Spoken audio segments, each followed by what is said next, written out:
War 4, a blueprint for the Trump administration by Aaron Langley Heinlein, Frederick Lass, and the Grand Rapids Circle. Chapter 3. Winning Against Russia. U.S. President Donald Trump said he canceled a deal in the wake of a Taliban attack in Kabul that killed a U.S. soldier. Meanwhile, Jason Greenblatt, Trump's special envoy for Middle East peace, is also leaving before the deal of the century is completed. The U.S. is also ostensibly seeking a new Iran deal, and U.S.-North Korea talks are stalled. Why is the U.S. so addicted to the notion that so many of the world's problems can be solved with deals, especially given the track record of previous failed efforts? Trump adds a personal deal-making culture to U.S. foreign policy, borrowed from his business background and a 1987 book that sang the praises of the art of the deal. But his approach to deals is not unique. The U.S. notion that conflicts can be solved with agreements and deals that wrap them up with a nice start and end date is part of historic Western European concepts of diplomacy. Deals and treaties such as those at Westphalia or the Congress of Berlin sought to create order after conflicts in Europe. These ostensibly successful treaties or conferences are pointed to as examples of how diplomacy and international law can be successful. The U.S. played a key role in ending the Russo-Japanese War in 1905 with a treaty signed at Portsmouth, for which Teddy Roosevelt won a Nobel Peace Prize. But this approach to international affairs has its limits. In 1928, U.S. Secretary of State Frank B. Kellogg and France's Minister of Foreign Affairs Aristide Briand negotiated the Kellogg-Briand Pact signed by 15 countries, which was supposed to end war as a way to resolve disputes. In a sense, it outlawed war. Oddly, Germany, Japan, and Italy all signed on. Within a decade, those states would all be at war, with Italy invading Ethiopia and Japan increasing involvement in China. The failures of 1928 haven't ended the seduction of treaties, conferences, pacts, and deals to end conflict. The Paris Peace Accords in 1973 ended the war in Vietnam, just 2 years before North Vietnamese troops took over Saigon, which actually ended the war. In Israel and the Palestinian territories, the Oslo Accords were never fulfilled. UN resolutions that were supposed to stop Hezbollah maintaining a massive arsenal were never adhered to. Evidence seems to indicate that the last 100 years have seen a decline in adherence to treaties and deals, yet the U.S. still believes it can get to the end zone in dealing with a variety of files. The nature of modern open-ended conflicts that take place in ungoverned spaces, or through proxies and non-state actors, makes the ability to get a deal more complex.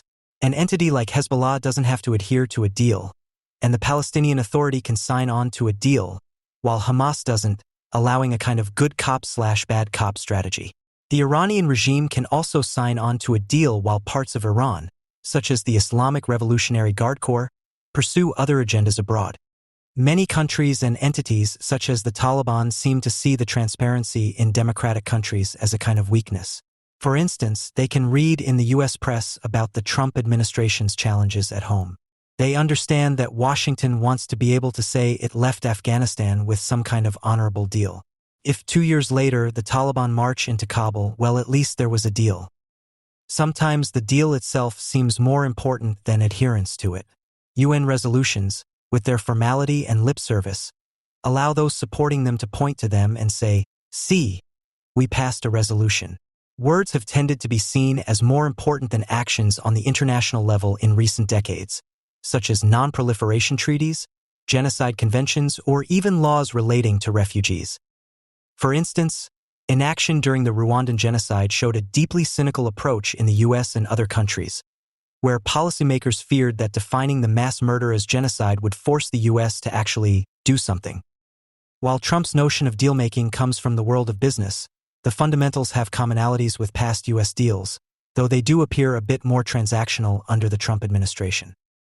The Taliban likely understand that although the U.S. has been in Afghanistan for almost 18 years, it won't stay forever.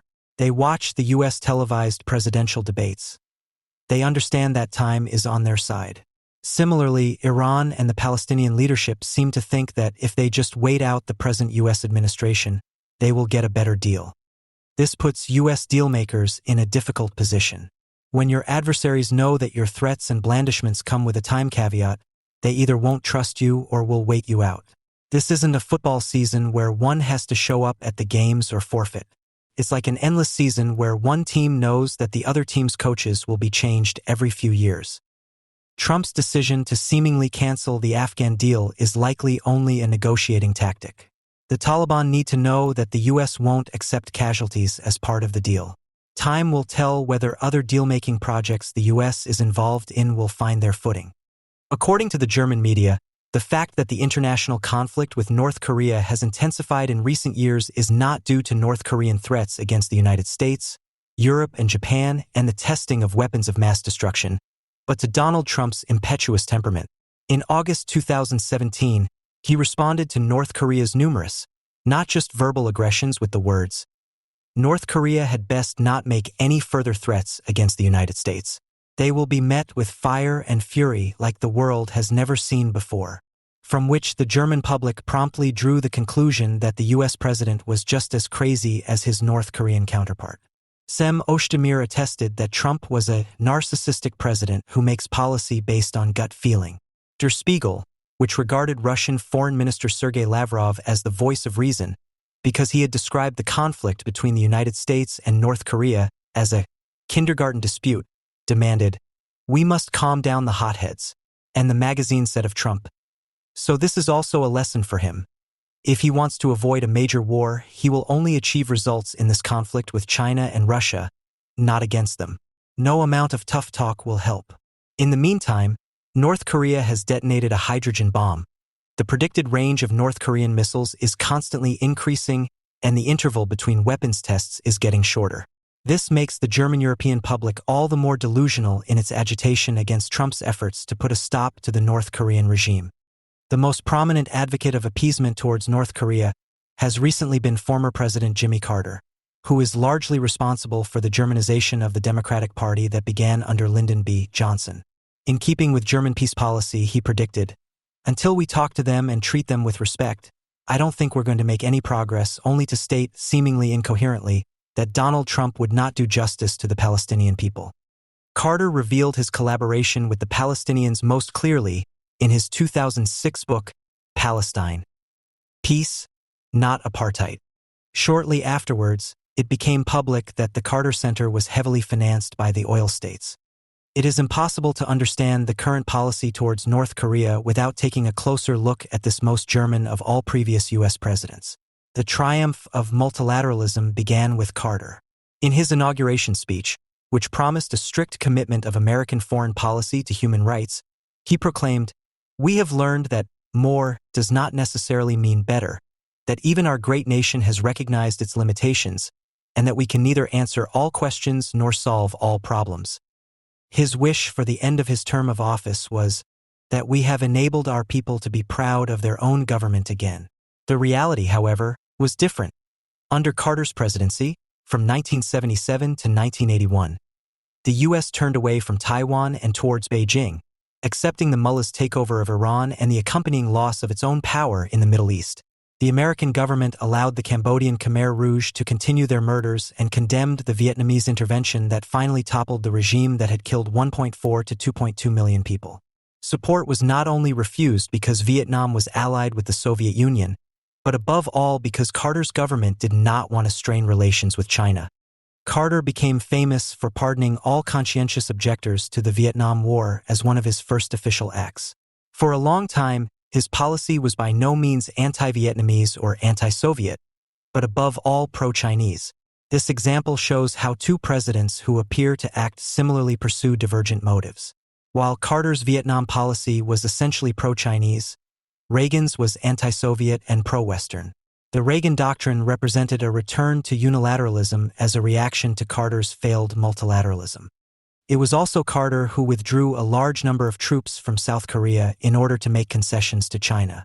Trump's call to Taiwan immediately after his inauguration was therefore by no means due to stupidity, but was politically consequent. These measures were not popular with the American people. Carter's defeat against Ronald Reagan was correspondingly clear. In the Electoral College, Carter was defeated by 49 electoral votes to 489. Carter was primarily proud of the fact that under his leadership, for the first time since the Second World War, the USA was not involved in an open military conflict like Obama, He was awarded the Nobel Peace Prize, in his case in 2002, for his criticism of George W. Bush. After the end of his term of office, Carter contributed as a civilian activist, a role in which he was no less pleased than Obama is today, to the Kim clan gaining possession of the nuclear bomb. After North Korea withdrew from the Nuclear Non-Proliferation Treaty in March 1993, and the CIA informed President Bill Clinton in October of the same year that North Korea most likely already had 2 warheads, Clinton believed he still had to act. "I was compelled to prevent North Korea from developing a nuclear arsenal, even at the risk of war. Plans for a military strike were being prepared at the time, even if such a strike was never the preferred option." American relations with North Korea took a new turn in June 1994 when Carter offered to travel to Pyongyang as a private citizen. It was agreed with the U.S. government that he should explore Kim Il-sung's foreign policy positions. During this mission, Carter overstepped his authority as Clinton's unofficial ambassador by trying to spare Kim a loss of face as a self-declared negotiator. It can be argued that these talks brought North Korea back to the negotiating table, but the cost was enormous. Carter had torpedoed pretty much all of Clinton's efforts. He criticized the U.S. government in Pyongyang and publicly embraced the despot, whom he later repeatedly praised. He did not raise the U.S. government's most important demands at all. In effect, he blackmailed the U.S. government by addressing the press with his own assessment of the situation. "I personally believe that the crisis is over," he told the world public during his return, without consulting the Clinton administration. The result of his mission was the Geneva Framework Agreement, which Carter had wrested from the American government rather than forced upon the North Korean regime.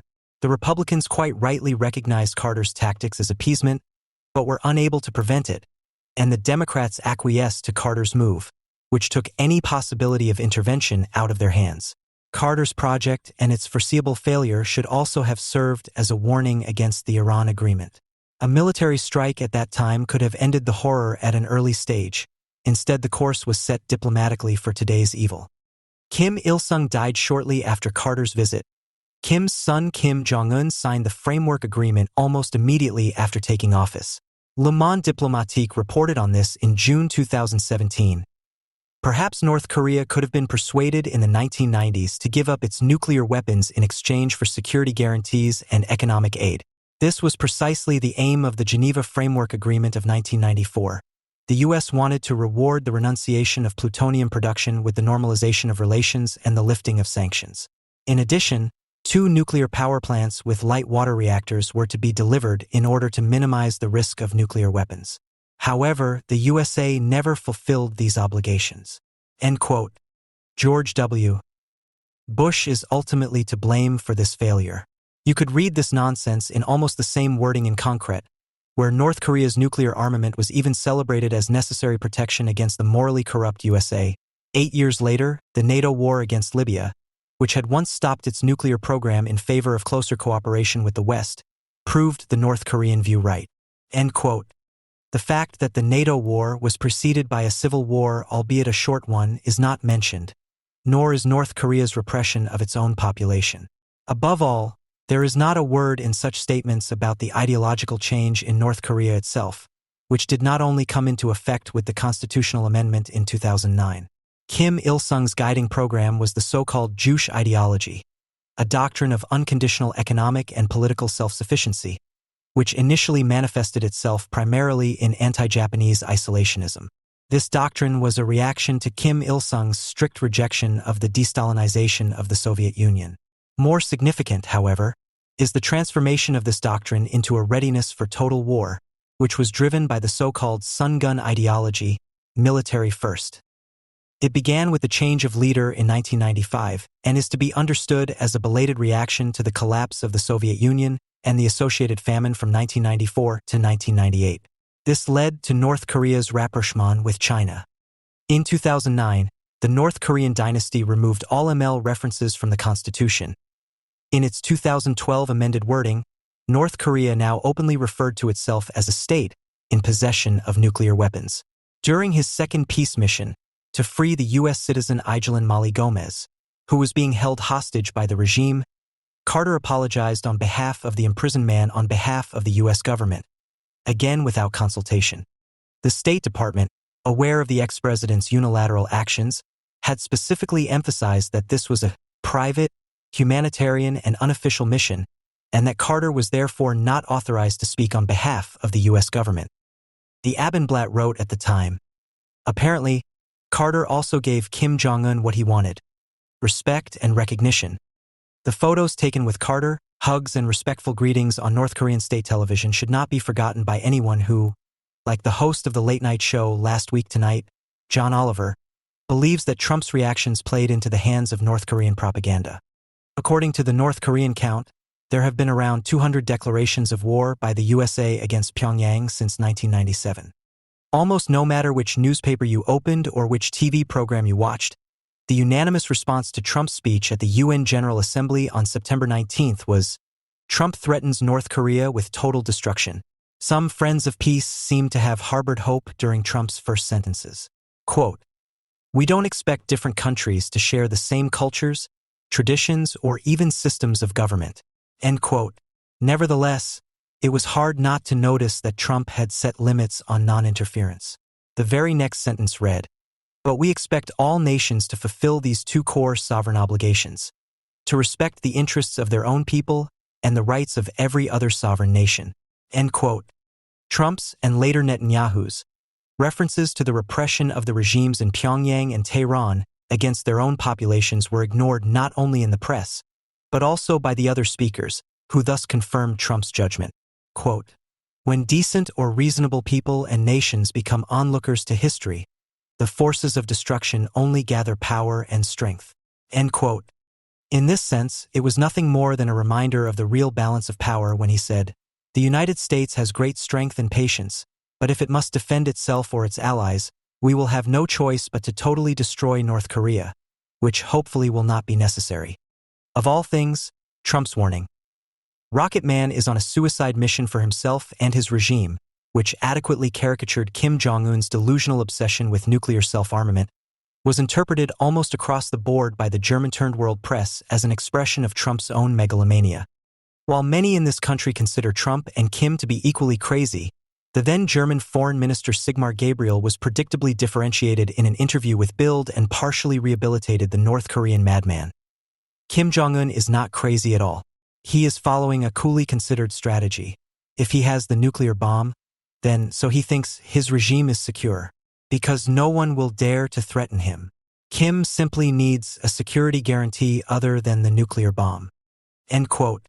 The earlier six-party talks, which focused on those cryptic security guarantees for North Korea, had all failed. All U.S. assurances that it had no plans to attack North Korea fizzled out ineffectively because North Korea always sees any intervention in any rogue state as an attack on itself. This was demonstrated by the malice with which Kim Il-sung told his comrade Gaddafi, who was about to fall, that he would rather not have given up his nuclear program. However, even in Gabriel's way of thinking, the question is not really whether Kim Jong-un is acting sensibly or insanely with his threats to the USA. Rather, when Iran and Germany are worried about their profitable friendly relations, a German foreign minister cannot address the obvious barbarity of the North Korean regime without also addressing that of Iran, which is why it is better to keep quiet about both. To this end, in his speech to the UN, Gabriel once again called for the delusion of world sovereignty, Gerhard Skytte, to be strengthened. Although North Korea should be condemned by the international community, clear signals could only consist of diplomatic and economic sanctions. Export losses are the greatest sacrifice that today's Germans are willing to make for America or Israel. Quote, "Existing treaties and agreements must not be called into question. This also applies in particular to the nuclear agreement with Iran." End quote. This became clear when the AfD politician, or Nazi, depending on your point of view, Alexander Gall, and pointed out in an interview that solidarity with Israel must mean that we are really prepared to risk our lives for the state of Israel. If the defense of Israel is the raison d'etre of the state, we must be prepared to send German soldiers there in an emergency. Namely, that German soldiers would have to fight and die alongside Israeli soldiers. End of quote. The fact that the German government is not prepared to commit to a military deployment on the Israeli side in the event of a crisis, even after being asked by Bild, speaks volumes. In a similar vein, Lars Quadfassel criticized the deployment of the Bundeswehr in Lebanon a few years ago in his epitaph on the anti-German movement for not being pro-Israeli, but mocked the fact that German soldiers come near Israel at all. Merkel has also rejected the automatic military support of the USA in the event of a war between the USA and North Korea. Germany's role as a globally accepting social worker was particularly evident when 2 GSG-9 officers were murdered near Fallujah by members of the Iraqi Patriotic Alliance in 2004. The remains of Thomas Hafnecker are still missing. The SPD soon claimed that the USA was at least partly to blame. The insurgents, on the other hand, were quickly reconciled, as they immediately apologized for the tragic mix-up. They would have thought that the Germans were American special forces. If the vehicles had been marked as a German convoy and the security guards had stopped at the checkpoint set up by the Iraqis and identified themselves as Germans, they would have been able to pass.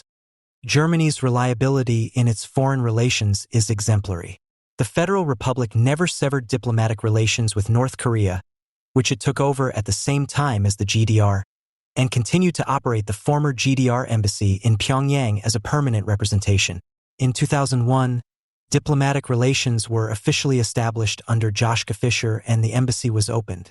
Through this liaison, the German government achieved that North Korea, at least on paper, moved closer to Western positions than ever before. End quote. Every time Germany announces that it has frozen relations with a country, this does not mean that they are seriously dormant, but only that they are no longer celebrated quite so publicly. Gabriel not only succeeded in sweeping the domestic political barbarity of Iran and North Korea under the carpet, but also in trivializing the foreign policy threat, Iranian and North Korean terror financing and medium-range missiles. All half as bad. On the contrary, the German government is proud to have direct contacts with North Korea, right up to the leadership. We therefore have first-hand assessments that are also shared with our allies. Berlin can help to open channels of communication. End quote. Germany exported goods worth €5.7 million to North Korea in 2013. The loss of earnings is unlikely to be felt in comparison to Germany's other problem child and second-largest trading partner in the Middle East, Iran. The German Foreign Office website states the following about Iran. In 2016, bilateral trade increased by 22% compared to the previous year and amounted to €2.9 billion. Germany is therefore primarily defending the Iran deal in the hope of a clean diplomatic solution to the North Korea crisis. Emmanuel Macron, who perhaps gave the speech on multilateralism while at the same time pandering to the needs of the world's population, also announced to Washington about Pyongyang. We have a responsibility, together with our partners including China and Russia, to bring them back to the negotiating table in order to resolve the crisis politically. France will reject any escalation and will not close the doors to dialogue as long as the possibility for such dialogue and subsequent peace remains. End quote. So it was up to Netanyahu alone to point out the obvious in his speech. I know that there are still those who defend the dangerous agreement with Iran and declare that it blocks Iran's path to the bomb. Ladies and gentlemen, that's exactly what they once said about the nuclear agreement with North Korea, and we all know what happened to it. End quote. The only thing to disagree with is that the agreement with Iran is even more irresponsible than the Geneva Framework Agreement with Pyongyang ever was. The connection between Iran and North Korea, which the USA under Trump and Israel on the one hand and the Franco-German axis of collaborators with China and Russia on the other are establishing under opposing premises, is by no means merely symbolic. North Korea established its close diplomatic relations with Iran immediately after the establishment of the Mullah regime and supplied the theocrats with weapons of various kinds. Both support Hezbollah and Assad. Israel, on the other hand, has never been recognized by North Korea, which regards the entire country as Palestine, which is why all of Israel's opponents have been reliably supplied with weapons, technology, and personnel by North Korea over the decades. In 2007, Israel was only just able to prevent Syria from building a nuclear reactor with North Korean support, which, according to the IAEA, would have been identical to the reactor in Nayangbayon. As a result of the nuclear deal, Iran is allowed to continue building missiles that can be equipped at any time with the help of the now virtually untouchable North Korea. Not to mention nuclear exports to other gangs, in state form or not. The Iranian Shahab-3 medium-range missile, which is capable of carrying nuclear warheads, is a further development of a North Korean missile. It is significant that Die Welt came to the correct conclusion in the title of an article that was thoroughly critical of Trump. Trump must pay for Obama's strategic weakness. Obama's policy of strategic patience was Carterism in practice. Obama largely ignored North Korea or drew red lines, only to retract them just as quickly. North Korea will not be accepted as a nuclear power, promised then Secretary of State John Kerry as recently as 2013 during his visit to South Korea. He forgot to mention that this could only be enforced if, for whatever reason, North Korea could suddenly be impressed by sanctions. At the time, the U.S. made excuses by saying that it did not believe that North Korea could really equip a missile with nuclear warheads. Under Obama, the USA gave up its role as a world power and now acted in German style as a global street worker in state form.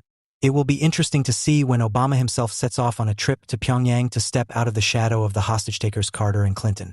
Without China's backing, North Korea would never have been able to get its hands on the bomb. At the moment, however, Chinese officials seem to be asking themselves whether their little protege is not over their heads.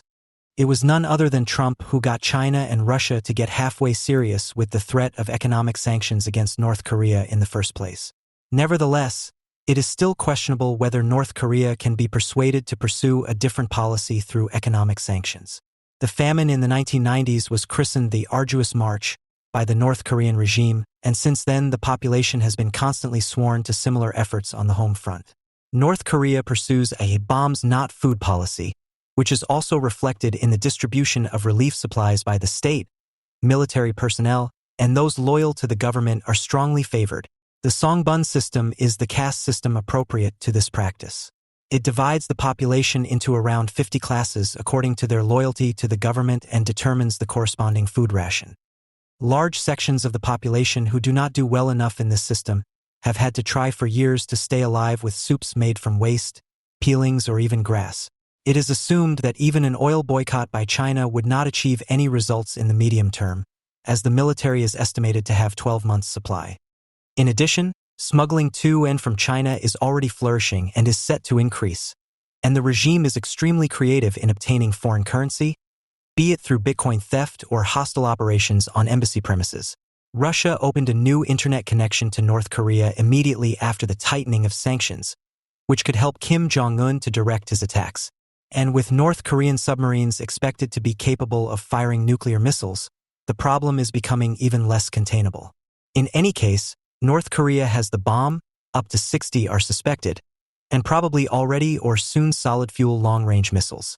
It is therefore to be feared that Trump simply came too late in this case to be able to do anything, which the international community will undoubtedly blame on him alone in the event of an emergency. The only hope is that what threatens to fail with North Korea will still succeed with Iran. 80 years ago, as the German surrender was being celebrated in the streets of London, New York, and Paris, the slaughter was continuing elsewhere. Russian troops were still being killed as they fought Nazi holdouts in Silesia, and the war against Japan was very far from a victorious end. It would take a totally unprecedented attack with a totally new weapon to finally bring an end to the bloodshed. By May 8, 1945, the Americans had only taken a very small part of Japan, the 11.5 square miles of Iwo Jima Island, a conquest very expensive in blood. 6,821 U.S. troops were lost and 3 times as many were seriously injured. Japanese combat was very different from that of the Americans. They would fight to the death with no thought for their own survival, and their tactics were designed to circumvent the vast superiority of American firepower. Victory over the remaining 145,937 square miles of Japan, therefore, would inevitably come at the cost of far more lives than all the Allies had worldwide. The Japanese had no intention of surrendering. They were determined to continue to inflict such heavy casualties that the Allies would give up their demand for unconditional surrender and instead accept a negotiated settlement that would assure the continuation of the imperial dynasty. A strategy they called Ketsugo, Operation Decisive. And, with more than 3.5 million Japanese troops still on duty in the home islands, not counting those being evacuated from China and Korea, they had the manpower to make it happen. Beside combat forces, which would attack using aircraft and small arms, there was the Civilian Volunteer Corps, all able-bodied men and women armed with rifles and pistols taken from the British, Chinese, and Dutch troops defeated earlier in the war. But what really made the Japanese so confident, what made them truly a force to be reckoned with, was their extraordinary stoicism. Uniquely, they really did prefer death to surrender. But because Ketsugo was not studied properly by foreign historians for decades, a false narrative took hold, one that serves as useful propaganda for the Russians to this day. This asserts that when the first bomb was dropped on Hiroshima on August 6, 1945, Japan was already defeated. Cut off from oil supplies, immobilizing aircraft and ships, surrender was only days away at most. The only reason the bomb was dropped in this telling was to frighten Stalin into accepting U.S. supremacy in Europe in spite of the superiority of the Red Army. The deaths of the men and women of Hiroshima and Nagasaki, and the prolonged suffering of the survivors poisoned by radioactive fallout were most cruelly inflicted for cynical American political purposes. Every part of this narrative is wrong. In reality, when Hiroshima was bombed, Japan could still count on as many as 10,000 aircraft for kamikaze suicide attacks. Second, nobody in the chain of command, from President Truman right down to Paul Tibbets, the 29-year-old pilot of the B-29 that dropped the little boy fission bomb, knew anything about immediate radiation or the subsequent radioactive fallout. Apart from the sheer size of the explosion, they had no idea of what they were about to unleash. The reason the bomb was dropped was that U.S. military leaders and President Truman were terrified by the thought of all the Iwo Jima battles it would take to conquer the rest of Japan. Despite the desperate damage inflicted, the bomb did serve one enduring purpose. For decades after, all of us remembering VE Day in May 1945, looking at those pictures of celebrating couples kissing enthusiastically, could be certain of one thing: there would be no more wars in Europe. That certainty was not because of the actions of the United Nations, utterly ineffectual even then, nor the result of some great power diplomacy in the Security Council, which only fails when it is most needed. Instead, the very long peace that Europe enjoyed, an unprecedented 77 years without a major war, was the sturdy child of nuclear terror, as Churchill said, a thing far more reliable than any human wisdom. And this only came when the bomb was dropped 2 months after the emotional celebrations of VE Day. That was still true on February 24, 2022, when Putin, who had been creeping into the Donetsk and Luhansk regions, dramatically escalated and invaded Ukraine outright, aiming straight for its capital, Kyiv. For it wasn't the protective arm of nuclear deterrence that failed on that fateful day and led the Russians to make their reckless move. It was the failure of NATO and its attendant governments to reaffirm deterrence in word and deed during the weeks and days of growing tension before the invasion. In fact, it can be argued that the Biden administration unwittingly triggered the Russian escalation when, at the behest of the always wrong CIA, which was predicting the swift fall of the city, it evacuated the U.S. diplomatic mission in Kyiv. That, in turn, precipitated a mass flight of other Western and Middle Eastern diplomats. Even worse, the German government contrived to outdo Biden's foolish move by declaring that it would not stop the Nord Stream 2 doubling of gas imports from Russia, even if there was some incident in Ukraine. For the German-speaking Putin, it was a big green light to invade. Russia's postmodern invasion did not rely on firepower. It aimed to capture Kyiv and conquer the country by giving the impression of strength. The image of that endless double column of armored vehicles was a powerful one. When that fashionable fantasy collided with the reality of stubborn Ukrainian defenders firing anti-tank rockets at very close range, NATO's leaders had an opportunity to take immediate action. They could go into an emergency session to demand an end to the fighting and a prompt return to pre-combat positions. But no such session happened because only the British and the new NATO members who had long lived under Soviet rule were willing to oppose the Kremlin head-on. The Biden administration was mostly focused on avoiding escalation, and the French, Germans, and Italians as usual loudly demanded a voice in NATO's decisions, while offering only platitudes when it was their turn to speak. As a result, on VE Day 2025, a war still rages while a fragmented alliance struggles to cobble together an effective defense strategy. So as flags are waved in celebration of that long-past victory, men are again dying, and European governments again hoping that the U.S. will step in and do the heavy lifting. It was, after all, an approach that worked well enough in the past, when the U.S. had far larger forces and Russia was everyone's bad guy. But today, everything has changed. There is an enemy that the Americans are more worried about than Putin. Xi Jinping, the Mussolini of our time, who is determined to show that today's Chinese are courageous and formidable fighters, unlike their defeated ancestors. And as China openly prepares for war, the U.S. has no choice but to prioritize the Indo-Pacific. Perhaps as Europe finds itself abandoned, or at least insufficiently protected, and unwilling to rearm in earnest, it is now the time to ask, for how long will the nuclear deterrent hold? In 1944, Leslie Groves, the U.S. Army general who managed the Manhattan Project, asked its chief scientist, J. Robert Oppenheimer, just how powerful their new bomb might be.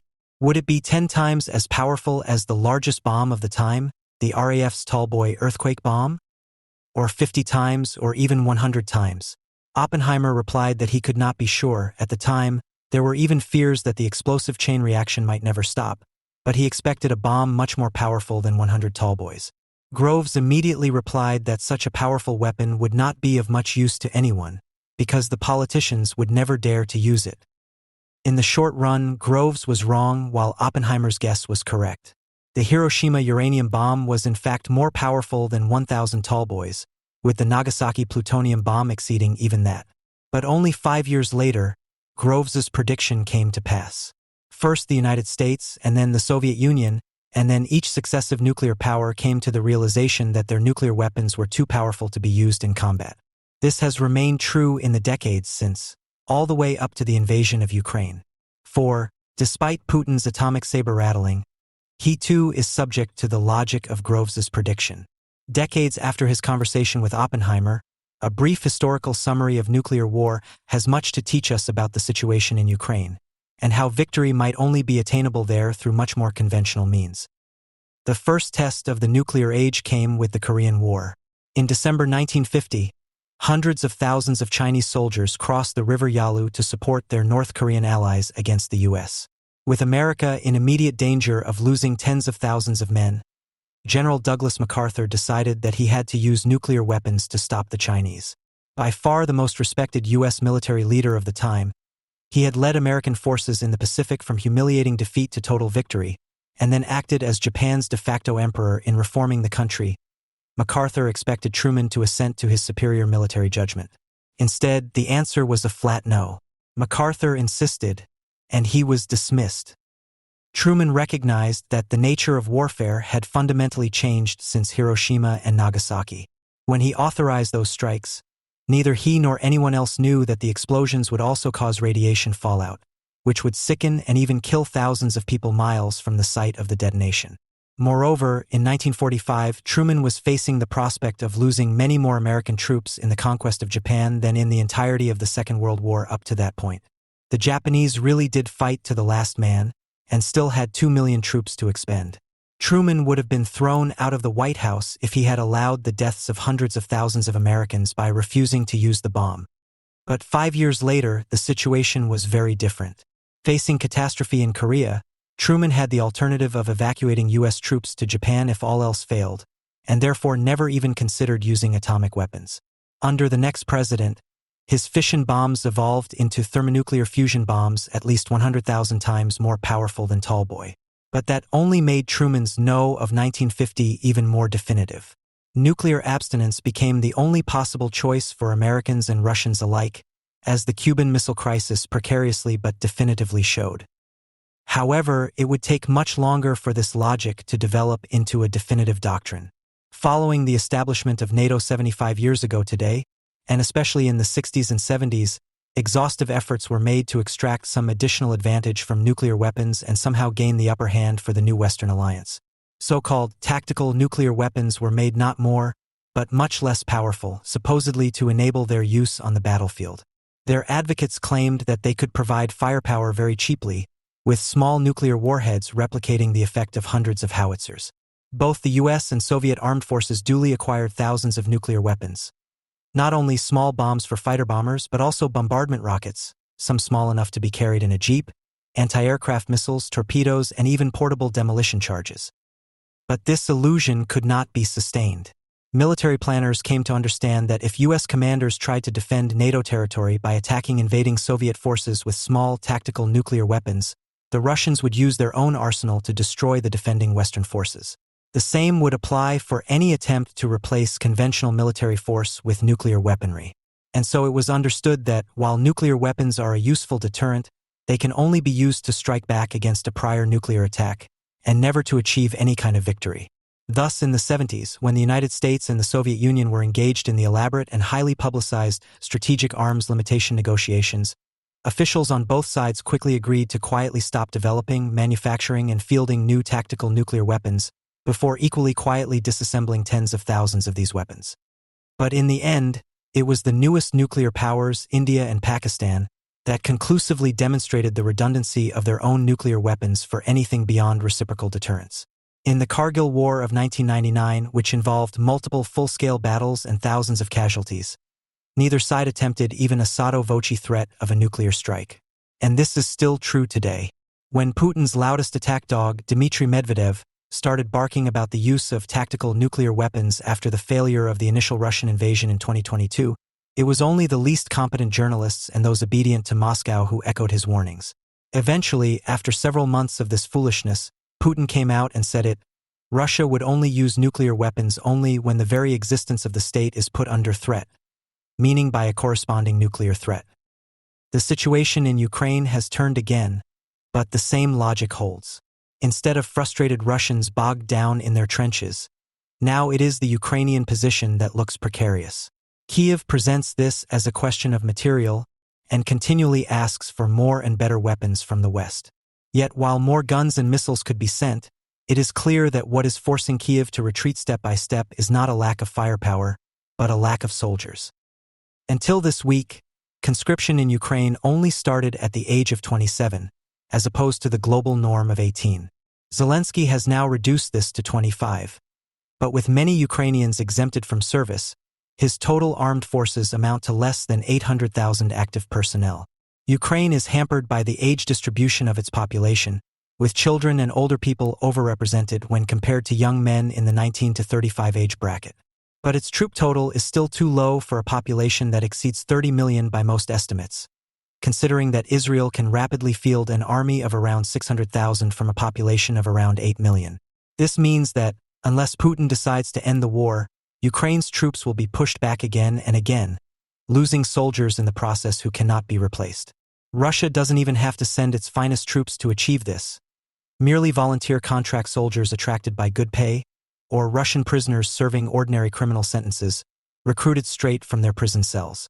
Regardless of quality, though, the Russian army already outnumbers the Ukrainian, and the gap is becoming wider every day. This arithmetic of this is inescapable. NATO countries will soon have to send soldiers to Ukraine, or else accept catastrophic defeat. The British and French, along with the Nordic countries, are already quietly preparing to send troops, both small elite units and logistics and support personnel, who can remain far from the front. The latter could play an essential role by releasing their Ukrainians' counterparts for retraining in combat roles. NATO units could also relieve Ukrainians currently tied up in the recovery and repair of damaged equipment, and could take over the technical parts of existing training programs for new recruits. These NATO soldiers might never see combat, but they don't have to in order to help Ukraine make the most of its own scarce manpower. Crucially, with China coming ever closer to an attack on Taiwan, the U.S. cannot provide more troops than the roughly 40,000 who are already in Europe. Thus, a momentous decision is in the post for the other NATO members, especially the most populous, Germany, France, Italy, and Spain. If Europe cannot provide enough troops, Russia will prevail on the battlefield, and even if diplomacy successfully intervenes to avoid a complete debacle, Russian military power will have victoriously returned to Central Europe. At that point, Western European powers will have to rebuild their armed forces, whether they like it or not, starting with the return of compulsory military service. Perhaps in those circumstances, we might even witness an outbreak of nuclear nostalgia, foolishly harking back to the illusion that apocalyptic weaponry might be enough to keep the peace.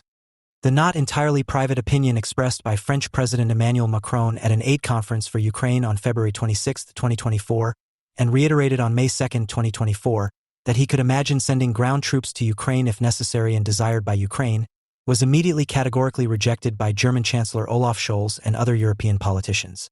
On February 28, 2024, Scholz announced on X, "As German Chancellor, I will not send any soldiers from our Bundeswehr to Ukraine. NATO is not and will not be a party to the war. That remains the case." Merker, March 4, 2024. Even the presumption of speaking as head of government of a member state on behalf of the entire military alliance, which is at odds over the Ukraine issue, indicates that this was a matter of the highest national importance, to which politeness and diplomacy were to be sacrificed. The Chancellor therefore spoke of peace that had to be enforced against Ukraine and even against the closest ally in NATO and the EU. As the front man of a notoriously pro-peace party, which had already called for a fight against nuclear death in the late 1950s, he did not need to specifically point out that Russia was unmistakably threatening to use nuclear weapons in order to be recognized, especially in his own country, as a prudent statesman whose primary concern was the well-being of the people of Europe and the world. In this logic, it is not Vladimir Putin who appears to be the daredevil, but the French president who, for the sake of a few sympathy points at home, does not want to rule out any military option and is therefore recklessly risking unlimited war. Memes showing Macron as Napoleon in front of Moscow quickly circulated on social media, expressing the deep-seated German longing for the anti-French alliance with Russia that is constitutive of German nationalism. At the end of February 2024, it was already becoming apparent that the war situation in eastern Ukraine was turning in Russia's favor, and that the military aid provided up to that point would not be enough to avert Ukraine's defeat. At the summit, Macron insisted on what is considered a consensus, namely, to prevent a Russian victory in Ukraine, which indicates that the leading European politicians are aware that their own ally is in a bad situation and that the aim must be to do everything necessary to prevent Russia from winning this war. Otherwise, Europe's credibility will sink to zero. What credibility would a power like the European Union have in the eyes of our members if it allowed this to happen? There would no longer be any security on the continent, not for France and certainly not for the countries to the east. Do you believe that the Poles, Lithuanians, Estonians, Latvians, Romanians, and Bulgarians can live in peace for a second? And I'm not even talking about Moldova, which is not in the European Union today, but would be threatened at any second. FR, March 16, 2024. Most representatives of European governments, US President Joe Biden, and even French government representatives distanced themselves from Macron without explaining what alternative conclusions should be drawn. After all, everyone knows that despite enormous military support in the form of arms supplies, intelligence, and training, the military situation in Ukraine is steadily deteriorating, and a Donald Trump election victory in the USA could pose an existential threat to the country's existence. Russia's war against Ukraine is based neither on Ukraine's territorial claims against Russia, nor on an allegedly existing threat to Russia.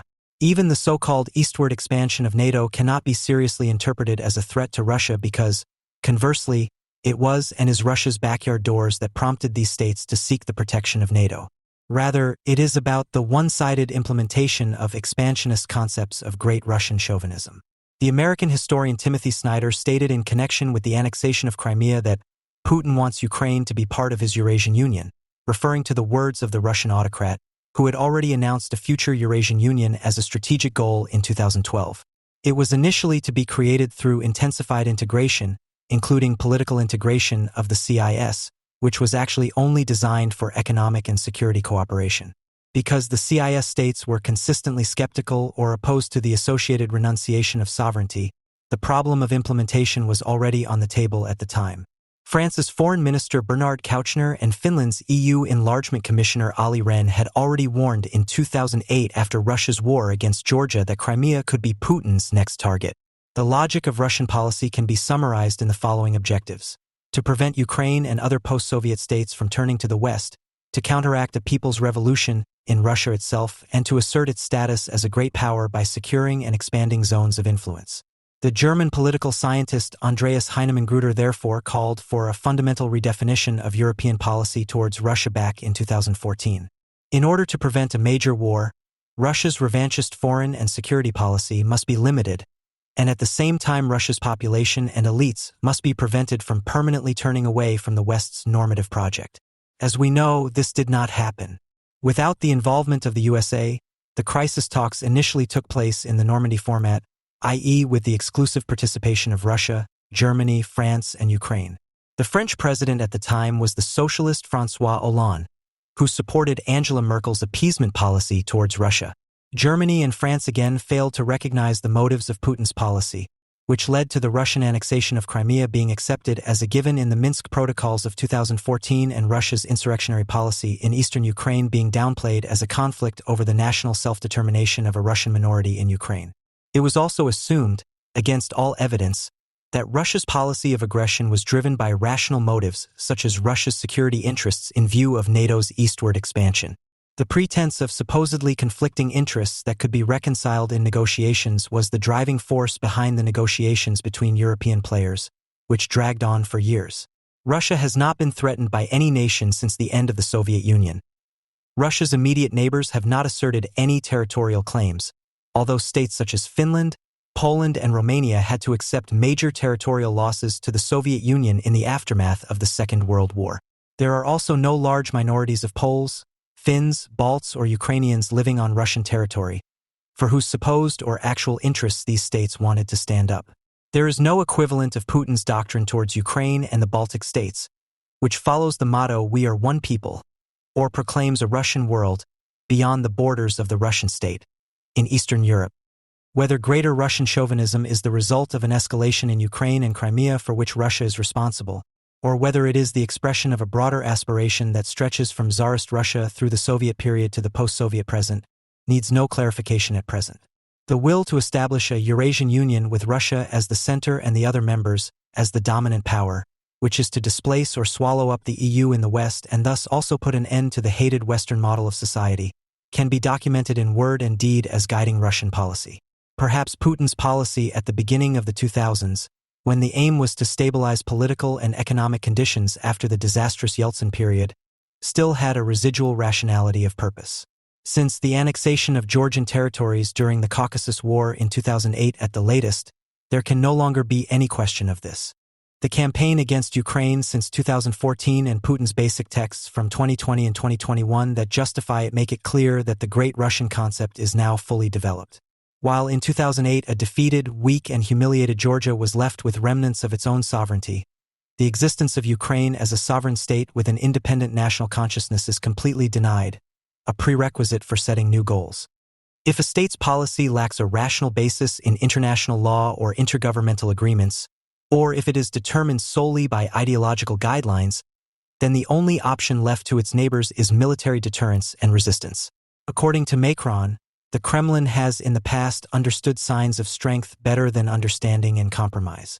France's immediate military engagement could be Europe's last chance to prevent a defeat in Ukraine and a major war. Although what is often declaimed by Western politicians at donor conferences is obvious, the conclusions that need to be thought through to the end remain unspoken.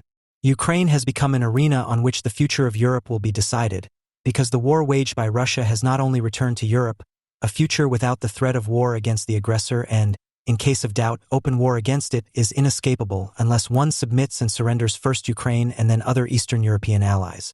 The current Russia, which combines the use of all mobilizable material, social, ideological, and political resources with an unscrupulous will to assert itself, knows peace only as a promise to paralyze its opponent. And Russia knows its opponents very well, above all Germany, who are prepared to betray them for a little peace. The French economy minister Bruno Le Maire described the global political situation 24 years after the de facto end of the Soviet Union as follows. The time of happy globalization is over. It has been replaced by a globalization of rivalries. FAZ, October 4, 2024. This is definitely true for the period since 1990. Happy were the times when extra profits could be made in the no longer socialist new territory, which now consisted of open and unprotected markets, and defense budgets were reduced after the abolition of the Warsaw Pact. Since NATO has developed into a subdivision of the United Nations, not only Russia, but above all China, has been extremely self-confident in subjugating markets and states, mostly still without war, and through unfriendly acts such as the use of spy balloons, large-scale hacking, and the recruitment of influencers, who can also be spies, and exploiting everything that is possible below the threshold of war. The old Western Europe, led by Germany, is acting fatalistically, resigning itself to a supposed fate and conjuring up the unbelieved certainty that things will not really change. The perception of the war in Ukraine in Western Europe, and increasingly also in the USA, not only testifies to a lack of insight that the storm of rival globalization can only be countered by the credible threat of warlike resistance, but also to a denial of reality and forgetfulness of history that becomes all the more pervasive the more analogies with the 1930s in particular come to mind. To illustrate this, a historical situation will be used which for decades has only been criticized as an unforgivable gamble by the USA, which irresponsibly almost exposed the whole world to nuclear death. In 1962, in the most dangerous global political situation since 1938, it was also about a globalization of rivalries, albeit with fewer players in terms of number and power than today. At that time, the American president could not afford to look away and did not shy away from a comparative view of history. The central sentence in John F. Kennedy's speech on the occasion of the imposition of a naval blockade against Cuba in 1962 was, "The 30s of this century have taught us a clear lesson. Aggressive behavior, if given free rein and not restrained, ultimately leads to war." The background to the so-called Cuban Missile Crisis was the stationing of Soviet medium-range missiles in Cuba, which could be equipped with nuclear warheads. This hostile act was initially an initiative of the Soviet Union to deter the USA from further invasion plans against Cuba after its failed action in the Bay of Pigs. As the nuclear missiles could have reached the U.S. mainland within a few minutes, this measure met with energetic resistance from the USA. In his radio speech, Kennedy declared that the USA would counter this threat by any means necessary. "We do not want war with the Soviet Union, because we are a peaceful people who want to live in peace with all other peoples. However, it is difficult to settle or even discuss these issues in an atmosphere of intimidation. For this reason, this latest Soviet threat, or any other threat made either independently of or in response to our actions this week must and will be resolutely opposed. Any hostile action anywhere in the world against the security and freedom of peoples for whom we have made commitments, including, in particular, the brave people of West Berlin, will be met with all necessary measures." The Cold War was waged by the USA and its allies with the aim of containing the Soviet and, at times, Chinese expansionist ambitions that came to light in both the Korean War and the war in Vietnam, and this was achieved by military means. As early as 1962, this ostensibly imperial logic followed the by no means only American insight that wherever socialist regimes were established, terror against non-compliant sections of the population and doubters in their own camp was the rule. Beginning with the extradition of all Eastern Europeans to the Soviet Union, which was decided in Yalta and Potsdam, continued by a Chinese revolution that should no longer have been debatable, at the latest with the sacrifice of millions for a moronic plan called the Great Leap Forward, 1958 to 1962, a North Korean communist regime that must still be regarded as a monument to barbarism today, but also with the disillusionment of Western European proletarians with their big brother in the East that began in 1949, Kravchenko trial in Paris, and finally the drumbeat of Khrushchev's secret speech in 1956. Socialism or communism that had become a state was no longer a promise, but proved to be a reality, something that should have been recognized since March 18, 1921. This should have been recognized since March 18, 1921 as a threat. In 1961 and 1962, the Soviet Union's rational motive was to deter the USA from taking further military action against the social experiment in Cuba, a goal that was even indirectly achieved. There was no more second Bay of Pigs enterprise. But for weeks it was unclear whether the Cuban Hasperders were trying to drive Khrushchev before them, or whether the latter was glorifying their mortal decay as revolutionary enthusiasm and was the driving element in the game of a bank. It is only since the 1990s that the ludicrous statements of the two charismatic leaders of the Cuban Revolution, who led the world to the edge of the abyss, have become known. The likeness of the far more unpredictable of the two, Ernesto Che Guevara, can still be seen today on the t-shirts of people with an affinity for the movement in Western Europe. Fidel Castro and Che Guevara associated the use of nuclear missiles and the destructive power associated with them with the chiliastic vision of a world conflagration capable of realizing the world revolution. For the Hasperders of the Cuban Revolution, the threat of mass death in a nuclear war was an expression of revolutionary unconditionality regardless of losses. Both longed for and wrote about the Third World War, with its hundreds of millions of victims in morbid exuberance. In 1962, Fidel Castro wrote to the then Soviet Prime Minister Nikita Khrushchev, "In my opinion, in the event of unleashed aggression, the aggressor must not be given the privilege of deciding, especially when it comes to the use of nuclear weapons. The destructive power of this weapon is so strong and the speed of the means of launch is such that whoever uses the nuclear weapon first can gain a considerable advantage from the outset.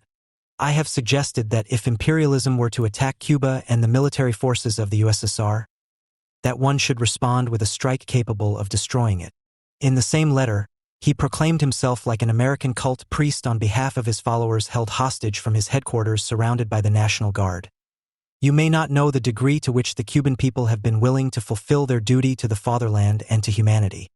Few times in history, and I could even say never, because never has any people faced a comparable danger, never has any people been willing to fight and die with such a universal sense of duty. We knew that we would have been annihilated if thermonuclear war had broken out. This did not cause us to retreat. This, and not Ronald Reagan's drivel from the 1980s, is what is really meant by the word Armageddon. In his revolutionary feverish delirium, Castro was no different from Che Guevara at the time, who summed up the ideology of all or nothing in a sultry yearning for death. It is the feverish example of a people who are prepared to sacrifice themselves in a nuclear war so that their ashes may serve as cement for a new society, and who are not grateful for a ceasefire, from which it follows that we must remain on the path of liberation, even if it costs millions of victims through a nuclear war. Kennedy used the metaphor of the ashes to make it clear that the fanatics of unconditionality had to be confronted with the utmost determination. We were determined not to be swayed from our central concerns by mere agitators or fanatics. But now further measures have become necessary, and they are underway. And these measures are perhaps only the beginning. We will not rashly or unnecessarily risk the consequences of global nuclear war, where even the fruits of victory would be ashes on our lips, but neither will we ever, at any time, shy away from that risk if we have to face it. And in the following lines he also named what was at stake, differing in the clarity of his formulations from almost all statements by Western European politicians in the face of the current confrontational policy of Putin's regime, which is driven by Russian chauvinism. The United States stands ready to make its case against the Soviet threat to peace and our own proposals for a peaceful world at any time and in any forum, before the Organization of American States, before the United Nations, or at any other conference where it might prove useful without limiting our freedom of action. However, it is difficult to settle or even discuss these issues in an atmosphere of intimidation. For this reason, this latest Soviet threat, or any other threat made either independently of or in response to our actions this week must and will be resolutely opposed. Any hostile action anywhere in the world against the security and freedom of peoples for whom we have made commitments will be met with all necessary measures. My fellow citizens, let there be no doubt that this is a difficult and dangerous endeavor we have embarked upon. No one can foresee exactly what course it will take or what costs and losses it will entail. Many months of sacrifice and self-discipline lie ahead of us, months in which both our will and our patience will be tested. Months in which numerous threats and accusations will make us aware of our danger. But the greatest danger of all would be to do nothing. The course we have now chosen is full of risks like all paths. But it is the course most in keeping with our character and our courage as a nation and our commitments around the world. The price of freedom is always high, but we Americans have always paid it, and one path we will never choose is the path of surrender or submission. Our goal is not the triumph of might, but the maintenance of right, not peace at the expense of freedom, but both peace and freedom here in our hemisphere and, we hope, around the world. Although the stationing of over 40,000 Soviet soldiers and several launch pads for nuclear missiles in Cuba was carried out in the greatest secrecy, these activities could not remain undetected due to their sheer scale, which the U.S. side demonstrated with regular reconnaissance flights over the island. While they were largely aware of what was happening on the ground and at sea, Kennedy and his government were unable to assess how far the other side would escalate the conflict and whether this would lead to differences between the Cuban Habsburgers and Khrushchev. Ultimately, the shooting down of an American U-2 reconnaissance plane, which torpedoed the negotiations between the Soviet and U.S. negotiators, led to the climax of the Cuban Missile Crisis. The downing was presumably not the result of an action by Cuban forces coordinated with the Soviet Union, but was probably a provocation by Cuban hotheads. Khrushchev, once Stalin's compliant henchman, replied to Castro in a letter whose considered tone should have disavowed the two full-bearded revolutionary hippies forever. In your letter of October 27th, you suggested that we be the first to carry out a nuclear strike against the enemy's territory. You surely know what that would mean for us. This would not just be a simple strike, but the beginning of thermonuclear war. If we fight against imperialism, it is not to die, but to make use of all our possibilities, to lose as little as possible in this battle, and then to win all the more and let communism triumph. Khrushchev was more explicit in a letter to the then Secretary-General of the UN, Sithu Thant. Only madmen or suicides could do this, who want to perish themselves and destroy the whole world before they die. But we want to live and under no circumstances destroy our country. End quote. Such words not only expressed the residual rationality of Soviet politicians during the Cold War, but perhaps also the knowledge of the idea of communism as an idea of the liberation of people as concrete beings and not of people as an abstract concept that was dawning in the back of Khrushchev's mind. And so these declarations also corresponded to what was really on Khrushchev's mind, namely that it could not be a question of leading the world into the abyss following an apocalyptic ideology of redemption in order to then lead it, cleansed of all evil, towards glorious times. Putin is neither a communist nor an ex-Stalinist plagued by a guilty conscience like Khrushchev. He has no idea of a better world to strive for the sake of all people. The basis of his policy is great Russian chauvinism. This is not yet a decided ideology of death, but this could very well be contributed by Patriarch Cyril and his church, which sees Russian Orthodoxy engaged in a holy war against the globalism and Satanism of the West. Putin pursues an unscrupulous power politics that reproduces itself as long as nothing is done to counter it. However, he is always concerned with the abolition of the West and the destruction of the EU, and if no one falls into his arms, his imperialist practice and the ideology that accompanies it could take on apocalyptic proportions. Macron recognized this when he stated that we have set too many limits to our vocabulary, if I may say so. 2 years ago, we said we would never send tanks. Then we did. 2 years ago, we said we would never send medium-range missiles. Then we did it. Today, when we decide to be weak, when we naively say in the face of someone who knows no borders, in the face of someone who has crossed all borders, I will go no further than this or that. At that moment, we are not choosing peace. We are already opting for defeat. Fr. March 16, 2024. Under the conditions of post-bourgeois states in which the individual as a market and legal subject is less and less the point of reference of the bourgeois state, but rather sovereignty is transferred to supranational structures in a process of delimitation, the idea of what Kennedy once referred to has increasingly been lost. Kennedy defended the principles of the nation-state and with them the interests of the bourgeois subjects as representatives of American interests and was therefore able to act convincingly on a global scale. To the extent that the nation-state and its borders are being abandoned, the pathetic promises of European politicians that they would resist the despisers of the individual and personal integrity are proving to be a lie. If we explain every day what our borders are to someone who has none and started this war, I can already tell you that the spirit of defeat is creeping in, assured Macron. It is unlikely that recourse to his country's revolutionary tradition will lead to a change in French politics, which will then not only oppose Islam but also attempts to position an imaginary nature against the bourgeois subject, i.e. act in an anti-German manner. And yet such a change of policy, initially in France, would be the prerequisite for repelling the direct military attack of per se anti-bourgeois despotism, as John F. Kennedy did in 1962 during the Cuban Missile Crisis. For concrete, Georgia, which wanted to bring its province of South Ossetia back under its control, is not only the aggressor in the 2008 Caucasus War, as is the case for the entire German left, including the Social Democrats, but also a revenant of post-war revanchist Germany after the probably final loss of South Ossetia and Abkhazia. At any rate, this is suggested by the article's headline, which mocks the sensitivities of the defeated Georgians with the post-Nazi slogan popular in West Germany in the 1950s. Dreigchteilt? Never. The Eastern Empire, the article concludes, is just beginning to defend itself against its opponents, who are of the opinion that the territorial integrity of Georgia must be preserved in order to prevent a strengthening of Russian influence, as well as against the stationing of American missiles in Poland. The Junge Welt, November 8, 2008, sees NATO's policy on the occasion of the war in Georgia as a threat to Russia that has not been seen since Hitler's Germany invaded the USSR. In August, the highest alert level against Georgian imperialism was declared on the far left, and the anti-imperialists were able to claim another victory because a different view of the course of the war and war guilt in old Europe remained a minority in all political camps. The conservative Italian Foreign Minister Frattini emphasized with a majority that no anti-Russian coalition will be created in Europe, and that his country is very close to Putin's position. Junge Welt, August 14, 2008. Even the USA kept quiet in the face of the Russian counterattack.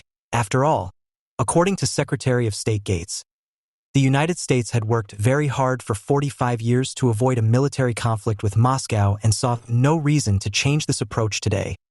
FAZ, August 15, 2008. Those who confuse Georgia's defeat by Russian troops and their allied ethnic entrepreneurs with Nazi Germany's defeat by the Soviet Union are not only equating Georgian refugees with German so-called displaced persons.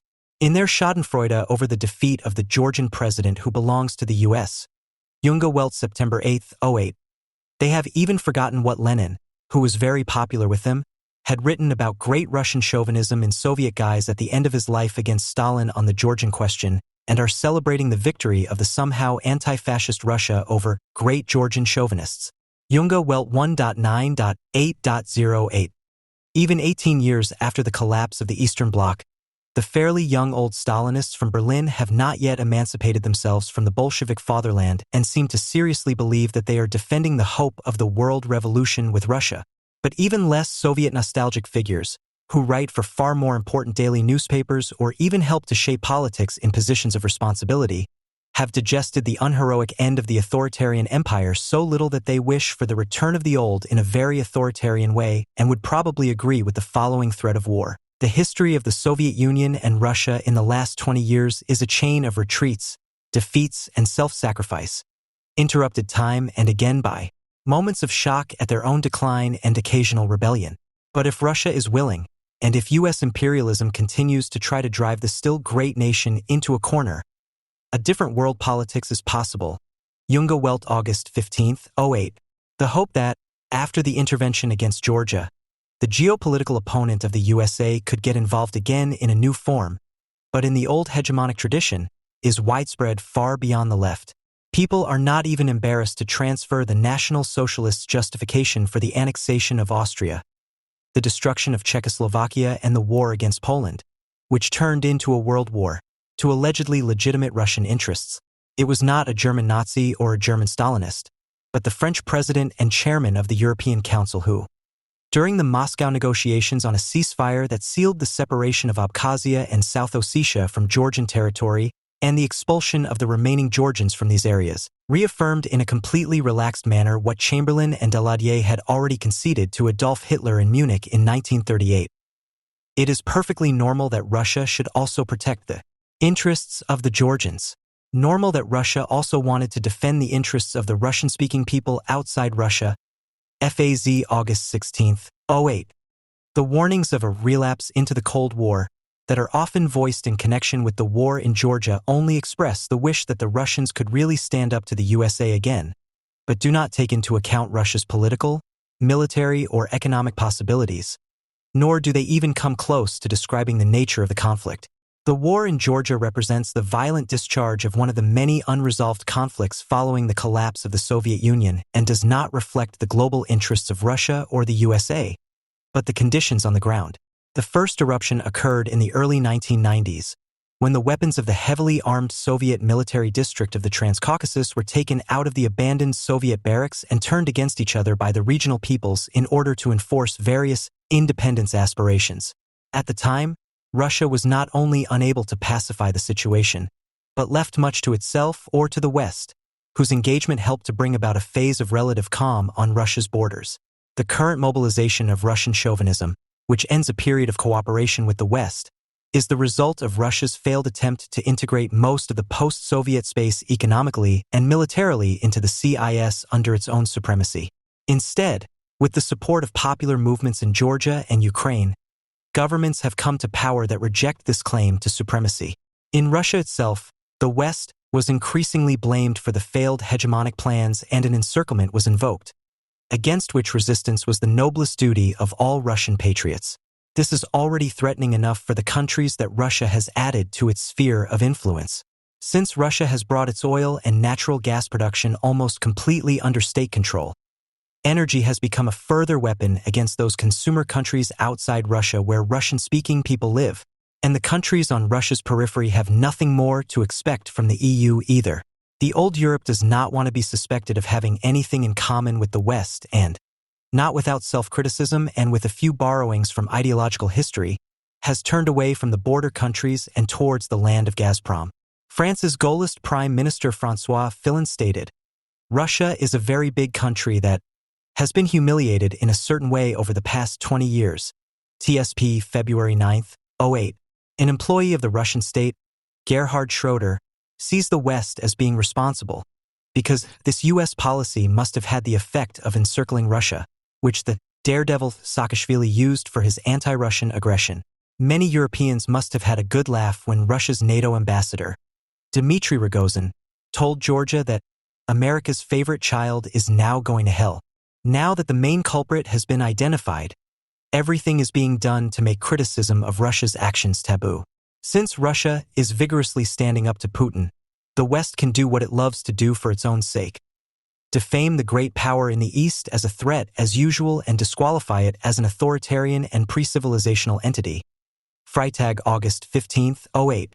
Everyone knows that the newly acquired respect that Russia enjoys is based solely on the fact that it is a thoroughly authoritarian regime that is and wants to be a threat to many of its neighbors. Because spheres of influence have long been staked out in people's minds, critics are blamed for the ensuing unrest. The FAZ therefore sounds no different to the Freitag when Lorenz Jaeger raises his voice against what remains of the West. Quote, sheer Russophobia dominates among intellectuals. When they talk about Putin's autocracy, they are trying to stir up the old fears of the Tsarist regime. Russia, on the other hand, still has hardly any advocates among European minds. The West has established itself as the normative model. End of quote. Jaeger blames this on a left that, from Marx and Engels to the Bolsheviks, recognized the main enemy in Russian absolutism, and recognizes with horror in the materialist conception of history, ethical impulses that led to the uncompromising recognition of the historical priority of the West in the sociocultural transformation of humanity. Soviet nostalgics and Russian nostalgics are always in agreement when it comes to warning against a West that has created its counter-image in the threatening East. It no longer matters whether Russophobia or a contrary anti-Soviet reflex is assumed to be the cause of the evil. The warning Husum West is a mere invention, the constant presentation of which is only intended to underline the demand not to act together with the USA. The German press alternated between pro-Russian and pro-Georgian statements on the Georgian conflict, each accompanied by warnings not to side with either party. France and Germany only made demands of Russia once it had achieved its military objectives, which is why a conflict and possible political consequences could not even arise. The modernization partnership with Russia, Steinmeier, FAZ, August 15, 08, is to be continued, as is the EU engagement in Georgia, which should not, however, conflict with the overarching engagement with Russia. At its special summit on Georgia on September 1st, the EU decided not to impose sanctions against Russia and to provide substantial assistance to Georgia. This result was celebrated externally as the EU's united stance, which it was not, as the old Europe had previously had some difficulty in putting the new Eastern European states, which had demanded harsh EU criticism of Russia's actions, in their place. The presidents of the Baltic states and Poland were criticized for rehearsing a rebellion against EU policy and demanding single-handedly that the European Union and NATO must take the initiative and oppose the imperialist and revisionist policy in Eastern Europe. Zeit, August 14, 08. This was vigorously opposed.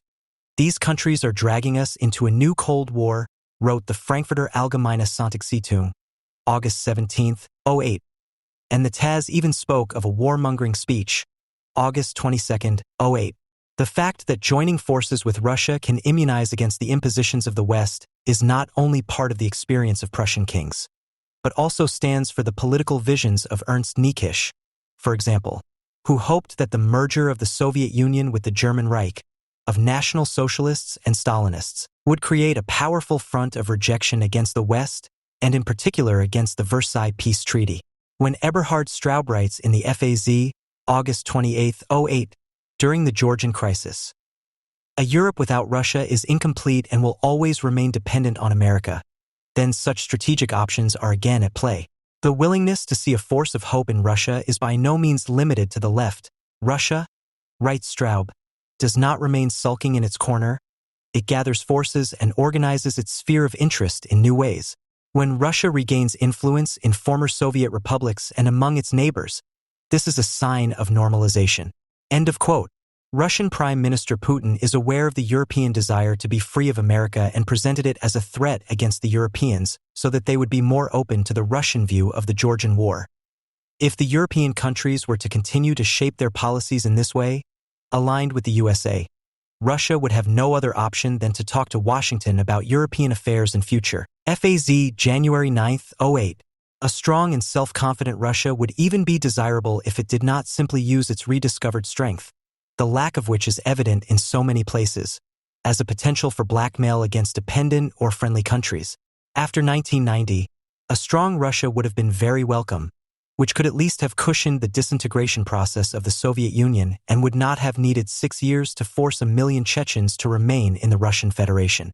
The Russian-American relations, which were not so bad at times, would even have benefited Russia as complementary crisis management in Central Asia and the Caucasus, because Russia does not have the resources of its own that would have been necessary to provide meaningful offers for the countries in the southern CIS region, for example, in competition with the West. Instead, regimes were entrusted with safeguarding national or regional security, which can only be loyal to a limited extent because they themselves depend on a balance between the political clans and the distribution of sinecures. Because such forms of rule make most people losers, instability is constitutive, which in turn requires the monitoring of events by the center. Russia has developed a model for this. Elections without opposition, controlled media and judges without the rule of law. The premises of Russian policy on the peripheries are familiar to NATO and the EU, and both alliances acted in concert in the case of Georgia, but not in agreement. While it was still relatively easy within the EU to overrule and dismiss Eastern European objections to the cold extradition of Georgia to Russia, a tougher battle had to be fought in NATO, but even in this increasingly self-blocking alliance, nothing is going against old Europe. Germany rejected NATO engagement in Georgia, as Steinmeier underlined during a visit to Ekaterinburg, TSP May 14, 2008. And Chancellor Merkel assured Russian President Medvedev during her visit to Sochi before the war ended that the decisions taken at the NATO Council meeting in Bucharest in April 2008 would not be changed. At that time, Merkel and Steinmeier, with French support, had prevented Ukraine and Georgia from being given concrete membership commitments. The reason given was that NATO should not accept alliance partners who are already likely to stir up conflicts within the alliance. FAZ 16.8. Which is difficult to understand, as conflicts between NATO states have existed for a long time. Of course, NATO could not intervene militarily against Russia, but it could have worked towards preventing war in the first place. This was prevented by an EU that refuses to make proposals on how to guarantee the security of troubled countries such as Georgia, but at the same time makes the resolution of their internal and external conflicts a condition for further support. Development aid is far from being a peace policy, especially when it becomes a mere appendage of the strongest player. The complicity of NATO and the EU in the latest escalation is evident. It was only after the old Europeans had spoken out against the start of accession negotiations with Tbilisi at the NATO Council meeting in Bucharest because of Georgia's problems with the separatists that Putin seized the opportunity to establish special relations with South Ossetia and Abkhazia, which come close to de facto recognition. And it was only after this attack on its sovereignty that Georgia increased its military presence on the borders with Abkhazia and South Ossetia. Steinmeier then set off on his peace mission in the Caucasus, half a month before the outbreak of war, to promote a peace plan there and in Moscow, which included the return of the refugees. During the escalation phase, however, this was so far off the mark that Steinmeier's plan was rejected as unsuitable by the breakaway provinces as well as Georgia and Moscow. It seems that the foreign minister was only interested in assuaging the guilty conscience of his government, which did not want to counter the countdown to war with anything that could have angered Russia. At a NATO summit in Istanbul in June 2004, the South Caucasus was declared a region of priority interest, which meant, among other things, that military cooperation with the countries there should be intensified. At the same time, however, the EU's special representative in the South Caucasus, Hild Talveit, expressed his concern about the presence of American and Russian forces in the region. The EU does not need a military presence there to spread European values, he said. A buffer zone stretches between NATO and Russia from Belarus via Ukraine to the Caucasus, wrote Herfried Mundelder in the TASS, August 14, 2008, adding, "The Europeans don't find this bad overall, but officially they grant these countries the right to freely choose their alliance." End of quote. The EU supported Georgia in the reorganization of the state organs, in the establishment of a civil society, and participated in measures of economic rehabilitation, but it did not work out a strategy for its participation in the negotiation mechanisms of the 3 conflict cases, which were fueled by Russia's peacekeeping. Quote, "In Georgia, the expectation was rather the opposite. The emphasis there was on security policy and conflict resolution. End quote. Contrary to the EU's assurances, a contribution to peacekeeping was not seriously pursued, nor was aid for the Caucasian countries even linked by the EU to the fulfillment of political conditions, such as the return of refugees. In the week before the fighting, when the OSCE observers in South Ossetia were attacked and shot at several times by the Ossetian side, a decisive response could perhaps have prevented further escalation. Georgia is an example of a weak state in the post-Soviet space and was even counted among the fallen states in the first years of its independence. From 1991 to 1993, several serious security problems, which Tbilisi inherited as a legacy of the collapsed Soviet Union, contributed to this, with the result that only part of the territory could be controlled from the capital. In addition to secessionist wars and power struggles for the center, extreme poverty and corruption prevailed. There was neither legal nor internal security. Tax revenues were extremely low and there was no functioning energy supply. In 2002, the gross domestic product of $3.3 billion was still just 40% of that of 1991. Even before the heads of Russia, Belarus and Ukraine declared the dissolution of the Soviet Union on December 8, 1991, Georgia had declared its independence on April 9. From November 89 to January 90, there was an armed conflict between South Ossetia and Georgia over who would remain in Georgia. Fighting broke out repeatedly until 1992, in the course of which the South Ossetians finally forced Georgia to accept a peacekeeping force with Russian participation with military and political assistance from Russia. However, Georgia was also able to receive Russian support at the time.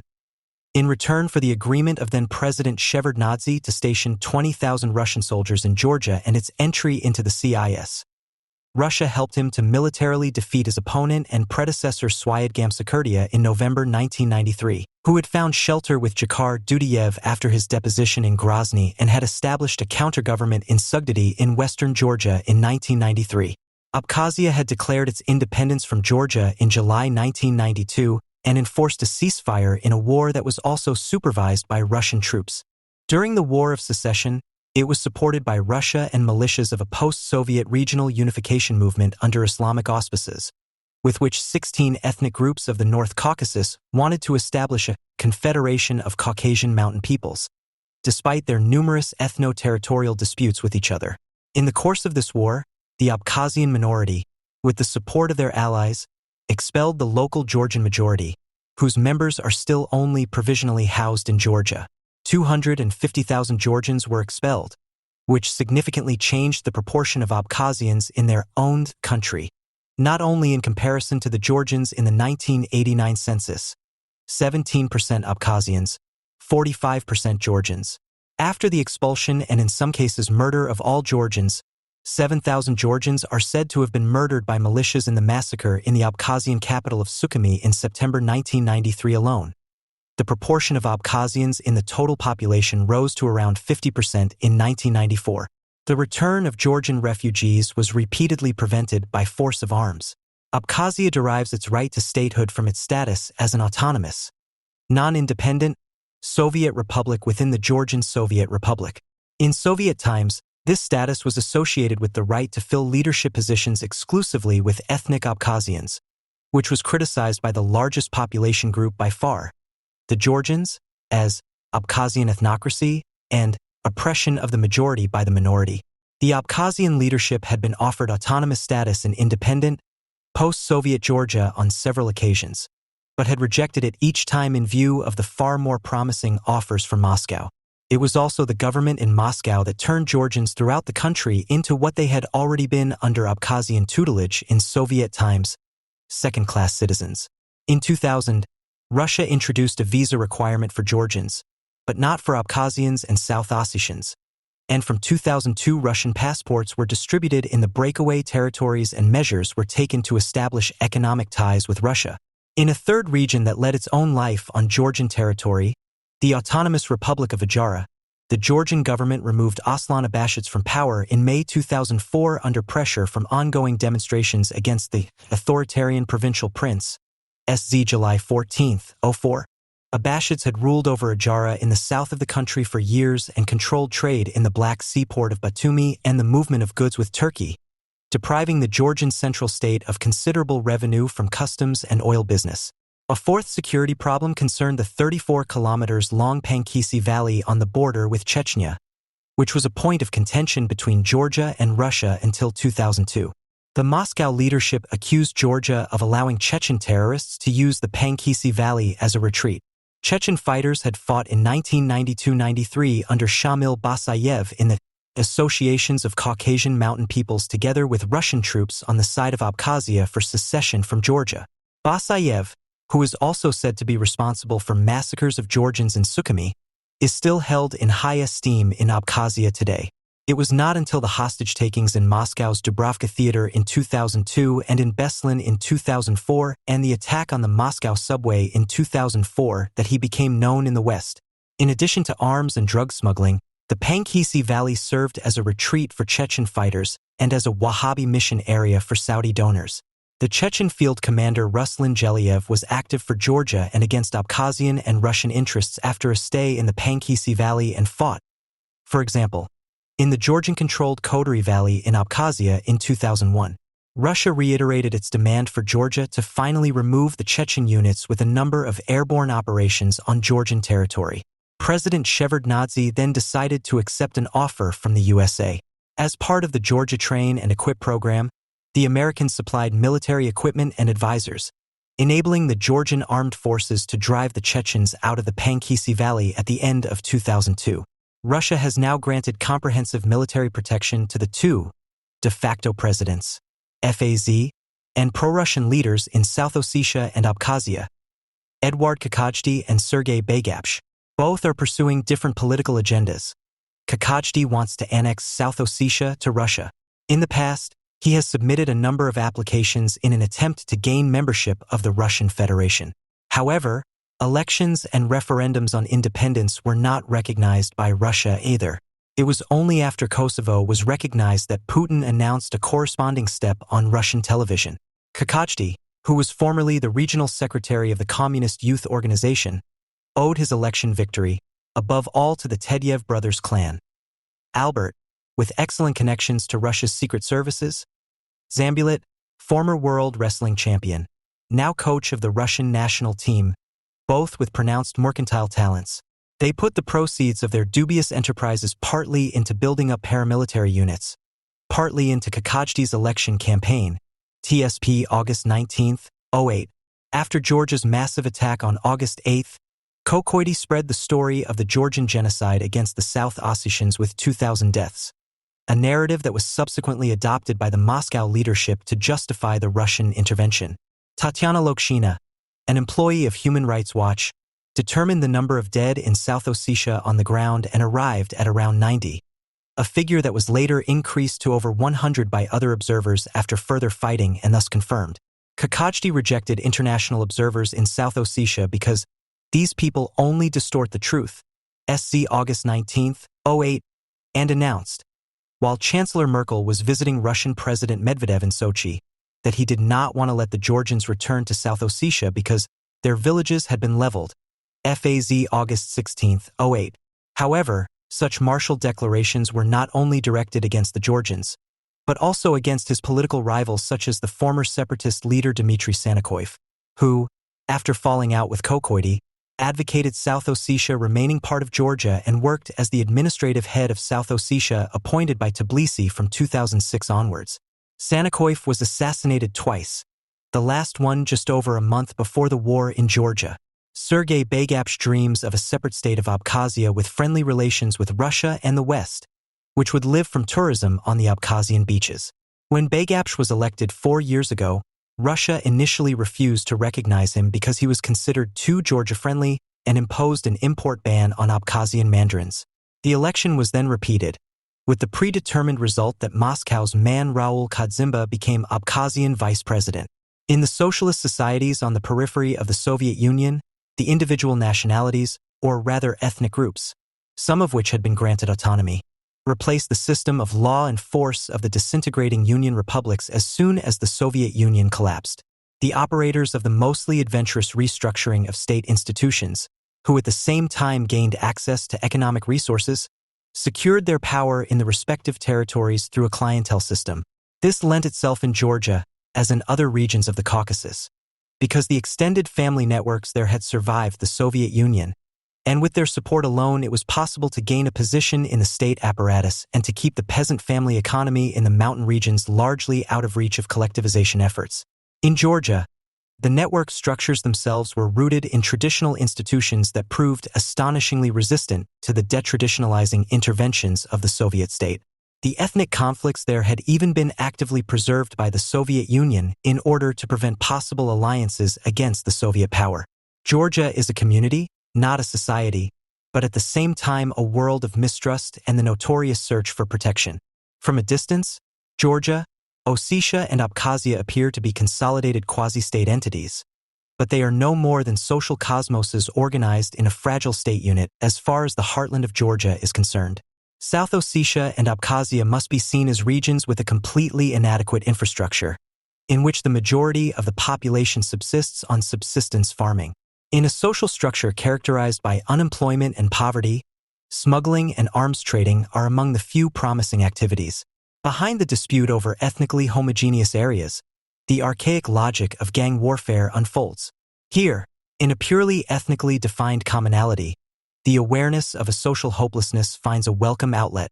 The so-called republics, which have now become independent, all follow the pattern of rebellion blind to reality. The first post-Soviet Georgian president, Gamsakhurdia, directed his populist anti-corruption rhetoric against all segments of society that did not fit into the national and ethnic logic, such as the urban intelligentsia, who were said to have enjoyed special privileges under socialism. In contrast, the clientelism of the communities, a hotbed of corruption, was not addressed. The idea of introducing comprehensible rules for the distribution of resources only emerged later. Although Saakashvili stood for a development in such a direction, this was rightly viewed with suspicion, as the following also applies to the rapprochement with the West. Hopes are concentrated exclusively on finding a patron in the form of the West who will make the necessary investments to reconstruct a completely collapsed economic infrastructure, and in the role of the promising broker, who is believed to have the miracle of being able to tap into external resources by instrumentalizing personal relationship capital and in exchange for political patronage, President Shevardnadze, who was in office from 1992 to 2003, actually enjoyed something like legitimacy. During his reign, Abkhazia, South Ossetia, and Adjara gained de facto autonomy, a situation that presented the Georgians with a difficult decision. If Georgian politics did not want to exhaust itself with a new edition of the old conditions with their parallel and competitive structures, sovereignty over the entire Georgian territory had to be achieved. At times, it looked as if the realization of a modern and sovereign Georgia was even possible with the support of the USA and Russia. During the Rose Revolution in Tbilisi in 2003, which forced Shevardnadze to resign, Russia and the USA were still competing for the stabilization of Georgia, which had also led to constructive initiatives. At the height of the conflict, Russian Foreign Minister Ivanov took on the role of mediator, which was viewed with favor in Georgia. Ovations for a Russian politician in the Georgian capital were among the sensations of this phase. At the same time, U.S. Secretary of State Powell offered American support to Nino Burgenadze, who had been proclaimed parliamentary leader until new elections were held. At the time, Georgia was integrated into the EU partnership and Atlantic structures, as well as into the partnership with Russia within the CIS. Mikhail Saakashvili, who was elected president at the beginning of 2004, pursued a course of closer ties with the West in foreign policy. At first, it seemed as if this orientation towards the West could be reconciled with good neighborly relations with Russia. However, this changed when Saakashvili soon began to wage a campaign against smuggling and closed the Irgnity market, which was located south of the South Ossetian city of Skinvali on the border between the Ossetian and Georgian-controlled areas, and was a major transshipment point for smuggled goods of all kinds. At the time, the aim was to withdraw support from the separatist government in Skinvali through targeted economic development of the area. However, the opposite was achieved. The South Ossetian population, who lived largely from small-scale illegal border trade, rallied around their president, Eduard Kakajdi, who was allegedly involved in large-scale illegal business. Part of Saakashvili's anti-smuggling campaign was also the reinforcement of police units in the area, which led to shootings in the summer of 2004. Since then, The summer of 2004 has been regarded as an escalation of the South Ossetia conflict caused by Georgia. Georgia insisted on the withdrawal of the remaining 3,000 Russian soldiers from the 2 remaining Russian bases in Batumi and Akalkalaki, which had been agreed for 2008. In the fall of 2006, Russia imposed sanctions on Georgia following the temporary arrest of 4 Russian officers accused of military espionage. All air, sea, postal and banking connections were interrupted. Russia had already imposed an import ban on wine, fruit and mineral water from Georgia, around 20% of exports, in May 2006, and the price of gas was doubled. From November 2006, Georgians were deported from Russia en masse, and Russian xenophobia against Georgians was deliberately stirred up. However, the Russian sanctions were also a nervous reaction to Georgia's progressive emancipation from Russia.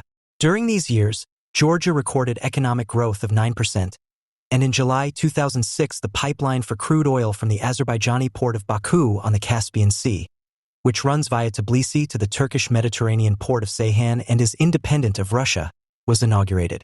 Russia's punitive actions against Georgia through the temporary interruption of energy supplies also led to a widening of the conflict, as Moscow's ally Armenia was also affected.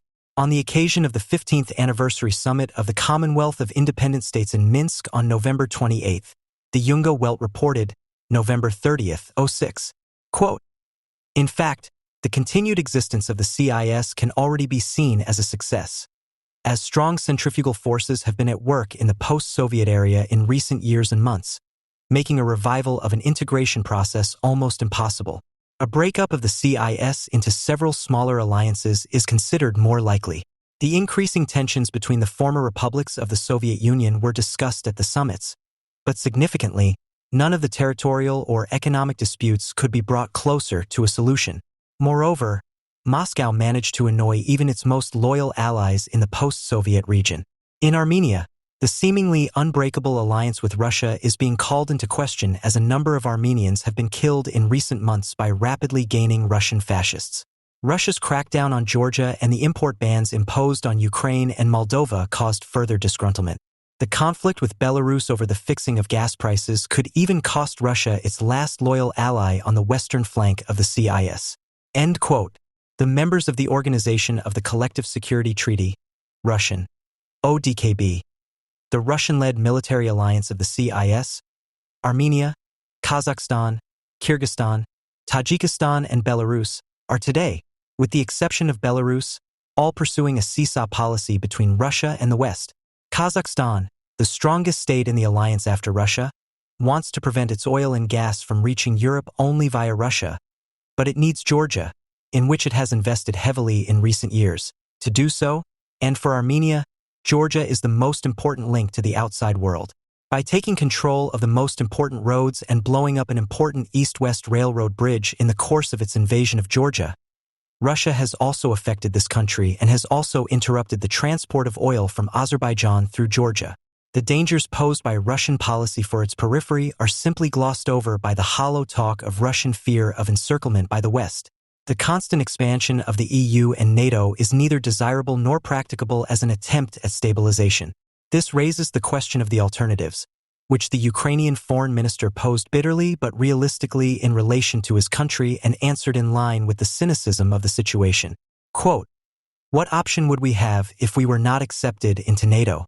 We would have to rearm. But would that increase our security? Or even that of the whole of Europe? Of course not." FAZ May 9, 2008. Contrary to the much-invoked New Cold War, the war in Georgia is intensifying cooperation between Russia and Germany. The warning of a West-East confrontation is essentially directed at the USA not to disrupt this cooperation. It is susceptible to disruption, for example, on the subject of energy security, which concerns many political bodies, as there are fundamental differences both within the EU and in relation to the USA. Germany and Russia have a special relationship when it comes to the pipeline project through the Baltic Sea, as illustrated by the so-called Nord Stream, which is intended to supply natural gas directly from Vyborg in Russia to Greifswald. Nord Stream is part of Russia's strategy to expand its regional energy supply monopoly. Energy supply monopoly through a second pipeline yet to be built, South Stream, which is to supply energy directly to Austria and Italy. avoiding Turkey and Ukraine as transit countries and including Serbia and other European countries. South Stream is a direct competitor to Nabucco, a pipeline that was planned by several EU countries in 2003 and is to be routed through Turkey to just outside Vienna. According to its supporters, this project would strengthen European energy security by bypassing Russia and Iran. Nabucco would enable the Caspian Sea producer countries to act as European suppliers independently of Russia. Georgia is indispensable as a transit country for feeding the Nabucco pipeline, but its suitability for secure energy transit is now completely questionable. Nabucco is strongly supported politically by the USA, but has long been increasingly questioned by its beneficiaries in the EU. Recently, many countries involved in Nabucco have reached bilateral agreements with Russia that strengthen the joint Russian-Italian South Stream project. The resulting weak position of the Nabucco project prompted the operator consortium of several European energy companies under Austrian leadership to deny the competitive nature of this pipeline to South Stream. They now want to involve Russia and Iran in the pipeline and connect them to the pipeline system. Although this thwarts the justification for U.S. support of the Nabucco project, as well as the reasons originally put forward by the European operating countries for the route, greater independence from Russia and isolation of Iran, in the seemingly polyphonic chorus of Europeans, those who, eager to keep their distance from the West, see the alliance with totalitarian regimes as the only security option always seem to prevail. With the Nord Stream project, Germany has committed itself to privileged cooperation with Russia, and countries that strive for independence and engage in conflicts with Russia are in the way. The former chief strategist of the Bundeswehr, Ulrich Weisser, described this attitude in the FAZ. One needs Russia, just above all for energy security, and therefore it is in Germany's interest to steer a different course and to accept by all means to stand in opposition to the Bush administration and to our own neighbors in the East. End quote. Gerhard Schroeder sees his engagement with Gazprom in exactly this sense. He sees countries such as Ukraine as a bridge between Russia and Europe, i.e. as an object of European-Russian relations. SZ March 7, 07. As the former Polish Prime Minister Kwasniewski criticized this attitude in the same place. This German policy has resulted in a new confrontation between the USA and Germany, which reached its most recent climax when the U.S. ambassador in Stockholm called on the Swedish government in an article for Svenska Dagbladet on October 9, 08 to prevent the Nord Stream pipeline and not to grant permission for it to be laid through Swedish territory. This project, which is based on a special agreement between Germany and Russia, would bypass potential customer countries such as the Baltic states and Poland to Greifswald, thus largely excluding them from the European energy network, increasing their dependence on Russia and driving a wedge between the European countries. In response, the German government reaffirmed its political support for the project and protested to the U.S. Embassy in Berlin that it was very irritated by this extraordinary event. TSP September 13, 08. On September 25, 2008, at the conference of the Federal Ministry for the Environment, Nature Conservation and Nuclear Safety Germany as an Energy Location 1998 to 2008. Review and Perspectives in Berlin. Schroeder unabashedly blurted out with whom and against whom Germany wants to guarantee European energy security. Quote, "It is believed that the independence of Europe's energy supply can be secured by relying on the indeed large resources in Nigeria. However, as we all know, the country is politically unstable. We should also be aware that Nigeria is in fierce competition with the USA, for example, and that's why I don't think it's the ideal alternative to Russian supplies. If you then look at what is happening in the Middle East, there are politically stable countries there, for example in the Gulf states, but you shouldn't overlook the fact that these countries are very strongly oriented towards Asia, i.e. India, China, and Japan, and therefore the question of whether these are equivalents to Russia really has to be answered with a question mark. And then we have an extremely interesting aspect of achieving European independence. This is a gas pipeline with the beautiful name Nabucco. And we want to speak plainly and say to all those involved that this pipeline only makes economic sense if gas can be obtained from Iran. Otherwise, I don't believe that there are sufficient reserves to underpin this increasingly expensive project in an economically sensible way. As I said, there is no reason to oppose it. But for those who see this as the non-plus-ultra of achieving energy independence from Europe, I would like to point out what this means politically. I believe that it makes sense to get gas from Iran. I am one of those people who would like to talk about it and recommend that politicians discuss it. But the resistance, especially in the United States, has to be overcome. Otherwise, it simply won't work. And whether this can be overcome will depend not least on the American elections. We need to further diversify the transportation routes for energy. This applies to all pipelines, including the routes from Russia, which run through unstable states such as Ukraine and Belarus, as well as the routes from the Middle East. And I am grateful for this, and I think it is right that the entire German government is also supporting the renewal and expansion of routes from Russia. In this context, I would like to recommend looking into the question of whether the existing pipelines, i.e. those that run through the Baltic states and Poland, and above all through Ukraine, are in a condition, or can be put in a condition within a very short space of time, that also meets Europe's energy security requirements. And we will also see that the Americans will act more strongly than ever before as competitors on the energy markets. With all the toughness that is characteristic of them, we are already seeing the first developments, for example in Qatar, Saudi Arabia, and, of course, in Russia, where capacities are being built up in the direction of China and India. It will therefore be of strategic importance who will be the first to transfer the necessary technology and capital to the energy supply countries. And that is one of the reasons why I was really shocked by the way Russia, the most important partner country in the energy issue, was treated in the course of the Georgian-Russian conflict. The one-sidedness that we have allowed ourselves here, which I am still discovering to some extent, is not only economically problematic, it is politically completely wrong and, if pursued further, and thank God the German government is not doing this, it would put Germany in a situation that I would consider to be historically highly questionable. Anyone who accepts Georgia into NATO must know that NATO could become embroiled in such a conflict in view of the, let me put it kindly, unpredictability of the current Georgian leadership and the policy of encirclement towards Russia, which the United States of America believes is the right thing to do. End quote. It was obvious to all observers that the party behind the poison attack on Alexei Navalny, the FSB, the Russian Federation's domestic intelligence service, had little interest in his sometimes xenophobic or national chauvinist statements, which do not put him as far away from Putin as some Russia fans like to tell themselves. It is far more important for his supporters and his opponents, who are ready to murder him, that Navalny's Foundation for Fighting Corruption, FBK, has been researching state corruption in Russia for years and has reported extensively on the North Caucasus, which is firmly in the hands of mafia clans tolerated by Putin. After Navalny was repeatedly sentenced to fines and suspended sentences in show trials and was barred from standing as a candidate in the Moscow mayoral election, he still refused to let up and return to Russia after his convalescence from Berlin, knowing full well that he would face another trial.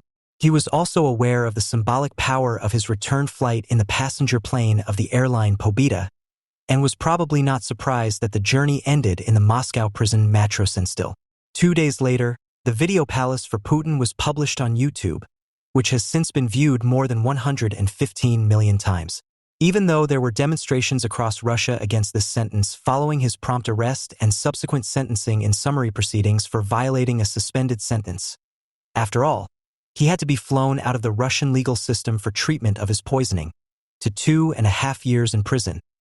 Even though Navalny's fame as an opposition figure is hard to beat, even though there are plenty of reasons for dissatisfaction in the country, he is not the recognized leader of the opposition, who are only united in their rejection of Putin. If the professional revolutionary Navalny had been greeted with frenetic cheers by his supporters in Moscow, as Lenin once was in Petrograd after his return from exile in Switzerland in 1917, it would not have been the signal for an overthrow. As expected, Germany reacted indignantly to Navalny's arrest.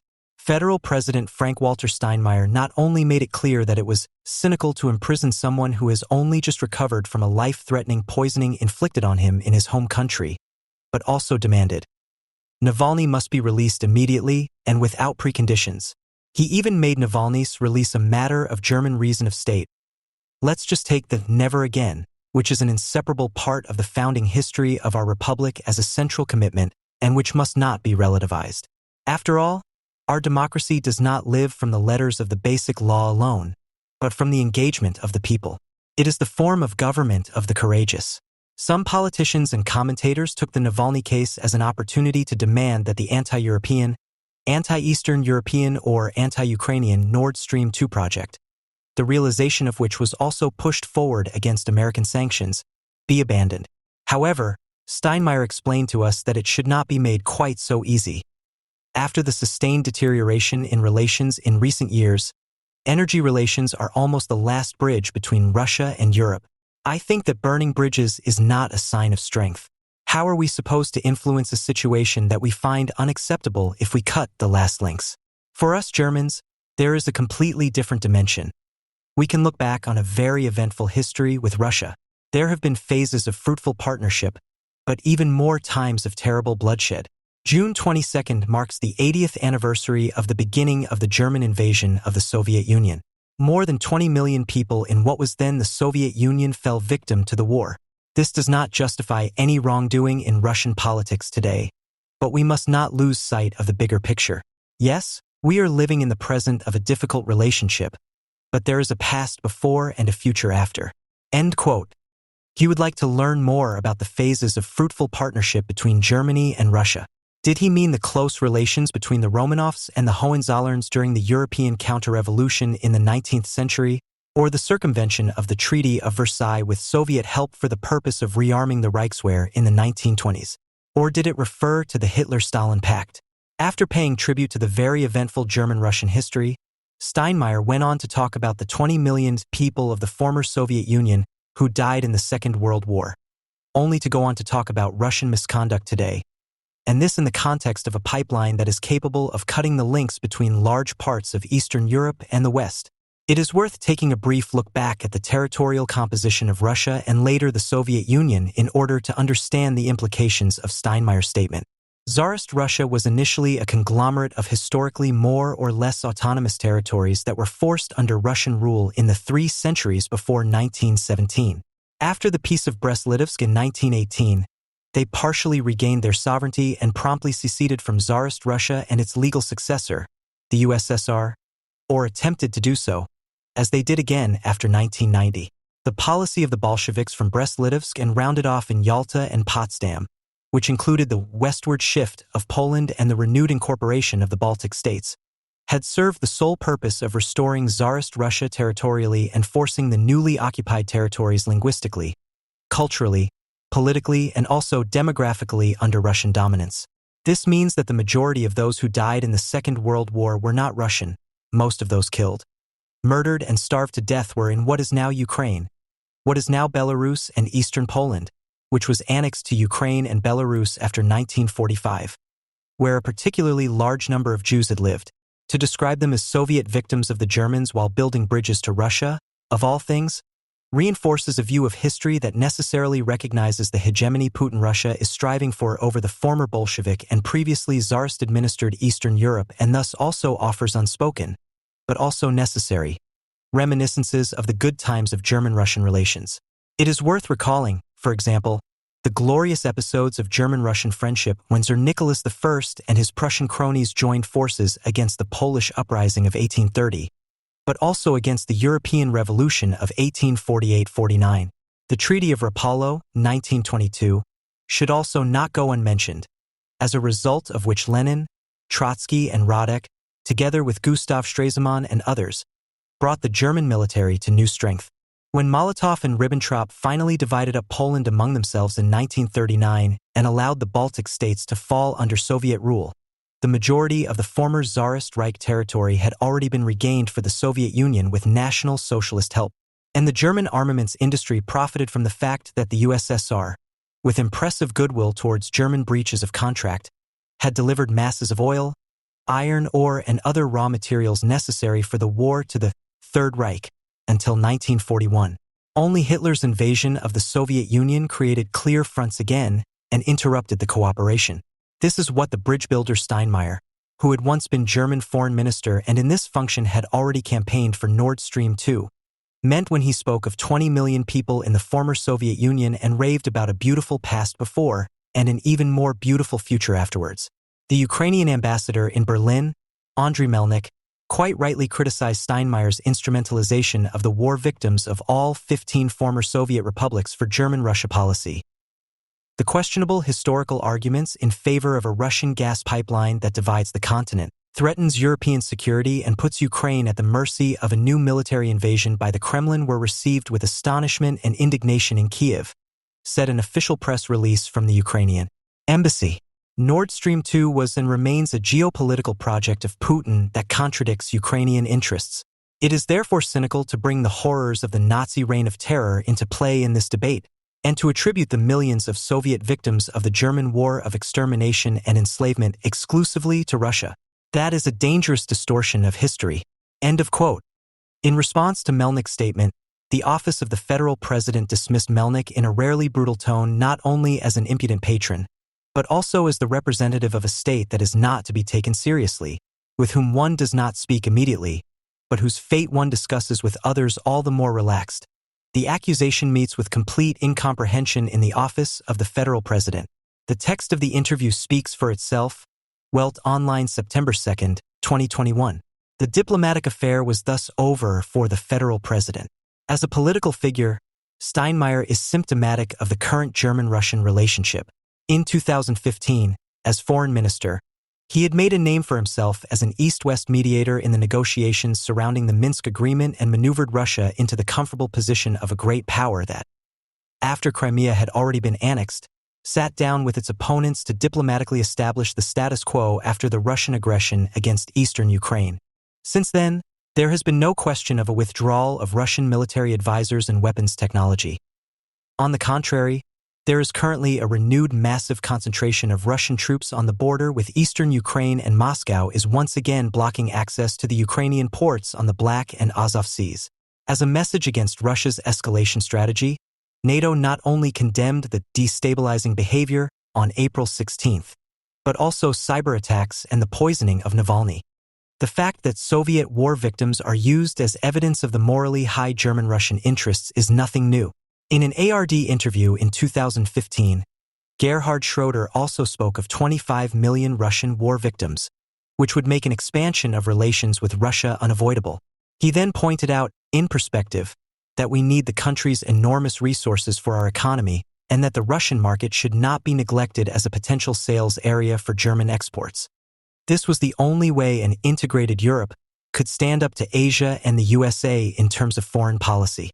Since 2005, Schroeder has been chairman of the supervisory board of Nord Stream AG, which is largely owned by the Russian oil and gas group Gazprom. In 2011, the first section of the Baltic Sea pipeline was inaugurated under the name Nord Stream, which was built bypassing several Eastern European transit countries. Since the independence of the countries bordering Russia, the issue of transit and gas fees has become a political issue. Extreme measures have sometimes been taken. In 2007, for example, Putin quickly forgot the much-vaunted pan-Slavic friendship with his vassal Lukashenko when he cut off the gas supply to Belarus for several days due to a gas dispute.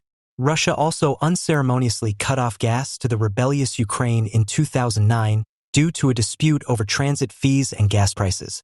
In 2014, the gas supply via the Transgas pipeline was interrupted again. In addition to the construction of the Turkish Stream pipeline, an expansion of Nord Stream has been pushed forward, not least because of such conflicts.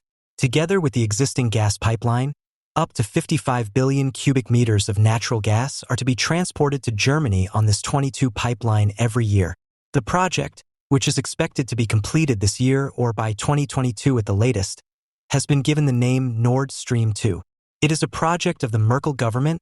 Construction began in 2018 and is seen as an element of the German prestige project Energiewende. The aim of this project is to remedy the supply insecurity caused by the fluctuating feed-in of renewable energy sources into the electricity grid by means of gas-fired power plants that are currently being planned or are already under construction, without having to rely on nuclear power from neighboring countries. The energy transition is a consequence of the nuclear phase-out, which, announced 3 days after the Fukushima accident, represents a concession by the CDU to the sympathizers of the Greens. This is one of the reasons why the Greens are the only party represented in the Bundestag to regularly speak out against the Nord Stream 2 project and make a calculation on energy security without the supply capacities of Nord Stream 2. Angela Merkel, on the other hand, emphasizes in line with her Social Democratic coalition partner that Nord Stream 2 should not be linked to the Navalny case. The fact that Germany is acting as the protector of Russian dissidents while at the same time expanding economic relations with Russia is in line with a historically familiar pattern. This two-track political style goes back to the time when no distinction was made between the USSR and Russia. It is also no coincidence that the German attack on the Soviet Union was subsequently stylized by many ex-Nazis as Hitler's great mistake. In addition to the fear of the endless expanses of cold Russia, it was also based on a Slavophile fascination. Even after the Second World War, the alleged passivity and inertia of the Russian national character was mocked and maligned by the right, but the selfless perseverance of the Russian soldier was idolized just as much. Former Wehrmacht tank General Heinz Guderian, for example, noted with admiration in his memoirs, "The Russian soldier has always proved himself to be a particularly tough and hard fighter."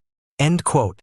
And Ike Mitteldorf, Major General of the Bundeswehr in the early Federal Republic, noted with regard to the failed German attack in the Battle of Kursk, "The fully equipped German assault divisions had to experience the dogged struggle of the individual Russian rifleman in his cover hole, right up to his last breath."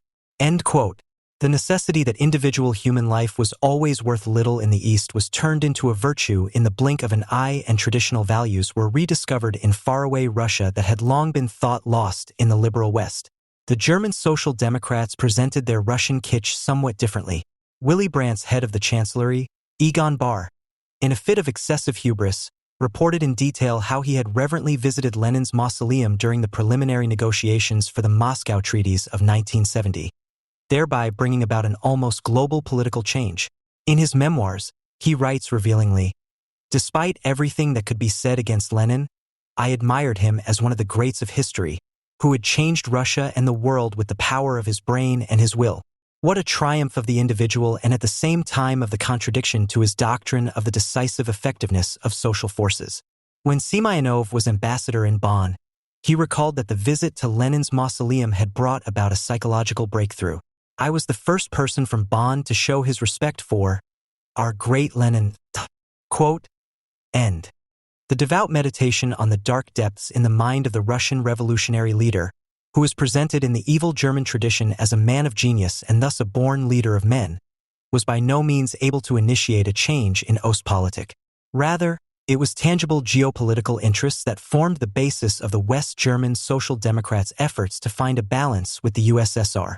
Only through a new relationship with the Soviets, it was said at the time, could the German question be satisfactorily resolved. In 1963, Egon Bahr coined the formula, change through rapprochement. "We should not wait for the collapse of the Eastern Bloc," he wrote 3 years later, quite the opposite. "The conditions for reunification can only be created with the Soviet Union. They cannot be achieved in East Berlin, not without the Soviet Union, not against it." Although it contradicts many resolutions, it corresponds to the real situation that within the federal government it is not the Ministry for All German Affairs but the Foreign Office that is responsible for this complex. End of quote. It was also a foregone conclusion that the decisive impetus for the normalization of relations with the Soviet Union could not come from former Nazi politicians who could no longer credibly represent Germany's national interest. Whether the national question becomes an issue for the right depends, not for the first time in German history, to a large extent on the left, wrote the national Marxists Peter Brandt and Gunter Minnerup several years later, thus succinctly summarizing the guiding principle of Ostpolitik under the social liberal Brandt government, despite all objections to Egon Bahr. The successes of the new Ostpolitik could be accelerated because in 1969 the USA lifted the strategic Kokum ban on the sale of steel pipes to the Soviet Union, which until then had thwarted all contracts between major Western corporations and the Soviet Union in the energy sector. The Kokum was founded in 1950 as a coordinating body for Western embargo lists in order to use economic resources against communist-ruled states for foreign policy objectives. From 1969 onwards, the FRG and several other Western European states negotiated the possibility of large-scale economic cooperation with the Soviet Union. The aim was to provide technical and financial assistance in the development of their immense gas and oil reserves in Western Siberia, which suited the Soviets, who were unable to profitably develop the gas fields in Western Siberia without massive investment and modern technology. The foreign currency income from the sale of gas was also intended to contribute to the recovery of the Soviet treasury, which was always in dire straits due to the high armaments budget. Soon there was talk in Moscow of new trade agreements with the FRG that would regulate the direct export of Soviet natural gas to Western Europe. The Soviets also hoped that the new economic interdependence would enable them to prevent their West German partners from revising their anti-Soviet policy towards the East. Accordingly, a communiqué from the Soviet Ministry of the Interior to the Central Committee of the CPSU dated December 1, 1969 stated, West German industry is interested in being supplied with various kinds of raw materials and intermediate products from the Soviet Union. The conclusion of a contract that would regulate the supply of Soviet gas to West Germany could be of great importance. We are talking here about a treaty that would remain in force for 2 decades and which would make the FRG's energy industry, such an important sector of its economy, dependent on the USSR. Soviet gas supplies will also involve the conversion of some sectors of the West German chemical industry, which in turn will require large-scale investment. As a result, the West German monopoly circles that will benefit from the treaty, the large corporations, Rurgas, Thyssen, Mannesmann, and others, will exert pressure on the Bonn government to prevent it from taking steps that could lead to an aggravation of relations with the USSR. End quote. In line with the calculations of both sides, a German-Soviet trade agreement was concluded in Essen in 1970, which was known in Germany as the natural gas pipe deal, and was even regarded in the Soviet Union as the deal of the century between the two countries. The Federal Republic undertook to supply 2,000 kilometers of pipelines to the Soviet Union and received Soviet natural gas in return. The billions in loans approved by Deutsche Bank were to be paid directly through gas deliveries. The new Transgas pipeline was modeled on the existing Russian-Czechoslovakian Bratstvo Brotherhood gas pipeline. In 1973, the Federal Republic of Germany received its first Soviet gas supplies via Transgas, proving the reliability of Soviet supplies of the alternative energy source in the midst of the oil crisis. In the event of supply bottlenecks, Russian gas was exported to Germany in good time, which was actually intended to supply the Ukrainian population. New major projects were soon launched. The Soyuz pipeline, which still transports Siberian gas from Orenburg to the Transgas pipeline, was completed in 1979 as a joint project of the CMA states with the help of Western technology and went into operation in 1980. Following the invasion of Afghanistan by Soviet troops, the foreign policy situation was already tense, and in 1982 the situation worsened again when martial law was imposed on the Solidarity 6 movement in Poland. This prompted the Reagan administration to resume the strategic Kokum export embargo against the Soviets. However, after the FRG received support from Great Britain, Italy, and France against the U.S. sanctions policy, the embargo on the export of strategically important steel pipes was lifted in the same year. The new Urengoy-Pomarezgrad pipeline, which also became a gas supplier for Transgas, was put into operation in January 1984. And in 1988, in the middle of perestroika, Transgas was finally expanded to include the Progress Supplier Pipeline, which was to go down in history as the Soviet Union's last major pipeline project. Bypassing the GDR in the construction of the Western pipelines was a foreign policy triumph for the FRG. Conversely, however, it was also seen by conservative communist factions within the Eastern Bloc as a sign of a dangerous rapprochement between the Soviets and the West German revanchists, opening the door to a possible annexation of the GDR by West Germany. But hardly anyone said this openly. Instead, this was reserved for a pariah of real socialism, the Albanian dictator and dyed-in-the-wool Stalinist Enver Hoxha, who had already painted the horror scenario of German reunification on the wall in 1970. By means of political, economic, cultural, and other treaties, a multitude of opportunities are opening up before the new Bonn leadership to penetrate the revisionist countries of Eastern Europe on all sides. He wrote on the occasion of the German-Soviet natural gas pipe deals. In concrete terms, this would mean that the Bonn government would create the conditions to reach the hinterland of the GDR in order to gradually incorporate and annex it. By betraying the sovereign interests of the socialist brother state, the Soviets were promoting the establishment of a friendly Greater Germany, a large neutral zone that would be equidistant from both superpowers. Although Hodge's predictions did not come true in the way he had feared, the good economic and political contacts with Moscow nevertheless served him well in the preliminary negotiations for German reunification.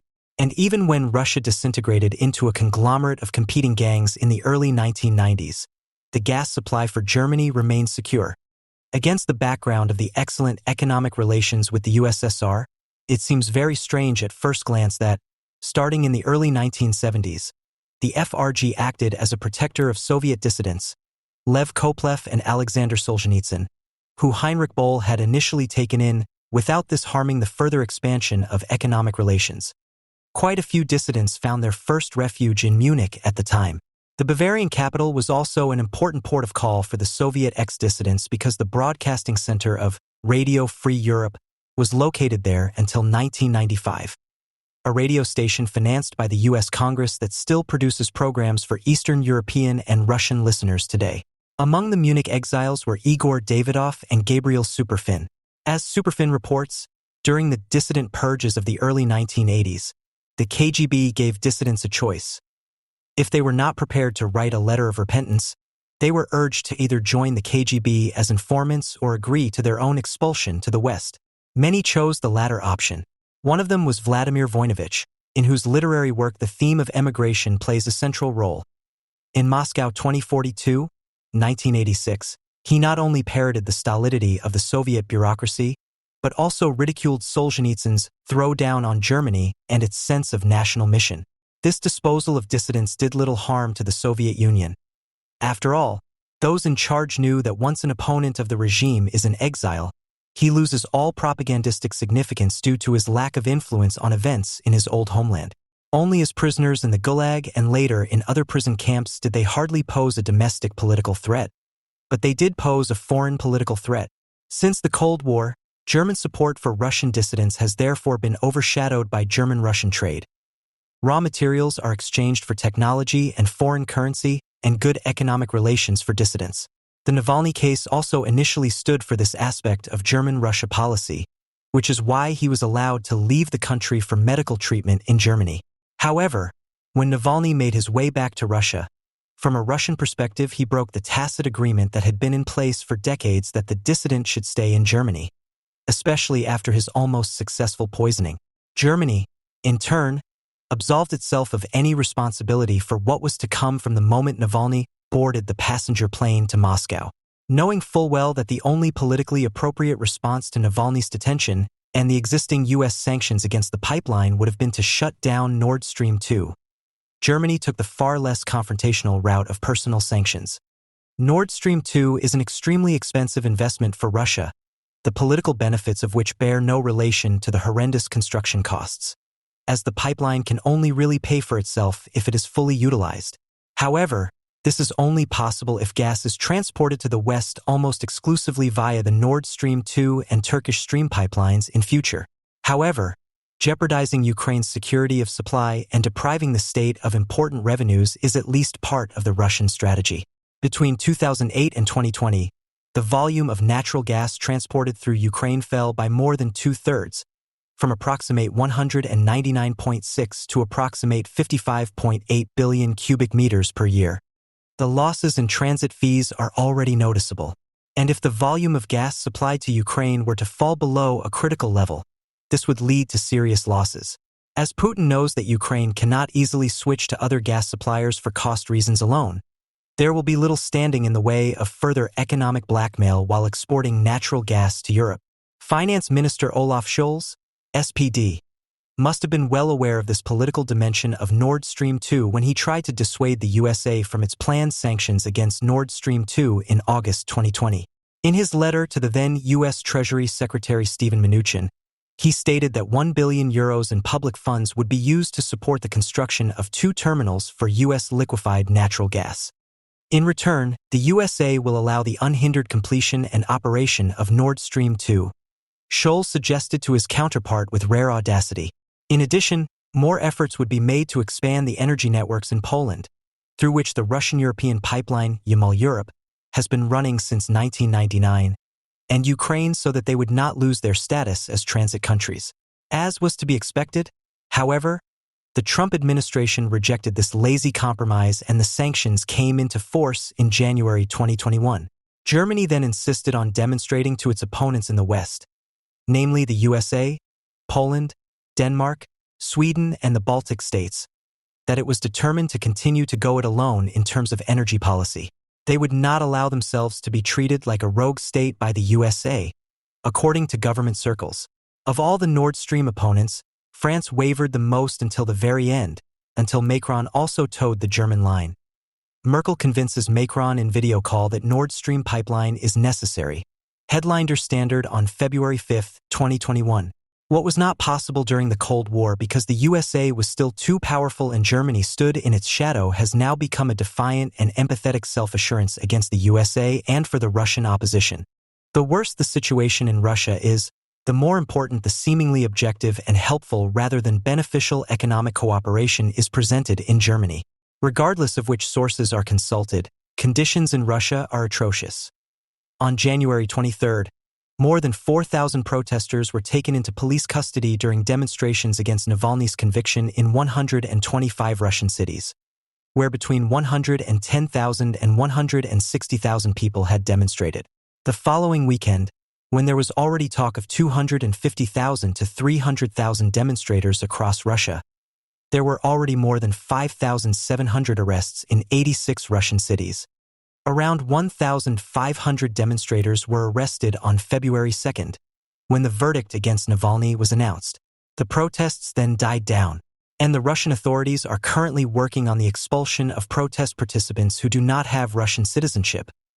Their residence permits are being revoked, forcing them to leave the country. They are then banned from entering the country.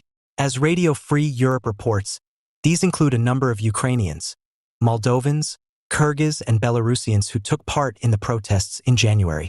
The repression corresponds to a political course that began with the nationalization of several television stations in the early 2000s and continued with the murder of critical journalists, obvious electoral fraud, and the banning of unpopular parties. In 2016, it culminated in the newly created Russian National Guard reporting directly to Putin. It was made up of the former internal armed forces of the Ministry of the Interior and the notorious OMON and SOBR units, which are notorious for bludgeoning demonstrators and for special operations against renegade elites. Their total size has since been officially estimated at around 340,000 men, who are nominally on a par with the Russian military. Putin is making sure that he remains without any serious political competition during his presidency and can continue to shape the country's destiny without reproach after it ends. The extent to which he will succeed in this is questionable, but the last decisive constitutional amendment from the summer of 2020 allows him to remain in office until 2036. And the latest federal law from December last year stipulates that Putin should become a senator for life in the Russian Federation Council after his presidency expires, and would enjoy guaranteed immunity and immunity from prosecution. The U.S. government's sanctions against the companies involved in the construction of the Nord Stream 2 gas pipelines are also an effective warning to all lenders co-financing the project. It is known that 18 insurance companies have already withdrawn from the project following threats of U.S. sanctions. In addition to personal sanctions, trade restrictions on export goods that could be used to manufacture chemical weapons have been in force since the beginning of March. Against this backdrop, the companies involved in Nord Stream 2 are keeping a low profile in order to leave the field to the governments. In a press conference on March 28, 2021, U.S. Secretary of State Antony Blinken indicated that the USA would not be able to definitively prevent the construction of Nord Stream 2. When asked whether the USA could still do anything to stop the construction of the pipeline, Blinken replied that it was solely a matter for the builders of the pipeline whether it would be completed or not. The USA is increasing the costs for both sides, i.e. Russia and Germany. Biden also said in an interview that Putin, who had tried to undermine his presidency by intervening in the election campaign in favor of Trump, was a murderer, which means that he has at least bought the guts of Germany, which likes to present itself as a moral superpower. The latest measures taken by the Russian president are evidence of a certain unease in view of the continued possibility of mass protests, palace revolts, or even major political upheavals in Russia during and after his presidency. The protests in Belarus last summer were a clear warning to him. However, as long as he remains firmly in the saddle, Putin or his successor can still be sure of German support. It is December 9, 2019, and Ukrainian President Volodymyr Zelensky is on a peace mission in Paris to meet with his Russian counterpart Vladimir Putin. His goal: to end the war with Russian proxy, troops in Donbass, which has been smoldering for more than 5 years, through negotiations. A goal that must seem at least unrealistic in view of the Russian invasion that has been raging in Ukraine since February 2022. The fact that Zelensky was the most moderate politician on issues of war and nationalism who was able to come to power in Ukraine after the annexation of Crimea in 2014 and the start of the war in Donbass was not only interpreted as a weakness by Putin, but also by large sections of the nationalist opposition. However, they did not have much to say in 2019. The Christian conservative politician Petro Poroshenko received 15.95% of the eligible voters. Yulia Tymoshenko received 13.4%. The right-wing populist politician Ola Lyashko received 5.48% of all votes, and the far-right anti-Semitic party Svoboda received just 1.62%. Zelensky, on the other hand, was young, not an oligarch and a famous actor. He was known from the comedy series Servant of the People, in which he plays the history teacher Vasil Holoborodko. After an election campaign financed by crowdfunding, he is elected president. As a politically inexperienced but simple and honest man, Holoborodko takes up the fight against corruption. The party that nominated Zelensky as its candidate in 2019 has the same name as the title of the series. Zelensky thus made himself popular with voters through the type of politician he marketed rather than through nationalist or even chauvinist rhetoric. Western countries were eagerly awaiting the Paris negotiations with Putin, especially the Germans. After all, it was the then foreign minister and passionate bridge builder, ZDF, Frank-Walter Steinmeier, who had since been elected federal president and was the architect of the Minsk II ceasefire agreements of February 2015, which quickly lapsed, who wanted to use the so-called Steinmeier formula to bring movement to the Donbass issue and create peace between Ukraine and Russia. The agreement to Minsk I and II was forced upon Ukraine in a situation of military emergency. In the meantime, however, it was in a position to wage a permanent war on the dividing lines for several years without, however, eliminating them. The fact that the initiative to act in peace do not depend on the negotiating weight of international mediators, but on a patron, meant that the Minsk II agreement of 2015, just like its predecessor Minsk I, quickly became a waste of time. Just 3 days after the ceasefire came into force, troops loyal to Moscow stormed the 25,000-inhabitant town of Debaltsev and its railroad junction. And the violation of Ukrainian sovereign rights by Russia was permanent anyway. After the world public had long been bored with a litany of mutual accusations that the other side was not fulfilling the Minsk agreements, a constructive process was to be initiated in the run-up to the Paris meeting in 2019 by reaffirming the principles of the Steinmeier formula. A binding order of further action should be laid down for Minsk II, it was said. Accordingly, an amendment to the Ukrainian constitution to enable regional autonomies should be made first. This amendment should already apply to the day of the regional elections in the separatist areas. Then, following a positive assessment of these elections by the OSCE Election Observation Mission, it should become permanent. The implementation of the Steinmeier formula would have meant an autonomous status in elections without a guarantee for the withdrawal of all Russian troops from the occupied territories. The document did not even mention a revision of Crimea's status. Putin now made the signing of a paper with a commitment to this formula by Ukraine a prerequisite for his participation in the aforementioned Paris meeting. And so, on October 1, 2019, representatives of Ukraine, Russia, and the separatist territories signed a corresponding document. Zelensky had also fulfilled the conditions for negotiations with Putin, Merkel, and Macron as part of the so-called Normandy format. The Steinmeier formula met with widespread rejection in Ukraine. This was made clear to German politicians even after the start of the war. In April 2022, Ukraine, which had just resisted the announced demilitarization by Russia, refused Steinmeier entry. The idea of far-reaching federalization is not particularly popular in western and central Ukraine anyway.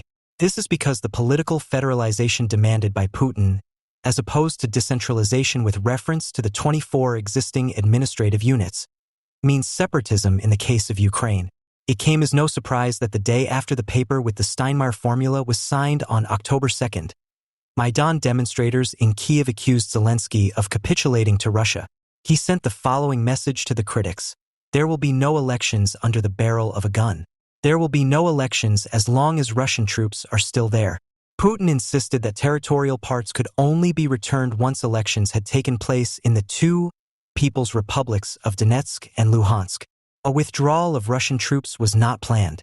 Under these circumstances, Russia could have manipulated the elections just as it did in Crimea or during the separatist referendum in Donetsk and Luhansk 5 years earlier.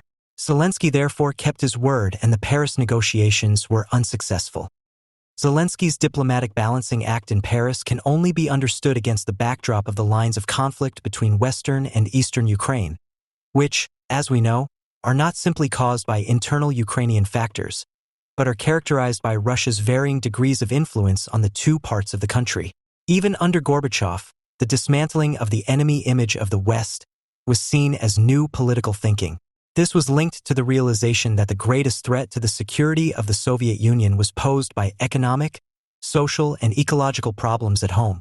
Nevertheless, Gorbachev already resisted the national independence of the individual Soviet republics and had demonstrations, for example in the Baltic states and Georgia, crushed. Putin finally became the enforcer of the great Russian chauvinist view that had already begun to assert itself under Yeltsin. It made either Russian or Soviet greatness the culmination of all other greatness. Russia gradually became clericalist, nationalist, folkish, imperialist. Naturally, this orientation has many opponents, both internally and externally. Under these conditions, a policy of détente does not lead to better relations, but hinders them, because the enemy of Russian claims is lurking everywhere. All over the world, he is waiting with his cultures, his economies, and his weapons. The Russian elite believes that the West is ultimately the great adversary behind all alternatives to the Russian model of rule.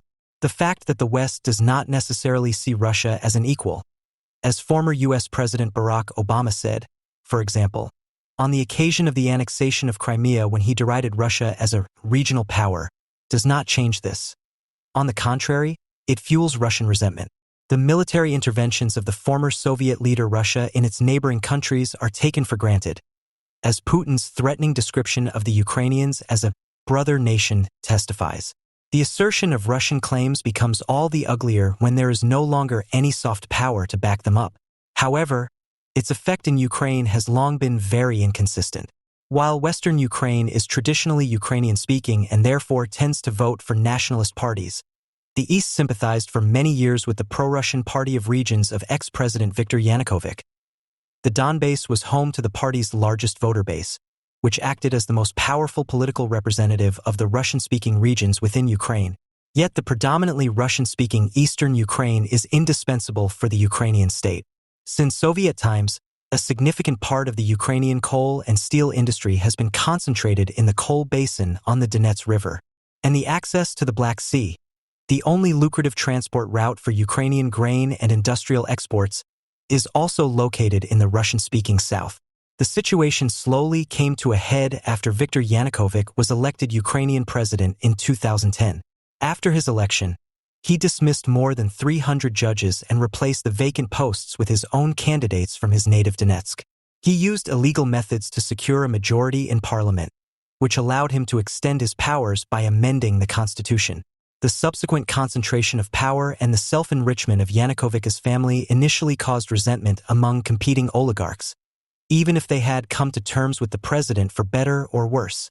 At the same time, Yanukovych made himself unpopular, particularly in Western Ukraine, when he enacted a new language law in 2012.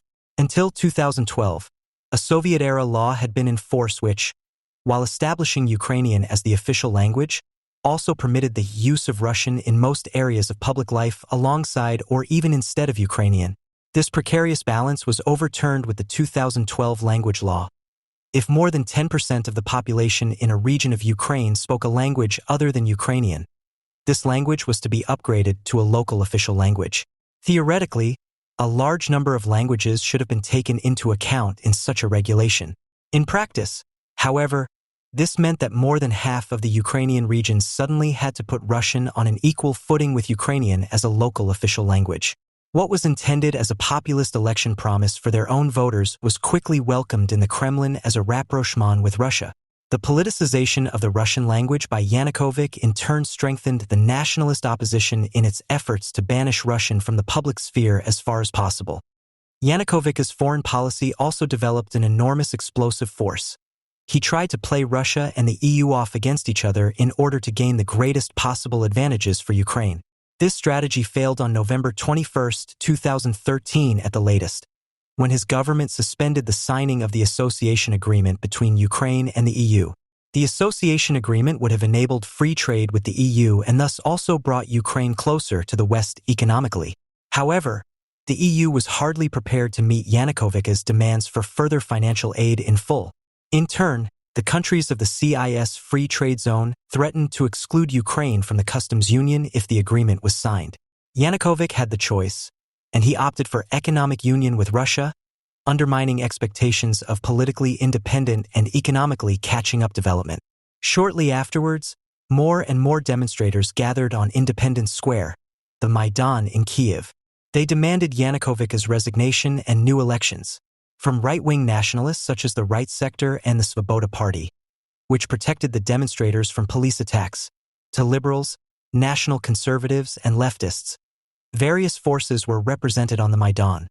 What must have seemed like total political chaos from the perspective of authoritarian regimes was a turning point in the long term. The Maidan marked the beginning of a change from a semi-authoritarian state to the establishment of a democratic order based on the Western model.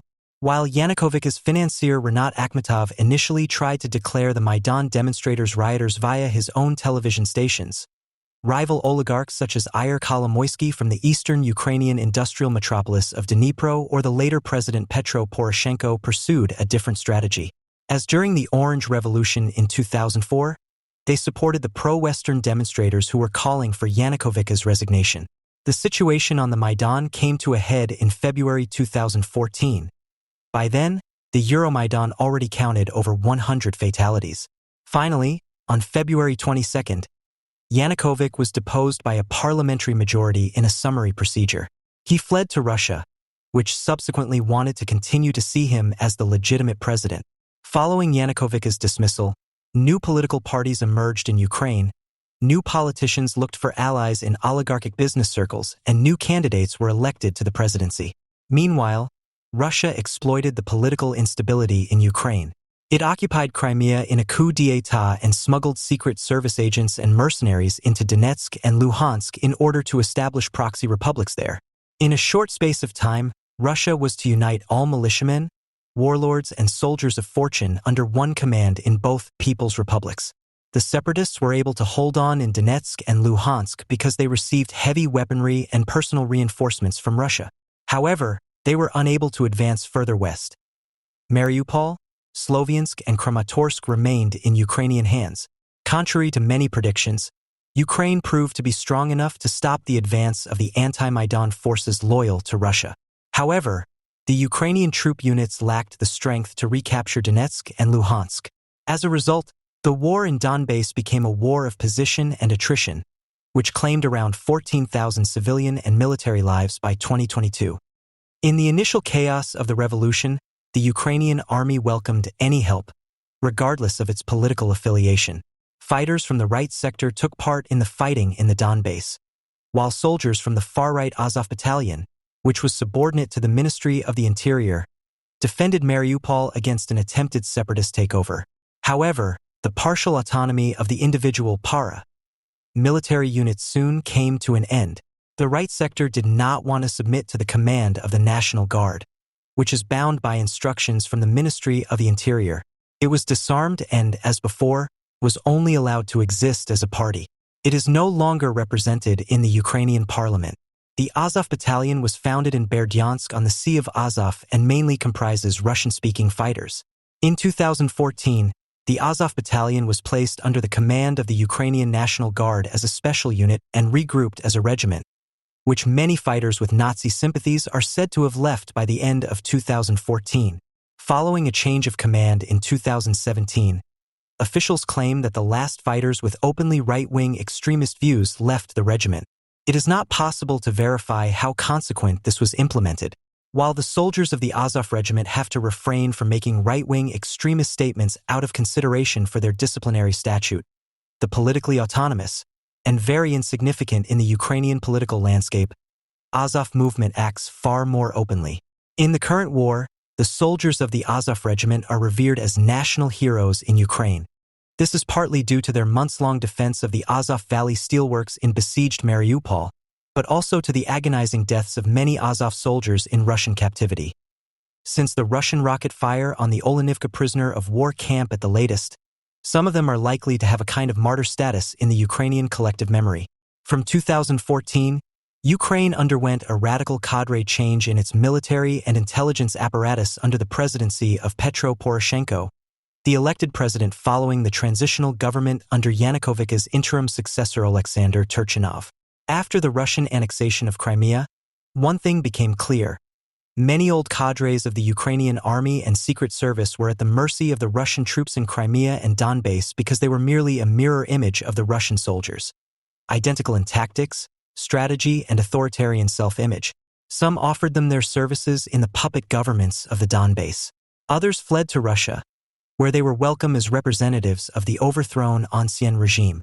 It is no secret that Western advisors helped the Ukrainian armed forces and secret services with the reforms. Their impulses fell on fertile ground, especially among the middle ranks, the key age group of the Maidan protests.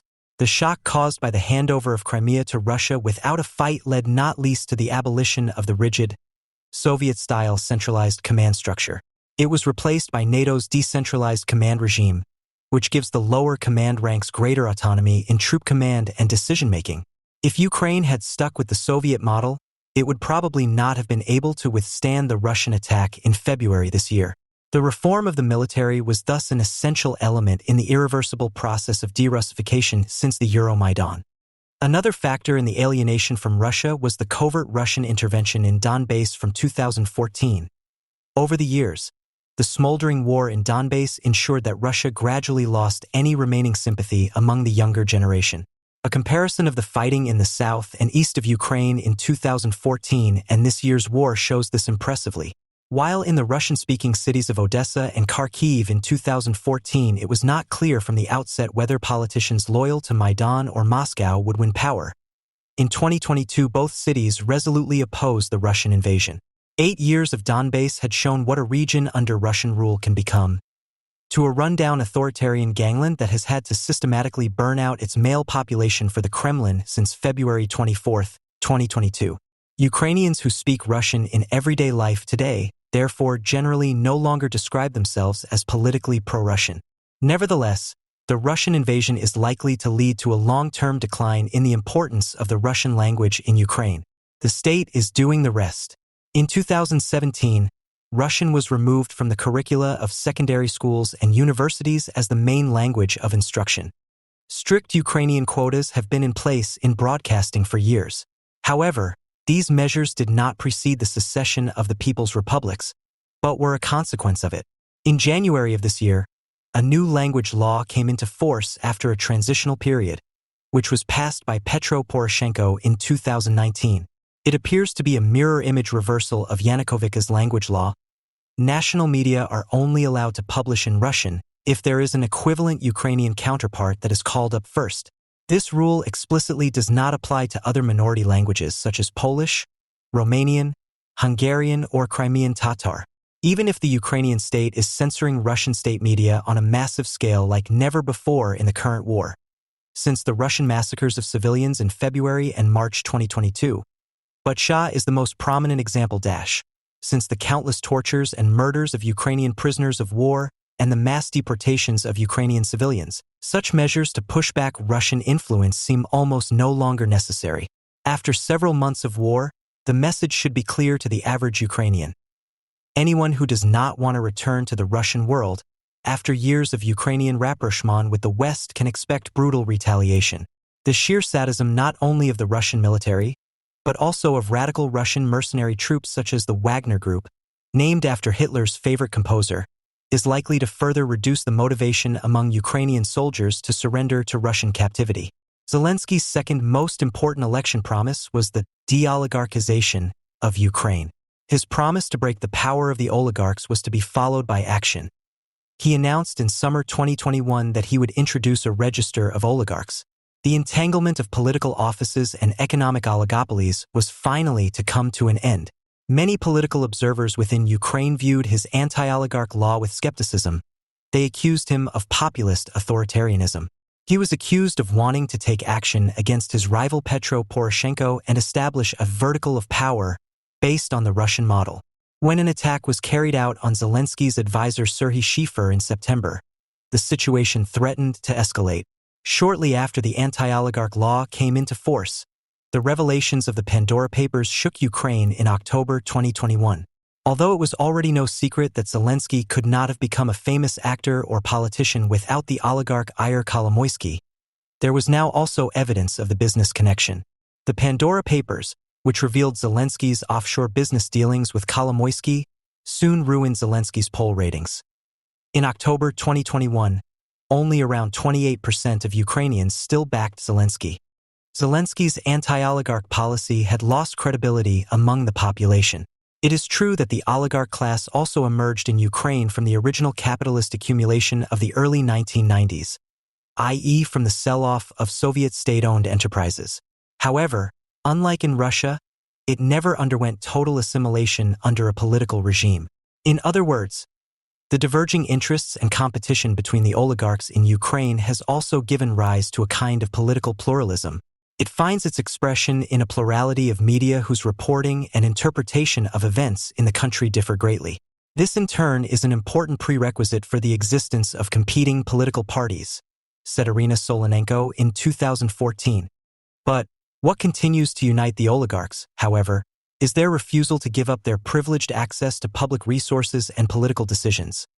Rule of law principles, transparent party funding, and anti-corruption laws are not goals they have been campaigning for so far. In the current war, the oligarchs have largely lost power through no fault of Zelensky's. Domestic politics have been frozen. The media oligopolies have lost importance and their accounts have become emptier. Since then, the majority of Ukrainians have supported the president. The fact that times of war sometimes require authoritarian measures is likely to have further increased his popularity. Zelensky had pro-Russian parties and television stations banned, and the Ukrainian military arrested oligarchs suspected of collaborating with Russia. Whether Zelensky will remain on the course of authoritarian populism after the war, however, can hardly be predicted before the end of the war. Even die-hard Ukrainian nationalists believe that Ukraine's integration into the EU and NATO is necessary, at least from a strategic point of view. In addition to security policy considerations, there are also economic reasons for this. While integration into the EU internal market should facilitate exports to the West, joining NATO should help Ukraine to be able to do business and export undisturbed by Russian influence. The Ukrainians are certainly indulging in a political illusion in their vague, romanticized vision of the EU. However, if they want to maintain their separation from Russia, they have no necessary and objective alternative. Ukraine is relying heavily on aid money from the USA and the EU's promised reconstruction plan. But there can only be solid economic development if access to the Black Sea and the territories occupied since February 24th is restored. Ukraine was already one of the poorest countries in Europe in 2021. At that time, Ukraine's nominal per capita gross domestic product amounted to $4,828. By comparison, Moldova, the poorhouse of the EU, had a GDP per capita of $5,285 in 2021. In Germany, it was $50,795 per capita this year, despite coronavirus lockdowns and supply chain slumps. Since 2014, Ukraine has been increasingly expanding its international trade network in favor of an economic detachment from Russia. A decisive step towards reducing dependence on Russia was the decision to stop importing gas directly from Russia at the end of 2015 in order to put an end to Russian gas blackmail. At first glance, it may seem flimsy that Ukraine imports its gas via Hungary, Poland, and Slovakia, which in turn obtain most of it from Russia. However, this at least offers rudimentary security against Russia cutting off Ukraine's gas supply overnight, as happened in 2009 and 2014. This was initially associated with higher energy costs, which could be partially offset with the income from the Russian transit pipelines running through Ukraine. However, Russia deliberately allowed the Soviet-style pipelines running through Ukraine to fall into disrepair and gradually reduced operations to a minimum, i.e. to around 55.8 billion cubic meters per year, as at 2020. The majority of the exported gas should instead flow via pipelines that bypass Ukraine. In addition to Turkish Stream, 2020, the German Baltic Sea pipeline Nord Stream 1, 2011, which was almost expanded this year to include the Nord Stream 2 branch, is part of this major anti-Ukrainian project. Ukraine has criticized the Nord Stream 2 project from the outset for prospectively drying up Ukraine financially and, far more importantly, allowing Russia to wage war in Ukraine without having to fear losses in gas sales. In the best-case scenario for Russia, it could almost completely shut down the gas pipelines that run through Ukraine and instead transport the gas to Western Europe through alternative pipelines such as Nord Stream 2. A nuclear-free energy transition with Russian natural gas as an eternally provisional, transitional technology must sound like madness to Ukraine, and not just for political reasons. The fact that the German coal and nuclear phase-out is unlikely to find many supporters in Ukraine may actually be due to the fact that it generates more than half of its electricity from nuclear power. The reactor accident at Chernobyl in 1986 did nothing to change Ukraine's pro-nuclear policy in the long term. The bizarre calculation that change through trade could be brought about in Russia remained exclusively a German self-deception. However, it was also the minds critical of Russia, such as the Greens, who pushed ahead with Germany's prestigious energy transition project, thereby only increasing its dependence on gas from Russia. After all, without the capacity of nuclear or coal-fired power plants, it is not possible to achieve a permanently stable power supply with renewable energy sources alone. So far, the only alternative to coal and nuclear power plants has been gas-fired power plants. Even under Kremlin crony and Nord Stream lobbyist Gerhard Schroeder, it was the Greens who pushed for a nuclear phase-out as the SPD's junior partner. They were the ones who drove the Merkel cabinet to legislate for a nuclear phase-out by 2023. Together with the SPD, FDP, and CDU, they bear more than a share of the responsibility for the current disaster. Even leading Greens are now admitting, far too late, the fundamental error of the energy transition. Ralph Fuchs, for example, writes ruefully on Twitter, with the nuclear phase-out, dependence on natural gas has increased. Even the greenest energy transition scenarios were based on gas as a bridging technology in the electricity sector and industry. And he adds, although we fought Nord Stream 2, we avoided the question of how to meet the growing demand for gas. LNG plus fracking were taboo. Dependence on Russian gas was the blind spot of the energy transition. Tweet from August 1, 2022. While Ukraine repositioned itself militarily from 2014, the Russian arms industry initially suffered from the technology sanctions imposed by the USA and the EU. Since then, it has not been able to fully offset its imports from the West with equivalent alternatives. The shortcomings of Russian weapons technology became apparent at the latest with the attack on Ukraine. There was a shortage of precision missiles from February 2022, and semiconductor chips became a rarity following the tightening of the dual-use embargoes. More and more Soviet weapons technology had to make up for the losses. The high-tech embargoes hit Russia harder than any financial sanction. Nevertheless, Russia repeatedly succeeded in importing weapons technology from the EU from 2014 onwards. As research by the British Telegraph shows, companies from at least 10 EU countries, including around 3/4 of German and French companies, took advantage of a loophole in the EU sanctions from 2014 that allowed the export of certain dual-use goods to Russia. It was only closed in April 2022 by a decision of the European Commission.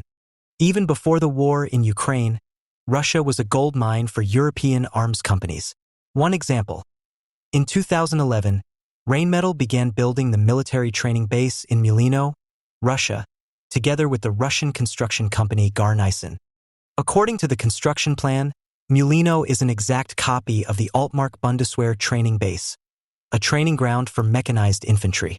After the sanctions against German arms exports came into force in 2014, the base was officially supposed to be completed without German help or technology. In reality, however, the Russian construction company Garnison continued to purchase military equipment produced by Rheinmetall via intermediaries until 2019. It is therefore more than obvious that Rheinmetall must have used Garnison as a letterbox company to continue its business in Russia. The base was completed in 2020 and the invasion of Ukraine was practiced there in 2021 as part of the Zapad West maneuver. Apparently, the EU sanctions were relatively weak because countries such as Germany, Austria, France, and Hungary pushed for a certain degree of flexibility. Within Germany, on the other hand, it was not only the well-known figures from the SPD who called for informal recognition of the status quo of Russian-occupied Crimea. Armin Laschet, CDU, and Christian Lindner, FDP, also wanted to return to business as usual as quickly as possible after 2014. The fact that the SPD-led state of Mecklenburg-Vorpommern circumvented U.S. sanctions with the help of an environmental foundation in order to complete Nord Stream 2 was not a problem for many CDU/CSU and FDP politicians either, whether Nord Stream 2 or Mulino. In view of such close business relations with Russia, it is not surprising that Germany is still very reluctant to supply weapons to Ukraine. Only Eastern Europe, the UK and the USA are willing and able to provide Ukraine with massive support in the form of weapons, money, and resources. However, it is becoming increasingly clear that the war in Ukraine is becoming a crucial test for the West. The German egg dance over the repair of the Gazprom gas turbine in Canada had already shown how fragile the international sanctions against Russia can already be. Anyone on the brink of an energy blackout is most likely to pull out of the Solidarity Front. The decades-old German connection with Russia is taking its revenge on the exploding energy prices following Russian gas cutbacks, which will lead to massive social upheaval in the foreseeable future. It is therefore doubtful whether the Western United Front for Ukraine will be able to survive beyond the winter. In turn, it will be very convenient for those in positions of responsibility to place the upcoming energy protests, similar to the previous demonstrations against the coronavirus measures, under a blanket suspicion of extremism or Putinism. Anyone who stands in solidarity with Ukraine should therefore resolutely oppose the instrumentalization of the Ukraine war for the green agenda of impoverishment and name those responsible for the German disaster. All through European history, the intervals of peace, during which reconstruction and progress overcame the ravages of war, were secured by a temporary equilibrium between the great powers of the day. It is obvious that there was no such equilibrium on February 23, 2022, when Russian columns started rolling towards Kiev, and Russian President Vladimir Putin had just described Ukraine not merely as Russian, but as the homeland of the very first Russian state, Kievan Rus. That warning of an imminent invasion was quickly confirmed by satellite photographs of long columns of Russian armored vehicles preparing to advance. It was then that the US President, the French President, and the Prime Minister of the United Kingdom, together with every other active European ally, had an opportunity to arrange an emergency meeting and issue a categorical warning to Russia, dovetailed with a convincing promise of maximum support to Ukraine. There had been plenty of time to prepare for that moment, in fact 8 years, given thinly disguised Russian soldiers had first infiltrated and then invaded the two Russian-speaking regions of Donetsk and Luhansk in April 2014, when Crimea was also seized. But when the moment came and Russian tanks rolled into Ukraine, there was no cohesive and determined power ready to respond quickly and effectively. NATO had done just that several times during the Cold War, by promptly reinforcing threatened allies with thousands of airlifted troops from the so-called Allied Command Europe Mobile Force. That, however, was the old pre-enlargement NATO, which was still a veritable military alliance of countries capable of defending themselves and help weaker allies in trouble, and whose chronically weak Mediterranean member states, with the most resplendent uniforms and least combat strength, had no Russian troops on their borders. But once very deserving yet utterly indefensible countries such as Estonia were included in NATO, along with Poland, which mustered just 42,000 combat soldiers out of its population of 33 million a mere 3 months before Putin's full-scale invasion began, it stopped being an effective military alliance. Instead, it became a kind of social club.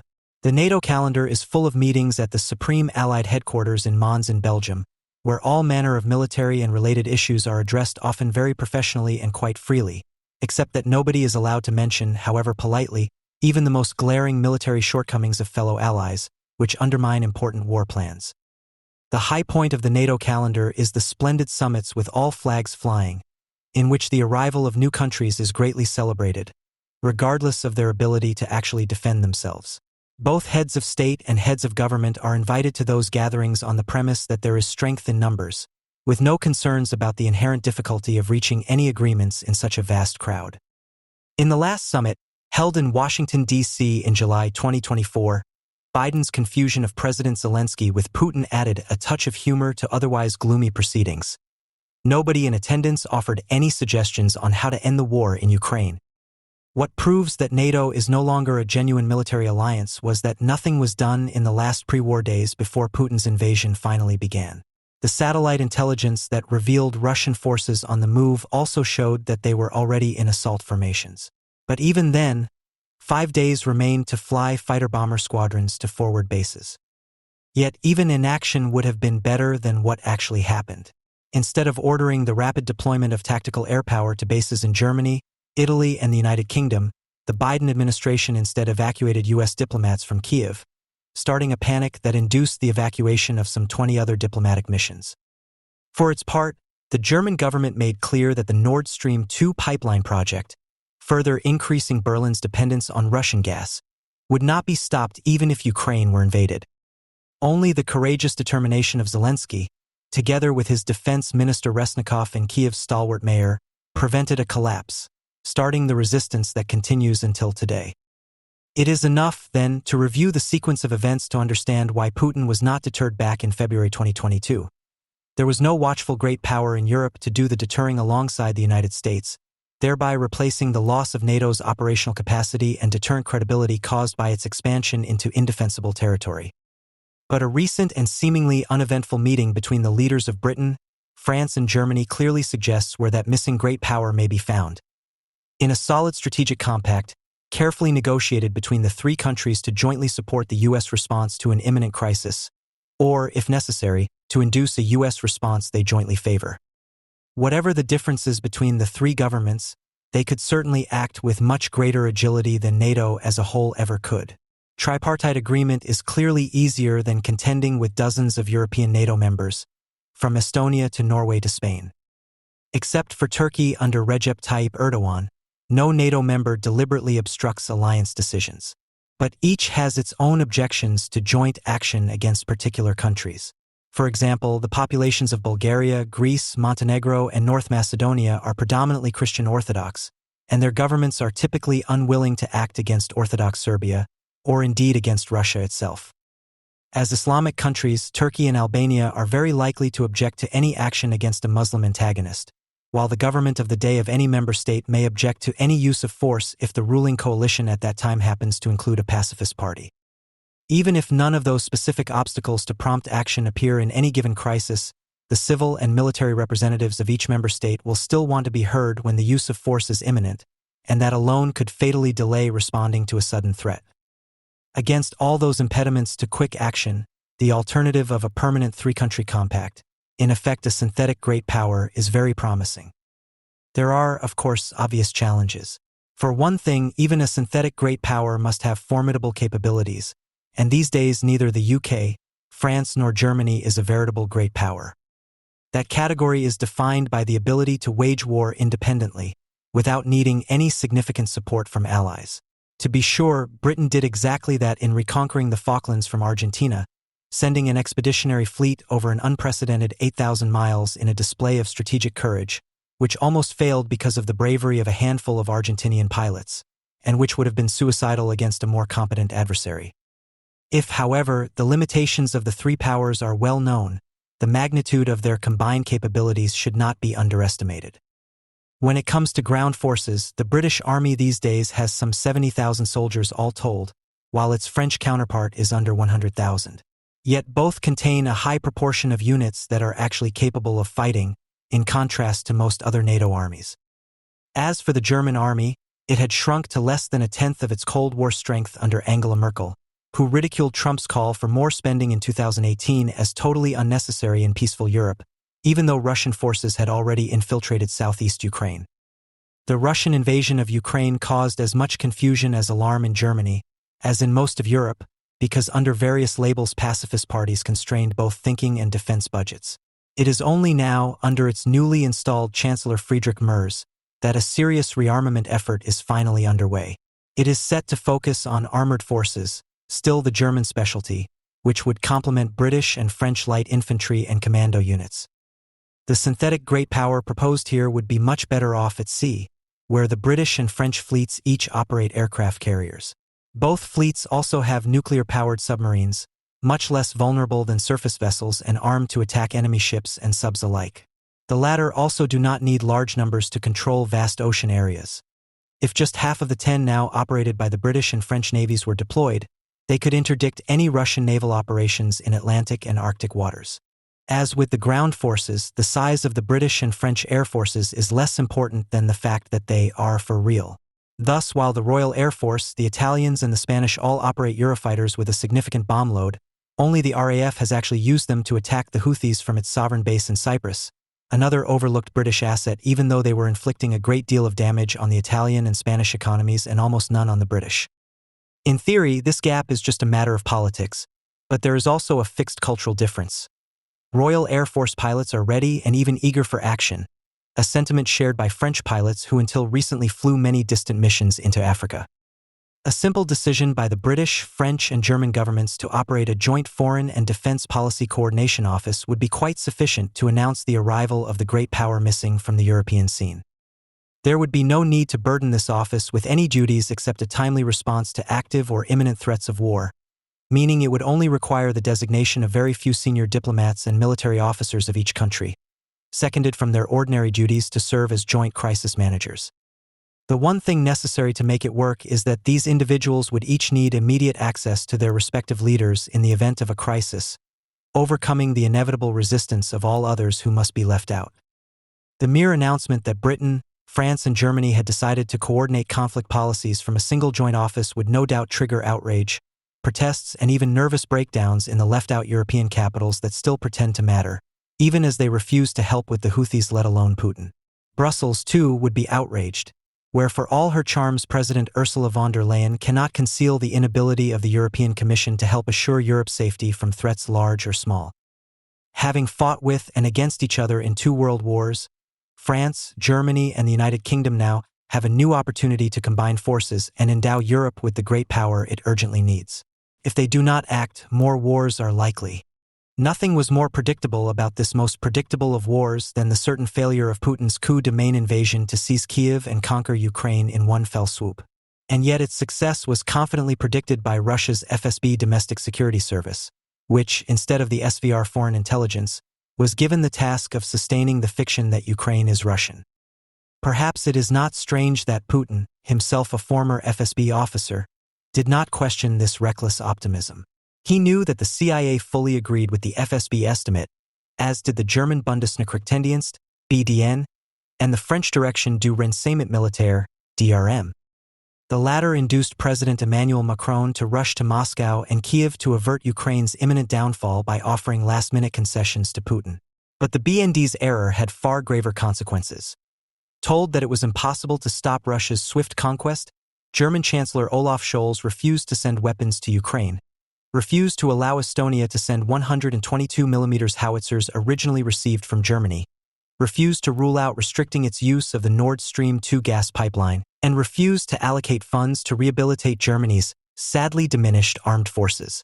Since Putin is especially attentive to German politics, this served as a strong green light for his war. As for the CIA's totally wrong assessment, it had still more serious consequences.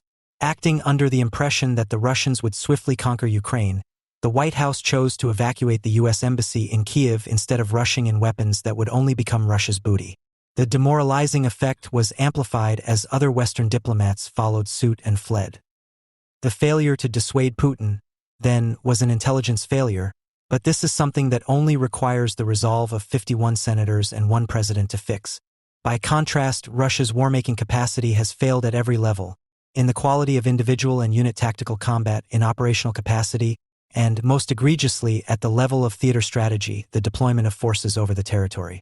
The attempt to conquer Kiev with an endless double column of armored vehicles advancing on a single vector meant that every act of Ukrainian resistance generated cascading stop-and-go delays that emptied out fuel tanks. The most important tactical failure came right at the start. In the pre-dawn hours of the war on February 24th, elite air assault infantry proved incapable of executing the key mission of the entire invasion. This was the coup de main that was to secure the Antonov airfield in Kiev's Hostomel Serb and open the way to the heart of the city, from where Zelensky was expected to flee in panic, leaving Ukraine's forces leaderless and exposed. Arriving in a fleet of helicopters, the Russians duly seized the little-used airfield. Ilyushin Il-76 heavy transports were then expected to bring in many more troops to secure it, pending the arrival of mechanized units from nearby Belarus. But Zelensky and his ministers, who had gathered for war instead of fleeing, immediately ordered an all-out effort to counterattack the Russians with any and all forces that could reach the scene quickly.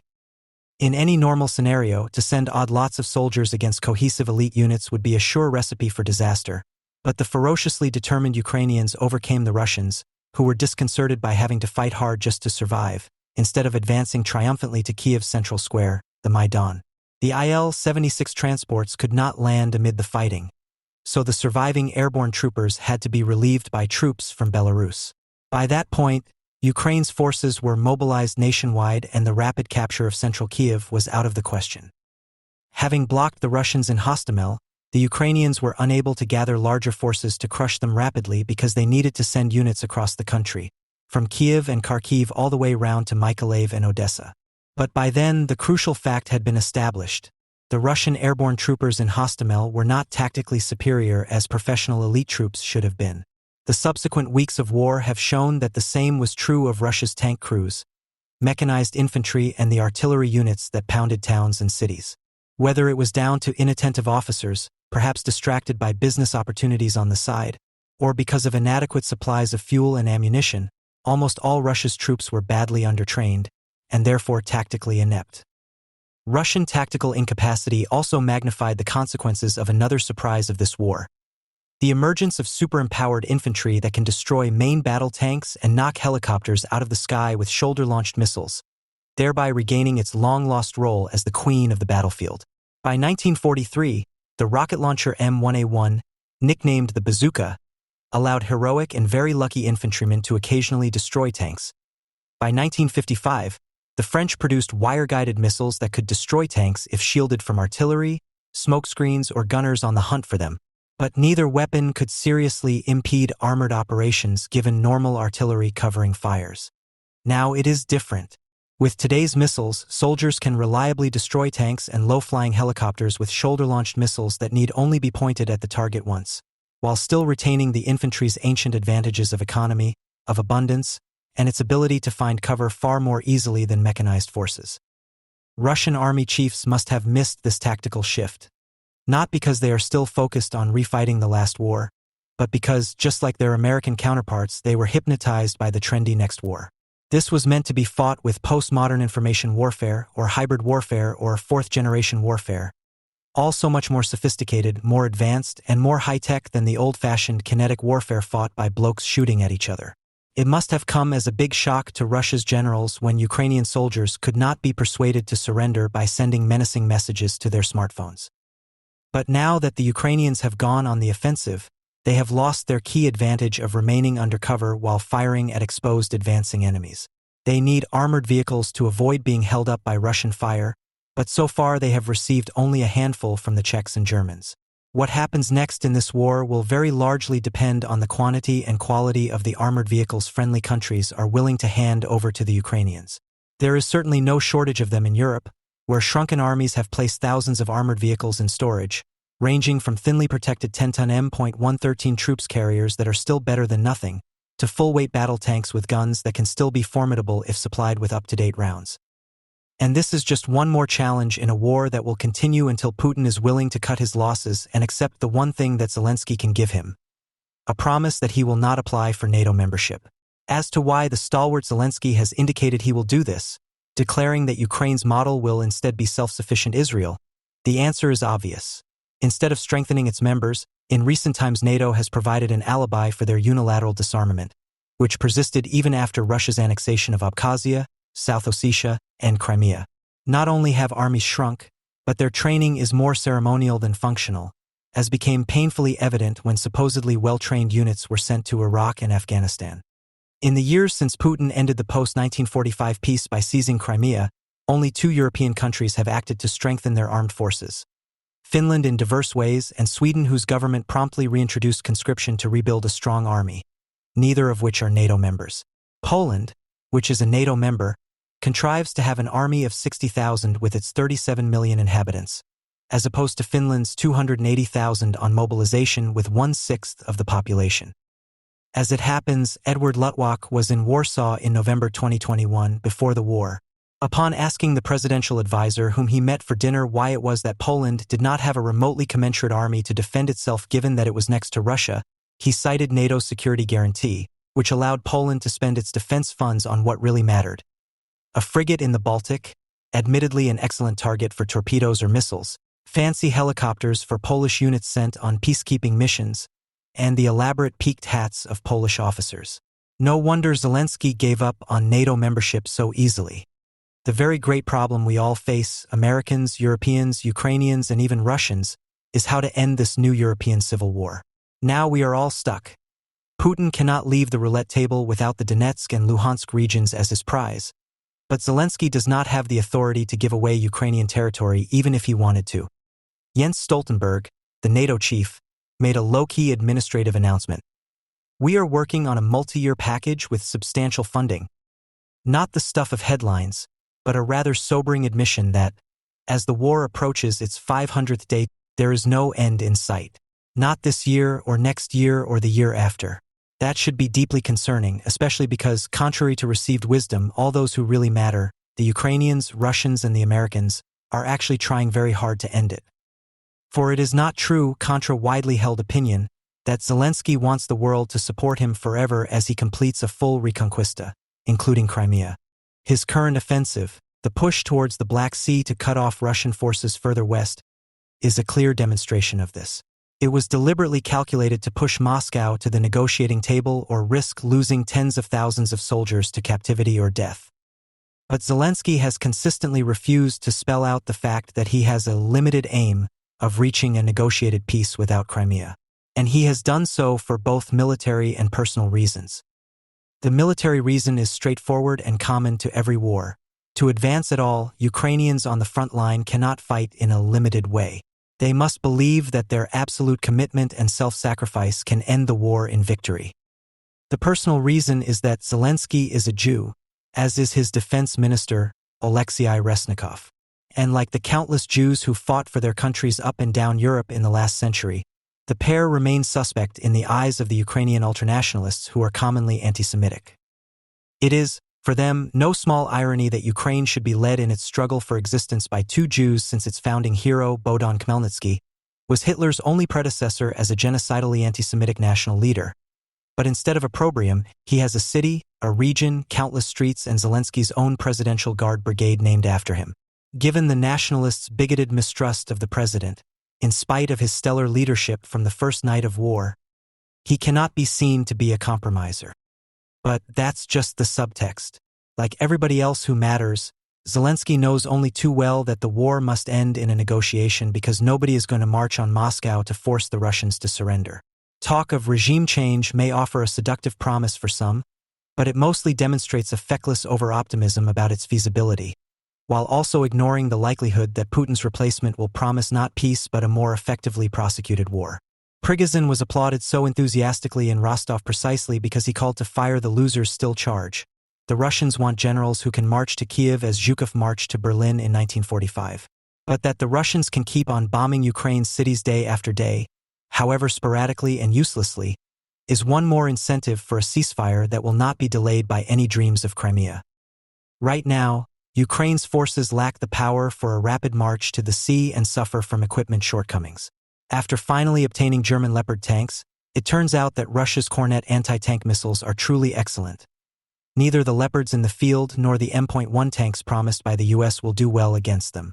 But even if this offensive cannot be truly successful, Ukraine's strength is clearly rising, which should be enough to push Russia to the negotiating table. For, just as Zelensky is wrongly accused of refusing a ceasefire because he wants too much, so, too, is Putin. Yes, it is perfectly true Putin started the war determined to conquer Ukraine in less than a week, armed with the marvelously advanced post-kinetic war plan, all the rage in the US too, devised by his military chief Valery Gerasimov. But from the bitter February morning when Putin discovered that Gerasimov and his FSB internal intelligence chief, along with US, French, and German intelligence, were utterly wrong, Putin has refused both of the alternatives available to him. The first was what to do what many believe he did last year: decide to fight in earnest. For that he would have had to declare war and mobilize his 2 million reservists to invade with overwhelming military force, as opposed to Gerasimov's for show only advance of 150,000, including field dentists. So why didn't he? Certainly not because he feared nuclear retaliation. Chancellor Olaf Scholz had just declared that Germany would not even delay the planned opening of the Nord Stream 2 gas pipeline if Ukraine were invaded, let alone support NATO nuclear retaliation with the bombs stored on German soil. And Washington gave up long ago on extended deterrence, whereby nuclear weapons would be used in response to conventional attacks against U.S. allies, let alone non-ally Ukraine. But Putin did fear something just as powerful.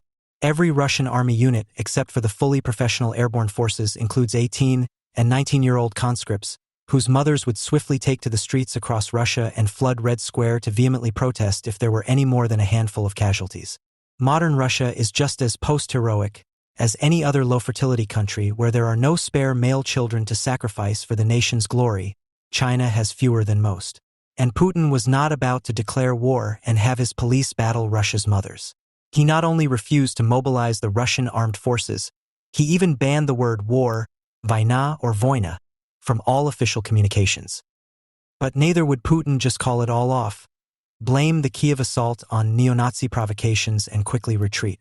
So instead of all-out war or no war, Putin has persisted with his special military operation, revealing in the process to the entire world that Russia does have something that no other country still has: full self-sufficiency. Unlike China, the Russian Federation is autarkic in food and fuel, and manufactures all that is needed to sustain its armed forces and civilian population on a war footing, even if they are short of a few luxuries. So all Putin needed to keep fighting till his enemies lost patience was manpower, and to keep his conscripts out of combat. He also has rubles, which he is wielding. Right now, joining the Russian army earns one a 600,000 Russian ruble sign-up bonus, 204,000 Russian ruble a month, $2,296 today, and stellar death benefits. 5 million Russian ruble from the president himself, an additional 2 to 3 million from the regional government, and a monthly widow's pension of 25,000 Russian ruble a month. Enough have joined to provide the forces that dug and fortified the long trench lines now holding up Ukraine's offensive, along with almost 200,000 of the recalled reservists, who get the same pay and benefits. And there are still more newly enrolled Russian troops in the east and in the formerly independent state of Belarus, the country that, in all but name, Putin did conquer last year. But while Putin could keep up a war of low-level attrition for a while, it cannot lead to victory. And now he has Elvira Nabiullina to contend with. Nabiullina is the formidable head of Russia's central bank. Already very highly respected before the war, she is now the hero of Russian public finance for having successfully controlled inflation better, in fact, than the Bank of England or the U.S. Federal Reserve. The word is that she is tapering the printing of rubles, not for fear of a greater national debt. Russia's is much lower than that of the U.S. or U.K., but of inflation. For Putin, too, that is a greater threat than anything his troops can encounter on the battlefield. Inflation will quickly drown Russia's poor, many of whom are scattered across the endless steppe of Russia with very few opportunities to earn their way around rising prices. These Russians also happen to be Putin's firmest supporters. That is why unmistakable signals have issued from the Kremlin that Putin is finally ready to consider a compromise. The final party longing for an end to the debacle is the U.S. CIA head William J. Burns hurriedly called his Kremlin counterpart, Sergei Yevgenyevich Naryshkin, to reassure him that the U.S. had nothing to do with Prigozhin's march to Moscow. That phone call is as good as evidence as any that, contrary to foolish leftist fantasies, the Biden administration, fully backed by most Republicans, does not want Russia destabilized by this war. For it knows only too well that Russian power alone keeps the Chinese from absorbing the vast spaces of Mongolia, Kazakhstan, the Kyrgyz Republic, Uzbekistan, and Tajikistan, and that Russian weapons still flow to the only countries that actually fight the Chinese in recurring incidents: India on land and Vietnam at sea. So here's our paradox. Even though all three key parties want to end the war, the fighting still continues. Why? Because of a virtue that is also a sin. The Ukraine war is not an all-out war like the First or Second World Wars. It is a limited war, with U.S. and Russian embassies still functioning in Moscow and Washington, US and Russian astronauts sharing space capsules, concerned phone calls by the CIA director when Moscow is briefly in turmoil. It is bound by reciprocal restraint. The Russians do not attack US aircraft and vessels bringing weapons to their enemy. The Americans do not supply weapons to Ukraine that can attack Russian cities. Putin himself has silenced threats of nuclear attacks by Russian hotheads, declaring that he would only use nuclear weapons if Russia were faced with imminent destruction, that is, inevitably nuclear destruction. In other words, the good news is that the Ukraine war is a polite, limited war, just like those of the 18th century that were later envied in the terrible 20th century of all-out, unlimited wars. But the bad news is that as long as only the Ukrainians are under fire, none of the other protagonists has an impellent reason to end the fighting. So like the 18th century 7 Years' War, it risks dragging on for at least another 500 days. In continental warfare, each side strives to retain and, if possible, increase its operational reserve, the sum total of trained and equipped combat units that are not in combat. It is only with an operational reserve that strategic choices can be made. Whether to keep forces ready to counter an expected enemy offensive, or to launch an offensive to drive back the enemy, or, better still, to penetrate the enemy front, roll out and encircle enemy forces. It was by a succession of such offensive envelopments that the Red Army drove back the Germans from Stalingrad all the way to Berlin. The Allies did the same on a much smaller scale after the 1944 Normandy landings. Of course, until an operational reserve is built up and offensives can be launched, frontal forces are absolutely necessary, whether to resist an advancing enemy or to keep attacking the enemy, so that it cannot withdraw its frontal forces to build up its own operational reserve. But frontal forces can only fight by attrition, First World War style, to kill and wound enemy troops in front of them. And an entire war fought by attrition alone must last for years, killing and maiming troops on both sides until one side or the other gives up because of sheer exhaustion. That is what happened on November 11, 1918, when Germany surrendered, even though not one Allied soldier had entered German territory, which remained almost undamaged in spite of the British and French air raids that hit a few buildings here and there. It was because Germany was neither devastated nor occupied after its surrender that it could go to war again just 20 years later, with catastrophic consequences. In other words, attrition is not only costly in lives, but it is also inconclusive, for it does not exhaust the will to fight. Why is this relevant? Ever since the failure of the Russian air assault at the Antonov airfield on the first night of its invasion, which was supposed to open the way for the conquest of Kiev and the country's surrender, Ukraine has been fighting a war of attrition. At the cost of mounting casualties, Ukrainian frontal warfare has been successful enough to induce the Russians to withdraw from Kharkiv, the country's second-largest city, to prevent the seemingly inevitable Russian conquest of Odessa, the country's premier port, and to limit Russian advances in the most contested Donetsk and Luhansk regions, lately by holding Bakhmut in a house-by-house, street-by-street fight, in spite of relentless attacks by Russia's Wagner mercenaries.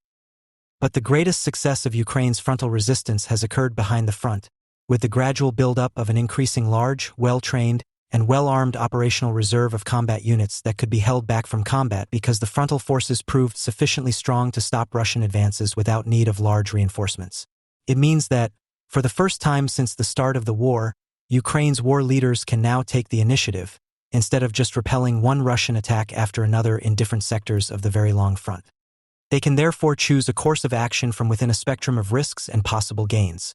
From remaining on the defensive overall while launching successive attacks to drive back the Russians in one sector after another, each a limited risk effort, to the boldest option of concentrating all available forces for a deep penetration offensive to scythe across the roads and rail lines that sustain Russia's forces within an entire region.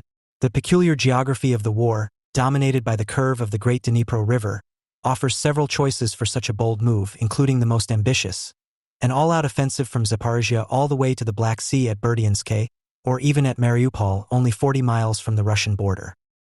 Regardless of the chosen sector, unless the Russians have large forces ready to counterattack powerfully enough to promptly drive back the Ukrainians, the result of an all-out offensive could be a spectacular Russian defeat, complete with an unprecedented number of prisoners. It might even finally provoke challenges to Putin's direction of the war, and hence his entire leadership. That Ukraine's leaders can finally choose between different options is a great advance, even if the chosen option is to hold back the operational reserve until the Russians make a move of their own. This is entirely possible. The assault on Bakhmut that has long dominated the headlines has been intense but also very limited in its scope.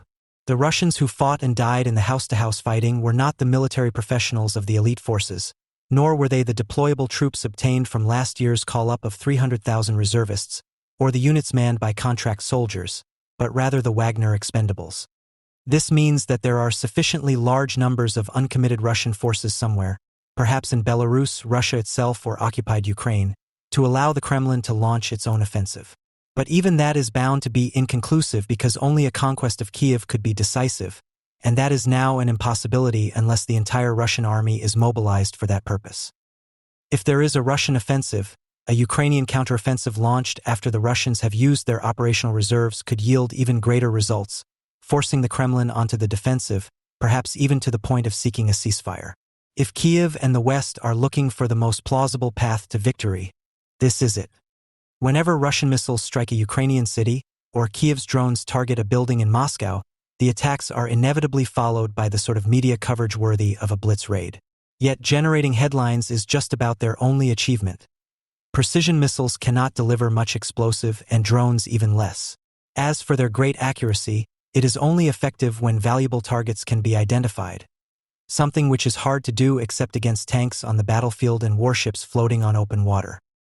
Against buildings, small missile warheads and puny drone charges can certainly inflict damage, but not of any real consequence. And this is a key aspect of the entire war, especially when compared to the last great conflict on the European continent. From March 1942, the RAF's Bomber Command was flying Lancaster bombers with a typical individual bomb load of 6,400 kilograms, so that the first Lancaster raid to feature 400 bombers dropped 2,560 metric tons, more than the total tonnage dropped on Ukraine by Russian cruise missiles since the war started.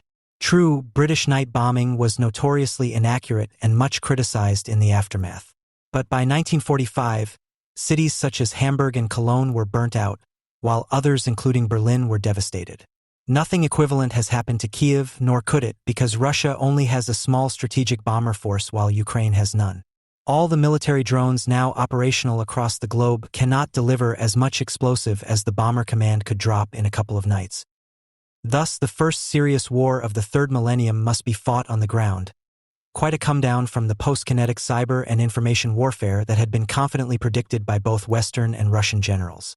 This is a war that must be fought by sheer, grinding attrition, just like the First World War on the Western Front, with almost none of the maneuver warfare exploits that made celebrities of Guderian, Rommel, Patton, and Rokossovsky in the Second World War, and Arik Sharon in 1967 and 1973. All those masters of war won disproportionate victories with surprise offensives. Arriving in fast-moving columns, their forces greatly outnumbered and overwhelmed a specific sector, while the bulk of the enemy, distributed across an entire front, could not intervene in time. In other words, maneuver warfare depends entirely on surprise. Even in the Second World War, there was reliable aerial photography, so that pre-battle concentrations of tanks, trucks, and artillery tractors could not escape detection as they gathered over a period of weeks. But once the offensive columns moved, it was hard to keep them under observation, let alone predict their destination. Photography was impeded by night, clouds, and enemy fighters, leaving more than enough uncertainty to deceive enemies with decoys, simulated radio traffic, and the false tales of double agents. This is how it came to be that on D-Day, June 6, 1944, the strongest German panzer columns ended up being massed behind Calais to face Patton's fictional 1st United States Army Group, while the Allies were landing in Normandy 230 miles away. Douglas MacArthur's Incheon landings in September 1950, which nullified a string of North Korean victories in the preceding months, likewise achieved total surprise by very elaborately simulating a landing at Kunsan 100 miles to the south. None of this could happen now. The Americans, Russians, and other military powers have observation satellites equipped with synthetic aperture radars, capable of revealing single tanks, let alone any large grouping of forces regardless of visibility, while their returns are refreshed often enough to detect troop movements in hours if not in minutes. Any other information drawn from intercepts, aerial reconnaissance, or ground observation merely supplements this reliable intelligence. It is enough to make the battlefield transparent and operational surprise impossible, killing off the maneuver warfare that can win battles quickly and without mounds of casualties. In early summer, when the Ukrainians deployed the precious operational reserve they had built up, There was no great mystery as to what they would do with it. Attack somewhere south of Zaporizhia and fight their way down to the Black Sea. This would cut off all the east-west roads and rail lines that supply the Russian forces strung out to the west below the Dnipro River. It would set the stage for a great victory, with Putin forced to choose between continuing the war or negotiating a ceasefire to rescue his stranded troops. There were three possible vectors for the offensive. First, Kiev could launch a straight assault on Melitopol, which would involve an ambitious penetration offensive over 90 miles deep. Alternatively, it could aim for Berdyansk with a 125-mile offensive that would cut off more Russians and take more territory. Or, even more daringly, it could march the full 150 miles to Mariupol, a movement that would have to be Napoleonic in speed and concentration to reach the Black Sea shore before the Russians could counter. None of those options has proved to be workable. While the Ukrainians were training and deploying, the Russians south of the Dnipro were digging trench lines shielded by minefields that stretch roughly 625 miles, 185 miles longer than the Western Front at its greatest extent. Napoleon called this style of linear defense a cordon, a thick rope made of infantry to hold the enemy along a long front. And, in his own time, he rightly explained why cordons were the stupidest way of defending a front. The enemy would arrive in columns and easily cut through the few troops holding the particular sector they attacked. But once again, the transparent battlefield has changed everything. Watching the Ukrainians advance in real time, the Russians could send their forces to intercept them in equal, if not greater numbers. And even if the numbers were equal, the combat would be unequal because the Russians would be shielded by their minefields and by their trenches. It was also unfortunate that the Ukrainians had greatly overestimated the combat value of the huge 66-ton Leopard tanks they had asked for, begged for, and finally practically demanded from the Germans. The Leopard is comparable to the US M1 and Israeli Merkava 4. All three have some 60 tons of layered armor and high-velocity, 120mm guns. But it lacks one thing that the M1 and Merkava both rely on when facing the Russian-equipped forces: Trophy, an Israeli active defense with radar to detect incoming anti-tank missiles, and miniature guns to smash their warheads. The Germans are acquiring the device but insisted on testing it themselves, delaying its shipment to Ukraine. Without Trophy's protection, the Leopards fell prey to Russian tank hunters armed with Kornet anti-tank missiles. While much simpler, less versatile, and much cheaper than the US Javelin, the Kornet is all too effective with its double warhead that defeats reactive armor. When Ukraine's long-awaited offensive started, it demonstrated this most unfortunately, with the destruction of some of the precious Leopards that were supposed to lead the way. One might have hoped for a better outcome from the geoeconomic confrontation between the heavily sanctioned Russian economy and the much richer Western coalition that supports Ukraine, especially because things started so well. Early fears that Germany and Italy would not tolerate the loss of their Russian markets and Russian natural gas supplies proved unfounded. Instead of defections, the coalition that economically supports Ukraine has expanded across Europe and now includes Japan and even South Korea, which sent a token $150 million this year.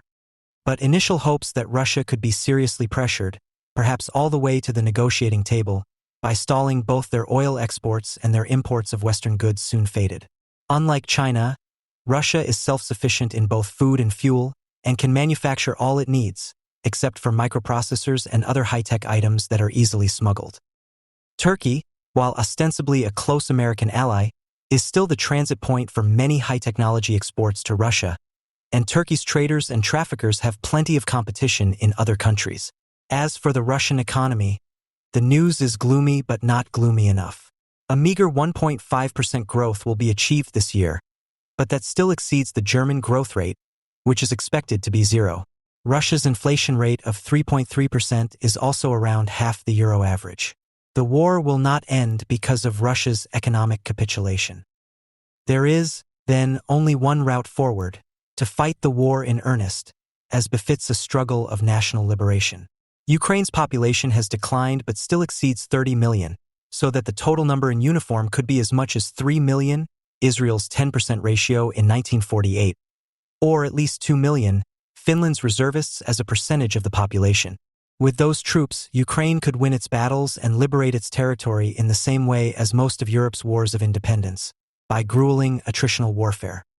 Russian forces failed to break Ukraine despite expending tremendous military, human, and economic resources to multiple offensive efforts. Ukrainian forces continue to deny Russian forces the ability to routinely stage massive assaults in most areas of the front, forcing Russian forces to conduct the majority of their assaults in small infantry groups rather than significant mechanized or even motorized pushes. Ukrainian forces blunted many of the Russian offensive operations and drove Russian forces to sustain these casualties for their slow and limited gains. Ukrainian forces are conducting their own strike campaign to degrade Russian offensive and defense industrial capabilities, chiefly targeting energy and oil infrastructure, but also including Russian military command posts, air bases, and force concentrations. Ukrainian forces launched their incursion into Kursk Oblast, which has drawn and fixed Russian forces from across the theater, reportedly spoiled additional Russian offensive pushes across Ukraine's northern border, and forced Russia to rely on North Korean military personnel to defend its territory. Russian forces continue to make tactical gains, especially in Russia's priority sectors of the front line, but Ukraine's defense has forced Russian forces to pay substantial costs for advances that remain far below a rate normal for modern mechanized militaries and that are not sustainable in the medium term. Russia's offensive operations as of winter 2024 to 2025 are slowing down and do not threaten to break the Ukrainian front line anytime in the near term, assuming U.S. and Western support continues. The scale of the Russian manpower and material losses in 2024 have set conditions for several material and manpower constraints in 2025 and beyond, as ISW has recently reported. The Russian Defense Industrial Base, DIB, cannot keep up with the pace of armored vehicle and artillery shortages, and Russia is unlikely to be able to recruit the manpower it needs to continue sustaining these losses without another round of partial mobilization, which the Kremlin remains reluctant to conduct. Russia's liquid financial reserves and economy writ large are unlikely to be able to support Russia's current loss rates for another 2 years. Russia's losses are mounting and will generate opportunities for the U.S. and Ukraine to extract a deal from Russia that benefits U.S. national security. The West should continue supporting Ukraine to maintain the loss rate that can provide the U.S. leverage in negotiations. The last year of the war has been a gloomy one for Ukraine, which has been forced to stand on the defensive and absorb continuous and intensive Russian offensive operations, as well as increasingly effective Russian drone and missile strikes on critical infrastructure. But the gloom has obscured an important reality. The Kremlin threw everything it had at breaking Ukraine in 2024 and failed. Ukrainian forces held in the face of Russian assaults conducted with a shocking disregard for losses in men and equipment and despite shortages imposed by delays in the provision of Western equipment. The front line remains fragile, and Russian forces can continue their pressure for many months to come. The end of U.S. and Western support could lead to a relatively rapid collapse of Ukraine's defense. But the key lessons from 2024 are that Ukraine can withstand enormous Russian pressures, on the one hand, and that the Kremlin has not figured out how to convert its overall numerical advantages into decisive battlefield gains. These lessons should guide Western thinking about the war and Ukraine's prospects throughout any negotiations. They should above all guide thinking about the prospects of developing a post-war Ukrainian military into a force that can deter future Russian aggression with reasonable levels of Western support and commitment. The Ukraine war is to the next great power war as the Spanish Civil War was to World War II. The Spanish Civil War, fought from 1936 to 1939, pitted Republican forces aided by the Soviet Union against nationalist forces supported by Nazi Germany and Fascist Italy, among others. The great power backers provided advanced weapons including tanks and aircraft to both sides, and the war became the first live testing ground of the modern weapons and techniques that would be used on a vast scale in World War II. Astute observers in Berlin, Moscow, and elsewhere watched militaries at much lower levels of technology and capability than their own use these new weapons and drew valuable lessons that they implemented in their own more advanced forces. The Spanish Civil War was but one of the countless instances of war driving military innovation. U.S. thinking about the future of war has too often focused excessively on the changes peacetime technological innovation can bring. American military thinkers often imagine that future wars will be too short to generate much innovation during conflict or seek rather to develop in advance of war asymmetric advantages that will guarantee rapid and decisive success. But most large wars are both long enough and challenging enough to both sides to drive intense innovation and adaptation cycles iterating much faster than such cycles run during peacetime. Such innovation cycles are at least as notable during positional wars such as World War I, where the pain of long, slow, costly operations creates an urgency for change that can drive significant innovation, just as we see in Ukraine today. The Spanish Civil War was also an example of the way in which smaller conflicts during lulls in great power war can generate change that in turn shapes the way that the next war between great powers is fought.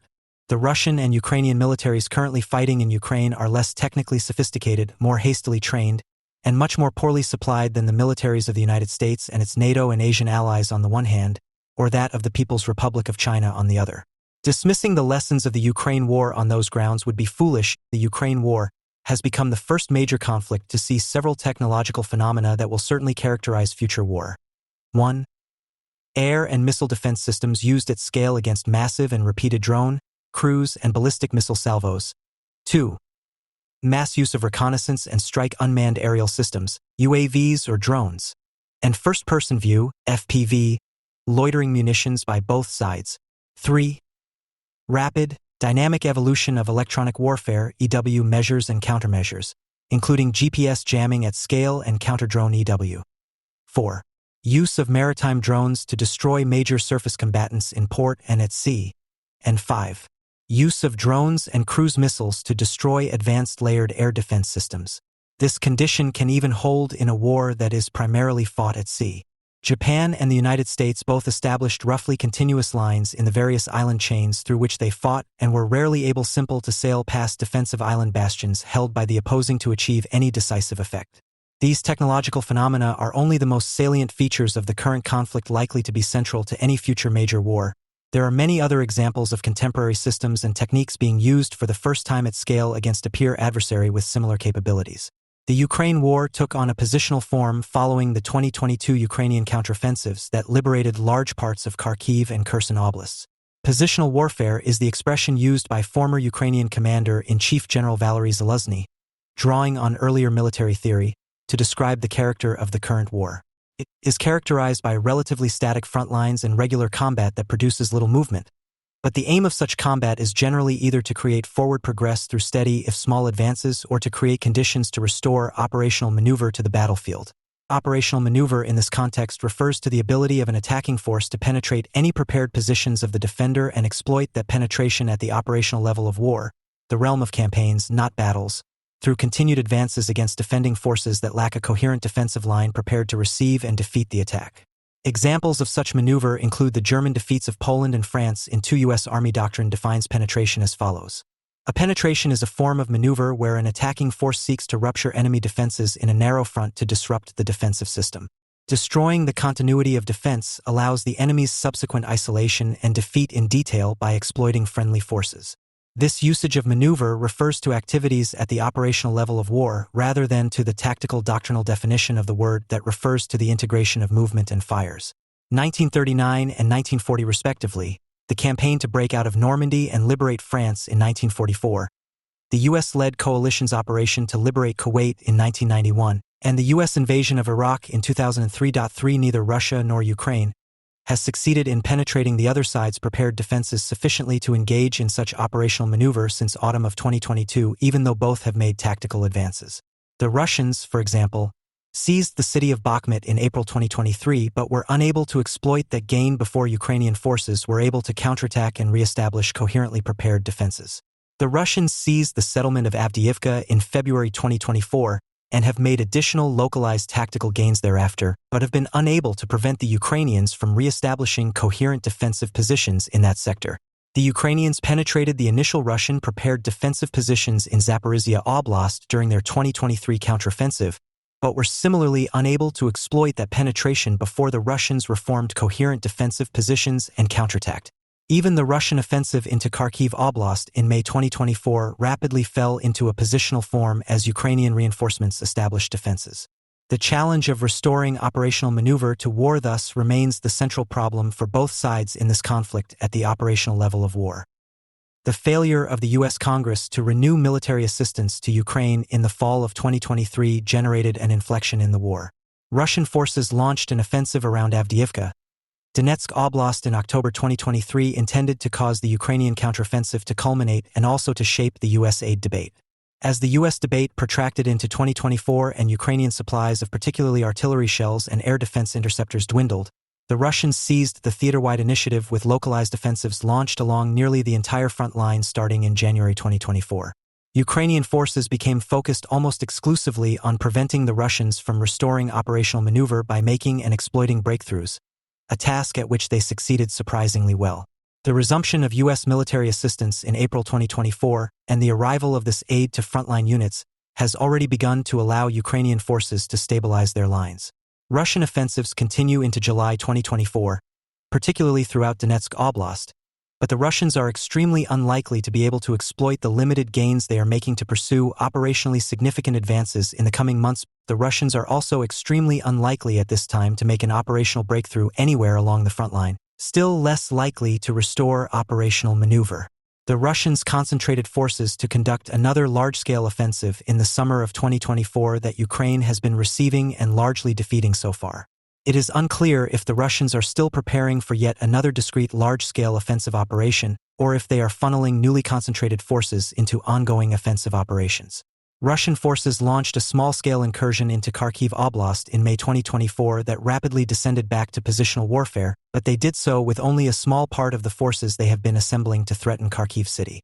It is unclear where any future large-scale Russian offensive would focus, but the Russians will likely try to complete the seizure of Chasiv Yar, continue to exploit their gains around Avdiivka, and drive toward the Donetsk Oblast border. They may also reinforce offensive operations on the Kupiansk-Svatov line that have generally stalled. Ukrainian forces will in any case remain largely on the defensive throughout the summer of 2024 and very likely into the fall and winter, possibly making limited opportunistic counterattacks. The Ukrainian defensive efforts will likely prevent the Russians from making significant gains, especially as Western military assistance continues to flow in and Ukrainian initiatives to increase manpower available to units in combat start to take effect. Western policy discussions have understandably focused on improving Ukraine's ability to defend throughout this challenging time. Some Western commentators have, in fact, been seeking to make a virtue of necessity by arguing that Ukraine should simply focus on the defense and abandon thoughts of renewed counteroffensive operations. Russian President Vladimir Putin has apparently adjusted his expectations to include the assumption that Ukraine will never be able to regain land his forces can seize. This assumption is fueling his support for constant highly attritional but small Russian advances, presumably on the theory that enough small gains over time will decide the war in his favor, and that the losses his forces take in making those gains are acceptable since the gains themselves are permanent. This assumption encourages Putin to plan for a very protracted and bloody war, and he appears to be setting conditions to support such a war with his new appointments in the Ministry of Defense. Demonstrating that Ukrainian forces will be able to reverse Russian gains and liberate strategically important territory is a vital part of forcing Putin to recalibrate his aims and expectations. Once again, Ukraine will thus have to resume counteroffensive operations as soon as it can create the conditions to do so. Creating those conditions will take time and require overcoming significant but surmountable challenges, as many have observed. Ukraine has suffered from shortages of military manpower resulting from a combination of losses and its own mobilization policies. Ukraine is also struggling to train incoming personnel to the necessary standards at scale. Shortages of material of all kinds hinder reconstitution and that training, as well as Ukrainian operations on the battlefield. For example, new units cannot train on vehicles they do not have. Ukraine has begun to address its manpower challenges through limited changes to its mobilization law and is working with Western partners to improve its training as supplies trickle in. However, Ukrainian forces are extremely unlikely to be able to undertake significant counteroffensive operations in 2024 and into 2025. Overcoming Ukraine's manpower and material challenges is a necessary but not sufficient condition for Ukraine's success. The problem of designing and preparing for a successful counteroffensive, for restoring maneuver to the battlefield, remains unsolved. The character of the war has changed in 2023 and 2024 in two ways. First, the evolution of the drone electronic warfare (EW) complex and the very rapidly cycling offense-defense race between drones and EW has thus far favored the defender and greatly impeded the Russians' ability to make significant gains even despite Ukraine's critical shortages of artillery ammunition and other material. The Ukrainians will have to overcome this challenge, which was merely nascent during the 2023 counteroffensive, to restore maneuver of their own. The preponderant focus in ongoing lessons learned discussions is rightly on the advent and widespread use of new technologies such as tactical drones and EW systems, but older technologies such as tanks and both self-propelled and towed artillery remain essential battlefield systems and are integral to the emerging drone-based systems, as we shall consider in more detail below. Second, the Russians have gone over to the offensive along the entire line and appear intent on continuing offensive operations indefinitely. This fact, paradoxically, can facilitate Ukrainian counteroffensive operations. The relative success of the Russian defense against the 2023 counteroffensive rested on months-long Russian preparations of defensive positions in great depth and rehearsals of defensive tactics by units not otherwise engaged in serious combat operations. The Russians have not been observed to be constructing such defenses in depth in key sectors of the front line since the end of the 2023 Ukrainian counteroffensive. As Russian offensive operations culminate, therefore, well-prepared Ukrainian counteroffensives can hope to attack tired Russian units without the extensive minefields, reserves, and fighting positions that pose such problems in 2023. For these reasons and others, therefore, it is imperative to start thinking and preparing now for new approaches to future Ukrainian counteroffensive operations, long before conditions can be set actually to initiate them. Ukraine and its supporters must focus on three major intellectual tasks in order to break out of positional warfare and restore operational-level maneuver. 1. Developing methods to neutralize the Russian TRSC at designated times and places to facilitate a penetration that can be exploited. 2. Developing principles of campaign design incorporating those methods along with new approaches to sustaining exploitation through to the accomplishment of a predetermined and achievable objective. And 3. Expanding principles of campaign design to encompass planning and preparation for the successive operations that will be required to achieve operationally decisive outcomes. 1. The Ukrainians need to be able to mass forces both for the penetration and for the exploitation and have those forces survive the concentration, attack, exploitation, and consolidation phases. Mass in this context incorporates considerable tactical dispersal of forces, but the Russian TRSC can destroy even tactically dispersed forces if not countered. 2. They must suppress the TRSC around the points of penetration and in the rear along the exploitation axis for long enough to make operationally significant gains. 3. They must have enough armored breaching systems for the penetration operation reliably to clear deep and complex minefields and overcome defensive engineering obstacles, and they must be able to keep these systems alive long enough to complete the breach. 4. They must have armored breaching systems mobile enough to accompany the advancing exploitation forces to conduct in-stride breaching of subsequent prepared defensive positions and hastily established minefields and defensive obstacles. These systems must be able to survive while advancing and while conducting the in-stride breach. 5. They must be able to survive Russian counterattacks and concentrations of fire at their culmination point. They must then be able to hold their final positions through whatever operational pause is required before the planned successive operation can begin. 6. They must suppress Russian long-range strike at their concentration areas and rear areas as well as their forward positions and their objective. 7. They must prevent the Russians from moving reserves to block the penetration or exploitation. 8. They must be able to supply their advancing forces and maintain communications with them. The United States would approach many of these problems in the following fashion. U.S. forces would suppress enemy air defenses and deprive the enemy of the ability to fly large aircraft, fixed or rotary wing, using a combination of fifth-generation aircraft and long-range strike to destroy air defenses and airfields along with long-range anti-aircraft missiles fired from fifth-generation aircraft to keep long-range Russian aircraft from the area. U.S. forces would then target concentrations of artillery and supplies and continually attack firing positions as they manifested on the battlefield using combinations of long-range standoff precision strike and aircraft orbiting the battlespace. U.S. forces would use combinations of long-range strike and dams to destroy tactical strongpoints, EW systems, command nodes, and communications facilities. The effect would be to disrupt the enemy TRSC, theater RSC, defensive positions, and ability to concentrate and move reserves. The United States would also use advanced munitions such as artillery-deployed minefields, FASCM, long-range precision-guided anti-armor artillery rounds such as the Volcano, and Gator aerial anti-armor mines to isolate the penetration sector and the exploitation lane. This approach would mitigate but not eliminate the challenge of the proliferation of tactical drones. U.S. systems are much more resilient to enemy EW than Ukrainian systems, and one can posit that U.S. EW could be better at interfering with tactical drones, but the United States should not take that assumption for granted given the offense-defense race now going on in Ukraine. Without effective counter-drone systems, even the airpower-focused approach above would lead to considerably higher United States vehicle and personnel losses than the United States has experienced in any recent conventional war. But the United States would likely be able to keep enough combat power alive and operational to drive through the remaining defenders in the current conflict and achieve their objectives even at higher cost. The United States would address the challenges of the initial breaching operation and in-stride breaching by massing engineering vehicles and equipment such as mine-clearing line charges, MICLICs, armored combat excavators, mine flails, mine blades attached to tanks, and other systems. The Ukrainians must take a different approach. They will not have enough air power and they will not have fifth-generation aircraft, and so will not be able to rely on the US approach. They need to create similar effects using different systems and capabilities that are overwhelmingly ground-based.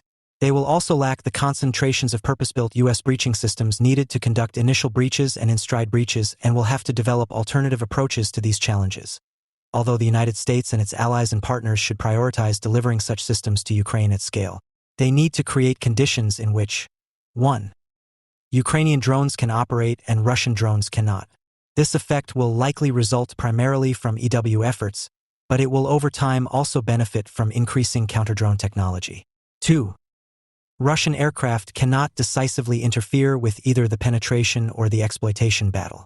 This effect can be achieved through a combination of ground-based and air-based air defense, along with long-range strike against Russian air bases in Ukraine supported by EW. 3. Ukrainian artillery can operate and survive, particularly in the penetration battle. This effect can be achieved by increasing the range of Ukrainian artillery rounds through the provision of larger numbers of more advanced Western systems. B. Fielding effective anti-drone systems and successfully preventing Russian air from attacking the artillery. And C. Suppressing Russian counter-battery capabilities, likely by driving Russian artillery systems further to the rear for their own survival using Ukrainian drones and superior Ukrainian counter-battery capabilities. 4. Disrupting Russian supply in a way that directly supports Ukrainian penetration and exploitation operations. 5. Preventing the Russians from massing or moving operational reserves before or during the attack and exploitation. This effect can be accomplished using long-range precision strike against key GLOC choke points and concentrations of forces in a timely fashion coordinated with ground operations. 6. UAF can clear obstacles and minefields in a timely fashion. This effect requires keeping engineering assets alive and having enough of them, but also likely finding other solutions, possibly using unmanned systems to locate and neutralize mines. In the current environment, Ukraine cannot reasonably expect to have the following assets in 2024 or 2025. 1. Large masses of armor. 2. Large numbers of aircraft. 3. Large amounts of breaching equipment. 4. Large amounts of artillery ammunition. 5. Large numbers of long-range strike systems. 6. Large quantities of purpose-built breaching equipment and vehicles. 7. Numerical superiority. Ukraine can expect to have 1. Enormous numbers of drones of all varieties. 2. Advanced and improving EW capabilities. 3. Improving counter-battery capabilities. 4. Air defense capabilities. 5. Continued advantages in the ability to adapt rapidly and to learn and disseminate lessons and solve problems across the force more quickly and effectively than the Russians. Ukrainian future success thus rests on the following key factors. 1. Skillful campaign design that takes maximum advantage of Ukrainian advantages and minimizes Ukrainian disadvantages and Russian advantages. This campaign design must focus not only on the initial penetration battle but also on the exploitation phase. B. It must find ways to achieve surprise even in the context of pervasive ISR, therefore attacking in a manner that is unexpected rather than a time or place. And C. It must include a condition-setting phase to set the terms of battle in Ukraine's favor, likely by start ing in a location that will not be the primary axis of attack. 2. Integrating the Ukrainian TRSC with Ukrainian ground operations, particularly including mechanized offensive operations. We have observed the following challenges and requirements in this regard since 2023. A. The opportunistic approach to drone targeting is not sufficient to enable either rapid penetration or sustained exploitation. B. Ukrainian vehicles and units will lose communications, especially as they advance. The drone-based TRSC must be able to continue to support advancing Ukrainian armor without communicating with it, and the armor must have confidence that the TRSC can and will do so. Ukrainian troops will have to be trained to operate without even vehicle-to-vehicle communications as well. C.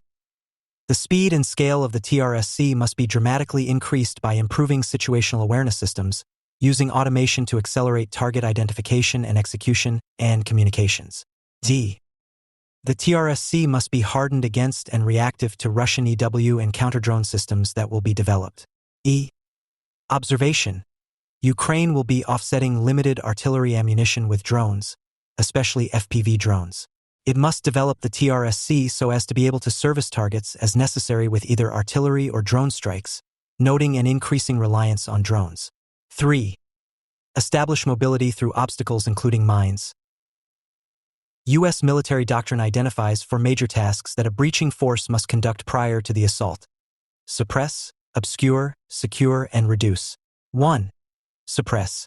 Suppression is a tactical task used to employ direct or indirect fires or an electronic attack on enemy personnel, weapons, or equipment to prevent or degrade enemy fires and observation of friendly forces. The purpose of suppression during breaching operations is to protect forces reducing and maneuvering through an obstacle. The discussion above about suppressing the defender's TRSC largely addresses this requirement. 2. Obscure. Obscuration must be employed to protect forces conducting obstacle reduction and passage of assault forces.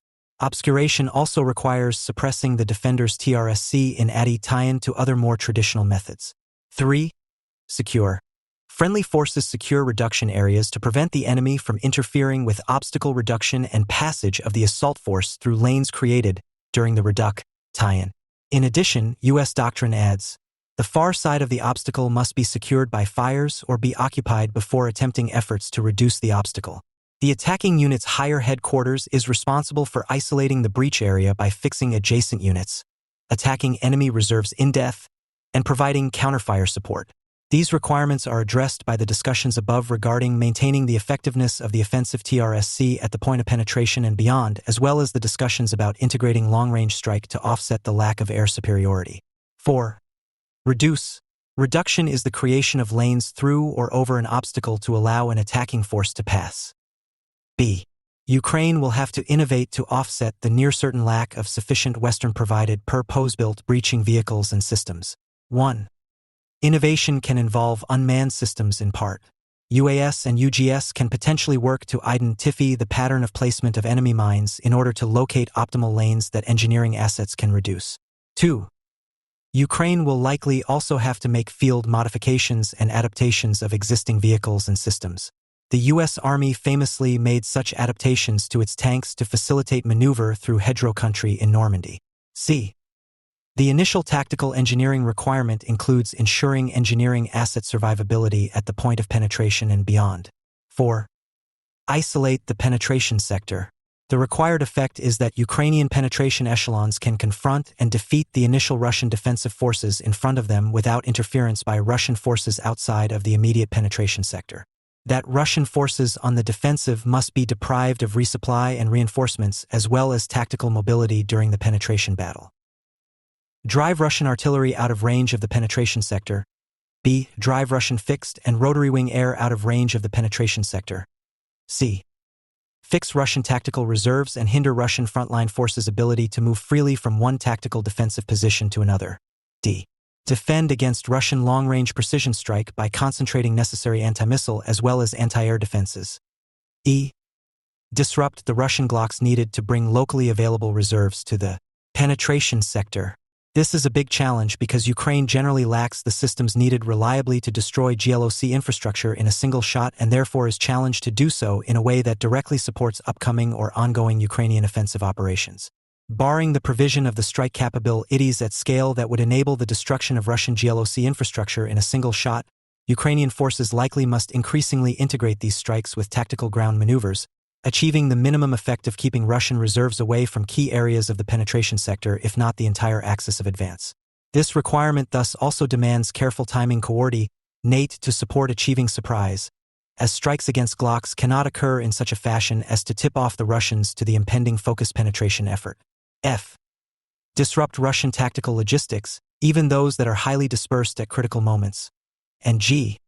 Prevent the neighboring Russian units from moving to close the breach or otherwise attack the flanks of the penetrating forces. 5. Maintain mobility through obstacles including mines, including hastily deployed minefields. A. This requirement demands mobile engineering assets and the ability to ensure the survivability of engineering assets at depth. These assets must be able to conduct in-stride breaching of subsequent prepared defensive positions and hastily laid minefields and improvised defensive positions. The requirements for in-stride breaching are similar to those for breaching initial prepared defensive positions described above. B. Soviet practice in addressing this requirement had focused on the need for echelonment of engineering assets, mirroring the general Soviet emphasis on echelonment of forces for deep penetrations. Ukraine will not be able to amass enough purpose-built equipment to echelon it. Ukrainian forces will therefore need to improvise similar capabilities to support in-stride breaching, as they must assume that many of the purpose-built systems they have initially will be expended in making the first penetration. 6. Isolate the exploitation axis. Fix and degrade Russian reserves throughout the axis. B. Prevent Russian operational and strategic reserves from arriving to the axis in time to affect the outcome of the campaign. C. Continue to drive Russian artillery and long-range strike away from the axis as Ukrainian forces advance. D. Expand Ukrainian air and missile defense over the advancing Ukrainian exploitation forces. E. Disrupt Russian operational logistics throughout the depth of the axis. F. Prevent Russian forces in neighboring sectors from attacking the flanks of the advancing Ukrainian forces. 7. Disrupt the TRSC of the initial Russian forces on the defensive even after they are isolated. The required effect is fundamentally to disrupt Russian frontline defensive drone operations. A. This effort will rely heavily on EW and counter-drone capabilities, possibly with some tactical adaptations. B. If the TRSC of the isolated defending Russian forces cannot be disrupted directly, attacking Ukrainian forces will still likely be able to penetrate once the isolated defenders run out of systems or Ukrainian forces manage to target enough of them to neutralize the TRSC as a cohesive system. The problem with this approach is that it will cause delays in the penetration and increase the burden on Ukrainian forces to maintain the isolation not only of the penetration sector but also of the designated exploitation axis.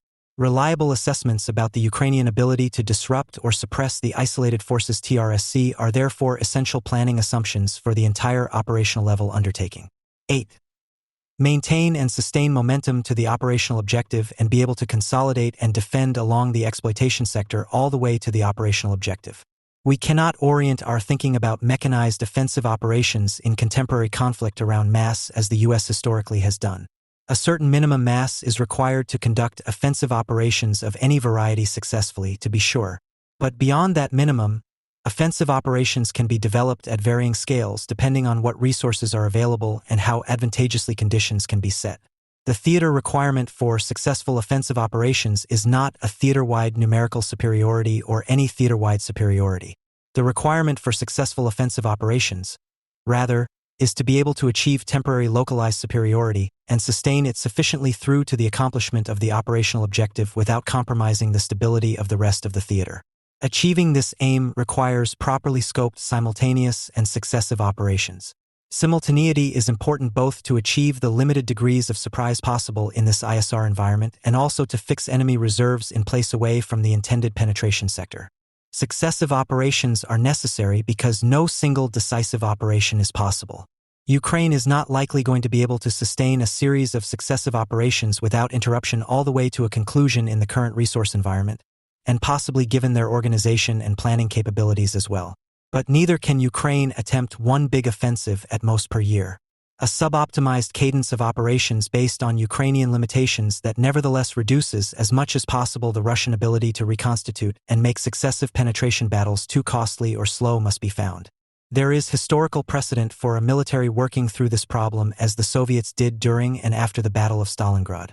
The difference between a cadence of small penetrations of this sort and positional warfare lies in the fact that positional warfare, on the whole, does not include penetrations and exploitations of them at all. Positional warfare is fundamentally a series of periodic frontal assaults pushing defenders back rather than penetrating front lines to enable maneuver in the rear. The more the attacker can advance in the rear following a penetration, the more ground he can gain at the least cost, which is why it is worthwhile working to restore maneuver even at a limited scale that does not produce immediately decisive results. The conversation Ukraine and its Western supporters must have is thus not about how to get the Ukrainians everything they need to conduct a 2023-style offensive operation in 2025, but rather how to get the Ukrainians what they need over time to support a properly sequenced series of successive operations that are individually much smaller but collectively can achieve operationally significant effects. The operational approach recommended above requires significant changes to the current and planned approach to providing Ukraine with the resources it needs. The West must work with Ukraine to lay out the combination of simultaneous and successive defensive and offensive operations that Ukraine will have to conduct on the one hand and will seek to conduct on the other over the coming year and determine the resources required for each. This approach will require abandoning the effort to stockpile a large amount of material in preparation for a single big offensive in 2025. It may be somewhat easier in that each individual combination of operations will require fewer resources than would the single big offensive. It will be considerably more difficult, however, as it will require a much closer integration of concrete Ukrainian operational plans with the timely provision of specific systems and material in the necessary amounts by Ukraine's Western partners. The magnitude of this last challenge cannot be overstated, as Ukraine and its supporters have yet to show the ability to integrate operational plans with the timely provision of necessary resources. This approach also requires the long-term and reliable commitment of Ukraine's supporters to making necessary material available. Planning for successive operations is sensible only if there is reason to be confident that material for future operations will be available. The West's reluctance until very recently to commit to long-term aid at scale has posed serious obstacles for Ukrainian commanders who might have wished to plan for the longer term. The new approach also changes the balance of materials required.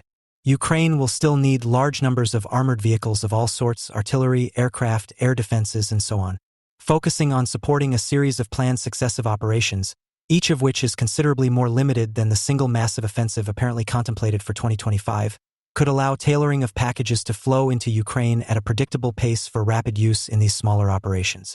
Accepting the need to redefine the relationship between maneuver and long-range strike, however, has significant implications for the long-range strike requirements. Ukraine would need 1 or 2 orders of magnitude more ground-based long-range strike munitions and many more long-range strike systems to be able to use ground-based long-range strike in the CAS and BAI roles described above. The provision of such systems would need to be tied to specific operational plans and would have to arrive in time to allow Ukrainian forces to begin setting conditions for maneuver operations. Ukraine has already identified requirements for unmanned systems and electronic warfare that are likely adequate and appropriate for the approach proposed above. The United States, NATO, and other allies and partners must lean in to helping Ukraine meet those requirements. The challenges before Ukraine and its Western supporters are enormous. They are not, however, insurmountable. Their solutions lie not only in the generation of more material and manpower, difficult as those tasks are, but also in the development and implementation of a new war-fighting concept appropriate for the contemporary circumstances of this war. This task is feasible.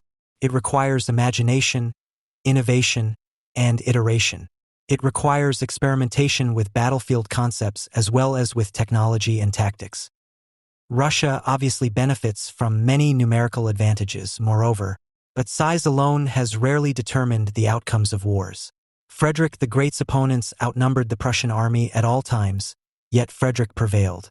One could cite many other examples from history, but the point should be obvious: quality matters as much or more than quantity. The long history of war makes clear that maneuver will ultimately be restored to the battlefield despite the current challenges. If Ukraine and its partners embrace a new warfighting concept based on the principles outlined above and resource it properly and over the long term, then Ukraine can gain the advantage it needs to turn the tide of this war in its favor once more. The adaptations necessary to do so are feasible, and some, indeed, are already underway piecemeal. A core challenge now is to develop and implement a new concept holistically and systematically, and then improve iteratively through experimentation, simulation, and rigorous after-action reviews, taking advantage of the extremely rapid feedback loop the Ukrainian military has developed with Ukrainian innovators and industry. Helping Ukraine accomplish this task is vital for Ukraine's supporters as well. Ukraine's success in this war is essential for the security of Ukraine's partners.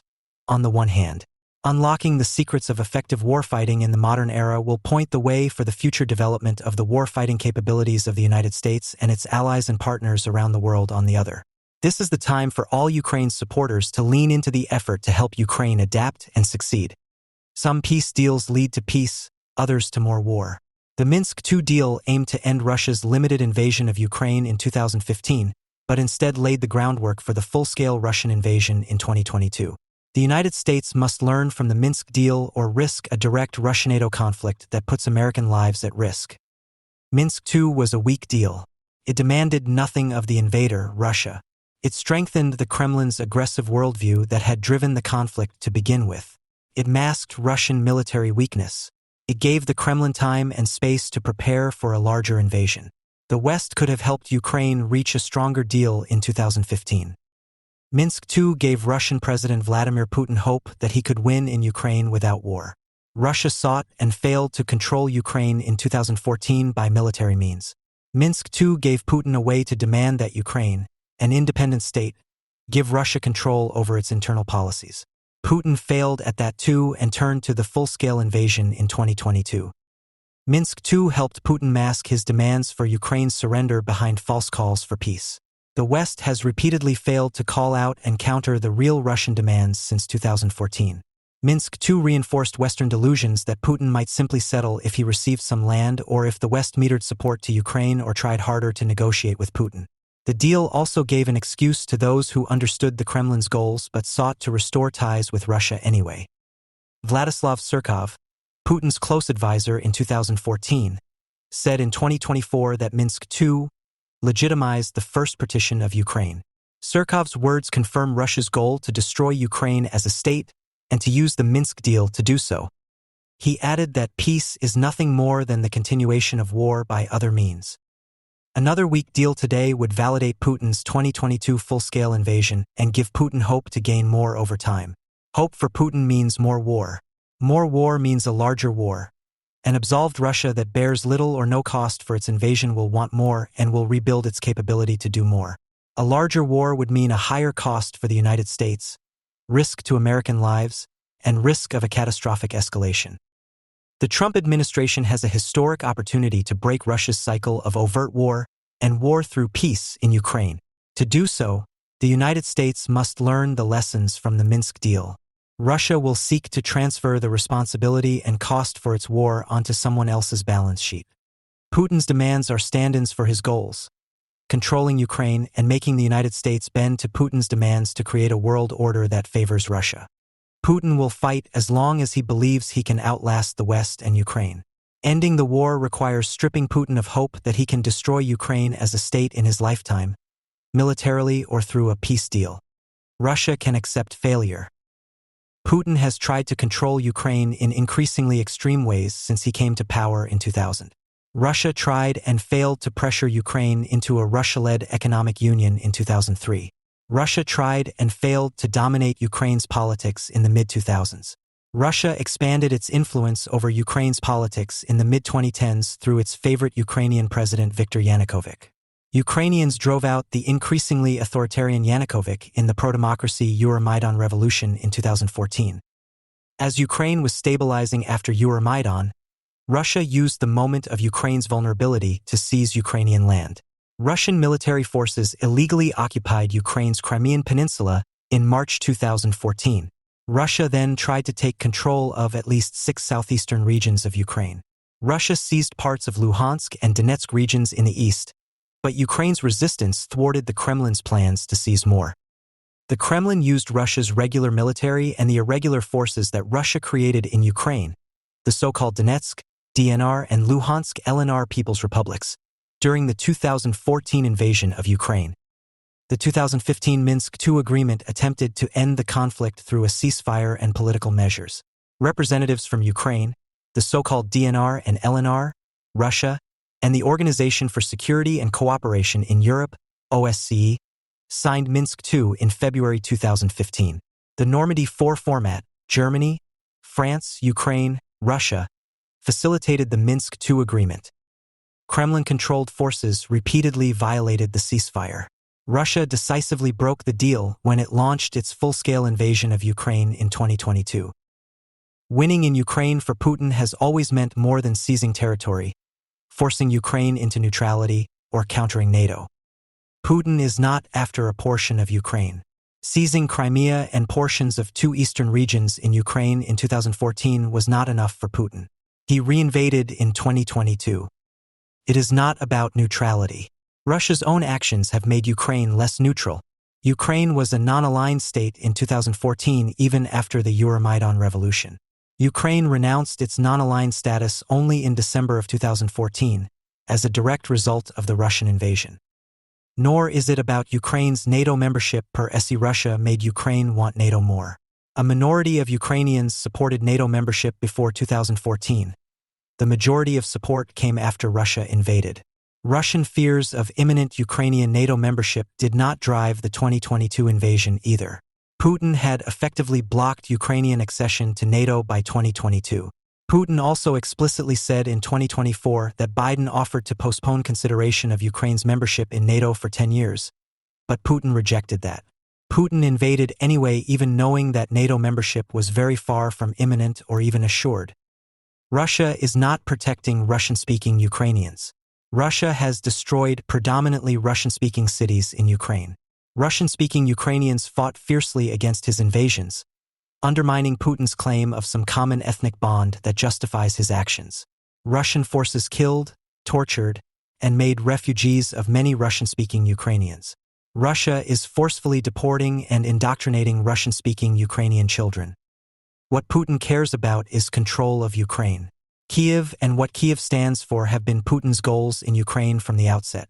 The Kremlin has been working to remove Ukraine's ability to make free political and foreign policy choices for years. In other words, Ukraine's sovereignty is Russia's target. Putin has been explicit in word and action that he does not believe Ukraine is or has a right to be a sovereign state that can choose its alliances. For the Kremlin, the war in Ukraine is also about a new world order that favors Russia. Putin seeks a world in which he can impose Russia's will on other countries without any pushback, and the United States is an obstacle to Putin's vision. The United States helped Ukraine stop Russia from imposing its will militarily. The Kremlin has been investing in trying to diminish America's will to act, the fastest way for Putin to achieve his goals. NATO is an obstacle too, by being more appealing than Russia to countries that Putin wants to control. Putin has long tried to break NATO's unity. He also sought to use the invasion of Ukraine to force NATO to abandon its principles, such as the open door policy, an objective Putin still pursues. Minsk II absolved the invader. The deal let Russia pose as a mediator in a conflict that it started and prolonged. Ukraine was conflict-free until 2014. Then Russia invaded. Russia falsely framed its war as internal to Ukraine.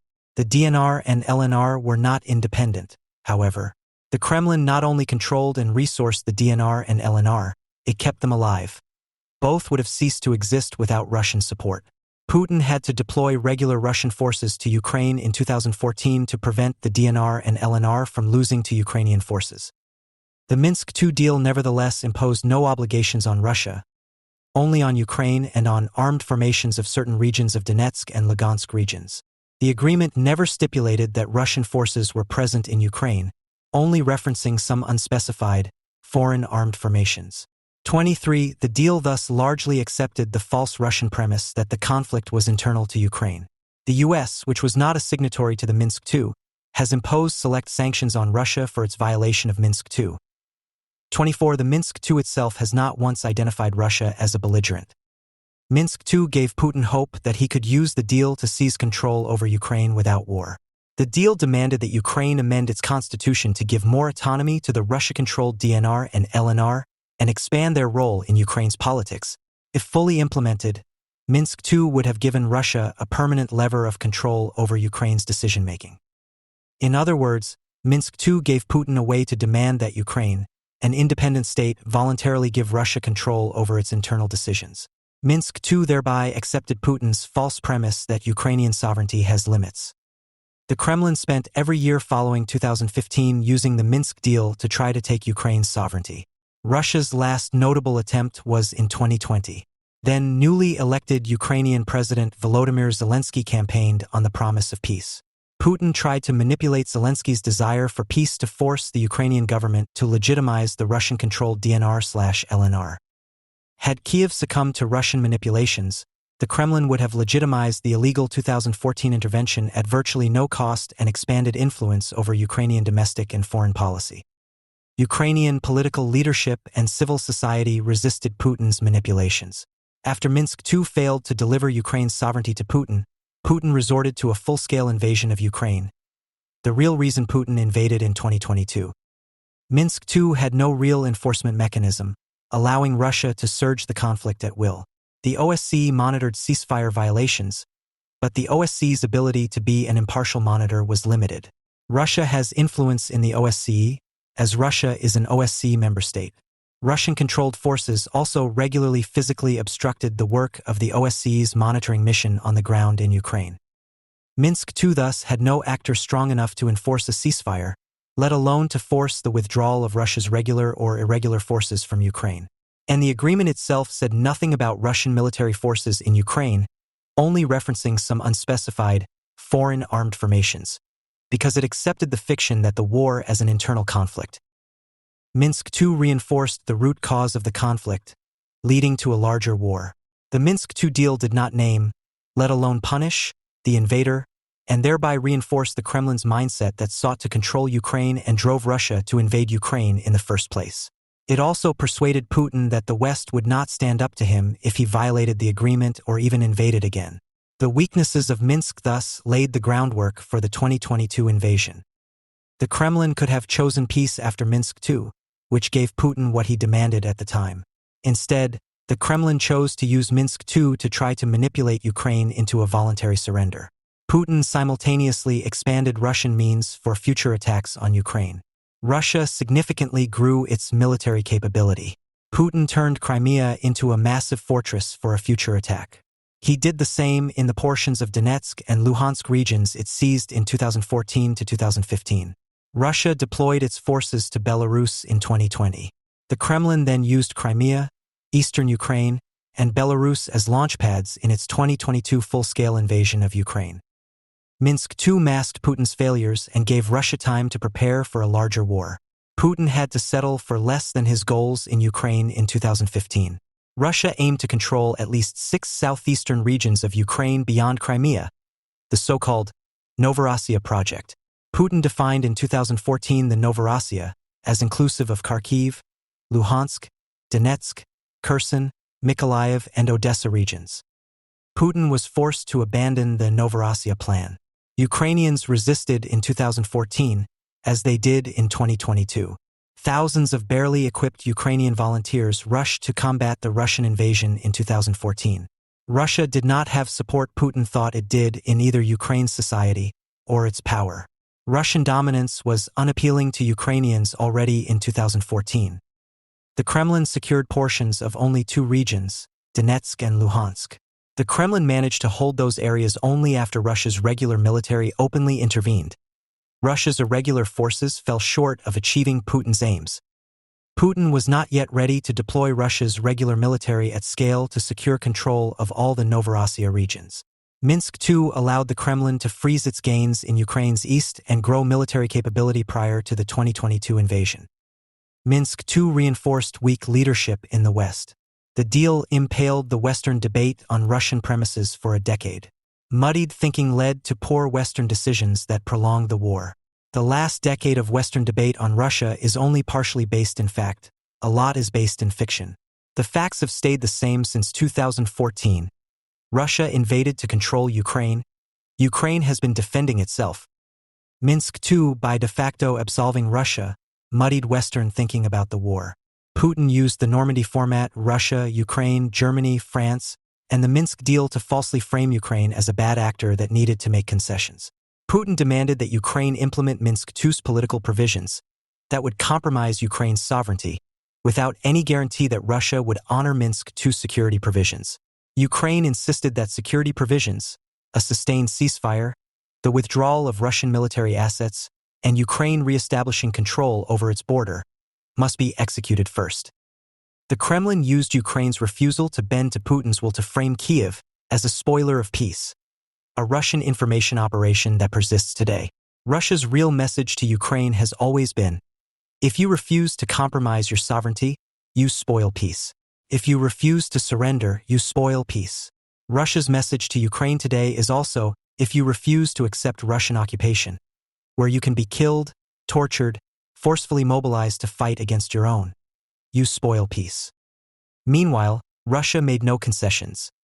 It continued to illegally occupy Ukraine's land, violate the ceasefire, and torture Ukrainian POWs and civilians, all while claiming to be an observer in the war it started. French President Emmanuel Macron repeatedly attempted to mediate between Russia and Ukraine in the context of Minsk II, spending hours talking to Putin, even as Putin offered no concessions. While Macron thought he was helping Ukraine, he was also helping the Kremlin perpetuate false equivalences. The Steinmeier formula was another example of a Western solution favoring a Russian premise. In 2016, former German Foreign Minister Steinmeier proposed to grant the DNR and LNR special self-governance status if they held free and fair elections under Ukrainian law and under the observation of the OSCE. No legitimate elections can be held at a gunpoint. Yet, the formula provided no mechanism for the withdrawal of Russian forces from DNR and LNR during the elections. It ignored the Russian information control over DNR and LNR and Russian influence in the OSCE. The formula would have precluded a legitimate vote, holding elections de facto on Russia's terms. Minsk II helped the Kremlin frame any Western support to Ukraine as an escalation and fueled Western self-deterrence that prolonged Russia's war. The United States long debated whether to provide Ukraine with defensive capabilities, such as Javelin anti-tank missiles. Then President Donald Trump ultimately provided Javelins in 2018, nearly 4 years after the war started. Western self-deterrence led to lost opportunities for Ukraine in 2022 and 2023.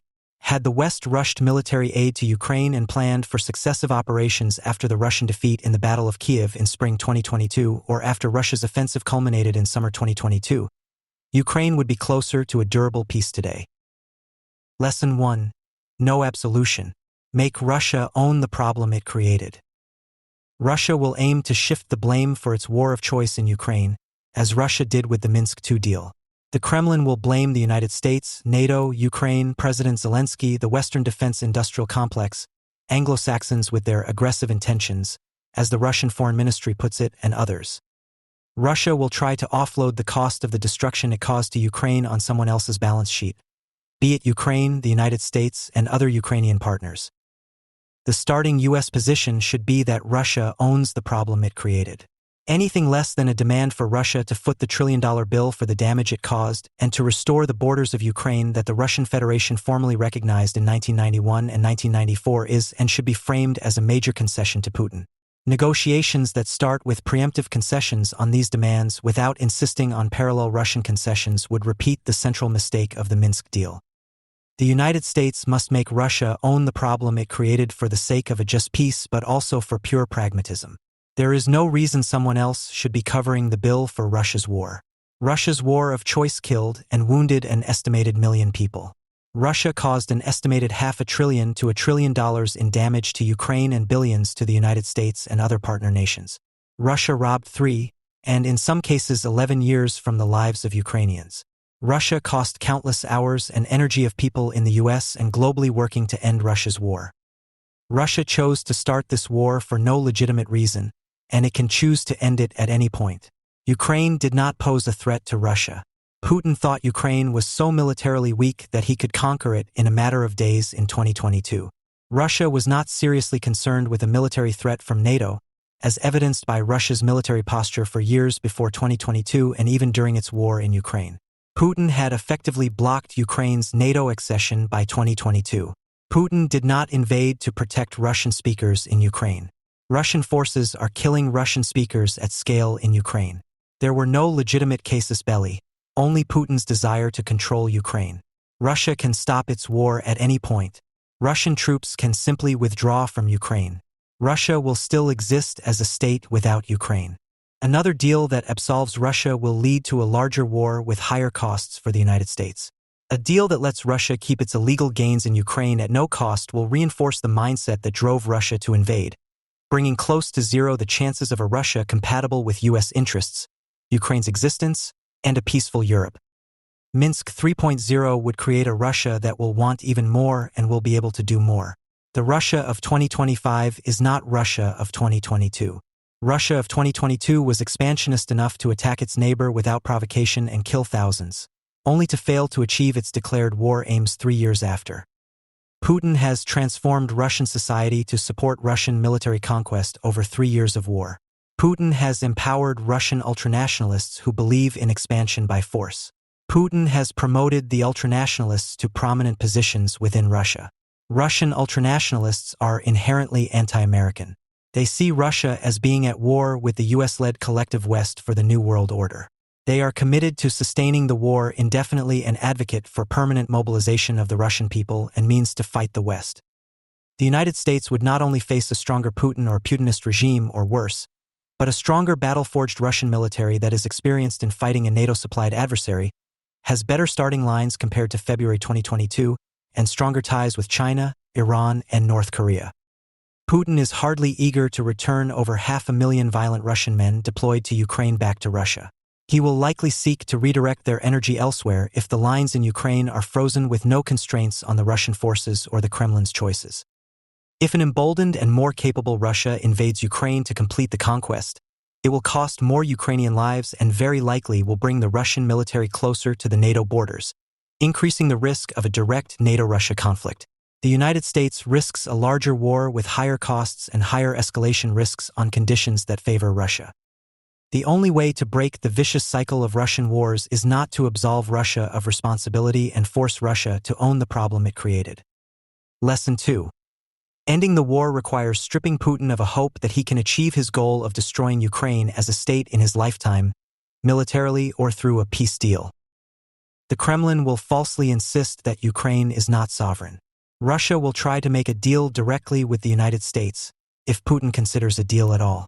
The Kremlin will falsely insist that President Zelensky is not legitimate and demand that Ukraine holds elections that violate Ukraine's constitution. Putin will embed provisions to destroy Ukraine's sovereignty into any deal. Putin is already laying out preconditioned poison pills for just sitting down at the table. Putin is demanding limits on Ukraine's freedom to choose its partners and Ukraine's ability to defend itself, e.g. demanding that Ukraine limits the size of its military. Russia's negotiators will engineer ways to control the physical enforcement mechanism in any deal. The Kremlin needs to preserve options to escalate the war at will. Putin will try to do what he tried and failed to do via Minsk II, legitimize the Kremlin's invasion without any security guarantees to Ukraine. Putin's individual demands, territory, neutrality, elections, and others are irrelevant. Putin's demands are proxies for Russia's actual goals, controlling Ukraine and having the United States and NATO cede their principles and interests to accommodate a world order that favors Russia. The United States should deprive Putin of the hope that he can achieve either. This war can only end when Russia knows it cannot win militarily or through another peace deal. The United States should focus on conditions compatible with Ukraine's sovereignty and U.S. interests, instead of discussing lines on the map. The United States should reject direct U.S.-Russia talks or Putin's demands of Ukraine's domestic affairs, including elections or any other demand that limits Ukraine's sovereignty. Conceding to Putin's demands before talks would be a self-imposed failure. Any deal that gives Putin hope to control Ukraine will fail as Minsk did. A deal that does not give Putin hope to control Ukraine is not a deal that Putin will accept, unless this deal is imposed on him through a battlefield defeat, a severe degradation of Russian military capability, or a credible deterrent. A deterrent that has a chance to actually deter Russia requires a capable military force immune to Western political cycles and Russian influence. That is a tall order. Anything short of that, however, will not be viewed as a deterrent by Russia, will be co-opted by Russia, and will lead to another war. A UN-brokered enforcement mechanism is a non-starter, for example, because of Russia's veto power in the UN Security Council. A credible deterrent is impossible without a strong defense industrial base, DIB, in the West and Ukraine. The West's weak DIB gives Putin hope. The Kremlin has exploited the fact that Europe's DIB could not surge in support of Ukraine, and that the United States could have but lacked the will to fill the void. A state's DIB is a proxy for its will. Depriving Putin of hope to subjugate Ukraine in his lifetime requires a strong Western and Ukrainian DIB able to alter the assumptions of Russian military planning. Lesson 3. Russia can accept failure. Putin will try to convince U.S. leaders that making him accept less than his goals in Ukraine is a non-starter. Putin will try to convince the United States that this war is unwinnable or that the U.S. support will not matter or only prolong the war or is too risky. Russia will draw the next set of red lines. Putin can be made to accept a loss without escalating. He settled for less than his aims in Ukraine in 2014 and in 2022. Ukraine defeated Russia at the Battle of Kiev and expelled Russia from critical terrain in Ukraine in 2022, including from Kharkiv region and from Kherson city. The Russian authorities said Russia would be in Kherson forever, but withdrew the forces in 2022. Putin was forced to accept Ukraine's incursion in Russia's Kursk region in 2024, the first invasion of Russia since World War II. Putin reportedly ordered the Russian forces to liberate Kursk region by October 2024, a mission failure as of February 2025. Russia's decade of gains in Syria are at risk. Russian military basing and political influence in Syria were key to Russia's power in the Middle East, in the Mediterranean and Africa, a pillar of its cooperation with Iran, a way to contest the United States and pressure NATO's southern flank. A decade of Putin's work is at the mercy of HTS, militants whom Russia used to call terrorists but can no longer because HTS holds Moscow at its mercy. Each time Putin accepted a setback, the new reality was not negotiated with Putin, rather imposed on him by force. The United States will eventually recognize that the only way to have Russia accept a deal is to impose one on Russia. The United States should not distract itself with providing Putin an off-ramp. Putin has an off-ramp, the Kremlin's control of Russia's information space. The Kremlin reframed or downplayed Putin's humiliating setbacks, from Russia's retreat from Kherson to Wagner Group financier Yevgeny Prigozhin's mutiny to the degradation and expulsion of the Black Sea Fleet from Crimea, and countless others. This information control allowed Putin to normalize a new and worse reality in Russia each time, including softening the blow for an estimated 800,000 Russian casualties in pursuit of arguably mediocre battlefield results in Ukraine. In other words, Putin and Russia failed before. There is no compelling reason why Putin should not be made to fail again. And if the information off-ramp fails him eventually, it is not the United States' problem. Putin is not invulnerable. This war is not lost despite Russia's increased but nonetheless modest gains in eastern Ukraine. Russia has well-discussed advantages. Putin is accumulating risks and costs, however. Russia is facing growing cost of material and manpower, issues with Russian force generation system, and economic issues such as inflation, labor shortages, the erosion of Russia's sovereign wealth fund, and increasingly costly trade-offs between funneling a limited supply of Russians to the front lines or to buttress the economy. Russia depends on partners to sustain its war. Shifting U.S. policies on China and Iran are putting Russia's enabling partnerships at risk. Putin's accumulating problems will not matter if the Trump administration gives Russia time and space to regroup, as the Biden administration's policies of incrementalism have allowed Putin to in the past. As Minsk II helped conceal Russian failures in 2015, a premature deal risks letting Putin off the hook before he faces hard choices and maturing problems, and before Ukraine and the United States attain a true position of strength. Bills will come due for the Kremlin if Russia were to face maximum pressure from the United States and partners. For the first time since Putin invaded in 2022, the United States has many underutilized ways to increase pressure on Russia. Hitting Russia's energy sector harder is one example. Exerting pressure on the Kremlin across theaters and domains, time and space, is another opportunity. The true driver of Russia's economic losses is Russia's sustained battlefield losses. However, the United States cannot achieve maximum pressure against Russia without U.S. military support for Ukraine.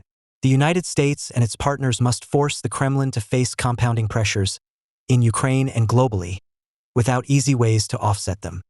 Russia cannot defeat Ukraine or the West, and will likely lose, if the West mobilizes its resources to resist the Kremlin. The West's existing and latent capability dwarfs that of Russia. The combined gross domestic product, GDP, of NATO countries, non-NATO European Union states, and our Asian allies is over $63 trillion. The Russian GDP is on the close order of $1.9 trillion. Iran and North Korea add little in terms of material support. China is enabling Russia, but it is not mobilized on behalf of Russia and is unlikely to do so. If we lean in and surge, Russia loses. The notion that the war is unwinnable because of Russia's dominance is a Russian information operation, which gives us a glimpse of the Kremlin's real strategy and only real hope of success. The Kremlin must get the United States to the sidelines, allowing Russia to fight Ukraine in isolation and then proceed to Moscow's next targets, which Russia will also seek to isolate. The Kremlin needs the United States to choose an action and embrace the false inevitability that Russia will prevail in Ukraine. Vladimir Putin's center of gravity is his ability to shape the will and decisions of the West, Ukraine, and Russia itself. The Russian strategy that matters most, therefore, is not Moscow's warfighting strategy, but rather the Kremlin's strategy to cause us to see the world as it wishes us to see it and make decisions in that Kremlin-generated alternative reality that will allow Russia to win in the real world. Those whose perspective aligns with the Kremlin's are not ipso facto Russian dupes. The Kremlin links genuine sentiment and even some legitimate arguments to Russia's interests in public debate. The Kremlin is also an equal opportunity manipulator. It targets the full spectrum of those making or informing decisions. It partially succeeds on every side of the political spectrum. Perception manipulation is one of the Kremlin's core capabilities, now unleashed with full force onto the Western public as the Kremlin's only strategy for winning in Ukraine. That is not a challenge most societies are equipped to contend with. The United States has the power to deny Russia its only strategy for success. Nevertheless, the United States has allowed Russia to play an outsized role in shaping American decision-making. But the United States has also made many sound choices regarding Russia's war in Ukraine. The key successes achieved by Ukraine and its partners in this war have resulted from strategic clarity. Lost opportunities on the battlefield, on the other hand, have resulted from the West's failure to connect ground truths to our interests quickly enough to act. Fortunately, the United States faces an easier task in overcoming the Kremlin's manipulations than Russia does in closing the massive gap between Russia's war aims and its capabilities. The United States must surge its support to Ukraine, and it must do so in time. Delays come at the cost of Ukrainian lives, increased risk of failure in Ukraine, and the erosion of the U.S. advantage over Russia, granting the Kremlin time to rebuild and develop capabilities that it intends to use against the West, likely on a shorter timeline than the West assesses. The United States must defeat Russia's efforts to alter American will and decision-making for reasons that transcend Ukraine. For the United States to deter, win, or help win any future war, U.S. decisions must be timely, connected to our interests, values, and ground truth, but above all, these decisions must be ours. The U.S. national security community theorizes a lot about the importance of U.S. decision advantage over our adversaries, including timeliness. Russia presents an urgent and real-world requirement for America to do so in practice. The Kremlin's principal effort is to force the United States to accept and reason from Russian premises to decisions that advance Russia's interests, not ours. The Kremlin is not arguing with us. It is trying to enforce assertions about Russia's manufactured portrayal of reality as the basis for our own discussions, and then allow us to reason to conclusions predetermined by the Kremlin. Accepting Russia's premises and reasoning from them may proceed in a formally logical way but is certainly not rational, since it is divorced from actual reality and from our interests. Soviet mathematician Vladimir Lefebvre defined this process as reflexive control, a way of transmitting bases for decision-making to an opponent so that they freely come to a predetermined decision. A key example: Putin takes the false assertion that discussions of Ukraine's NATO accession posed a clear and imminent danger to Russia along with the false assertion that Ukraine is not a real country and builds them into a false conclusion that he was justified in launching a war of conquest. Another assertion: Russia has the right to a self-defined sphere of influence and, therefore, a right to do whatever it wants to those within this sphere, including invading, killing, raping, and ethnic cleansing with no repercussions. The degree to which Western discourse includes serious consideration of these falsehoods marks the success of long-running Russian information operations. Some sincerely accept the Kremlin's false predicates and resulting conclusions. Others may accept the predicates but stop short of leaping to conclusions that any of these arguments justify the Kremlin's invasion and atrocities. Many can see past the Kremlin's manipulations and recognize that Russia's war is an unprovoked war of conquest. However, the Kremlin then targets this last category on a different level of reasoning: the predicates that inform our will to do something about Russia's war and the lengths to which we are willing to go. The Kremlin targets our perceptions of costs, priorities, risks, upsides, alignment with our values, and effects of our own actions. Two main categories of false assertions that the Kremlin is trying to enforce in this respect are that Ukraine cannot win this war. Supporting Ukraine is a distraction from real U.S. problems. Ukraine will be forced to settle. The United States is at risk of being stuck in another forever war. And B, the risks in helping Ukraine defend itself, let alone win, are higher than the risks of failure in Ukraine for the United States. It is too costly, too risky, and that Ukraine is not worth. ISW and many others have thoroughly debunked these assertions, yet they remain pervasive in U.S. discussions about opposing Russia. The Russian goal is to have us freely reason to a conclusion that Russia's prevailing in Ukraine is inevitable and that we must stay on the sidelines. And Moscow is succeeding far too well in this effort. It is important to emphasize that by no means all who oppose continuing or expanding support for Ukraine are doing so as the result of Russian reflexive control measures. The point, however, is that Americans must recognize the enormous effort the Kremlin is putting into these and other assertions in order to create a picture of reality that, taken in its totality, is false. Russia had no right to invade Ukraine, has no rights to control Ukraine, was not provoked into such an invasion, will not inevitably win, will not inevitably escalate to fighting a full-scale war against NATO, and helping Ukraine liberate its strategic territories as the only viable path to a durable peace remains the most prudent course of action to secure U.S. interests. The Kremlin is also flooding Western discourse with false and irrelevant narratives, forcing us to expend energy, time, and decision bandwidth on irrelevancies rather than solutions. It is not an accident that the Western debate often becomes impaled on arguing about basic well-established facts about this war.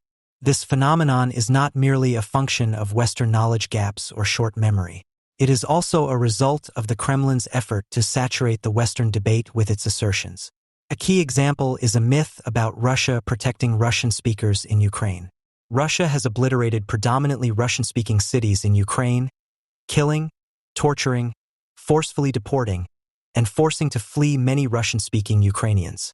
Russia harmed the very people in the name of whom it waged the war. Despite this well-documented reality, discussions about letting Putin keep Russian-speaking provinces to stop the war persist in Western debate. These discussions proceed from a false premise that Russia's war aimed to protect Russian speakers to a false conclusion that ceding portions of Ukraine that have Russian speakers can resolve the war and is, furthermore, reasonable or justifiable. Many other basic facts are in question daily as the Kremlin floods the Western debate with its narratives. Putin deliberately chose to focus his interview with an American media personality on historical justifications for the war.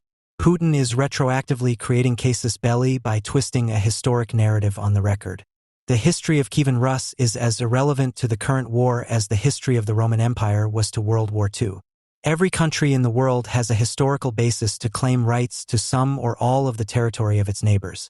The world avoids a Hobbesian war of all against all by rejecting the validity of such arguments.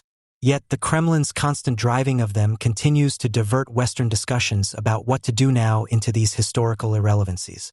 The Kremlin also forces the West to dedicate energy to an equally irrelevant discussion about whether Ukraine has the right to be a state or a nation. No country with a seat in the United Nations and recognized by the overwhelming majority of states in the world has an obligation to prove its right to exist no matter how small or ethnically like another state it might be. This principle is central to the current world order, and its destruction would open the floodgates of war around the world as predators used such reasoning to justify attacks on would-be prey. But the flood of false Russian narratives forces us to engage in such irrelevancies rather than focusing on war-winning strategies and our interests. Russia is hijacking and substituting key concepts of Western debate about this war, such as notions of peace and defense, contributing to Western category errors about both. Peace equals surrender. The West naturally and understandably gravitates toward peace. Our default instinct is to seize the first opportunity in any conflict to stop the fighting. The Kremlin has mastered using the Western predisposition to peace as a lifeline for Russia's wars, from Syria to Ukraine. The Kremlin has not once supported its euphemism of peace with action in the context of Ukraine. The Kremlin has had continuous opportunities to choose peace, including a choice not to invade Ukraine, a country that Putin considered to be so militarily unthreatening that Putin assessed he could conquer it in a matter of days. Allowing Russia to keep its gains in Ukraine in 2015 and having a peace framework in place for 7 years did nothing to stop the Kremlin's reinvasion in 2022. Every single version of the Kremlin's euphemisms of peace since 2022 has included a demand that amounted to the destruction of Ukraine's sovereignty. Russian Security Council Deputy Chairperson Dmitry Medvedev's recent peace formula explicitly called for the elimination of the Ukrainian state and its absorption into Russia. The Kremlin's use of the term peace has been incompatible with its actions, including Russia's campaign to eradicate Ukrainian identity in the occupied territories. The Kremlin's exploitation of the Western argument for stopping the bloodshed conceals another critical nuance. Stopping the fighting does not stop the killing when it comes to Russia. The killing continues in Russian torture chambers on territory that Russia occupies, a process that is less visible to Western audiences and in a place where victims are stripped of the means to defend themselves. The Kremlin dangles the concept of peace to steer the West towards Ukraine's surrender, the outcome that Russia seeks but cannot accomplish militarily on its own. When the Kremlin signals peace, it actually signals a demand for Ukrainian and Western surrender. Western debate continues, nevertheless, to indulge the Kremlin's false overtures for peace, despite the total lack of evidence to support any reasonable assessment that letting the Kremlin freeze the lines in Ukraine can lead to peace rather than more war. Resisting Russian aggression equals escalation. No one should be confused about verbs when it comes to Ukraine's actions. Russia imposed its war on Ukraine. Ukraine chose to defend itself. Ukraine's action is resisting death, occupation, and atrocities at the hands of Russian forces. Yet, the Western debate periodically accuses Ukraine or the West itself of escalating or prolonging the war. The Kremlin has greatly invested in framing Ukraine, and anyone who dares to resist the Kremlin, as an aggressor and Russia as a victim. The West's legitimization of Russia, a belligerent in Ukraine since 2014, as a mediator in the Minsk agreements also gave the Kremlin 8 years to falsely frame any Ukrainian self-defense action or unwillingness to bend to the Kremlin's will as Ukrainian aggression. No one should be confused about verbs when it comes to Western actions regarding Russia. The West has been non-escalatory toward Russia for years to the point of self-deterrence and ceding its own interests. The West has consistently chosen a path of negotiations, resets, and concessions with Russia. The United States did not prioritize Russia, while focused on counterterrorism, largely until 2016 when the Kremlin openly interfered in U.S. politics. NATO has been self-deterring for years, discussions about Ukraine's NATO accession have stalled, and Putin expected the Western response to his invasion of Ukraine to be so weak that he could conquer Ukraine in a matter of days. Russia has been a self-declared adversary of the U.S. and NATO, but neither the U.S. nor NATO took meaningful steps to defend against Russia, let alone attack it, until after the full-scale Russian invasion of Ukraine in 2022. The West nevertheless periodically views its actions regarding Russia as by default escalatory, conceding the Kremlin's reasoning. This includes Western actions to defend itself or its partners against unprovoked Russian aggression or measures to limit Russia's access to Western technologies and markets, neither of which Russia is entitled to, and certainly not when it uses both to sustain its unjust war. The Kremlin's framing that any Western action to resist Russia is aggression does not make those actions aggression. But the Kremlin has conditioned the West to think that way, forcing us yet again to reason from the Kremlin's assertions, not ones based in reality. The West also indulged Putin's grievances and grudges and reasoned to a false conclusion that we are somehow responsible for the Russian crimes that the Kremlin voluntarily committed against other states and its own people. These Russian efforts benefit from and strengthen trends already strong in Western discourse, such as the belief on both sides of the political spectrum that U.S. or Western interventions are the source of all or most problems in the world. People, again, are entitled to their own views on these matters, but all should be aware of the degree to which the Kremlin seeks to weaponize our own internal discussions and disagreements to advance the Kremlin's own aggressions and protect itself from the consequences of its atrocities.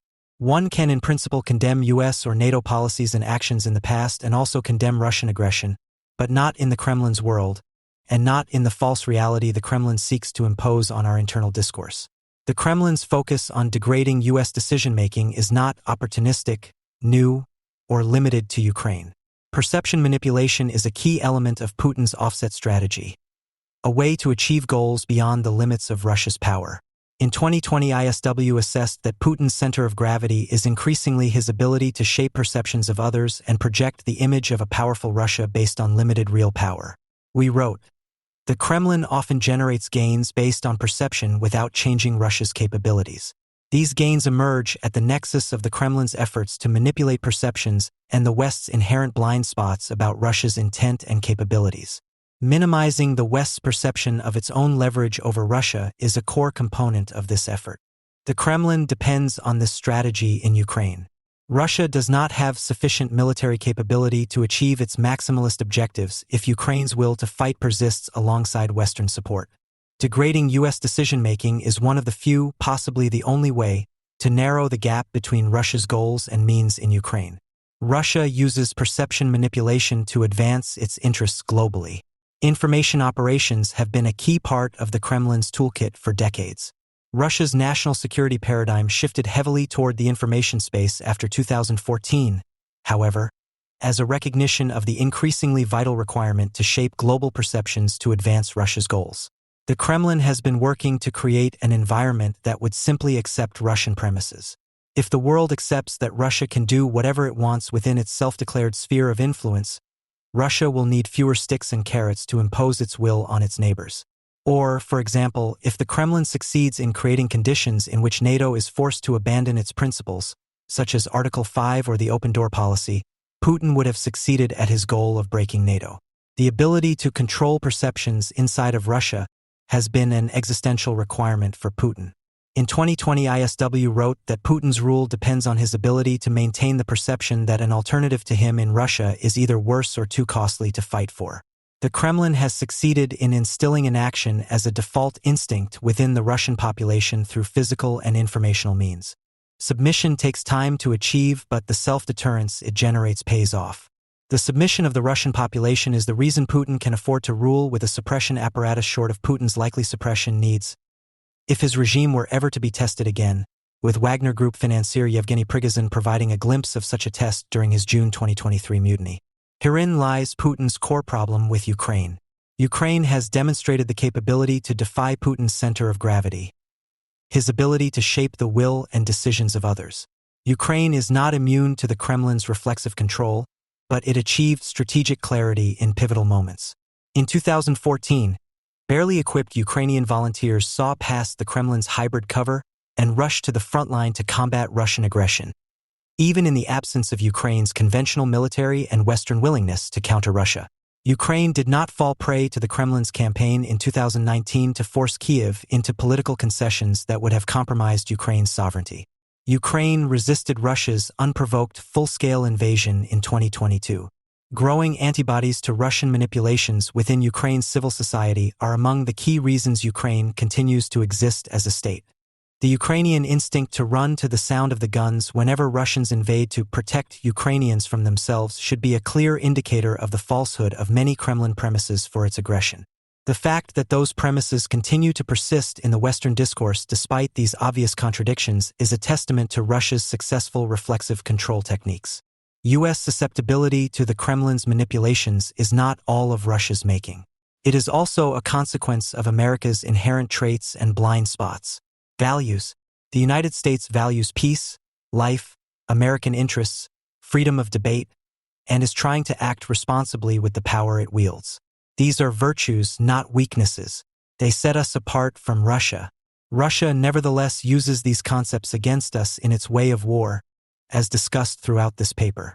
The Western way of life also prevents us from grasping the full scale of what Russia is. Russia being mostly content with killing and wounding over 300,000 of its own citizens to conquer a country that did not pose a military threat is a reality unimaginable in a Western country. Defeatism and the legacy of U.S. wars. America's past wars are distorting America's understanding of Russia's war against Ukraine. U.S. concern about endless wars is a result of its experiences in Vietnam, Afghanistan, and Iraq. But U.S. debate about the risks of a long war in Ukraine revolves around a profound category error in discussing this war as if the United States were fighting it. The United States is not fighting in Ukraine and should not discuss the costs to the United States as if it were. Ukraine, a U.S. partner, is fighting this war against a U.S. adversary. It is not a U.S. proxy. Ukraine is fighting for its own reasons, not ours. And Ukraine has never asked for American soldiers to fight, only for material and financial support. U.S. psychological scars from previous American conflicts have no place in discussions about what the United States should do vis-a-vis Ukraine. Misunderstanding of the Russian threat. The United States has learned a lot about Russia's intent and capabilities. The United States still, however, does not fully grasp the nature of the Russian threat, Russia's sources of power and weakness, and the Russian way of war, including reflexive control. This knowledge gap is reflected in the prevailing U.S. national security assessment that, while Russia poses the most immediate challenge, China is the bigger long-term threat. This may be a valid assessment of China, but the framework is limiting for three reasons. First, it ignores the nature of the Russian threat to the United States, which goes beyond military power. Second, it ignores the path dependency of the Russian threat to the United States on the outcome of Russia's war in Ukraine. The United States will face the greatest threat from Russia since the collapse of the Soviet Union if Russia prevails in Ukraine. Finally, it ignores the path dependency of China's threat to the United States and the future of the anti-US coalition on the outcome of Russia's war in Ukraine. A Russian victory in Ukraine will empower US adversaries in many ways. The most dangerous of all, perhaps, would be US adversaries learning that the United States can be manipulated into abandoning its interests in a winnable fight. The West accepted and reasoned from the Kremlin's premises prior to 2022. The West did not react in any meaningful way to the de facto military occupation of Belarus in 2020 to 2021, endorsing Putin's premise that Belarus is in Russia's sphere of influence. Europe endorsed Russia-driven and Russian-favorable peace talks in Ukraine during Russia's initial military intervention in 2014, accepting the false premise that Russia is a mediator in the conflict where it actually has been the initiating belligerent. These are two of many examples. Russia's full-scale invasion of Ukraine temporarily restored the West's strategic clarity, helping Ukraine defeat Russia's initial objectives in this war. The world had a moment of clarity in 2022, recognizing Russia's true intent and capability, including the limits of Russia's capability, Ukraine's agency, and the civilizational stakes of this war. That strategic clarity informed a myriad of actions by individuals and leaders in Ukraine and globally. These actions yielded critical successes, enabling Ukraine to defeat Russia in the Battle of Kiev, which meant the difference between the world's largest present-day war and what would have been the world's largest insurgency. It also enabled Ukraine to liberate critical terrain and people throughout 2022. The Kremlin shifted its main effort to shaping Western decisions ever since Russia's failed three-day war. This effort has several subordinate objectives: delaying U.S. provision of military capabilities to Ukraine by reinforcing narratives about the dangers of providing Ukraine material, exploiting U.S. approaches to escalation management, and planting discussions of negotiations with the West about Ukraine's fate around critical Western debate moments, driving the West to constrain Ukraine's right to self-defense, including striking legitimate and necessary military targets in Russia or by limiting how Ukraine can use Western-provided weapons. Constraining and delaying Western direct actions against Russia, such as transferring frozen Russian assets to Ukraine or applying more effective energy sanctions. Delaying the West's ramp-up of its own capabilities and divestment from Russia. Deterring potential Western combat operations in Ukraine by using nuclear blackmail and issuing other ambiguous threats. Degrading NATO's ability to resist Russia by exploiting relationships with select NATO members to drive wedges between alliance members. Preventing the West from developing a long-term policy on supporting Ukraine by manipulating the Western perception about what constitutes a victory or a defeat in Ukraine. Distracting the West from Russian aggression by playing up U.S. fears over the emergence of other conflicts throughout the world. Driving the West to concede on behalf of Ukraine via diplomatic backchannels and persistent public messaging. Russia has regained its ability to alter Western perceptions without meaningfully altering Russia's capability. The Kremlin-generated information backdrop of mostly groundless fears and irrelevancies has shaped Western decisions, resulting in lost opportunities for Ukraine and an advantage for Russia. Western self-deterrence and delays in Western decisions extended the Kremlin's runway to sustain this war. Russian perception manipulations cost Ukraine gains in its 2023 counteroffensive. Russia's nuclear-centric information operations in the fall of 2022 aimed to delay Western provision of tanks and other key capabilities to Ukraine. U.S. failure to proactively resource Ukraine's initiative after two successive counteroffensive operations in the fall of 2022 contributed to a missed opportunity for Ukraine to conduct a third phase of counteroffensive operations in the winter of 2022 to 2023. This reprieve allowed Russia to build its defenses in depth and conduct a partial mobilization to shore up manpower, making Ukraine's 2023 counteroffensive an extraordinarily difficult undertaking. Western hesitation to provide the longest-range systems to Ukraine, and forgoing the strategic effect those systems would have generated on the battlefield, has been driven by the Kremlin-fueled fears that Ukraine might use those systems to strike targets in Russia, provoking some unspecified escalation. Putin is not at all likely to use nuclear weapons in Ukraine simply to retaliate for Ukrainian strikes in Russia with Western missiles when he has not done so in response to repeated Ukrainian drone strikes. Western self-deterrence of its own actions against Russia, such as slow-rolling sanctions on Russia or transferring frozen Russian assets to Ukraine, also reflects some fear of retaliation, even though Russia's ability to escalate in the economic realm is highly limited. A Western self-deterrence has not prevented the Kremlin from ramping up Russia's capabilities, including by developing anti-satellite weapons and procuring military equipment from North Korea and Iran, and growing military exchanges between these countries. Escaping the Kremlin-generated alternative reality requires more than evading Russian information operations. The United States must reconnect with its own interests and the ground truths of this war. The ebbs and flows on the battlefield in Ukraine are irrelevant to the fundamental U.S. interests regarding Russia and Ukraine. Russia aims to erase Ukraine as a state, an outcome that is unacceptable to U.S. interests and values. Any outcome short of Ukraine liberating its critical territory will likely lead to a larger war with higher escalation risks for the U.S. and under the conditions that favor Russia. As long as Ukraine's will to fight persists, the most prudent U.S. strategy remains helping Ukraine liberate its territory and people as the only viable path to a durable peace. A result of any individual phase or an operation, such as the 2023 Ukrainian counteroffensive, should not affect the fundamental U.S. calculus regarding Russia's war against Ukraine. The future of Russia's power and Russia's ability to threaten the United States is path-dependent on the war in Ukraine. The Kremlin's intent to undermine the United States and break NATO not only persists but is growing. The Kremlin is preparing for a large-scale conflict with NATO. Russia's ability to act on this intent is not a given. Russia's ability to reconstitute to threaten the United States and NATO, to control its neighbors, the Kremlin's ability to manipulate the United States' will and perceptions, and the strength of Russia's coalitions, including with U.S. adversaries, all depend on whether Russia wins or loses in Ukraine. The cost of failure in Ukraine would be catastrophic. The threat of a nuclear escalation will continue to be the core asset of Russia's perception manipulation. We must address this issue head-on. First, we are already in a scenario with a heightened risk of a nuclear escalation. We are here not because Ukraine or the West refuses to settle or de-escalate. In fact, both settled for 8 years and accepted a Russia-driven peace framework in Ukraine.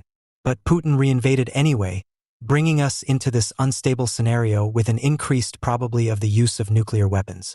Secondly, the risk of a Russia-NATO war increases exponentially if Russia keeps its gains in Ukraine. A victorious Russia is a faster path to a Russia-NATO war than a victorious Ukraine.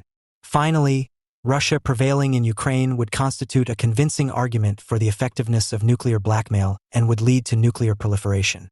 ISW has assessed other costs of losing Ukraine in detail. Russian victory in Ukraine would mean a victory of reflective control. If Russia wins in Ukraine, it will mean the Kremlin managed to undermine the Western will and ability to reason from the ground truths and its interests. Truth and free will are concepts that the free world cannot exist without. Helping Ukraine win and defeating the premises Russia is trying to enforce should be the main effort of the United States and the free world if it wants to remain free. The upside is high.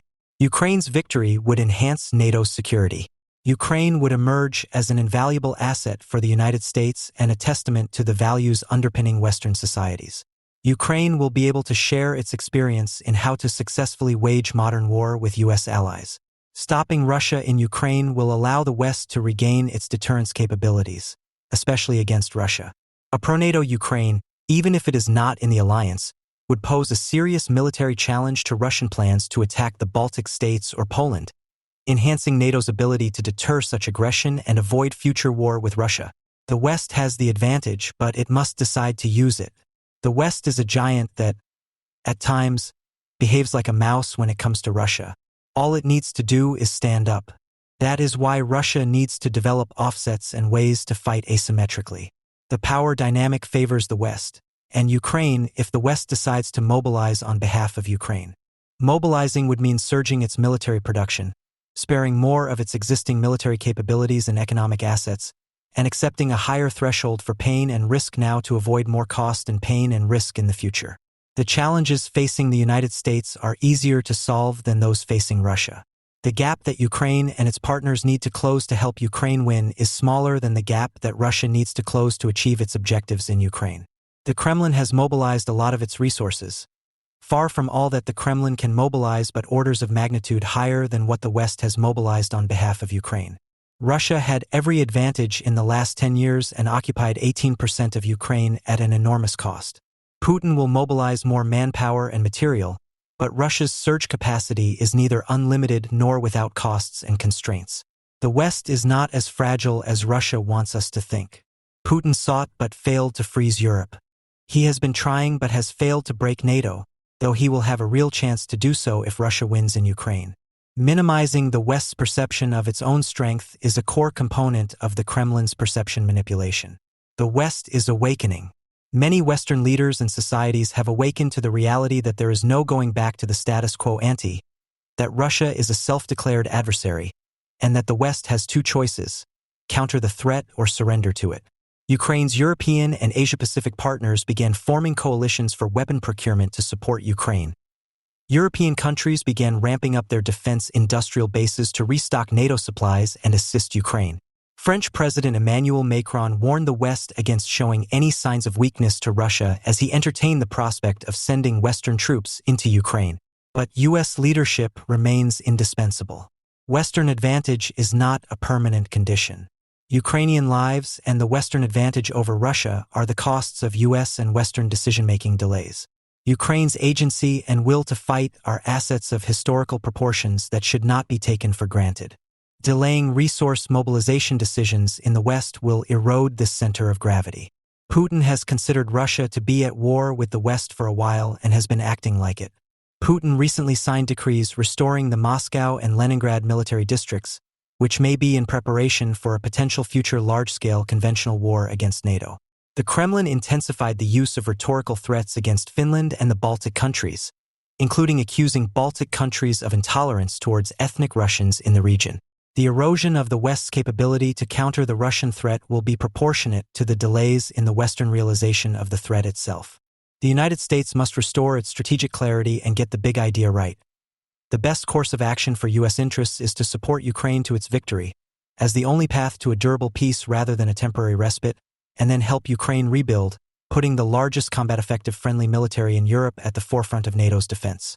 The United States needs to surge and then persist in support of this objective. A sustained U.S. effort, rather than a one-time surge, will grant Ukraine the certainty about resourcing that it can expect from international partners so Ukraine can plan for future operations. The U.S. decision to persist should also stem from a recognition that Russia is a persistent challenge that requires persistent effort. The costs of persistence are minor compared to the catastrophic and irreversible consequences of letting Russia prevail in Ukraine.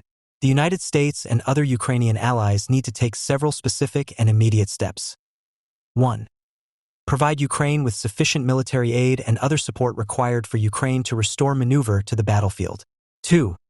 Support Ukraine's effort to expand its defense industrial base, DIB, but also ramp up the U.S. and allied DIB to support Ukraine in the medium term and to strengthen our own deterrence capabilities against Russia and other U.S. adversaries. 3. Target Russia's capability to sustain the war against Ukraine. Deny Russia's sanctuaries. Russia is not entitled to sanctuaries when it is trying to erase a nation. The West must abandon the Russian information line that Russia, having launched an unprovoked invasion of Ukraine, can demand immunity from attack with Western or Ukrainian weapons. The United States must remove any existing constraints on Ukraine to target legitimate Russian military and defense industrial capabilities in Russia. The West should also develop a long-term strategy against sacred Russian cows in the West, such as the Russian state nuclear energy corporation Rosatom. Rosatom is a major arm of the Kremlin, doing its bidding from Ukraine to the Arctic to Africa largely unimpeded due to Western economic interdependencies. The long-term divestment from Rosatom is likely feasible, but it requires just that, for us to think in terms of a long-term strategy of denying Russia its capability sanctuaries.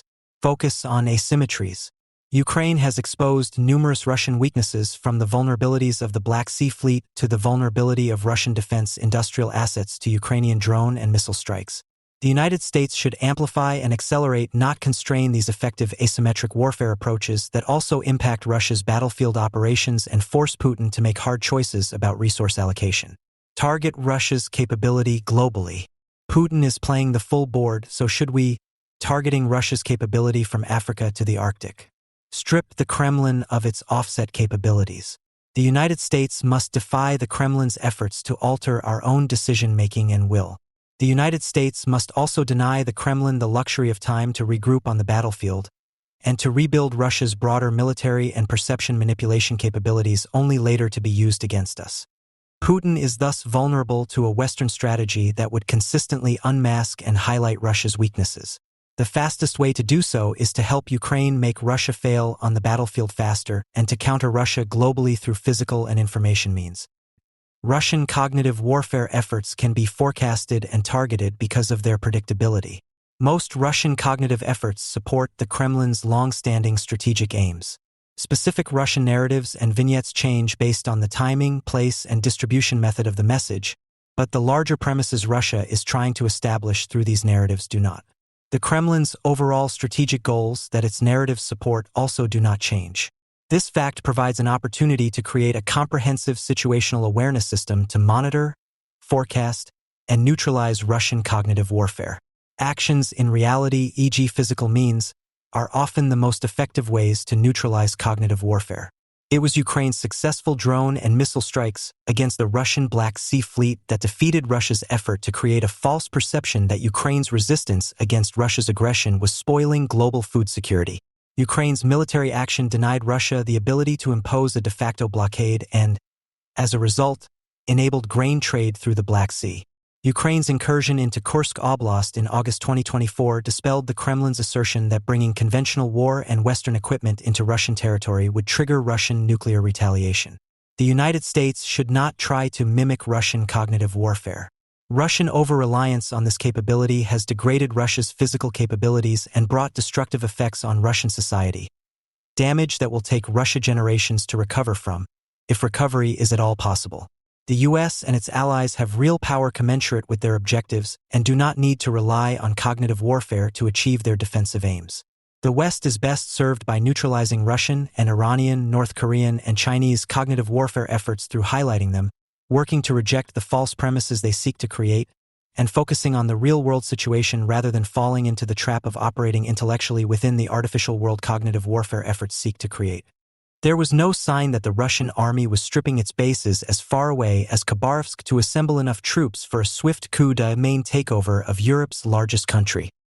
The original intel estimate of 127,000 troops was grossly inadequate, and when it was raised to 150,000 including forces already within the Russian-held parts of eastern Ukraine, it was still much too low for a coup d'etat that would start and end the war in one go. The only kind of war that Russia can fight without quickly incurring dangerous levels of economic damage. Of course, reckless gamblers are undeterred by risks, but Putin's record was that of a very patient hunter, who waits until the target walks into his sights, only then pressing the trigger for a sure hit. That is how he gained Abkhazia and South Ossetia from Georgia in 2008 after interethnic fighting, and broken ceasefires since 1994. Both are small but significant territories. Abkhazia because it is the southernmost, most Mediterranean of all Russian-controlled territories, with oranges and lemons as well as a nominally independent government, and South Ossetia because it is an Orthodox enclave in the mostly Muslim Caucasus. And that is also how Putin won his biggest prize so far, Crimea, detaching its several pieces from Ukraine in the turmoil following the Maidan uprising that sent President Viktor Yanukovych fleeing from Kiev on February 21, 2014. A few thousand Russian operatives with some locals took over the territory of Ukraine's Autonomous Republic of Crimea, the autonomous city of Sevastopol, and a coastal strip in the Kherson mainland, and all without firing a shot. A quickly concocted Republic of Crimea, then voted to join the Russian Federation along with the city of Sevastopol.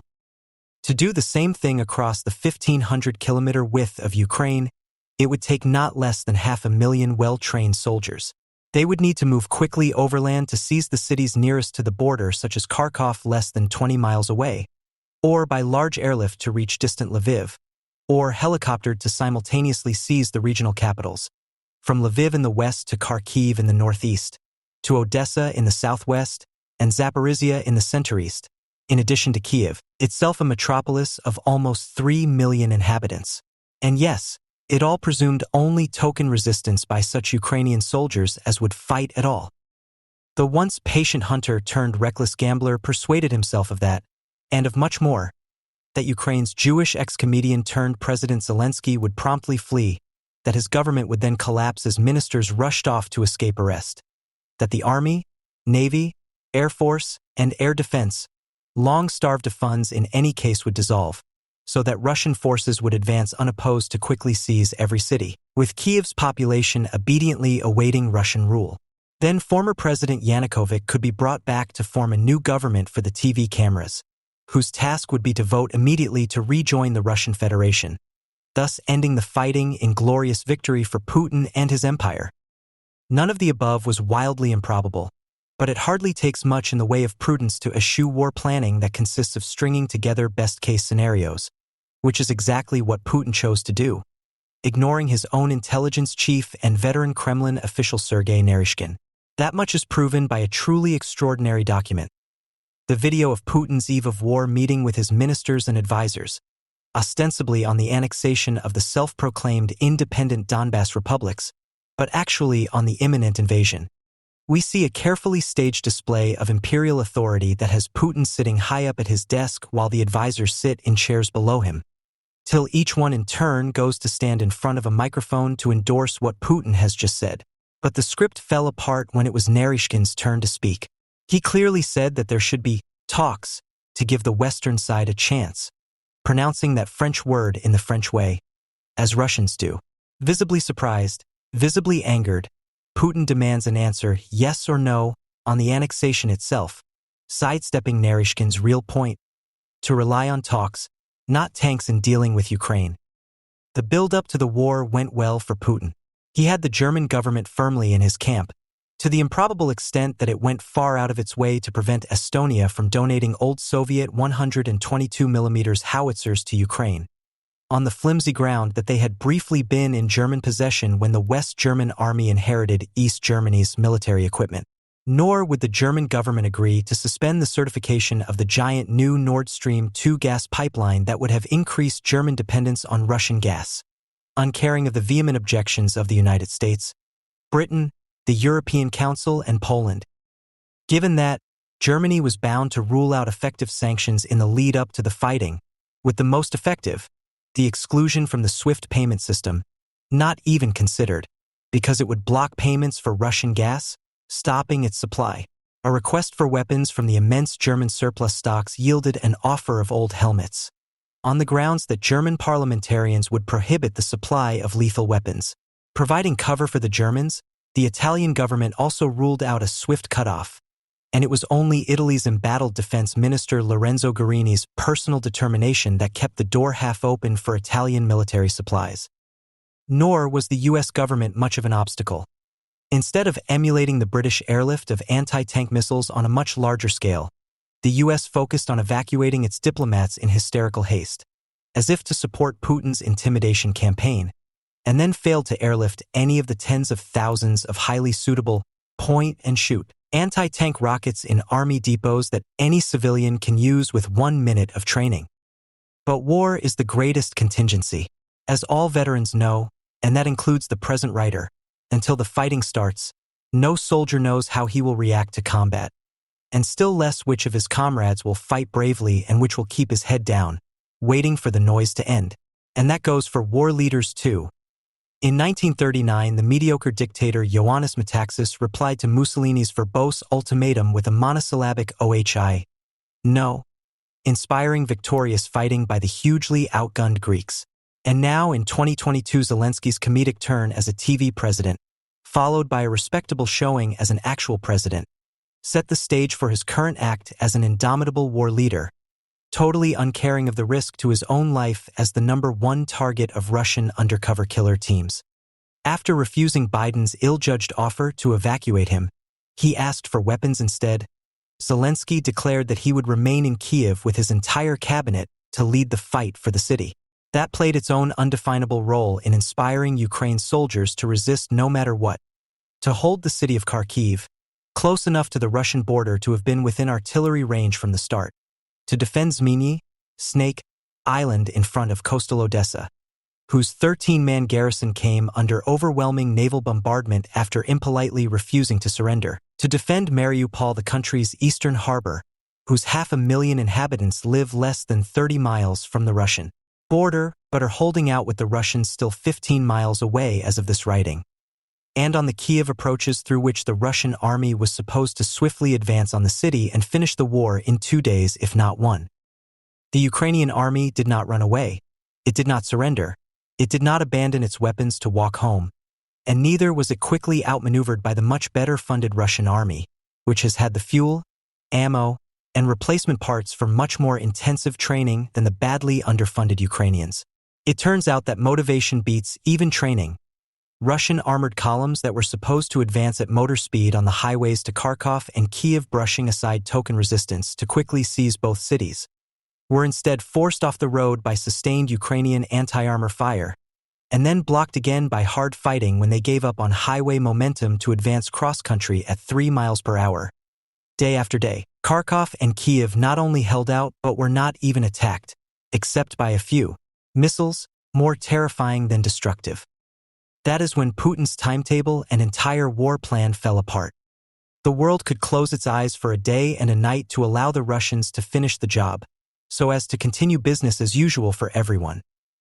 The trucks delivering French and Italian luxury goods to the Moscow bourgeoisie, along with Audi and Mercedes cars, Dutch hydroponic vegetables, and much more from Frankfurt and Oder via Warsaw and Minsk.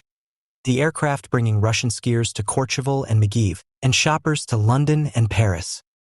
But when the Russian attempt failed, and the dramatic news was made by Ukraine's heroic resistance rather than by the expected Putin victory, Western Europeans had to open their eyes.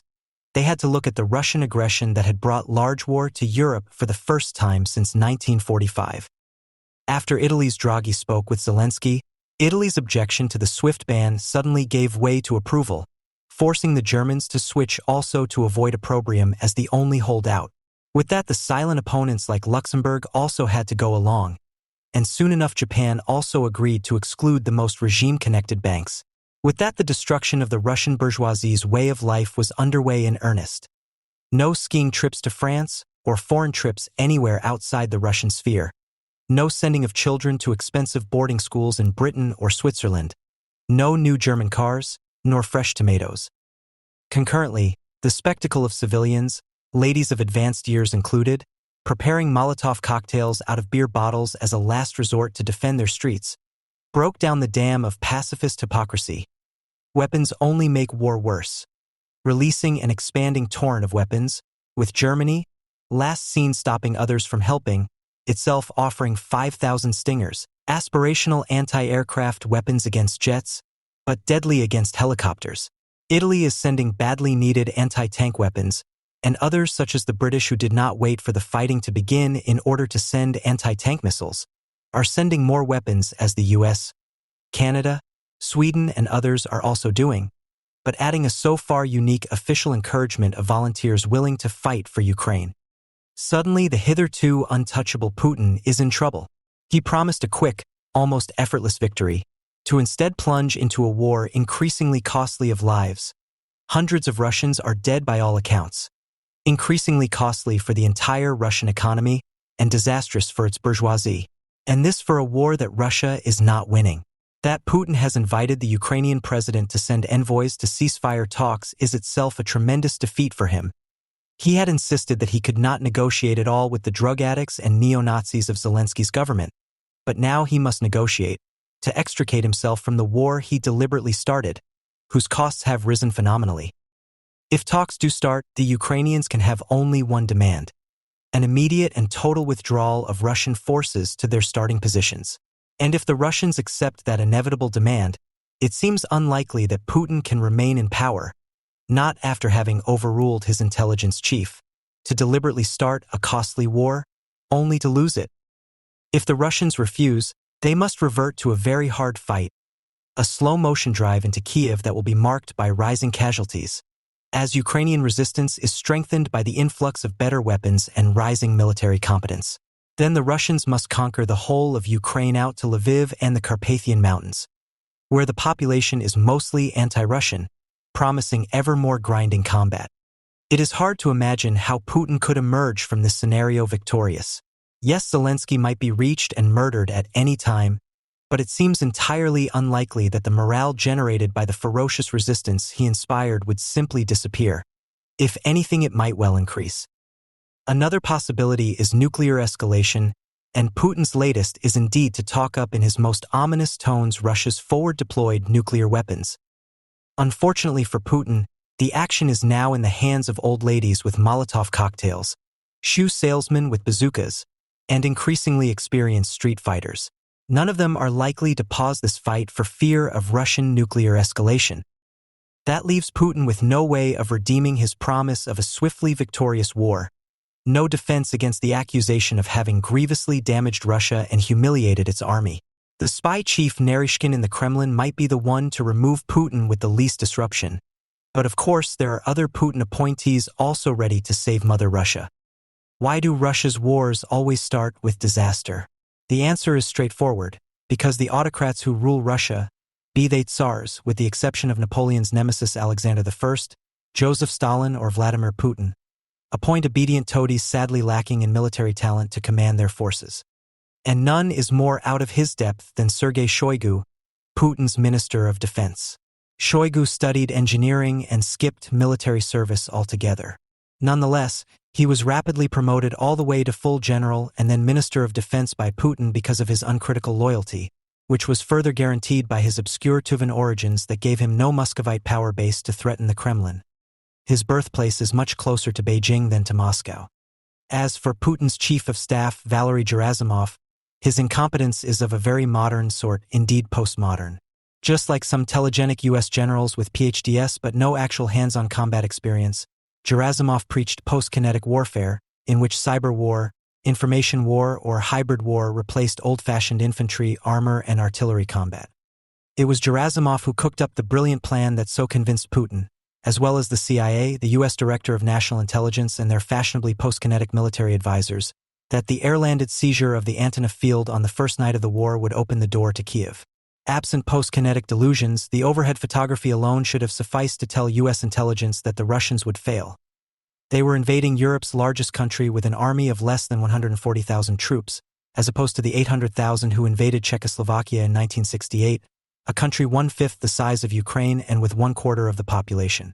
And, of course, as perfect yes-men, Shoigu and Gerasimov never told Putin that, if he wanted to invade Ukraine, he first had to declare war and mobilize the Russian army.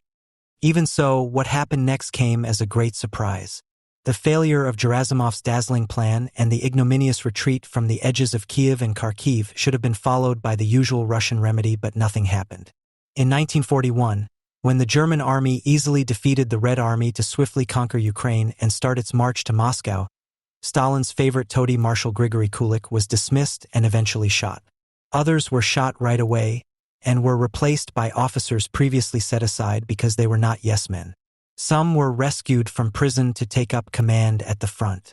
Konstantin Rokossovsky, who had been arrested, badly tortured and locked up as a traitor, was patched up and given an entire army to lead. He would finish the war a victorious marshal. This is what Yevgeny Prigozhin expected from Putin: the swift dismissal of Shoigu and Gerasimov and their replacement by officers old-fashioned enough to have kinetic skills, and who would focus on building up effective infantry, armor, and artillery units to capture Kiev and conquer Ukraine. Instead, with Gerasimov and Shoigu inexplicably still in charge, the Russians continued to rely on information warfare to demoralize the Ukrainians into surrender, with non-stop propaganda and terror air attacks against random buildings in Kiev and most other cities. Not only did this non-precision bombing fail to hurt morale, it never does, but it was also hugely wasteful. As Russia's rockets and ground-to-ground missiles started to run out, they turned to expensive air-to-ground missiles meant for high-value targets, such as airbase installations or at least battle tanks. But their warheads were too small to make much of an impression in built-up cities. This is when Prigozhin, with his mercenaries, started his own land combat campaign, contracted as always by the Russian government, this time to fight in Ukraine rather than in Libya or Mali or ex-French Congo. But a few months later, he very soon found himself competing for manpower with contract units that were raised by the Russian army itself. These official units offered good pay to ex-servicemen and therefore competed with Wagner. But without its cadre of experienced mercenaries, they achieved very little. All of which was frustrating for Prigozhin, who started to voice his complaints increasingly loudly, eventually asking why Shoigu and Gerasimov were still in command when they should have been shot for incompetence, or at least kicked out of their jobs. Inexplicably, not only to him, Putin failed to take advantage of his dictatorial power to get rid of the pair of failures.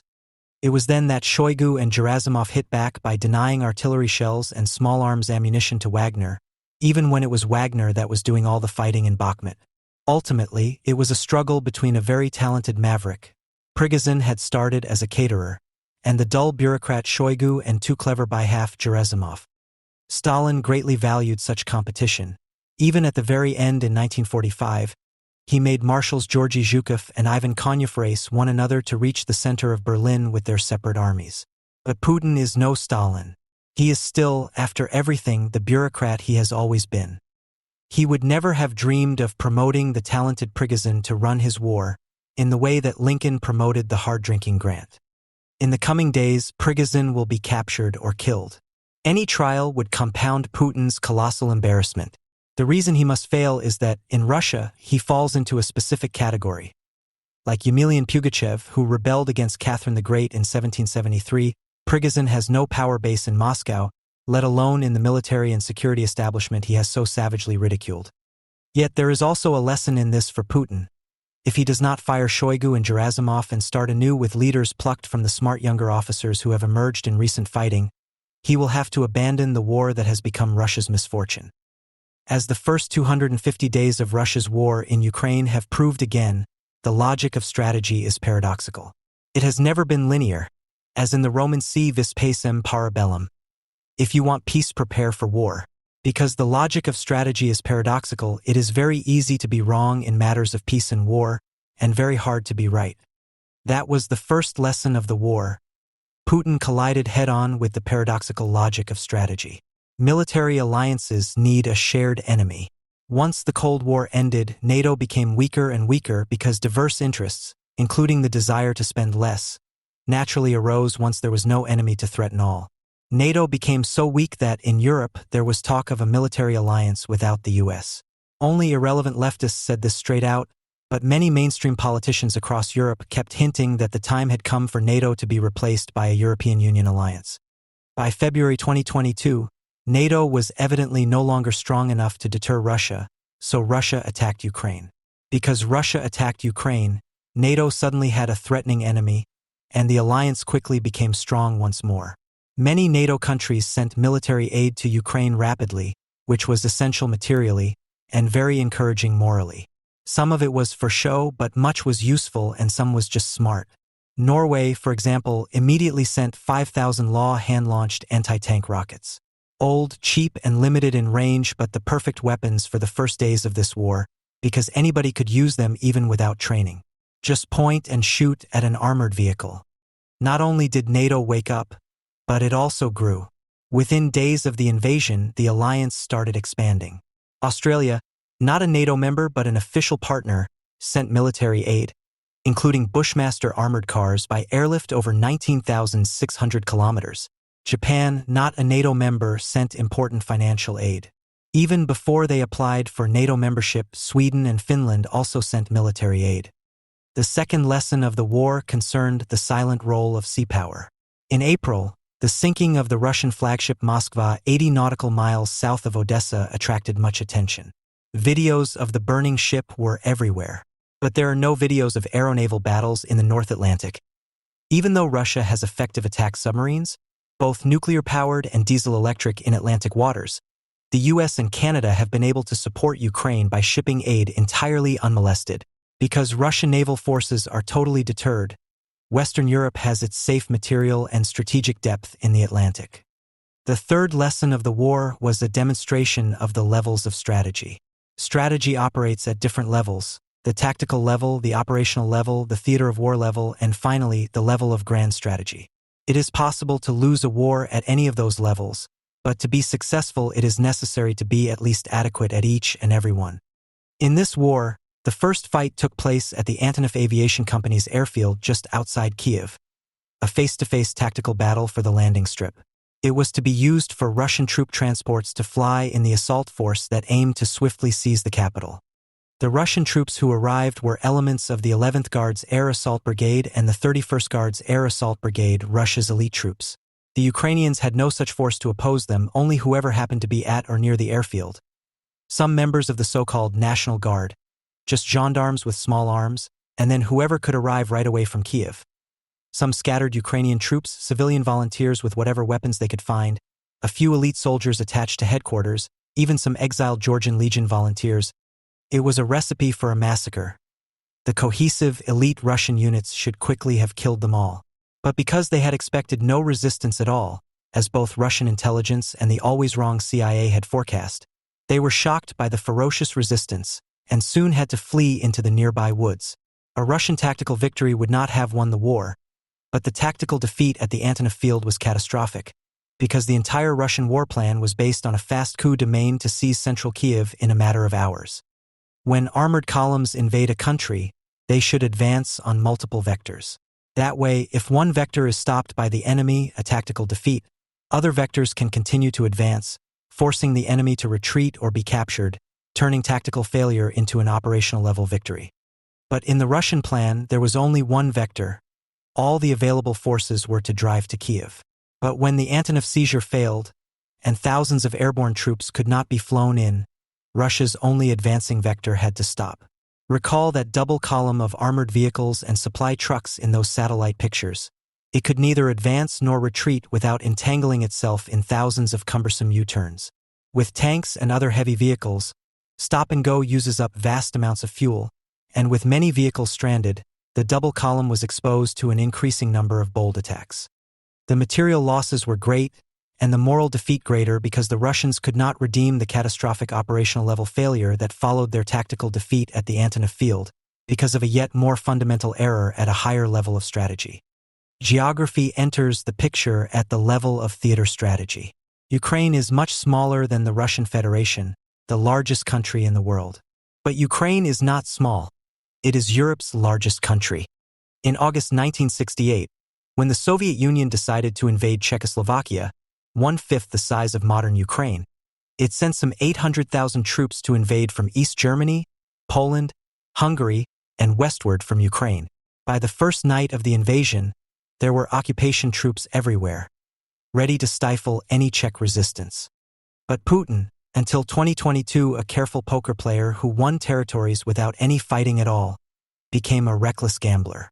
He invaded Europe's largest country with a very small army of some 130,000, including field dentists. Hence, he had no powerful combat forces ready to intervene when the Kiev air assault gambit failed. What counts at the level of grand strategy are two sets of fundamentals. First is mass, population, economy, technology. Then mass x cohesion equals power. With no cohesion, there is no strength at all, even with a lot of Massachusetts. Second is what a country has abroad: allies, neutrals, enemies. As for its economy, Russia, though not a rich country, is entirely self-sufficient in food and energy. This is not true of most countries. The same G7 sanctions that could not stop Russia could stop Xi Jinping's China, which must choose between fighting wars and eating protein. Yes, more than a year of rice reserves and some months of frozen pork can be stored, but not the immense amounts of soya beans China imports to feed animals for milk, eggs, and meat. We all saw that Russia is weak in allies because instead of attracting neutrals to its side, it frightened them into joining NATO or at least to remain neutral. Russia is also weak in allies because, even though it has a navy, it is not a maritime power. Only the nearby Central Asian countries and Mongolia, facing an expansionist China, still need the counterweight of Russian power and duly fear its waning in Ukraine. But to succeed at the level of grand strategy, it would need something else: the willing cooperation of insular, peninsular countries and coastal countries that only a maritime power can have. But Russia still has sheer magnitude on its side. With many more people than any other European country, unless Putin changes his mind or loses power, he can keep trying and failing in Ukraine until he gets it right. Of its 2 million reservists, only 300,000 have been recalled to serve, of which 200,000 might reach the front. But 200,000 are enough to double the forces now fighting at the front. And once they catch up in combat experience, they could stop Ukraine's victories. In other words, Russia's mass means that it can lose many battles and yet still keep fighting. But victory remains unlikely. Russian successes, including the recent attack on Ukrainian power stations, with cruise missiles and Shahed-136 kamikaze drones, have been too few to offset the many operational failures of the last 250 days. In the Russian military tradition, stretching back centuries, a year or more of defeats were followed by victory only with the help of great power allies, as was true from Napoleon to the Second World War. This time, however, there will be no allies to rescue Putin. After Russia launched its invasion of Ukraine, Beijing's faithful lieges in Europe were quick to declare that China, perhaps even Xi Jinping himself, was the key to ending the war. The truth could not be more different. In the 13 months that followed, China's role has been scarcely greater than Montenegro's, where a number of wealthy Russians are sitting out the war, or Serbia's, which remains Russia's only true European ally. Xi's current trip to Moscow, then, is as much about saving face in Beijing as it is about bringing peace to Kiev. If he can turn his visit into a successful mediation that stops the fighting, even if it is just a ceasefire, Xi would not only win a Class A diplomatic victory on the global stage, but also remedy China's own war misfortunes. The primary reason for Beijing's initial claim to neutrality was that Xi was caught by surprise. Despite the no-limits strategic partnership he had proclaimed with Putin just 3 weeks before the war started, Putin was not to blame for this. He certainly had no intention of deceiving Xi. Rather, it was Putin himself who was deceived by his own FSB intelligence chiefs, who predicted that Kiev would fall swiftly, leading to Ukraine's total surrender. If this all seems foolish in retrospect, it was a foolishness Washington shared, where similar CIA intelligence prompted Biden's offer to immediately evacuate Zelensky. Yet for China, Russia's failure to rapidly conquer Ukraine was only the start of a series of very unpleasant surprises. First came the overnight transformation of NATO, from an obsolete Cold War pact into a forcefully expanding alliance. Finland and Sweden dispatched weapons even before applying for membership, while Japan sent financial aid as though it were a member state. Beijing was suddenly forced to recalculate the overall US-China balance of global power, a transformation made even more urgent after the British, French, German, and Italian governments promised to send warships to the South China Sea. Chinese propagandists who ridiculed such old-fashioned gunboat diplomacy could overlook the accompanying British and French nuclear attack submarines, but the Chinese Navy could not. The next unpleasant surprise came from the G7 grouping of the US and its major allies: Canada, France, Germany, Italy, Japan, and the UK. Instead of hesitating while each country tried to safeguard its own export interests, they all immediately agreed to impose sweeping economic sanctions on Russia. It was instantly obvious in Beijing that while Russia would not be seriously harmed by the sanctions, because it is self-sufficient in both energy and food, China's position was altogether more perilous. It is the world's largest importer of animal feed and food, as well as of coal, oil, and gas. True, demand for the latter would collapse in the event of a war over Taiwan and the sanctions that would inevitably follow. Seaborne exports would end, as would the energy demands of China's vast export industries. But China's 1.4 billion people must still eat, and to feed them the country imports some 130 million metric tons of animal feed and food, including 95 million metric tons of soya beans alone. Under G7 sanctions, this vast traffic of thousands of bulk carriers would grind to a halt. Ships bound for China would no longer be loaded in the Pacific ports of the US and Canada, both major sources of soya beans, maize, and wheat, while the Atlantic ports of Argentina and Brazil, the other major sources of China's food imports, are an ocean too far for the China trade. With any form of war underway, it would be all too easy to dissuade the passage of China-bound ships across the Atlantic, around Africa, and through the Indian Ocean to the Strait of Malacca. This may all seem improbable, but Xi has recognized China's disadvantage. Just 2 days before his departure for Moscow, he issued a most urgent Directive No. 1, focused exclusively on food security. It started with an old slogan: "We must ensure that the Chinese rice bowl is firmly in our own hands at all times, with that rice bowl being filled mainly with Chinese grain. Before recognizing that China's population needs much more than cereals. They require meat and milk, which can only be produced if the entire agricultural economy is drastically improved to achieve self-sufficiency in animal feed as well, an aim that he promised would be achieved in the middle of the century. Not only does this suggest that any Taiwanese adventure will have to wait, but it confirmed that she finally understands his citizens are physiologically different from Mao's, who survived on very little when I lived in Beijing in 1976. Rice, wheat, sorghum, odd greens, bits of dried cabbage in winter, rare eggs, and, once a week, slivers of chicken or pork. No doubt this was brought to Xi's attention during last year's Shanghai lockdown protests, during which there were bitter complaints of starvation even though all had plenty of rice. More than a year after the G7 sanctions were imposed, Russians continue to eat as they did before. Had those same sanctions been imposed on China, they would have gravely endangered the survival of the regime. Faced with such unhappy prospects, Xi now has an opportunity to leap on to the very center of the global stage, if only he can persuade Zelensky and his government to negotiate an exit from the war by finally accepting that Crimea is lost, and that internationally supervised plebiscites, with refugees anywhere in the world all assured a vote, will be required in the Donetsk and Luhansk regions. Whatever their outcome, an end to fighting on these terms would take away nothing from Ukraine's very successful war of independence, which has gifted its people that priceless possession, a national myth in good working order. After Beijing's successful diplomatic entry into the Persian Gulf, entirely the result of the Biden administration's wrecking of the Saudi alliance, any agreement that she can pull off over Ukraine, even a brief ceasefire, would be a great diplomatic victory. It is fortunate, then, that Zelensky will not give Xi the opportunity. He does recognize that, after an end to the fighting, it is only with the help of the US and its allies that Ukraine can be reconstructed. What he still needs to recognize is that this point cannot be reached unless the war does end, in the only way that was possible all along, unless Vladimir Putin is ousted. We cannot wait until then to end the fighting. And neither, it seems, can Xi. It is very likely that his Moscow visit will result in nothing more than an under-the-table deal to quietly transfer 152mm howitzer ammunition and such, leaving Xi's problem unsolved.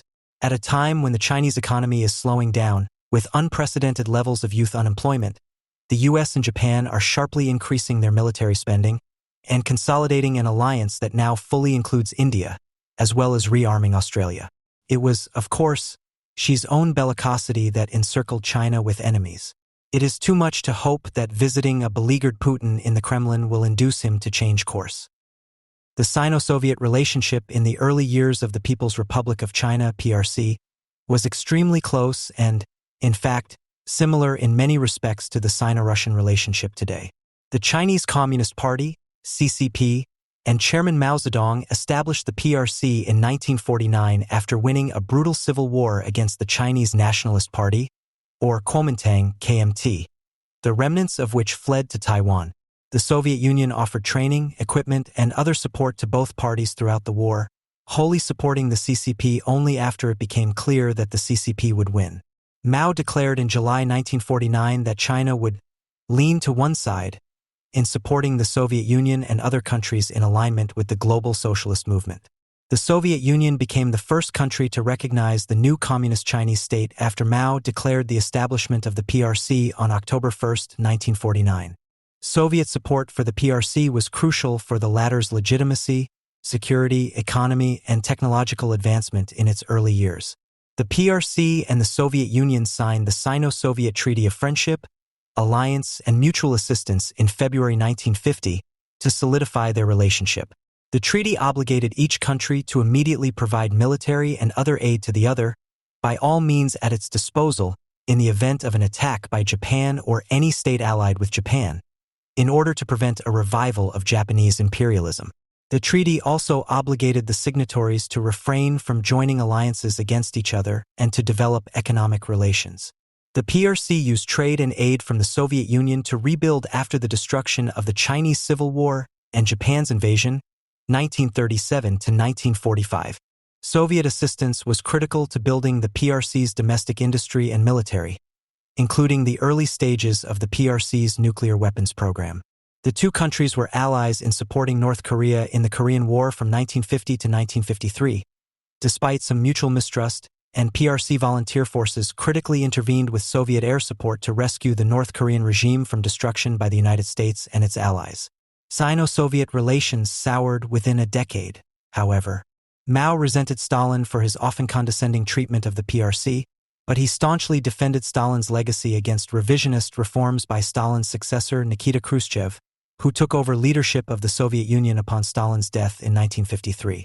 Mao's cult of personality, his style of Marxist-Leninist governance, and his economic policies closely resembled Stalin's, so in some ways Khrushchev's de-Stalinization of the Soviet Union was also a repudiation of Mao. Mao feared that this policy would spread within the CCP. He also believed that Khrushchev was too conciliatory toward the West. Mao's PRC thus sought to take leadership of the global communist movement away from Khrushchev's Soviet Union. Differences in ideology and national ambitions culminated in a rupture in relations known as the Sino-Soviet split. The two states began to openly criticize each other in official communications and international communist meetings. The Soviet Union recalled all its technical specialists from the PRC and severed aid contracts in 1960, which conveniently allowed Mao to blame Khrushchev for the devastating famine that Mao's Great Leap Forward caused. Sino-Soviet relations in the 1960s were openly hostile. Beijing and Moscow competed for influence in the international communist movement, and the Soviet Union dramatically increased its troop deployment along the Sino-Soviet border.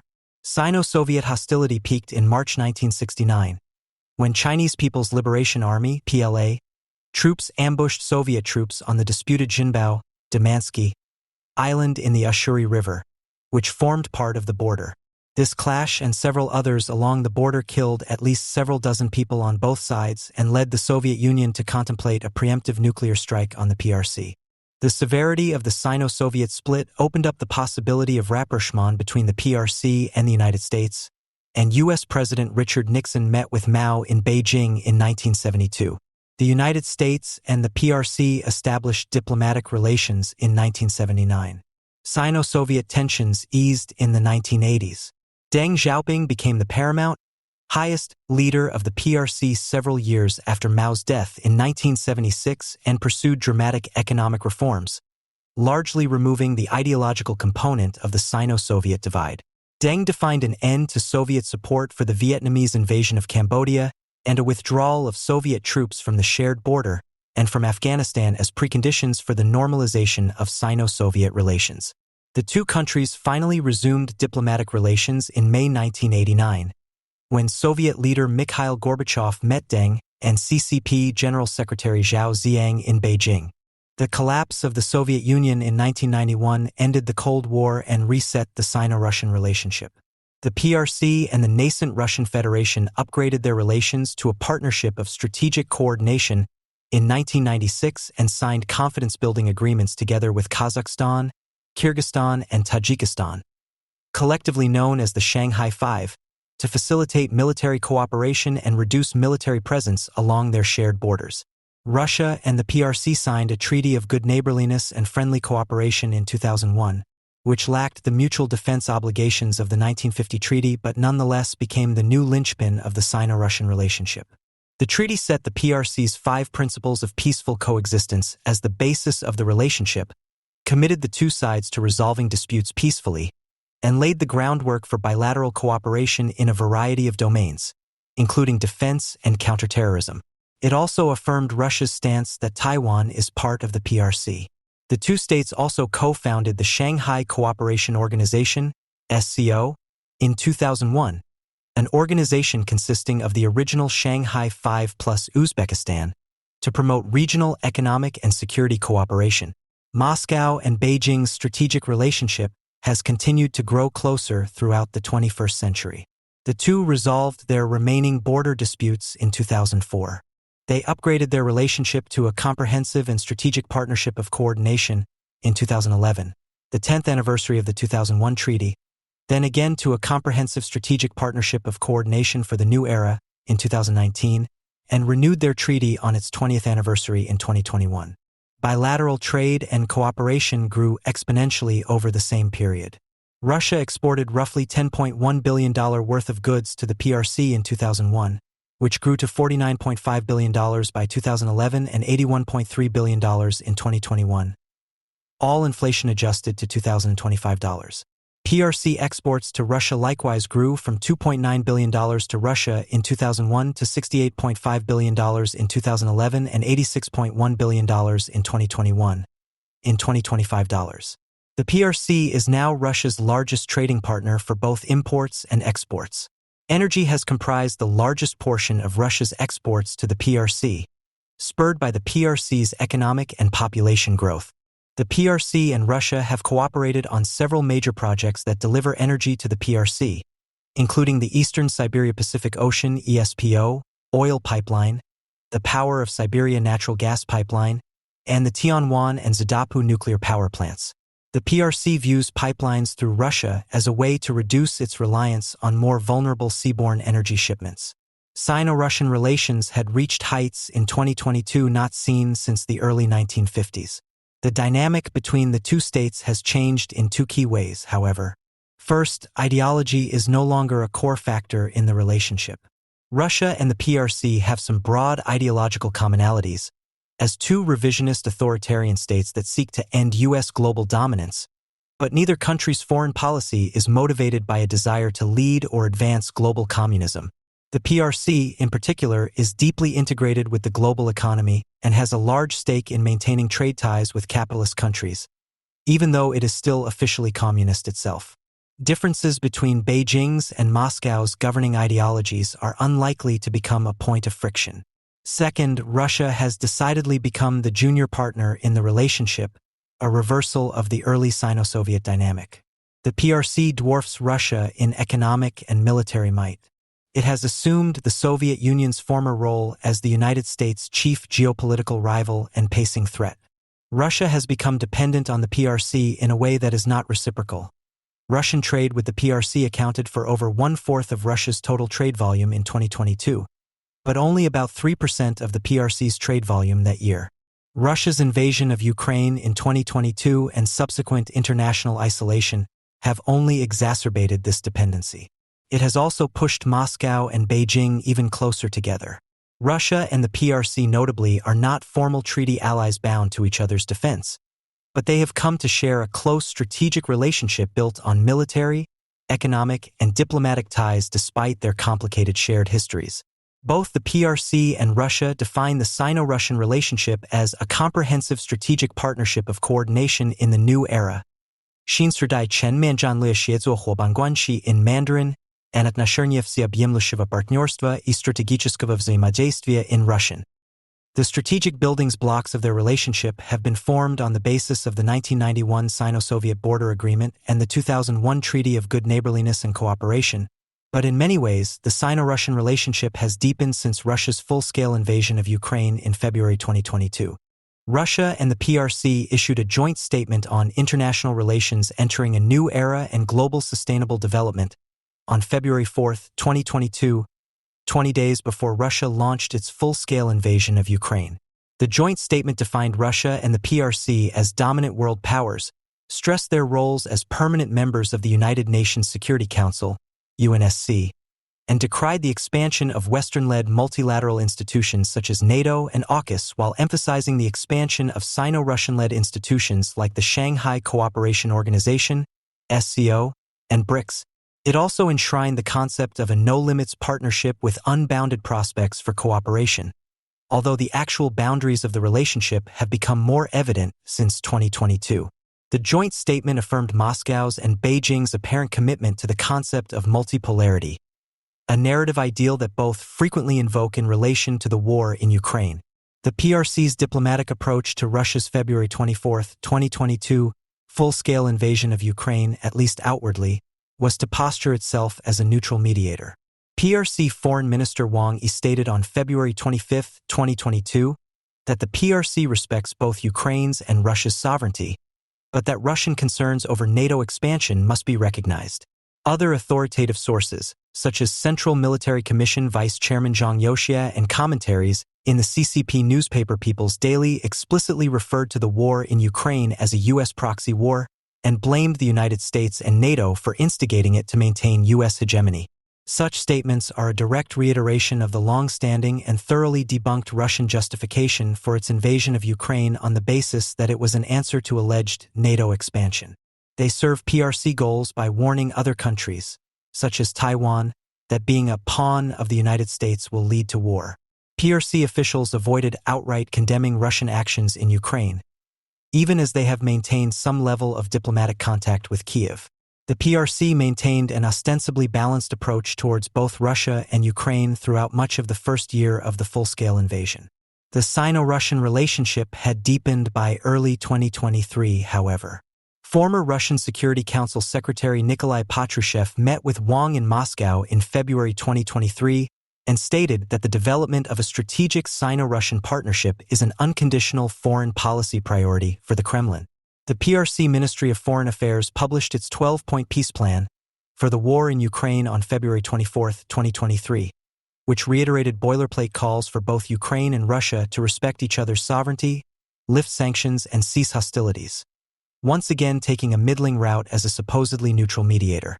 The PRC notably released this peace plan amidst growing warnings from U.S. intelligence sources that Beijing was seriously considering sending lethal military support to Russia, suggesting that the release of the peace plan may have been intended to distract from mounting indicators that the PRC was increasingly backing Russia. PRC President Xi Jinping traveled to Moscow to meet with Russian President Vladimir Putin in March 2023. The two heads of state signed a joint statement by the Russian Federation and the People's Republic of China on deepening comprehensive partnership and strategic cooperation, entering a new era on March 21, 2023. Which defined Sino-Russian relations as comprehensive, strategic, and at the highest level in history. Despite the joint statement, Xi and Putin offered slightly different interpretations of the Sino-Russian relationship in articles they authored for the Russian outlet Rossiyskaya Gazeta and the CCP's official newspaper People's Daily, respectively. Putin argued that Russia and the PRC are jointly building a partnership for the formation of the multipolar world order in the face of an aggressive and expansionist collective West, whereas she stressed the PRC's commitment to multipolarity without necessarily placing blame on the West. She notably did not mention the no-limits partnership that Putin likely desired, emphasizing an imbalance in the relationship that has remained a strategic point of tension for Russia. Putin and Xi's most recent series of engagements during the Russian Victory Day celebrations in Moscow on May 8 and 9 illustrate the interconnectedness of the Sino-Russian nexus in 2025. Xi's visit to Moscow marked the third official Putin-Xi engagement of 2025, including calls. The two signed a package of bilateral cooperation documents and released several joint statements highlighting Russia's and the PRC's historical and contemporary ties on May 8. One of the joint statements notably highlighted Russia's and the PRC's joint commitment to eliminating the root causes of the war in Ukraine to achieve a sustainable settlement, echoing similar language from a Xi-Putin joint statement in May 2024. Russian officials frequently invoke the concept of root causes of the war in Ukraine to signal Russia's maximalist war aims, including regime change in Kyiv and the complete crippling of the Ukrainian military. It is therefore noteworthy that the joint PRC statement utilized the same wording, suggesting a level of rhetorical alignment between Moscow and Beijing regarding Moscow's false justifications for its invasion of Ukraine. PRC officials use the term root causes much less frequently than Russia in advocating an end to the war, so its use in Xi-Putin joint statements emphasizes the PRC's growing closeness with Russia. ISW has observed the intensification of Sino-Russian relations against the backdrop of Ukraine in 6 major areas of cooperation.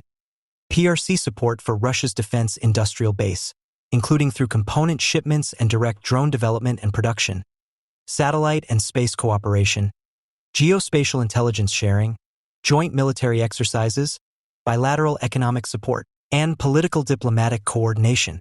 The Sino-Russian nexus is thus defined through these 6 areas of cooperation. The PRC's support for Russia's DIB is the strongest example of how directly Beijing has become involved in the war in Ukraine.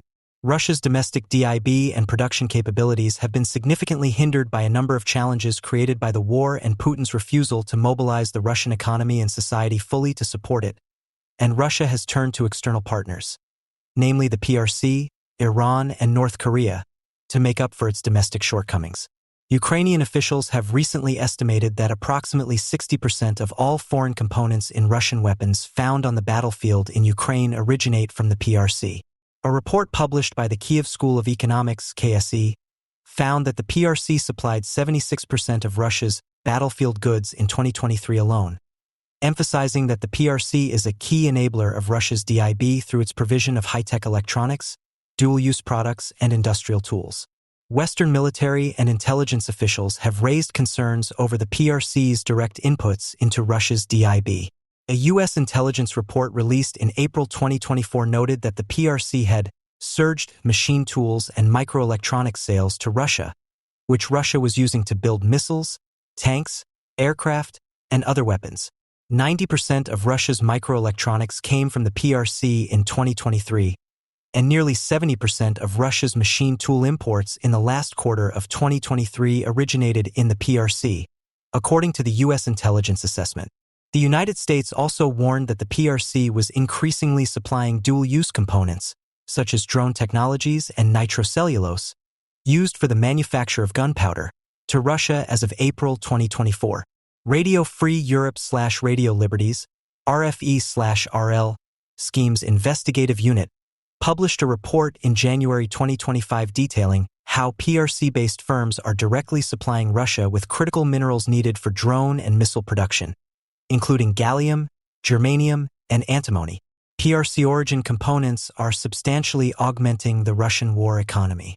ISW has compiled a dataset of 151 PRC-based entities that U.S., European, and Ukrainian sources report are providing components to Russian companies and entities involved in the Russian DIB. The sample set is drawn from sources such as the U.S. Department of State, the U.S. Department of the Treasury, European Council rulings, and independent investigative reporting.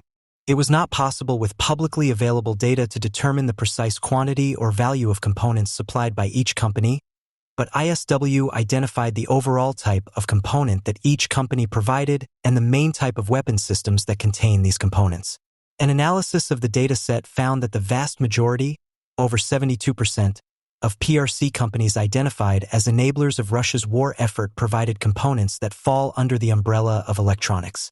The broad category of electronics includes various microelectronic inputs, servo motors, electronic integrated circuits, tantalum capacitors, and multilayer ceramic capacitors, all of which Russia is likely using in the production of critical military assets such as precision-guided weapon systems, drones, and glide bombs. The second largest component category, 19.6% of the sample set, includes manufacturing components, such as bearings, machine tools, carbon fiber products, pressure sensors, and microcontrollers. Manufacturing components go into the production of Russian armored vehicles, drones, glide bombs, naval vessels, precision-guided weapon systems, and more. Most components from the PRC-based entities go into the production of various unspecified Russian weapon systems, 36% of the sample set, drones, 33% of the sample set, and glide bombs, 12% of the sample set. Some companies produced components that went into multiple types of products. Some of the PRC-based entities providing these components to Russian entities are state-controlled or have explicit or partial links to the Chinese Communist Party, CCP.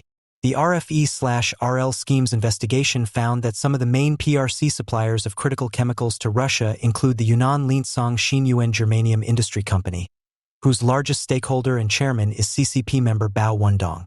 Schemes also linked the Vital Technology Group and Hind Technology companies to the provision of critical chemicals to Russia, both of which are in part PRC state structure-owned. The U.S. State Department released a sanctions list on January 15, 2025, that included the Wafangdian Bearing Company, a PRC state-owned enterprise that is allegedly supplying bearings to the Russian Aksionerno Obchestvo Taskom freight transport company. The majority of PRC-based companies that are sending components to Russia are based in Hong Kong or in Guangdong province, according to ISW's analysis of the component origin sample set.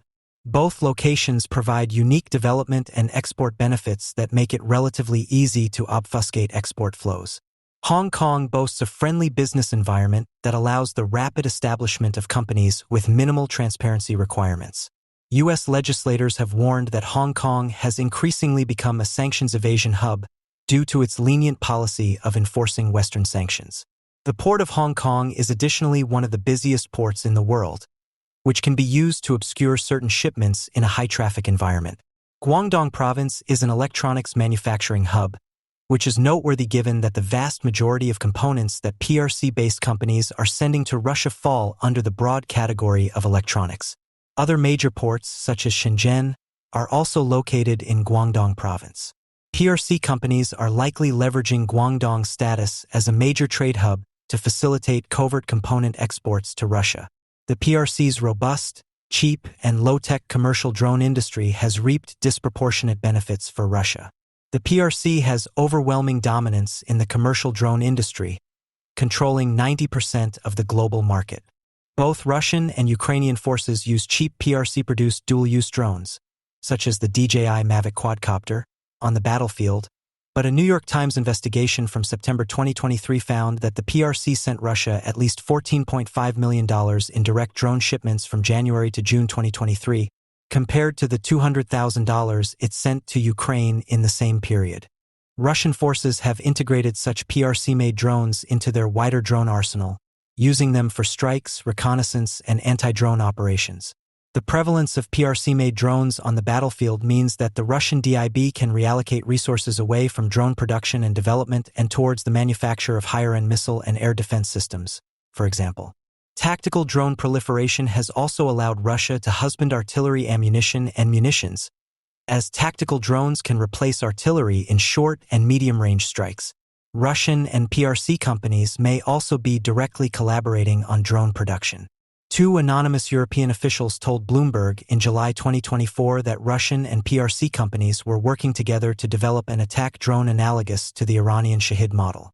The drone was still undergoing development and testing as of July 2024, and intelligence officials have not yet confirmed either its transfer to Russia or its use in Ukraine.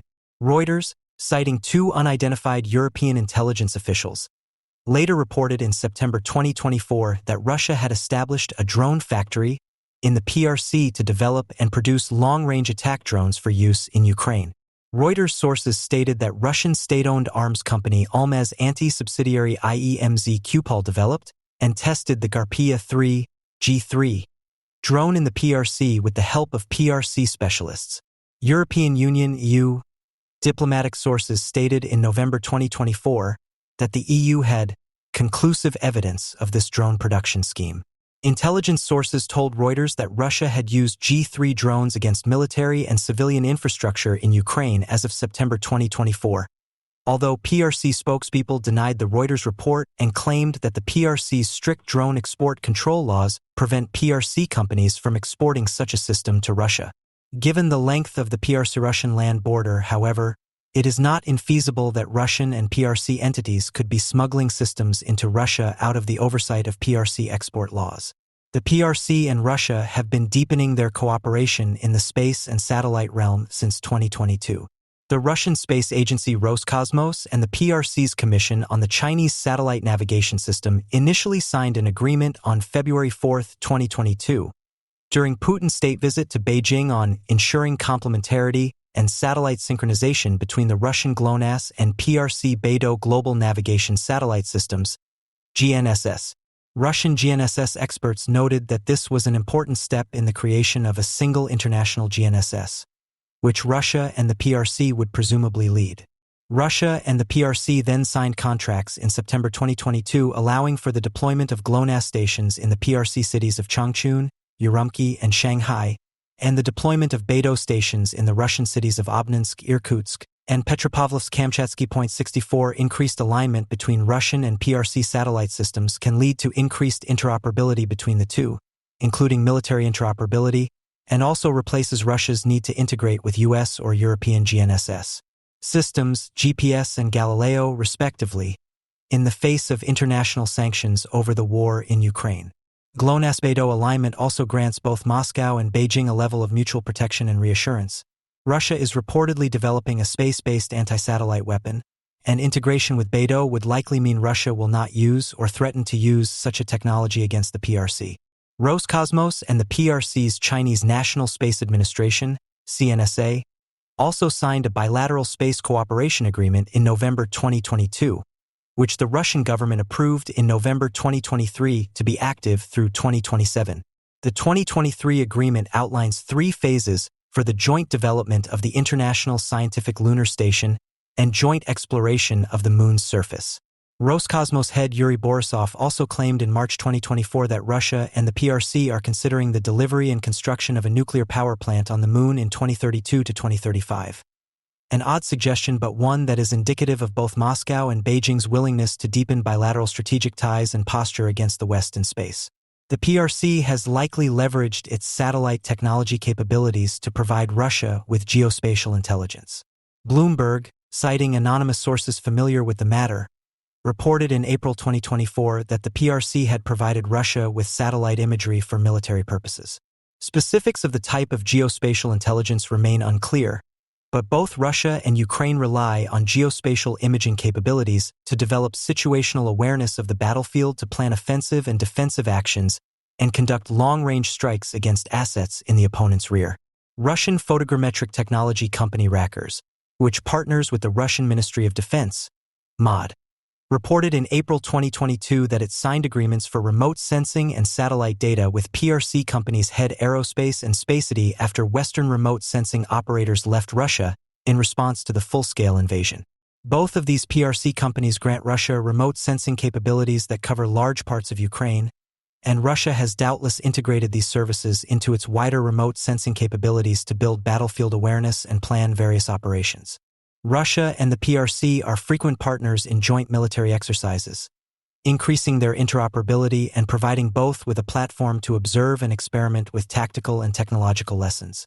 Both Russia and the PRC also use joint military exercises as a form of tangible pressure against the United States and its allies, providing a harder edge to other soft power influence efforts. Russian forces and the PRC's People's Liberation Army, PLA, have participated in at least 31 bi- and multilateral aerial patrols, military competitions, and naval, Coast Guard, and multi-domain exercises since February 2022, according to CISA's China Power Project. The PRC also routinely participates in multilateral exercises with Russia and Iran. Russia has also been pursuing deepened relations with Iran since its invasion of Ukraine in tandem with its outreach to the PRC. Russia, the PRC, and Iran have participated in the annual Maritime Security Belt exercise in the Gulf of Oman in 2019, 2022, 2023, 2024, and 2025. The most recent iteration, Maritime Security Belt 2025, took place in March 2025. Bilateral Sino-Russian military exercises and patrols have caused concern among Western intelligence services, particularly as they have intensified since 2022 as a clear form of pressure against the United States and its regional allies. Russia and the PRC conducted a 13-hour joint patrol exercises with PRC H-6K and Russian Tu-95MS strategic bombers over the Sea of Japan and East China Sea on May 24, 2022, coinciding with former U.S. President Joe Biden's visit to Tokyo for a meeting with the Quad Coalition, Australia, Japan, India, and the United States.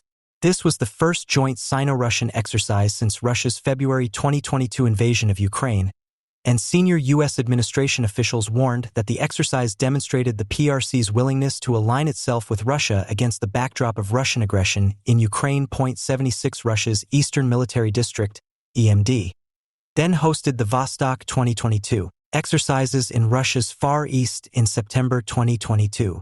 The PLA sent representatives of all 3 branches of its military to participate in Vostok 2022 for the first time in history, and the PLA's official PLA daily newspaper emphasized that the PLA's participation in the exercises was an opportunity to test and develop PLA capabilities and deepen trust with partners. Russia and the PRC also participated in the Northern/Interaction exercises in 2023 and 2024, which involved joint naval and aerial exercises in and over the Sea of Japan and the Sea of Okhotsk, and the joint sea naval exercises in the East China Sea in 2022 and 2024. Russia and the PRC also notably flew the first known joint strategic bomber patrol with 2 Tu-95s and 2 HSI-XS near Alaska in July 2024, briefly crossing into the Alaskan Air Defense Identification Zone, ADIZ. Trade between Russia and the PRC, which were already major trading partners before 2022, surged after Russia's invasion of Ukraine. Their total bilateral trade value, adjusted for inflation in 2025 dollars, increased 46.7% from $174 billion in 2021 to a record high of $250 billion in 2023, according to PRC customs data. The jump was largely driven by Russia's need to sustain its economy and fuel its defense production amid heavy sanctions from most of the world's advanced economies. Russia's trade in goods with the European Union (EU), its largest trading partner before the war, dropped from $327.9 billion in 2021 to $71.6 billion in 2024.81. Trade in goods with the United States over the same period dropped tenfold from $42.6 billion in 2021 to $3.6 billion in 2024. Russia's energy sector dominates its export sector, including its exports to the PRC. Crude petroleum alone accounted for nearly half of Russia's exports to the PRC each year from 2021 to 2023. In terms of dollar value, the total value of Russia's mineral fuel exports to the PRC rose from $63.9 billion in 2021, out of $87 billion of total exports to the PRC, to $99.8 billion in 2023, out of $135.8 billion in total exports. PRC exports to Russia have also increased since the invasion, but are more diverse. The PRC exported $86.1 billion of goods to Russia in 2021, about half of which was electronics and machinery. This number increased to $115.8 billion in 2023, particularly driven by the auto industry. PRC car and truck sales to Russia increased over 1,000% in 3 years to a value of $23.7 billion in 2023. The vast majority of these imports are ordinary consumer goods or industrial machines and components. However, Russia notably uses PRC-provided dual-use products, such as electronics, machinery, and civilian vehicles, for military purposes in Ukraine. The dramatic trade shifts since the start of the Ukraine war have made Russia much more economically dependent on the PRC. Russian Deputy Prime Minister Alexander Novak stated that the PRC purchased between 45 to 50% of Russia's oil and fuel exports in 2023, functionally replacing Europe as the top customer for Russian energy. 86 On the other hand, although Russia overtook Saudi Arabia in 2023 as the PRC's top source of imported crude oil, the PRC imported only 19% of its crude oil from Russia in 2023 and did so at a significant discount. The PRC prefers to maintain a diverse array of suppliers or to be self-sufficient, particularly in industries it considers critical. Beijing has delayed approval of the Russia-proposed Power of Siberia 2 natural gas pipeline, likely in part for this reason, and in part to negotiate more favorable terms and prices with Russia. 88 International sanctions against Russia have hampered PRC economic support for Russia. However, 3 of the PRC's Big Four state banks and 98% of PRC local banks began to reject financial transactions in Chinese yuan from sanctioned Russian institutions after the United States announced in December 2023 that it was levying secondary sanctions on financial institutions that facilitate trade with Russia. Major PRC state-owned oil companies halted or reduced imports of Russian oil since January 2025 over concerns about U.S. secondary sanctions on Russia's shadow fleet of foreign-flagged tankers, with the state-owned Shandong Port Group banning sanctioned tankers from its ports. Beijing and Moscow are seeking ways to circumvent these restrictions, including through bartering and transshipments using unsanctioned ships, but PRC-Russia trade nevertheless slowed in 2024.91. Finally, Russia-PRC cooperation on regional economic initiatives has not lived up to the lofty rhetoric of their no-limits partnership. Russia has not been enthusiastic about Xi Jinping's flagship Belt and Road Initiative, BRI, a colossal infrastructure investment project intended to build regional connectivity and PRC influence across the world. Although PRC sources list Russia as a participant in BRI, membership in BRI is vaguely defined, and Russia has never publicly signed any BRI-related agreement. The BRI is a potential competitor for Russia's own Regional Economic Integration Initiative, the Eurasian Economic Union, EEU. Even though the PRC has signed agreements to link the BRI with the EAU. Additionally, the war in Ukraine has disrupted PRC plans to build rail links to Europe as part of the BRI, as many of these rail links would have passed through Russia and even Ukraine itself. As the only two members of the United Nations, UN Security Council, that are not aligned with the West, Moscow and Beijing are each other's most important diplomatic partners. This reality is reflected both in bilateral relations and in their overlapping multilateral initiatives. ISW has recorded, citing PRC readouts and news articles, that Xi Jinping has had 49 bilateral meetings or calls with Putin since he assumed the presidency of the PRC in March 2013. This is by far the most meetings she has had with any world leader, and more than double the number of meetings she had with U.S. presidents. The trend persisted after Russia's invasion of Ukraine. She has met or spoken with Putin at least 12 times since February 2022, compared to 5 or fewer times with leaders of all other countries. Both countries use the term Comprehensive Strategic Partnership of Coordination for the New Era, or equivalent translation to describe their relationship, following PRC conventions. The Shanghai Institutes for International Studies, SIIS, a PRC government-affiliated think tank, categorizes the relationship in the first, highest of 4 tiers of bilateral relations, 2 known as Special Comprehensive Strategic Partnerships. The PRC and the Russian Federation often cooperate in their efforts to reshape the international order for their benefit. The two are frequent UN collaborators. Neither has ever vetoed a resolution proposed by the other, and the PRC almost always sides with Russia or abstains from voting on resolutions that Russia vetoes. Beijing and Moscow were on opposite sides of a UN vote only once in the past 20 years. A resolution in November 2024 that called for a ceasefire in the Sudanese civil war, which Russia vetoed but the PRC supported. The two countries also collaborate in UN bodies, for example, using the UN Human Rights Council, UNHRC, to legitimize their opposition to unilateral sanctions under the pretext of protecting people from economic harm. The PRC portrays itself as a defender of the international legal order, but in reality wishes to reshape it in its own favor. It does so by claiming to be a champion of the Global South, a broad group of developing countries, including the PRC itself, that Beijing says are unfairly marginalized by wealthy Western nations. Russia has adopted similar rhetoric in recent years, often proclaiming itself part of the world majority in standing against Western neocolonialism. Beijing's and Moscow's approaches differ in that Russia objects to U.S. unipolar dominance of the world order on the grounds that other powers, such as Russia, are entitled to their own spheres of influence. The PRC, by contrast, publicly advocates for principles of respect for sovereignty and non-interference in other countries' affairs.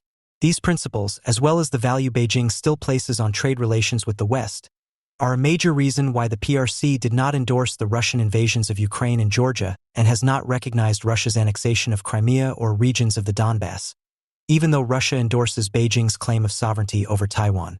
Moscow and Beijing also align in their joint or overlapping regional initiatives, many of which serve as alternatives or rivals to existing Western-led institutions.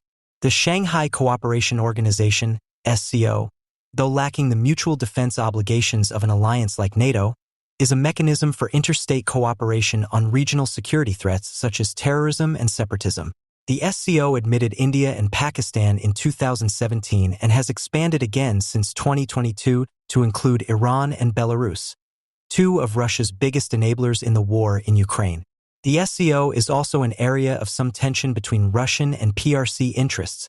However, although Russia considers Central Asia to be part of its historic sphere of influence, the PRC has become the top trading partner for every Central Asian state and has grown its political influence in the region, benefiting from Russia's relative decline since the invasion.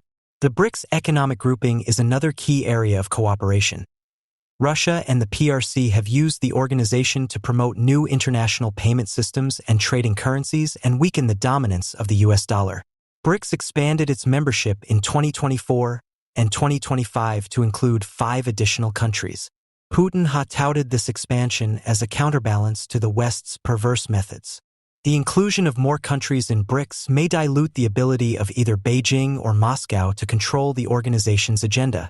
However, Putin's and Xi's bilateral engagements at Russia's May 8th to 9th Victory Day celebrations in Moscow showcase Sino-Russian alignment in the creation of an alternative, anti-Western bloc.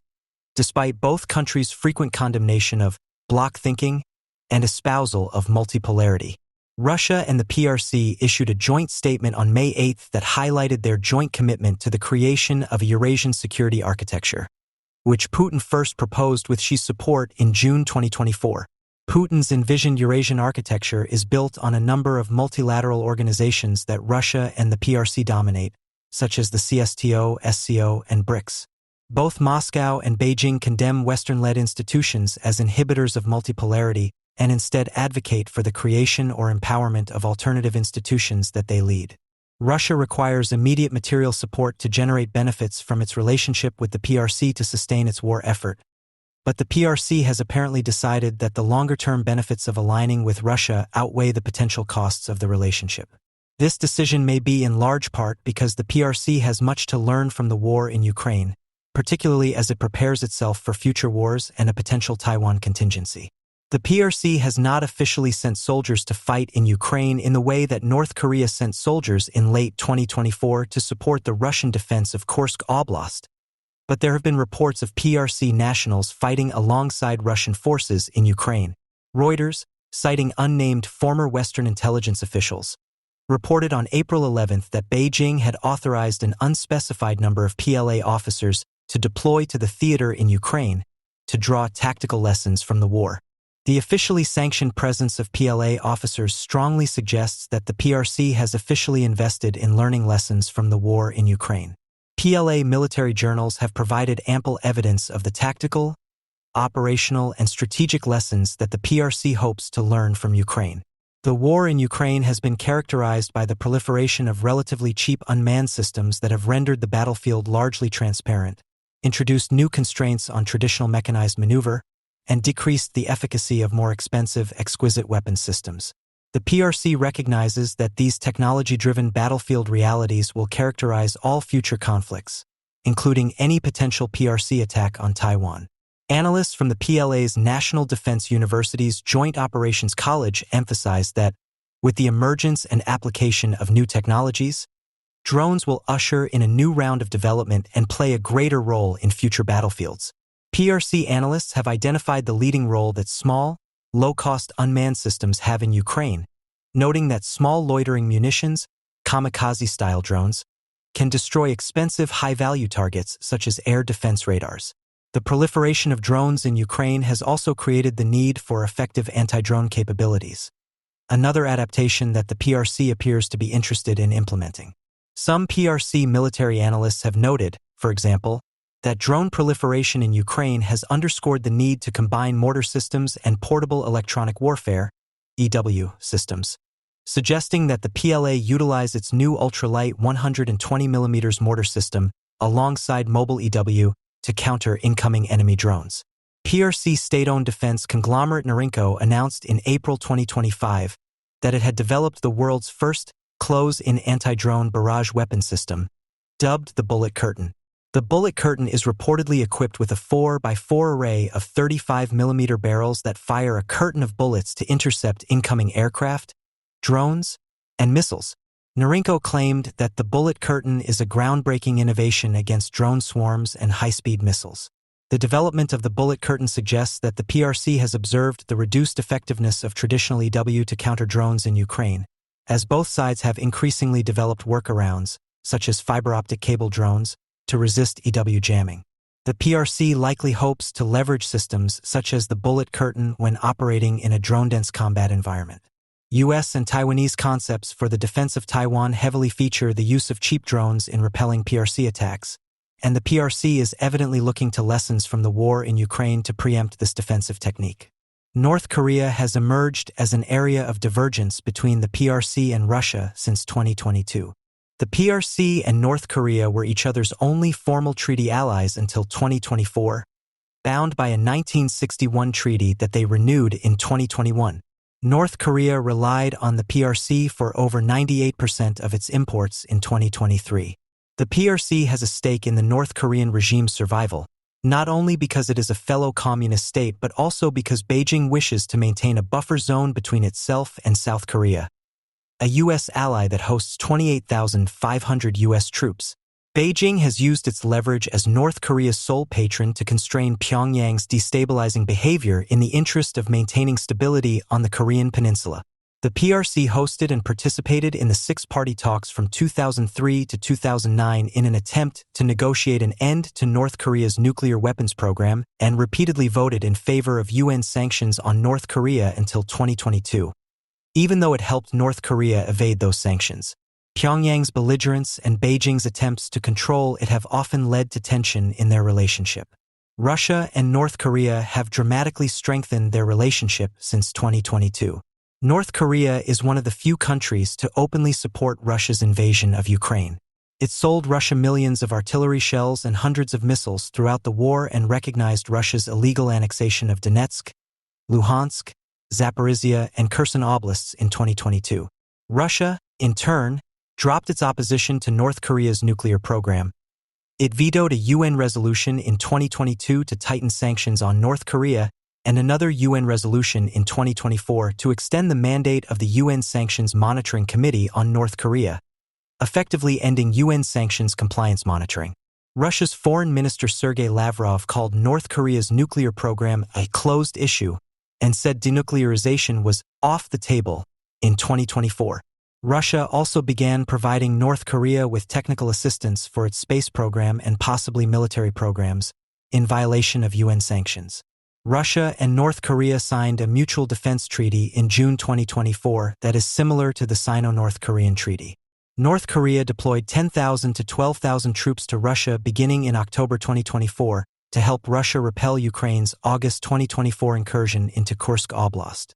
Russian and North Korean officials confirmed North Korea's involvement in April 2025 and justified it by invoking the terms of the 2024 treaty, interpreting Ukraine's Kursk incursion as a hostile invasion of Russian territory. Kremlin spokesperson Dmitry Peskov said that Russia is absolutely prepared to provide reciprocal military assistance to North Korea in the future. The PRC's relations with North Korea appeared to deteriorate starting in 2022. The PRC joined Russia in vetoing further sanctions on North Korea in 2022 and abstained from the vote on extending the monitoring committee's mandate, but angered North Korea by continuing to discuss denuclearization.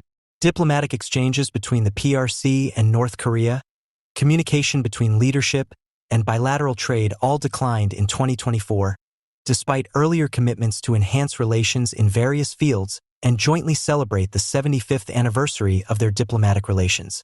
PRC officials have declined to comment publicly on the Russia-North Korea relationship, insisting that it has nothing to do with the PRC, but likely view it as destabilizing, as Russia's upgraded military and economic relations with North Korea reduce Beijing's leverage over Pyongyang. Beijing does not want North Korea to start a war or trigger increased U.S. military deployments to the region, even though it may see North Korea as a useful way to distract the U.S.-South Korea-Japan alliance from its focus on the PRC. Moscow has less interest than Beijing in maintaining stability on the Korean peninsula and may embolden North Korea to increase its bellicosity.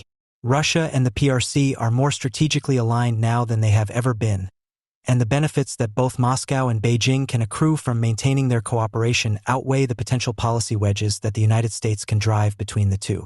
Both countries seek to challenge and upend the U.S. and Western-led world order and see their cooperation as mutually beneficial to accomplishing this long-term strategic objective. Russia's war in Ukraine is in many ways the biggest challenge to the U.S.-led world order of the 21st century, and the PRC's clear and increasingly one-sided support for Russia's war effort and wartime economy emphasize that Beijing has an interest in Russia winning the war, or at least not losing. Beijing likely sees the war as an opportunity to weaken the United States and its allies as Beijing's strategic competitors, including by occupying U.S. and allied attention, draining their resources, and undermining their credibility as security guarantors. The Sino-Russian nexus will experience tensions, to be sure, but the paths of Russia and China forward are unlikely to drift apart as long as both share the mutual desire to challenge Washington-led international norms and institutions. Russia's battlefield outcomes in Ukraine, as well as the United States' political, economic, and diplomatic responses to Russian aggression, will become one of the most defining factors shaping PRC considerations regarding aggression against U.S. allies. The security of the Indo-Pacific is therefore inextricably tied to Ukraine's security. A Russian victory in Ukraine will prove to the PRC that Western will and unity can be broken, and the PRC is likely to implement tactical and technological lessons learned from Ukraine to threaten Taiwan and further break the current world order. U.S. policy must not silo Ukraine away from its planning for future PRC-initiated conflicts, because neither Beijing nor Moscow see the world that way. The PRC has emerged as the definitively stronger partner in the Sino-Russian relationship, but appears largely uninterested in using its leverage to constrain or significantly influence Russia's behavior. Russia has become highly dependent on the PRC for both ordinary trade in goods and for critical minerals and components that support its defense industrial base. The PRC has exploited this dependency to extract favorable deals from Russia, including discounted energy. It exercises discretion in the extent to which it backs Russia's foreign policy behavior, for example, declining to recognize Russia's illegal annexations of Ukrainian territory since 2014 or endorse Russia's military actions, but on the other hand paying lip service to Russia's legitimate security concerns and Russian invocations of root causes of the war. Russia, by contrast, fully endorses the PRC's claim to Taiwan in Beijing's own terms, and at times has spoken against U.S. and allied support for Taiwan as violations of PRC sovereignty. Moscow and Beijing are each other's most important geopolitical partners in challenging U.S. global dominance, but the PRC is able to set the terms of the relationship and does not need to endorse even core Russian foreign policy priorities to maintain the partnership. The PRC has not used its leverage over Russia to constrain or significantly shape Russia's international behavior, in contrast to its approach to North Korea. PRC banks and other institutions have complied with some Western sanctions on Russian entities to the extent necessary to avoid incurring secondary sanctions that would harm their business interests. But at the same time, the PRC has worked with Russia to find workarounds. Beijing has appeared to push back on Russian actions in Ukraine in only one respect: repeated admonitions against using nuclear weapons, which Putin had threatened to do, or targeting nuclear power plants. The PRC's oft-espoused principles of peaceful coexistence and its desire to maintain healthy trade relations with developed countries have restrained it from openly endorsing Russia's aggressive imperialism, unlike countries such as North Korea and Iran that have openly supported Russia. The PRC aims to portray itself as a responsible great power and an impartial mediator in global conflict, explicitly in contrast to the United States and implicitly in contrast to Russia. It has emphasized that it is not a party to wars in Ukraine, the Middle East, or elsewhere, but advocates peaceful political settlements of these conflicts, often through existing global governance mechanisms such as the United Nations. The PRC contrasts its historic non-interventionism in foreign conflicts with U.S. foreign policy in order to present itself as a preferable alternative to U.S. hegemony. Endorsing or militarily supporting Russia's war of aggression openly would strongly undermine this message. So Beijing largely limits itself to providing economic support and dual-use goods to Russia that it can portray as normal trade relations. The PRC's own foreign policy behavior is much more cautious and less militarily aggressive than Russia's, with Beijing preferring to expand its regional control through long-term salami slicing and gray zone short-of-war activities that allow it to control escalation, rather than direct military intervention. Beijing also relies heavily on global trade and does not wish to jeopardize its trade relationships if possible. The European Union and the United States are much more important trading partners for the PRC than Russia is. The PRC would prefer to play a role in negotiating an end to the war so that it can burnish its reputation as a mediator, even though it is not truly neutral. Beijing's unwillingness to pressure Russia shows that PRC mediating an end to the war is not its top priority, however. Beijing, to date, has put forth two broad peace plans for the war but has failed to offer any viable, specific proposals that both sides will accept. It has repeatedly advocated for Russian participation in negotiations, for instance, refusing to attend a peace summit in Switzerland in June 2024 because Russia did not attend. It even defended European interests and advocated for Europe's participation in peace talks in March 2025. At a time when European countries felt sidelined by bilateral US-Russia negotiations and the PRC wanted to lure European countries away from the United States. The PRC likely does not have a strong preference on the timing and particulars of how the war in Ukraine ends. As long as Russia does not lose, because it can reap benefits from many possible scenarios without having to pay significant economic or reputational costs. It prefers outcomes that continue to hold NATO at risk. The PRC thus would prefer a definitive Russian victory, whether that victory is achieved on the battlefield or in a negotiated settlement. The definition of Russian victory, in this case, is not primarily about the amount of Ukrainian territory Russia is able to seize. Beijing very likely does not care about the precise location of the Russia-Ukraine border. Beijing would rather benefit from a victorious and resurgent Russia that has prevented Ukraine, a major Western partner, from joining a Western military alliance, and a Russia that is now able to set its sights on other European countries, including NATO members. The PRC could use Russia to contain NATO to the North Atlantic region, as it has strongly objected to any moves toward NATO involvement in the Indo-Pacific. A clear Russian victory would also undermine international confidence in the West's ability to defend partner countries, including Taiwan, from invasion by stronger powers. It thus would have direct negative implications for the U.S. relationship with Taiwan, Japan, the Philippines, and other Indo-Pacific coalition partners. An indefinite continuation of the Ukraine war would similarly serve some, but not all, PRC interests, however, by continuing to drain Western resources, distract the United States from the Indo-Pacific theater, teach Beijing lessons about modern warfare, and increase Russia's dependence on the PRC. A Russian defeat in Ukraine, particularly one that leaves Russia seriously weakened or destabilized, would be the worst-case outcome for Beijing. A definitive Russian battlefield defeat that involves pushing Russia out of occupied Ukrainian lands would likely create a severe political crisis that would force Putin to finally reckon with the domestic costs of his war that he has so far avoided. This political crisis would weaken one of the PRC's most reliable partners for decades. Political turmoil in Russia, the depletion of Russian resources and manpower in the war, and the humiliation of a costly defeat will make Russia less able to threaten Europe in the short to medium term, allowing the collective West to refocus its attention on building security and alliances in the Indo-Pacific. This outcome would also greatly bolster confidence in U.S. and Western security commitments, particularly for Taiwan, which, like Ukraine, lacks any binding defense treaties. A less total defeat for Russia may be one in which Russia keeps much of the land it has occupied but fails to achieve its objective of achieving regime change in Ukraine and turning Ukraine into a demilitarized, neutral buffer zone. Such an outcome would not satisfy the maximalist demands set forth by Putin upon the invasion of Ukraine. It would likewise demonstrate, albeit to a lesser degree than the first scenario, that Russian military aggression and threats failed to break Western resolve, a lesson that may weigh heavily on Beijing's calculus for pursuing aggression against Taiwan. After managing a strained smile and handshake for the cameras, President Xi Jinping walked away from Vladimir Putin with a face like stone. By most accounts, the recent meeting in Uzbekistan between the two leaders, who once spoke of each other as best friends and bosom buddies, was frosty.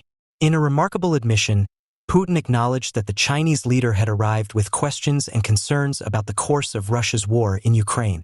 Putin promised to better explain our position on this issue, although we have talked about it before. Instead, Putin has decided to escalate further, announcing the mobilization of 300,000 reservists in an effort to salvage Russia's position as its forces flounder in the face of a sweeping Ukrainian counteroffensive. The mobilization, along with accompanying threats to use nuclear weapons if Russian territory is endangered, is unlikely to have improved Xi's mood. Chinese Foreign Ministry spokesman Wang Wenbin immediately called for a ceasefire. Foreign Minister Wang later pressed for mediation and every effort to strive for peace in the conflict, while China's ambassador to the UN Zhang Jun urged de-escalation and a political settlement as soon as possible. China's frustration with Russia is clearly growing. The conflict has left Beijing in an exceptionally awkward position. A short, sharp war that toppled the pro-Western Ukrainian government, i.e. what Putin appears to have originally expected, would undoubtedly have been a big win for China, severely undermining the unity and influence of the Western liberal order that it also seeks to overturn. It's possible this was the bright future she was told to expect when, just before the war, Putin met him in February and the two leaders signed a joint statement declaring there were now no limits to the China-Russia partnership. Fast forward to today, however, and the protracted conflict, and the exposure of the Russian army's simultaneous weakness and brutality, has turned into a serious headache for China. Diplomatically, Beijing has attempted to straddle the fence on the war by supporting Russia rhetorically and morally, even as it refrains from providing it with any of the material support Moscow has begged for with growing desperation. Russia has had to settle for shoddy, second-hand armaments from North Korea and Iran instead of the high-tech kit from China that it probably expected to receive. Even Washington has, almost grudgingly, admitted that China has so far complied with its sanctions on Russia. The distinctly materialist Marxist-Leninist Chinese Communist Party, CCP, probably assumed its response would be appreciated around the world. Instead, no one is happy. The West has reacted with moral outrage that China hasn't openly denounced Russia, while the Russians doubtless privately seethe with a sense of betrayal, having discovered that our Chinese friends are tough bargainers, as Putin let slip. Overall, the war is increasingly turning into a diplomatic disaster for Beijing, helping to drive perceptions of China to record lows around the world. In particular, it has shattered previously close ties with Europe. The European Union is now preparing a series of measures targeting forced labor and economic coercion that are likely to limit the EU-China trade relationship. Even the once reliably friendly, some might say naive Germans are now rapidly rethinking their tight economic relationship with China. The newly elected Giorgia Meloni, soon-to-be Prime Minister of Europe's third-largest economy, is also a ferocious China hawk who is pledged to reconsider Italian support for China's Belt and Road Initiative and make Taiwan an essential concern for Italy. Meanwhile, once enthusiastic countries in Eastern and Central Europe, led by the Baltic states, have begun to drop out of diplomatic and economic arrangements with Beijing. And with the advent of the war worsening existing concerns about Xi's draconian zero-COVID policies, China has, as EU Chamber of Commerce President Georg Wuck recently pointed out, begun to rapidly lose its allure as an investment destination for European companies overall. For Xi, this could not come at a worse time.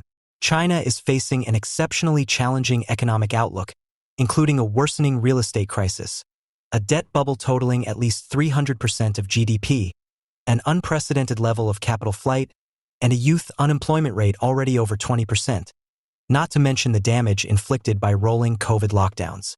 China simply cannot afford to lose additional trade and investment right now, especially from an economic partner as large as Europe. Meanwhile, the broader inflationary and recessionary pressures unleashed by the war and Western energy sanctions threaten to badly limit the market for worldwide exports at the very moment they are most needed by China's struggling economy. Worst of all, China is only 2 weeks away from the 20th Party Congress, the defining event of the Chinese Communist Party's cutthroat internal politics. Held only once every 5 years, this will be the moment the party's next top leadership is selected, and the moment Xi makes a bid to remain in power beyond his allotted 2 terms in office, potentially setting himself up to rule for life. For 10 years, Xi has plotted and maneuvered to make this opportunity possible. And all he needs now is some stability and the chance to maintain a cultivated image of steady, all-knowing competence. But Putin has helped dash Xi's hope for an uneventful 2022, opening a chink in his carefully crafted armor. Last weekend, wild rumors that a coup had deposed Xi swept the internet. Elite military units under the command of a 105-year-old politician had taken over Beijing and placed him under house arrest. Military convoys were on the move across China. Flights canceled around the country were the result of mutinies or military maneuvers, not the weather. One of Xi's rivals was about to take charge. The whole regime was about to collapse. All of this speculation was baseless, and Xi soon reappeared to pointedly lead all his top colleagues around a museum exhibit on forging ahead in the new era. But the fact that the rumors seemed plausible to so many speaks to a growing view, inside as well as outside China, that events and his own policies may have left Xi vulnerable, or even cost him the mandate of heaven that legitimizes an emperor's rule. Even so, Xi remains in little danger of failing to secure a 3rd term, let alone falling from power.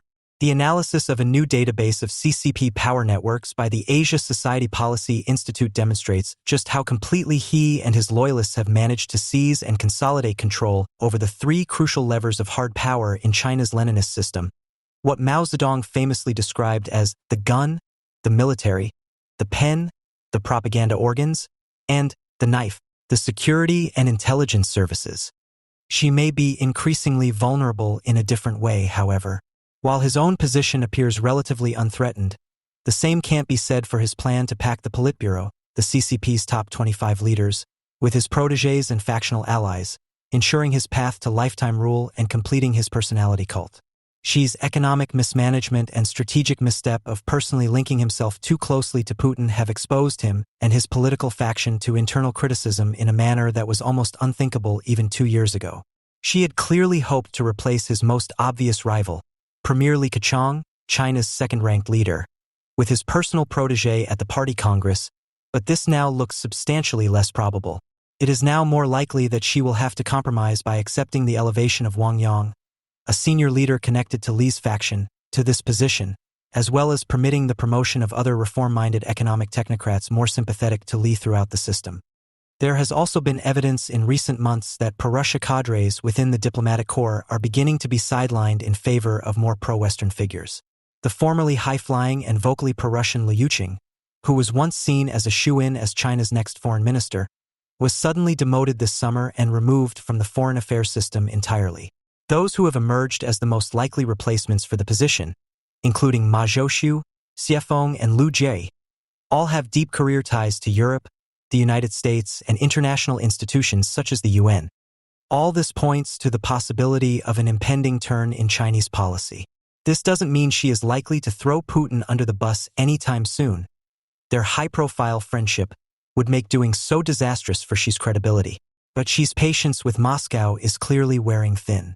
When Russian Defense Minister Sergei Shoigu blithely declared on television last week that we are at war not only with Ukraine and the Ukrainian army, but with the collective West, faces in Beijing must have grown pale.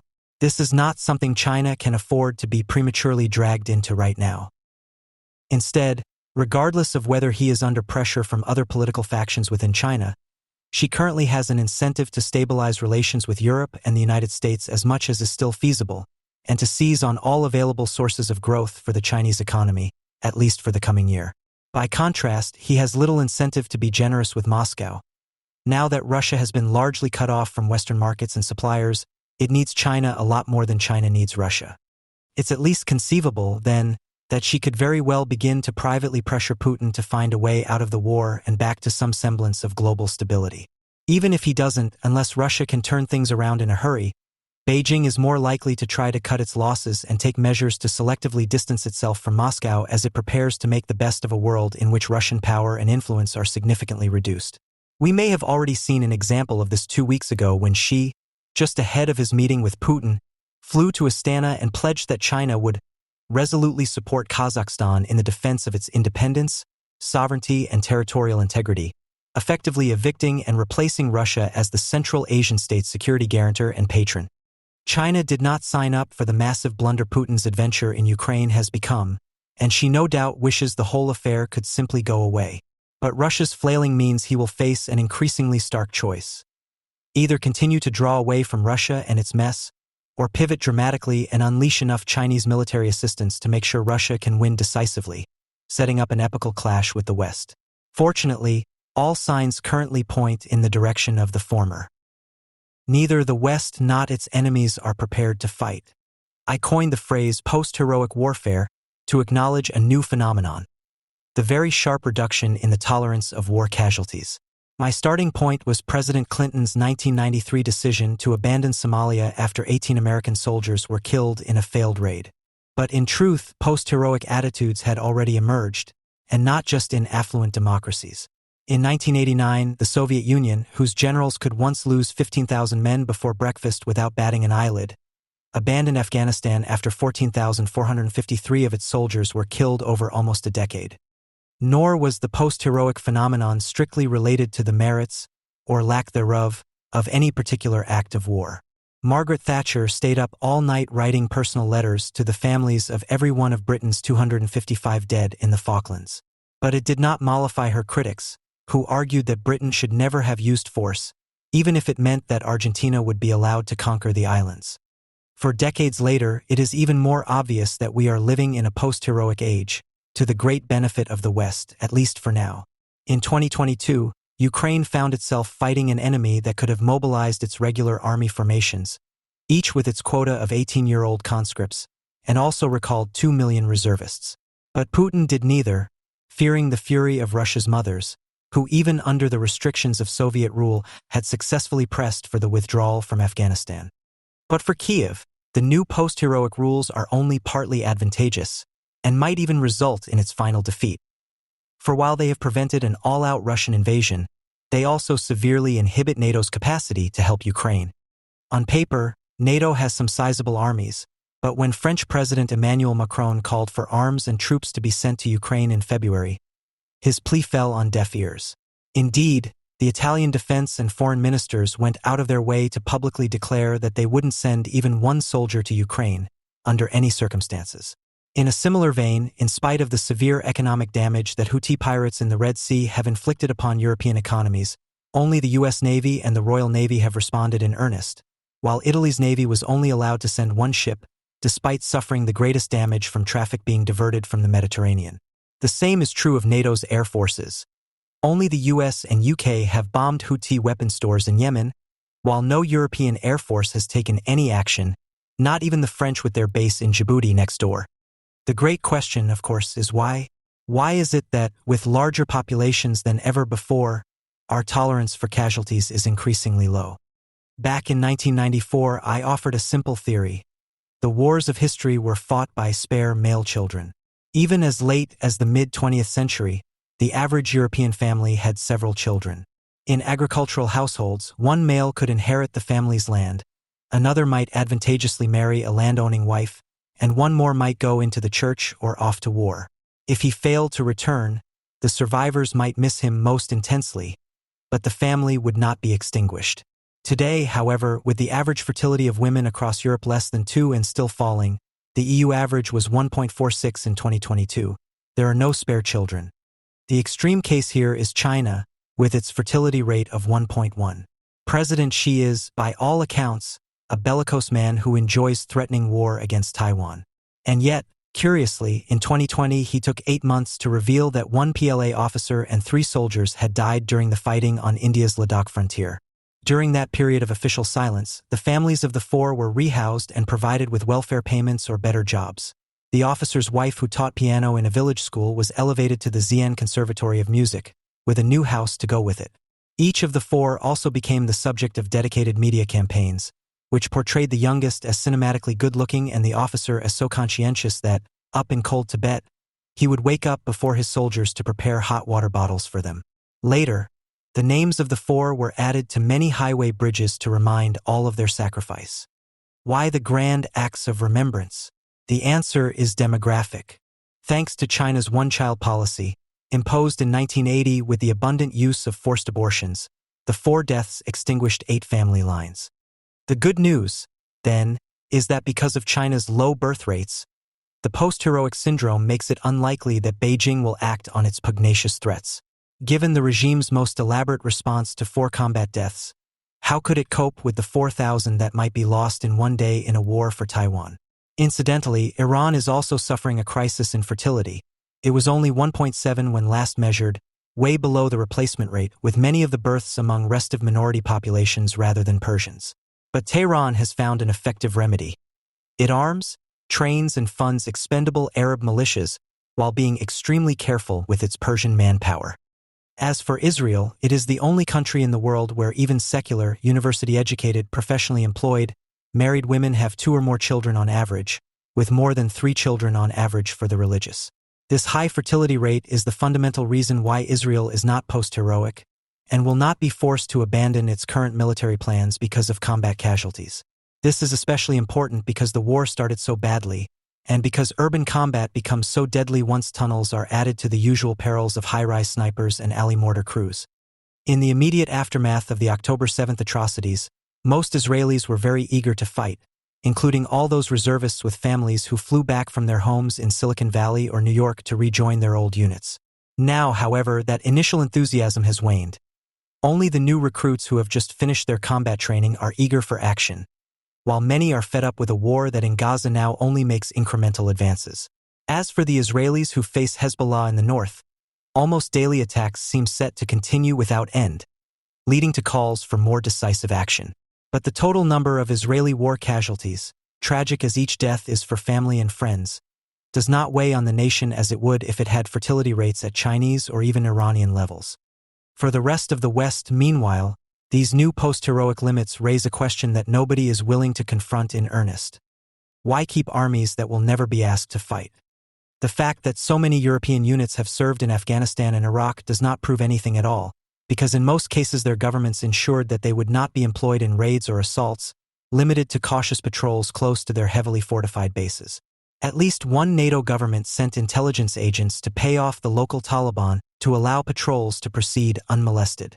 As for the European troops serving in the United Nations peacekeeping force in Lebanon, UNIFIL, established to ensure that Hezbollah stays well away from Israel's border, they are considered war-experienced veterans when they return to their respective armies. But this overlooks the fact that UNIFIL has not even tried to keep Hezbollah from the border, for the simple reason that no UNIFIL battalion is willing to confront even the smallest Hezbollah infiltration. The result is that, all across Europe, entire military institutions are colluding from top to bottom to sustain the illusion that they are capable of combat, which is now only true in rare cases, such as with Britain's shrunken but still combative armed forces. But to some extent, the same can be said of their adversaries in Russia and China. In our current post-heroic age, everyone's calculations of the true balance of power need to be revised. War is the domain of paradox, contradiction, and boundless surprise. It is not merely because of ignorance or stupidity that military history is a record of crimes, follies, defeats, and very few victories worth their cost.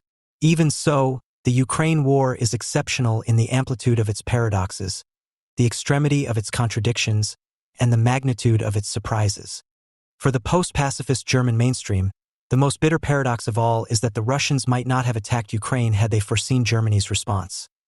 That the Bundestag would cancel the new Russian gas pipeline, invest in regasification terminals, send weapons to Ukraine, reaffirm its fealty to NATO, and move to drastically upgrade its armed forces with a €100 billion injection. The Russians could not possibly have known these things. The day before Putin launched his invasion, the German government declared that the new Russian gas pipeline would be inaugurated no matter what, and that they would send no weapons to Ukraine. It even affirmed it would prevent Estonia's delivery of 122mm howitzers to Kiev because those guns had briefly belonged to Germany when the West German army absorbed East Germany's. Yet more egregiously, Germany also denied overflight permission for British transports delivering weapons to Ukraine. As for NATO, Germany reiterated its refusal to spend 2% or even 1% of its GDP for defense. If there were to be collective defense at all, let it be European, and directed by the decidedly civilian European Commission. In that remote past of a month ago, those were all decidedly mainstream preferences throughout Europe, albeit with a north-south divide. Denmark, Finland, Norway, and Sweden had all resurrected their ancient Baltic connections and therefore viewed Russia as a live threat. But in Italy and Spain such attitudes were rare, and declared Putin admirers could become ministers in coalition governments. As for France, Macron did not oppose the effectively pro-Russian stance of the German government because he also wanted a European defense, led by France, of course, as the only European nuclear power. All this has now slipped into oblivion in today's Europe, where NATO centrality and its US leadership are largely uncontested. The Russians assessed NATO as weak because it was weak, and therefore attacked Ukraine. Yet because they attacked, NATO is stronger than it has been for decades. In every country's military, the equally abrupt reversals are causing no end of trouble for the staff officers and civil servants working on next year's budgets.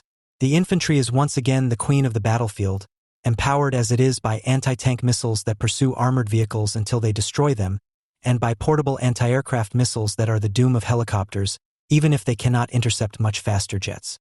This means that current combat helicopter and armored vehicle purchases should be cancelled until they can be redesigned with much better protection. That is, active defenses that detect and intercept the incoming missiles, a process that might take years. So far, only Israel has active defense systems for its armored vehicles. By contrast, killer drones that can reliably destroy armored vehicles and anything else beyond the horizon are grotesquely underfunded given their demonstrated combat value, largely because they are captive to Air Force priorities, set by pilots and ex-pilot senior officers. Only with political intervention can the stranglehold of the flying fraternity be overcome. They are today's reactionary horse cavalry that resisted tanks in the 1920s. But the main thing, of course, is to have more infantry and to train it very well, and that raises the need for compulsory military service, which only Sweden has confronted so far by reinstituting it. Because NATO has not instituted a no-flight zone, for the excellent reason that it would lead to air combat that the loser might try to nullify by escalation, and with everything happening much too fast for adult supervision, no new air combat lessons have been learned. While the heroism of Ukrainian pilots flying older models of Russian aircraft against newer models is highly admirable, it adds nothing that is not already written in the Iliad. At the level of grand strategy, the largest and by far most consequential discovery is that in spite of decades of talk about the diffusion of power, particularly with the rise of China but also of Turkey, Iran, Brazil, and South Africa, it is still the same old G7 countries that hold the keys of the world. Once the US, Canada, Japan, the United Kingdom, and the European Union make a decision, any country can be cut off from world finance and most of world commerce. Russia's Aeroflot, for instance, had to stop flying abroad because its aircraft are leased from Western companies, and the money transfer sanctions blocked its payments to them, leading to the confiscation of its aircraft if they land outside Russia. That would not bother the Chinese, whose airlines do not depend on foreign lessors. But by the second day of the Ukraine war, Beijing realized that China also lives in a G7 world, with its economy utterly dependent on the daily arrival of bulk carriers loaded with animal and human food from the US, Canada, Australia, Brazil, and a slew of other countries. China's economy was self-sufficient if miserably poor in 1976 when I first visited, with a population on the edge of malnutrition. But today's citizens will not grin and bear it without their meat, eggs, or milk. Last year, Xi Jinping's naval groupies, including the jovial retired Admiral Luo Yuan, suggested that the U.S. could be scared off from defending Taiwan against a Chinese invasion by sinking a U.S. warship or two, perhaps even an aircraft carrier. Now she must realize that if a U.S. warship is sunk, the supply of animal feed would end. Finally, for the United States, the greatest lesson of immediate importance is that its foreign and defense policies are drastically degraded by the lack of basic intelligence about foreign countries. Not because the CIA fails to steal their war plans, but because it cannot acquire elementary situational awareness. This is an inevitable consequence of a cultural collapse. In the old days, a CIA officer appointed to serve in a foreign country whose language he did not know would apply himself furiously to learn as much of it as possible. But now, very few CIA officers speak any foreign language. Their superiors do not demand that they learn them, and they themselves are too busy chatting with each other to talk with the locals, other than with English-speaking local counterparts who mostly tell them what they want to hear. This is why Biden paid a high political price for the effortless Taliban conquest of Afghanistan and the rapid fall of Kabul. The CIA told the White House that the Afghan army would hold out on its own for much more than a decent interval, for years perhaps, and said nothing at all to suggest that it might crumble without a fight. Not knowing Tajik, Uzbek, or any Pathan dialect, the CIA officers who uselessly served in Kabul from their offices did not overhear the jokes on the street about the Afghan army, or hilarious accounts of how incompetent fools could become instant officers by paying a modest bribe. Because American generals, including media star David Petraeus, flatly refused to call upon the regiments of Pathans, Tajiks, Uzbeks, and Hazaras who might fight out of ethnic solidarity, instead creating a mythical national Afghan army, the result was a fraud from day one. When the time came, they did not fight or even flee. They handed over their US-supplied weapons to the Taliban. In Kiev, exactly the same thing happened, but in reverse. Just as in Kabul, we had CIA officers with no situational awareness. They did not listen or understand or even speak Ukrainian. They proclaimed it unnecessary because everyone speaks Russian, before sheepishly admitting that they themselves did not. Hence, the CIA told the White House that Zelensky would flee, that the government would dissolve, that the Ukrainian army would not fight, and that the Russians would control Kiev in 24 hours. Since the White House still gave credence to the CIA in spite of its long history of incompetence, it ordered the urgent, even panicked evacuation of the U.S. diplomatic mission to Lviv. Had they had any idea at all, they might have noticed that the Russians proposed to invade Europe's largest country with very few troops, 150,000 compared to the 800,000 sent into far smaller Czechoslovakia in 1968, and told the White House that with a bit of help the Ukrainians would contain the invasion. But the CIA is highly professional in its press relations, and sure enough, the New York Times promptly published an article that featured former intelligence officers highlighting the impossibility of ascertaining fighting spirit. It was as neat an illustration as any of why Kabul fell, and why Kiev could too. Unless the U.S. remedies its CIA problem by emptying out and fumigating the place, before restaffing it with people who care enough about the world to learn its languages, the U.S. will continue to fly blind and crash into the next Ukraine. When the Cold War ended, Many realists expected the United States to retrench and demobilize. Instead, while drawing down some of its military forces, the country did the opposite. The United States waged war to expel Iraq from Kuwait, intervened in the Yugoslav Civil War, and promoted the expansion of NATO to include Eastern Europe and, many hoped, until Russia violently intervened, Georgia and Ukraine. Following the al-Qaeda attacks of September 11, 2001, the United States not only went to war against the Taliban regime in Afghanistan, but also engaged in wars of choice to topple Saddam Hussein in Iraq, Muammar al-Gaddafi in Libya, and Bashar al-Assad in Syria, while adding U.S. participation in Saudi Arabia's war in Yemen. The United States is now engaged in more simultaneous small wars on more fronts than at any point in its history. In The Great Delusion, Liberal Dreams and International Realities, political scientist John Mearsheimer argues that the disappearance of the constraints imposed by Cold War bipolarity vouchsafed the United States the luxury of trying to reshape the world to conform to America's domestic political creed of liberalism. Mearsheimer, a professor of political science at the University of Chicago, has written extensively on international relations from a realist perspective, including the tragedy of great power politics. Now he offers his most sweeping analysis of America's purpose. The gravamen of his argument focuses on the exceptional circumstances that emerged after 1989, when America was not simply primus inter pares but emerged as the sole superpower. According to Mearsheimer, occasionally a liberal democracy encounters such a favorable balance of power that it is able to embrace liberal hegemony. That situation is most likely to arise in a unipolar world, where the single great power does not have to worry about being attacked by another great power since there is none.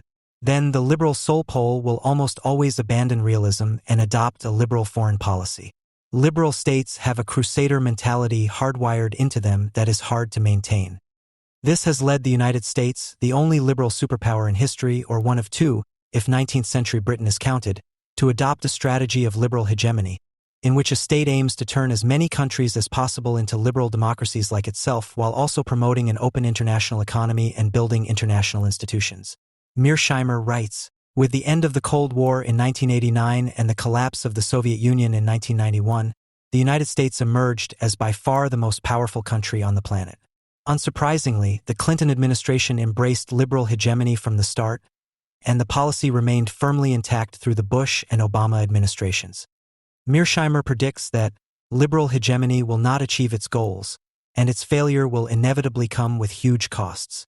The chief barrier to the realization of the dream of a global society of liberal democracies is nationalism, a particularist ideology from top to bottom. Consequently, nationalism and realism almost always trump liberalism.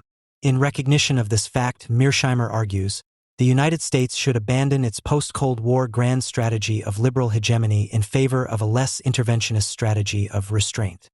Much of the book is devoted to a history of liberal political and social thought in the Western world as a whole. Mearsheimer assigns, some might say shoehorns, a number of thinkers into two categories: expansive progressive liberalism and modus vivendi liberalism, a term he borrows from the philosopher John Gray, who may be surprised to find himself in the same bunkroom in the liberal camp as Friedrich Hayek, Adam Smith, and John Locke.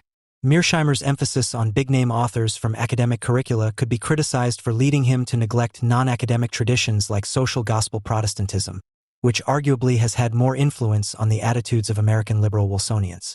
But these are quibbles. Mearsheimer's proposed alternative of restraint is unlikely to be adopted for two reasons.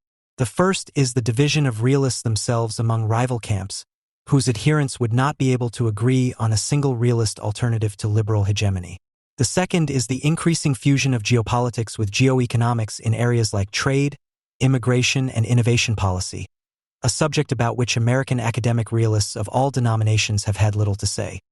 Mearsheimer defends the school known as offensive realism against its sibling rival, defensive realism.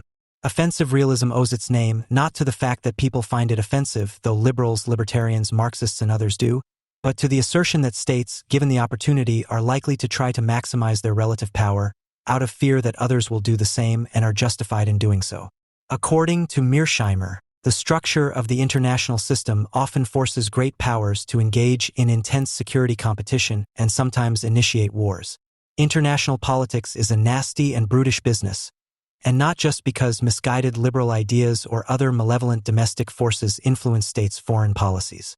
Great powers occasionally start wars for sound realist reasons. Appropriately, Mearsheimer's earlier summary of offensive realism is entitled The Tragedy of Great Power Politics. This pessimistic vision of world politics as a Hobbesian bellum omnium contra omnes is rejected by many defensive realists. Mearsheimer, for example, alludes to an article by Charles Glazer entitled Realists as Optimists. He quotes Sebastian Rosado and John Schuessler defining defensive realism as a recipe for security without war, and Mark Trachtenberg stating that power is not unstable. The two academic schools of realism differ when it comes to the question of whether a state, given the opportunity, should pursue hegemony, defined as unbalanced or preponderant power in the interstate system. The offensive realist answer is, yes, if you can get away with it. In spite of his critique of liberal hegemony, Mearsheimer is not necessarily against American hegemony or primacy as such. He notes that the rise of China raises the possibility that the United States would have to compete with a potential peer competitor, a situation no great power wants to face. It would be better to retain the unipolar world, even though it would tempt American policymakers to stick with liberal hegemony. When it comes to shares of world power, offensive realists agree with Mae West. Too much of a good thing can be wonderful. By contrast, defensive realists reject this reasoning, on the premise that any overmighty power will inevitably be cut down to size by a counterbalancing coalition of other great powers. As evidence, they point to the coalitions that thwarted the bids for European hegemony of Charles V, Napoleon, the Kaiser, Hitler, and the Soviet Union. But does history really show that attempts to amass disproportionate power are doomed in advance? The rise of the United States would appear to refute this view. In the 19th and early 20th centuries, the British and French did not intervene militarily to prevent the United States from expanding across the continent by defeating Mexico in 1846–48, thwarting Southern secession during the American Civil War, and then establishing its own sphere of influence in North America. Following the Cold War, China and post-Soviet Russia sought to boost their power at the expense of the United States, but America's European and East Asian allies did not band together to balance American power. When one looks at world history as a whole, rather than focusing narrowly on Europe between 1648 and 1989, the argument that anti-hegemonic balancing is a more or less automatic feature of systems of multiple states collapses. As the British scholar Martin White observed, state systems are the exception in history and empires the norm. The warring state system of ancient China gave way to the Chinese Empire. The Hellenistic state was incorporated in Alexander's Macedonian Empire and then, after a period of fragmentation among Hellenistic kingdoms, into the Roman Empire, part of which, in the form of the Ottoman Empire, lasted until World War I. Arguably, the survival of multiple independent states in a competitive state system in Europe was a fluke, owed to the intervention of flanking powers which were themselves not balanced by strong powers Russia, Britain, and later the United States, as the German scholar Ludwig de Hio argued in The Precarious Balance. In other regions, successive rounds knocked out competitors until the last opponent of the power that unified the area was defeated. To the Mae West theory of offensive realism, we might add the Agatha Christie theory of the high mortality rate of competitive state systems, and then there were none. If defensive realists are mistaken to assume that balancing potential hostile hegemons is the normal behavior of most states, rather than bandwagoning with the threatening power to appease it or buck-passing, hoping other powers will do the hard work of thwarting the bully, then the case that the United States can significantly scale down its military budget and minimize its alliances without any major loss in security may seem risky, even to those not engaged in threat inflation on behalf of Pentagon and other foreign policy bureaucracies. To offensive realists and defensive realists, restraint means different things. The Massachusetts Institute of Technology scholar Barry Posen has made the most impressively detailed contemporary case for defensive realism in restraint, a new foundation for U.S. grand strategy. Like Mearsheimer, Posen rejects liberal hegemony. But Posen goes beyond Mearsheimer to reject hegemony in any form as a legitimate goal of U.S. grand strategy. Earlier this year, in an essay in Foreign Affairs, Posen wrote, "Breaking with his predecessors, Trump has taken much of the liberal out of liberal hegemony. He still seeks to retain the United States' superior economic and military capability and role as security arbiter for most regions of the world, but he has chosen to forego the export of democracy and abstain from many multilateral trade agreements.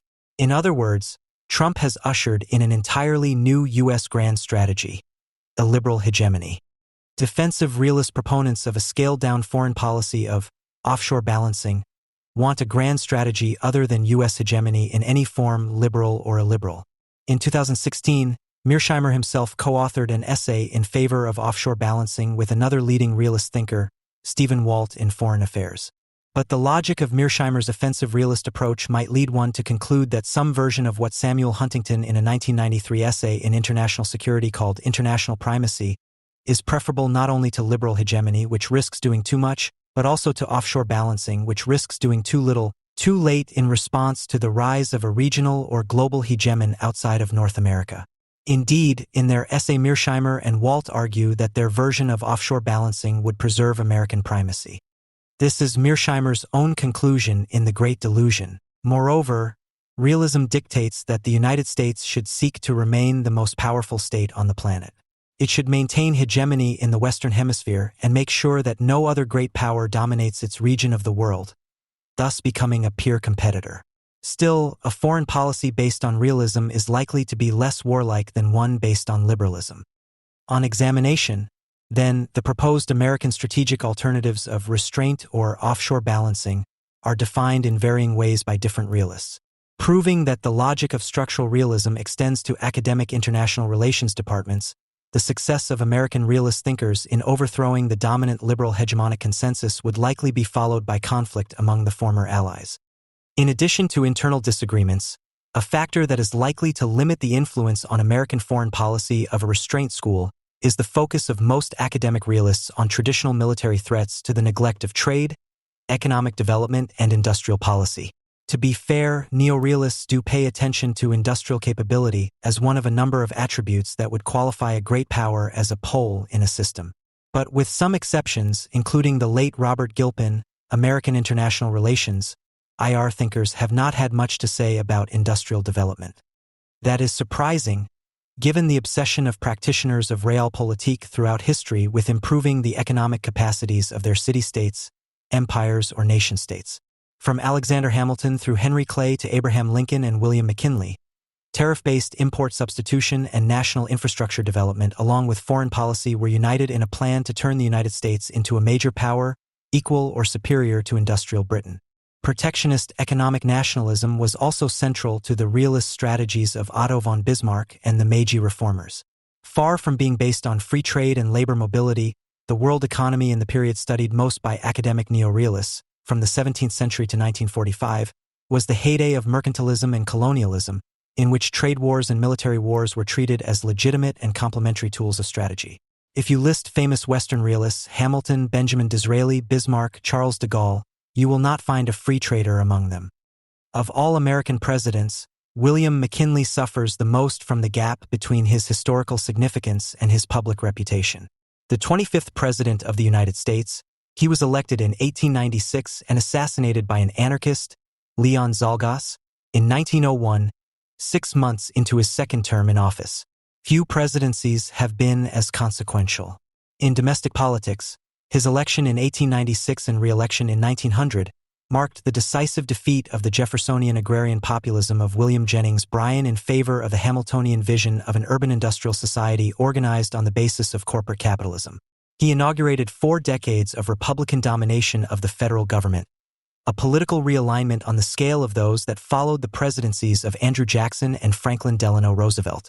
He led the United States in the Spanish-American War, gaining Cuba, Puerto Rico, Guam, and the Philippines as American protectorates, obtained the annexation of Hawaii as a U.S. territory, which became a state in 1959, and laid the groundwork for the construction of the Panama Canal. The open-door policy of his administration was followed in time by America's commitment to defending China's territorial integrity against Japan in World War II. A former arch-protectionist, as president he began the pivot away from infant industry import substitution toward a strategy of reciprocal trade liberalization that was more appropriate for the United States, which had become the leading industrial economy in the world. McKinley, in short, presided over the transition from Lincoln's America to the America of Theodore and Franklin Roosevelt and Woodrow Wilson. Despite his historical importance, McKinley hardly exists in the popular consciousness of contemporary Americans. There have been attempts to revive McKinley's reputation in recent years, by George W. Bush's campaign advisor Karl Rove, who hoped that his boss, like McKinley, would inaugurate a long era of Republican dominance, and by Kevin Phillips, who admires McKinley as much as he despises the Bush dynasty. Now Robert W. Mary, a distinguished journalist and historian and former editor of this magazine, provides a superb study of this neglected American statesman in President McKinley, architect of the American century. Mary has written a traditional biography, not a polemic with its eye on the present like those of Rove and Phillips. Mary, the editor of the American Conservative and the author of numerous well-received books on American history, unites impressive archival research with astute judgments to offer a riveting portrait of McKinley. He covers a vast amount of territory, focusing on the link between McKinley's rise and the formation of the modern Republican Party.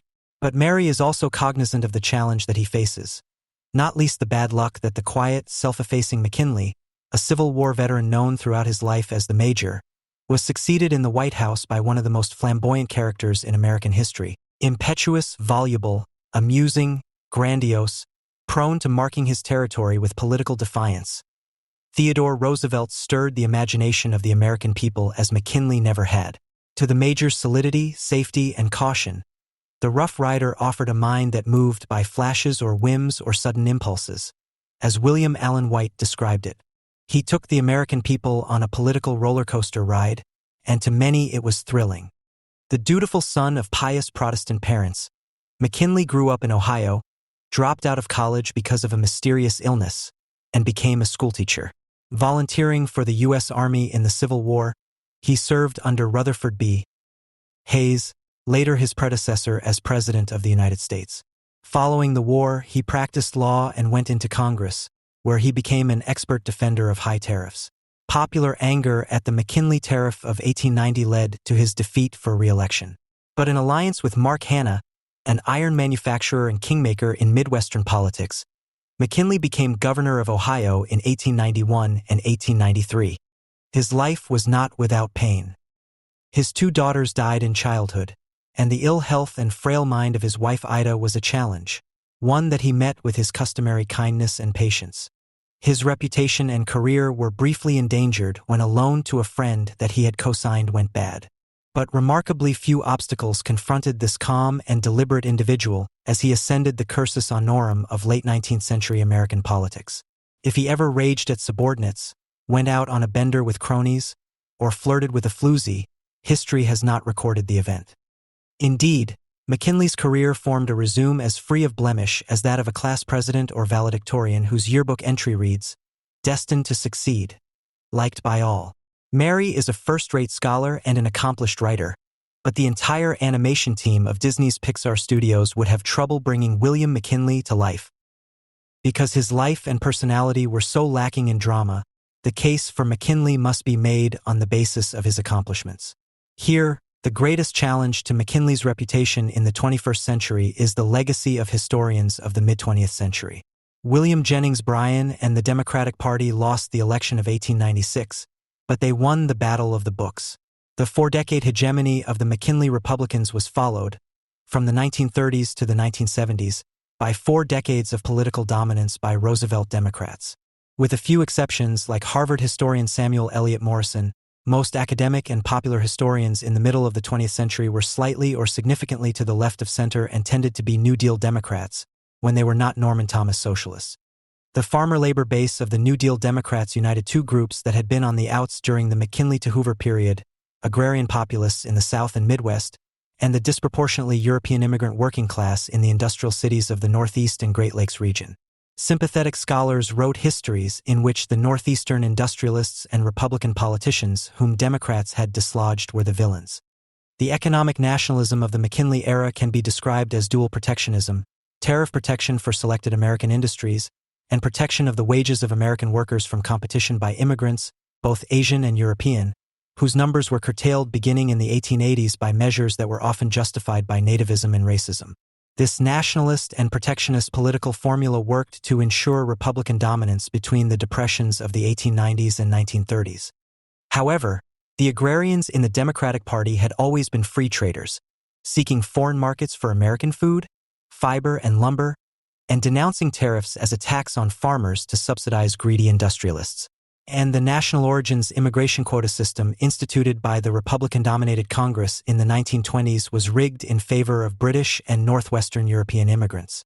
It also enshrined WASP disdain for Jews and immigrants from Southern and Eastern Europe. Support for excluding non-white immigration was bipartisan in this era.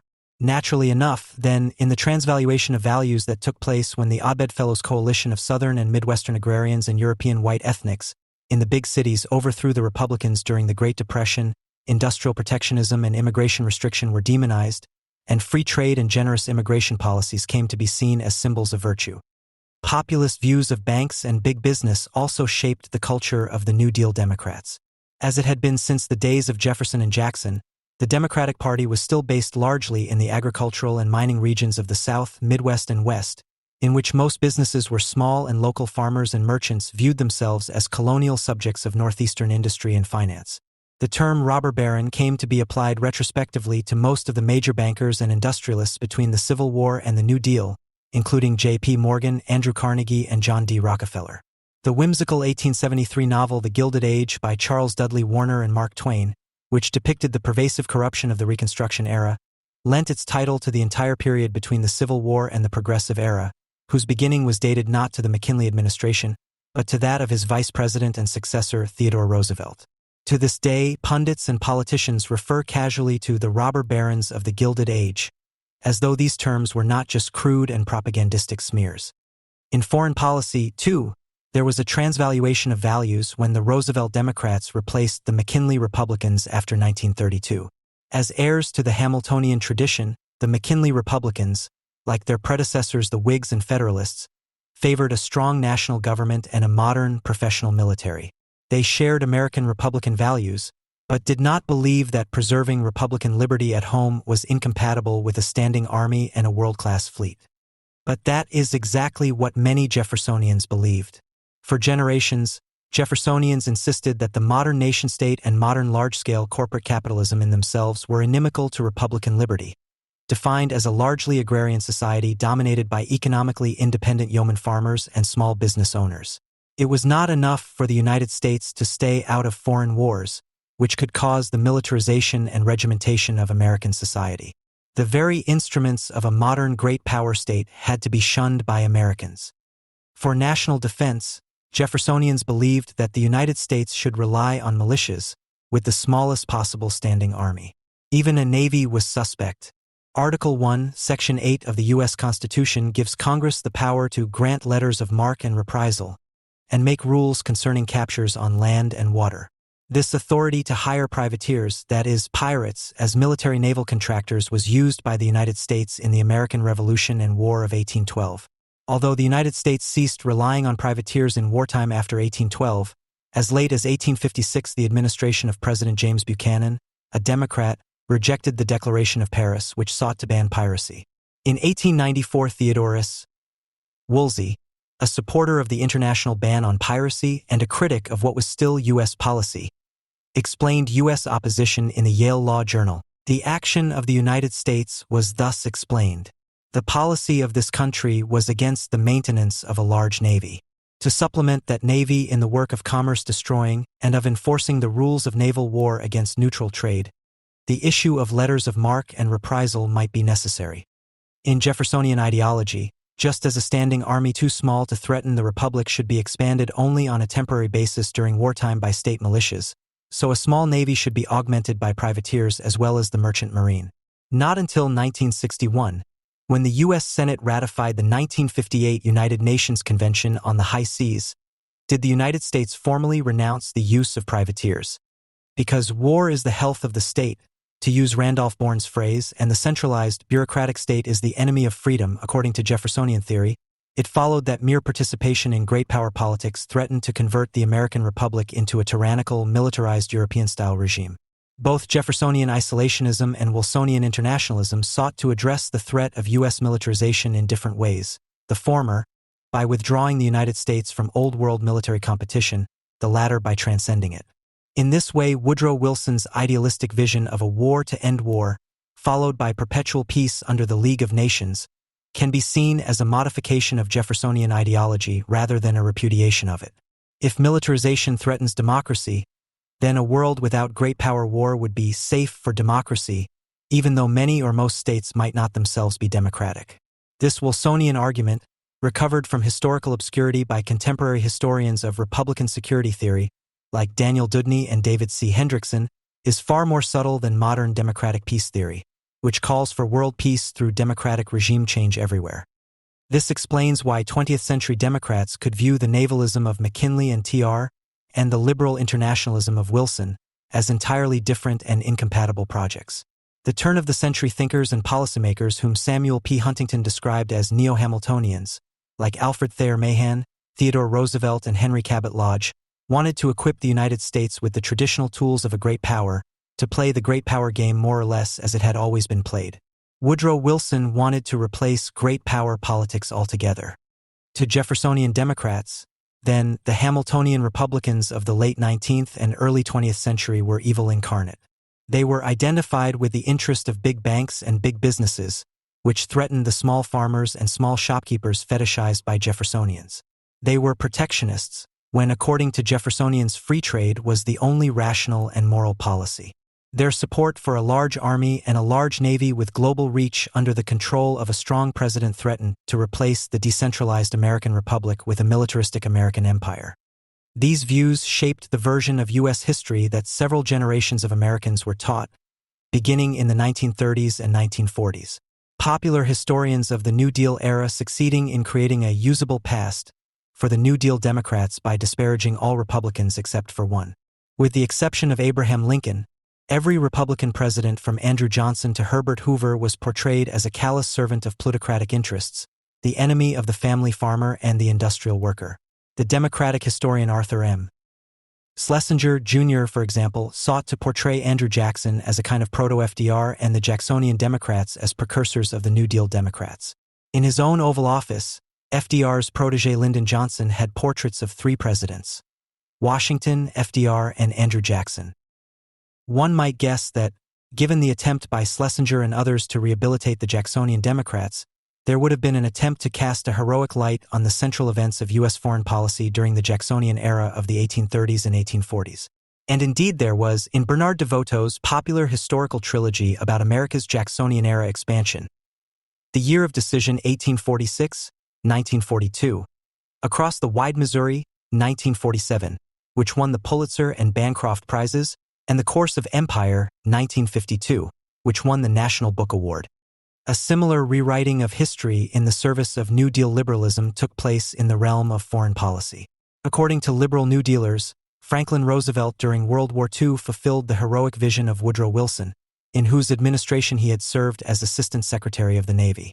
Wilson and Roosevelt stood for liberal internationalism and collective security, embodied in the League of Nations and the United Nations.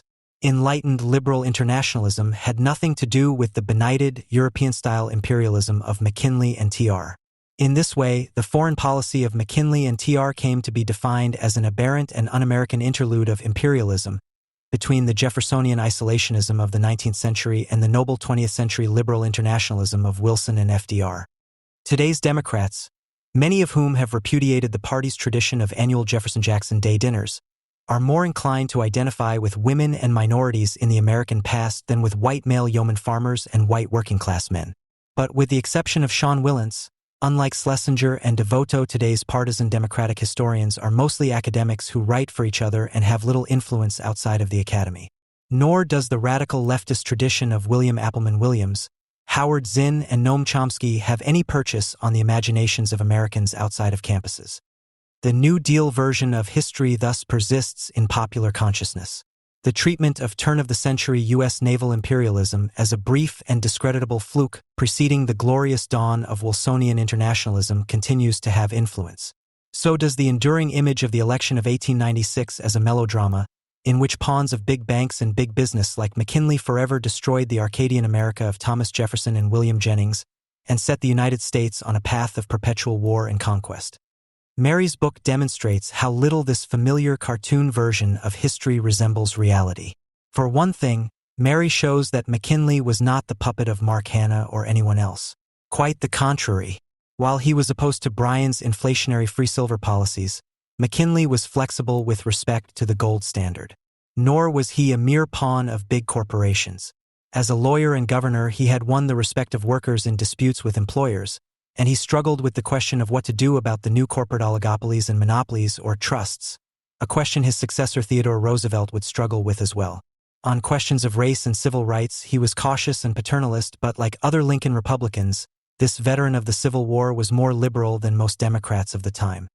But the conventional wisdom remains dominated by the New Deal liberal version of U.S. foreign policy history, in which two ages of the common man, the Jacksonian era and the New Deal, were separated by the plutocratic Gilded Age. The Age of Imperialism, as old-fashioned textbooks quaintly call it, is an isolated episode between the Spanish-American War and World War I. The United States takes up the mantle of its liberal internationalist destiny under Woodrow Wilson, only to retreat into misguided isolationism and protectionism after World War I, until American internationalism finally triumphs under FDR, at least until Trump betrays it with America First nationalism, according to some. The New Deal liberal interpretation of history ignores the continuities in American foreign policy from the 18th to the 21st centuries. The timing depended on circumstances, but the goal of U.S. hegemony in the North American continent and control of its maritime approaches was shared by many in the U.S. elite from the very beginning. In Federalist 11, Alexander Hamilton called for the United States to aim at an ascendant in the system of American affairs, so that the United States would be able to dictate the terms of the connection between the Old and the New World. As Mary observes, America had been from its inception a nation of vast designs, driven by an impulse to consolidate its position across the North American midsection, purchasing the vast Louisiana expanse in 1803, negotiating possession of Florida in 1819, annexing Texas in 1845, acquiring much of Oregon Territory in 1846, and conquering lands in 1848 that would become its southwestern domain. In the Jeffersonian imagination, U.S. expansion is identified with the acquisition of acreage that could be settled by pioneer farmers, once the Native Americans or Native Mexican inhabitants were dispossessed. But from the point of view of the policymakers who obtained them, these big chunks of territory were chiefly important as strategic seaports that happened to have thinly populated hinterlands attached. The United States did not abruptly switch under McKinley from overland territorial expansion seeking acreage for democracy-loving yeoman farmers to naval imperialism seeking bases in the service of militarists and greedy industrialists. All of the great land grabs of American history were motivated in part by the desire to obtain strategic ports. The main objective of the diplomats Thomas Jefferson sent to negotiate with Napoleon in 1803 was obtaining the port of New Orleans, not the Louisiana Territory. The Adams-One Eyes Treaty of 1819, which purchased Florida from Spain, and the U.S. annexation of West Florida, the Gulf Coast between present-day Florida and New Orleans, ensured access to the Gulf of Mexico. Many Americans believed that Texas had been included in the original Louisiana Territory purchase. From this perspective, the annexation of Texas, which had been detached from Mexico by rebellious Anglo-American settlers and their native allies in 1836, was a mopping-up operation.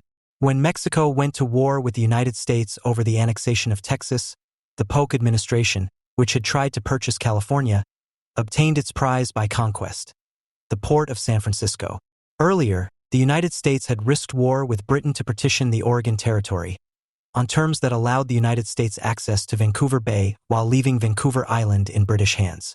The purchase of Alaska from Russia by Secretary of State William Seward during Andrew Johnson's administration in 1867 rounded off the continental domains of the United States.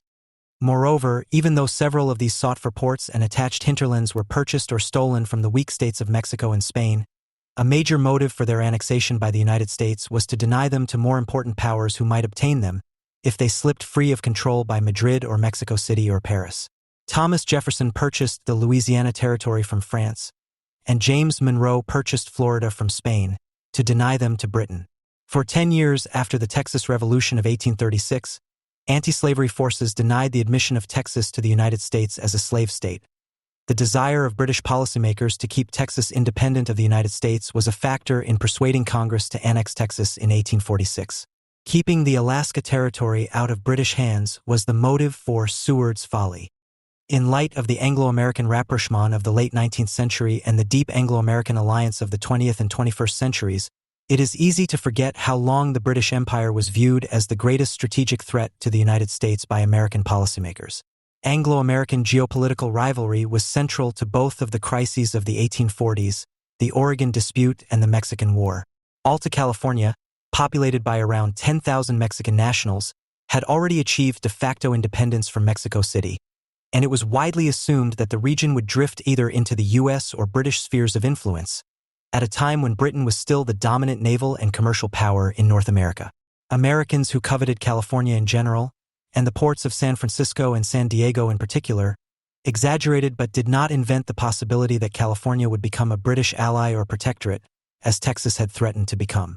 The hope of some Southern secessionists that Britain would intervene to help the Confederate States of America obtain their independence from the United States, and the general preference of the British elite for the Southern rebels against the Union, shows that the danger that the United States would be hemmed in by British colonies or protectorates, Canada, the CSA, perhaps an independent Texas again, and an independent California, was very real. By the 1880s and 1890s, American fears of conflict with Britain were replaced by anxieties about the rise of Germany and Japan, anxieties which were not unreasonable in light of the subsequent American wars with those nations. The naval buildup and quest for naval bases under McKinley and his successors, denounced by populists and liberals as an expression of un-American militarism or as a search for foreign markets by American big business, was in reality motivated largely by the belief of Alfred Thayer Mahan, Theodore Roosevelt, and others that the British fleet could no longer protect American interests from an increasingly powerful Germany. Indeed, the conflict among the United States, Britain, and Germany over Samoa, the Spanish-American War, and later U.S. intervention in the Mexican Revolution, which was, among other things, a proxy war between Imperial Germany and the United States, can only be understood as episodes in what was in effect a German-American Cold War. Defenders of the old-fashioned populist liberal school of history might reply that American naval expansionists invoked rivalries with Germany and Japan as alibis for policies with other goals. But as the line often attributed to Henry Kissinger goes, even paranoids have real enemies. Between the 1880s and World War I, while building up its fleet, Germany sought its own Pacific Island empire while hoping to expand its influence in Mexico, the Caribbean, and Central and South America. Mary notes McKinley's concern about ambitious nations, Germany and Japan in particular, interjecting themselves into the mess in the Philippines and spreading even more chaos. This fear was well-founded. Following the Battle of Manila Bay on May 1, 1898, the German squadron in Manila Bay outnumbered the American ships, and there was a tense confrontation between Admiral Dewey and German Vice Admiral von Diedrichs. Nothing can excuse the war crimes committed by U.S. troops in conquering the Philippines. There is also much to be criticized in the subsequent administration of the islands as a U.S. protectorate until after World War II, and in U.S. policy toward the Philippines since then, and the so-called insular cases that followed the Spanish-American War, in which the Supreme Court correctly ruled that Congress could limit the rights of inhabitants of U.S. territories, were abused by the administration of George W. Bush as an argument for the legality of torture and the denial of basic human rights in the U.S. base at Guantanamo, Cuba.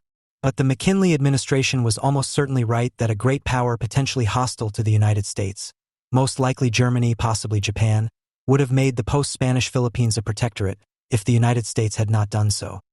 Contrary to populist liberal mythology, if Thomas Jefferson, John Quincy Adams, and Ulysses Grant, among others, had been summoned from the grave in 1900 to learn that the United States had extended its control over Cuba, Puerto Rico, and Hawaii, and was building a transoceanic Central American canal, instead of lamenting the replacement of the American Republic by an American empire, they probably would have been astonished that these acquisitions had been so long delayed.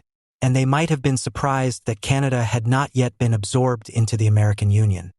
Perhaps the greatest failing of the New Deal school of U.S. foreign policy history is its failure to recognize the extent to which the central figure of the New Deal, Franklin Delano Roosevelt, was himself the heir of McKinley and T.R.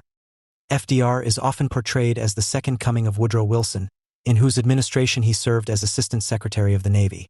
But his role model and hero was his cousin Theodore, whose footsteps he followed into the Department of the Navy and the White House. FDR was a novelist of the school of Mahan and T.R. and Lodge. Under Wilson, he presided over the U.S. occupations of numerous Caribbean islands to avert possible German influence or sabotage. This record came back to haunt him when he joked to a reporter during his campaign for the vice presidency in 1920. "The facts are that I wrote Haiti's constitution myself, and if I do say it, I think it's a pretty good constitution." During World War II, FDR came up with the name for the United Nations, but he was far more of a realist than Wilson.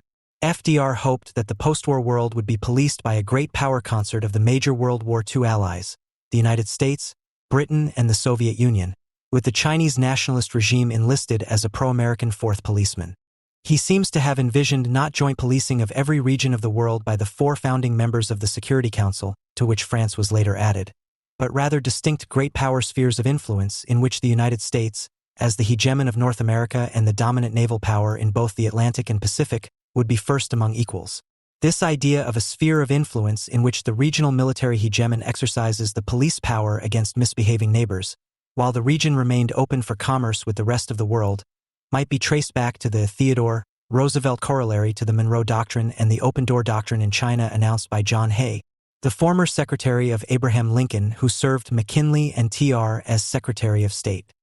In his attitude toward banking and business, too, FDR had more in common with the Republicans who preceded him than received history would have us believe. Like TR, FDR did not believe it was realistic to use antitrust laws to mechanically break up all large firms. During his first term, he built on the associationalism of Herbert Hoover and promoted the cartelization of industry under the auspices of the National Industrial Recovery Act, which was struck down as unconstitutional by a Supreme Court majority including the neo-Jeffersonian Louis Brandeis. In his second term, FDR fell under the sway of anti-monopolists like Thurman Arnold, head of the Justice Department's Antitrust Division, but when the imperatives of production in World War II made government-business collaboration necessary, he got rid of Arnold by promoting him to the federal judiciary. Roosevelt favored branch banking by big banks to stabilize the financial system rather than federal deposit insurance, an old Bryanite populist policy designed to prop up tiny, undercapitalized Southern and Western unit banks, and only reluctantly acquiesced in the creation of the FDIC. In short, in his outlook and policies, FDR had more in common with the so-called imperialists and supporters of modern corporate capitalism among McKinley-TR Republicans than with the agrarian populists and liberal internationalist idealists in the Democratic Party that he led. Although his branch of the Roosevelt family preferred the Democrats, and he himself ran for office later as a Democrat in 1900, when McKinley was president, in support of his cousin TR, McKinley's vice president, Franklin Delano Roosevelt, as an undergraduate at Harvard, was a member of the Republican Club. Only later did he decide to pursue a political career as a Democrat. Mary provides a number of insightful observations about McKinley's approach to foreign affairs. He offers a useful corrective to the received wisdom of the mid-20th century school. He is thus right to emphasize the continuity of McKinley's policy with that of his predecessors, and right as well to stress that under McKinley the United States sought a non-colonial imperialism. Essentially, a sphere of influence and naval bases that were compatible with the larger American strategy of preventing, rather than promoting, the enclosure of the global commons and the world economy into rival autarkic empires. The imperatives that Washington sought to impose on the emergent Cuban government, constituting a kind of big brother status, represented another foray into the realm of non-colonial imperialism, applying military, economic, and diplomatic power to get other nations to bend to U.S. desires. Ultimately, it was about America's perceived imperative of protecting and maintaining its sphere of influence, codified in the 1823 Monroe Doctrine and expanded with the Spanish-American War. The geopolitics of the early 21st century would not seem unusual to McKinley or the neo-Hamiltonian circle of TR, Lodge, and Mahan. During the Cold War, the United States added protectorates over Germany, Japan, and South Korea, while fighting a lost war to preserve the protectorate in South Vietnam it had inherited from the French Empire. Following the Cold War, the United States extended its sphere of influence into Eastern Europe all the ways to the border of shrunken post-Soviet Russia, and has tried to plant permanent military bases in Iraq and Afghanistan. In the latter two countries, the United States has discovered, as McKinley did in Cuba and the Philippines, that the price of a strategic military base is often a bloody and prolonged attempt to subdue an entire territory. Other great powers have their own empires of bases. To prevent the possible loss of its strategic Black Sea naval base, Russia seized and annexed Crimea. To avert the loss of its base in Syria, Russia intervened to prop up Assad in the Syrian war.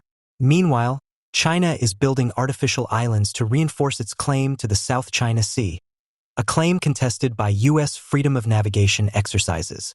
The foreign policy experts who have spent a generation fantasizing about global connectivity and the end of the nation-state should have been studying Alfred Thayer Mahan's The Influence of Sea Power on History. Liberal scholars tend to ignore this history, except as a chronicle of sins and errors to be deplored. The entire liberal project, as Mearsheimer notes, has been based on a vision of atomistic individuals interacting freely in a society which, in theory, should encompass the entire human race in the form of a free global market as well as supranational institutions in other realms. The utopian goal of liberalism, a post-national, integrated global economy, has been shared with liberals by Marxist socialists, who, however, add the fantasy of international working-class solidarity against bourgeois nationalism.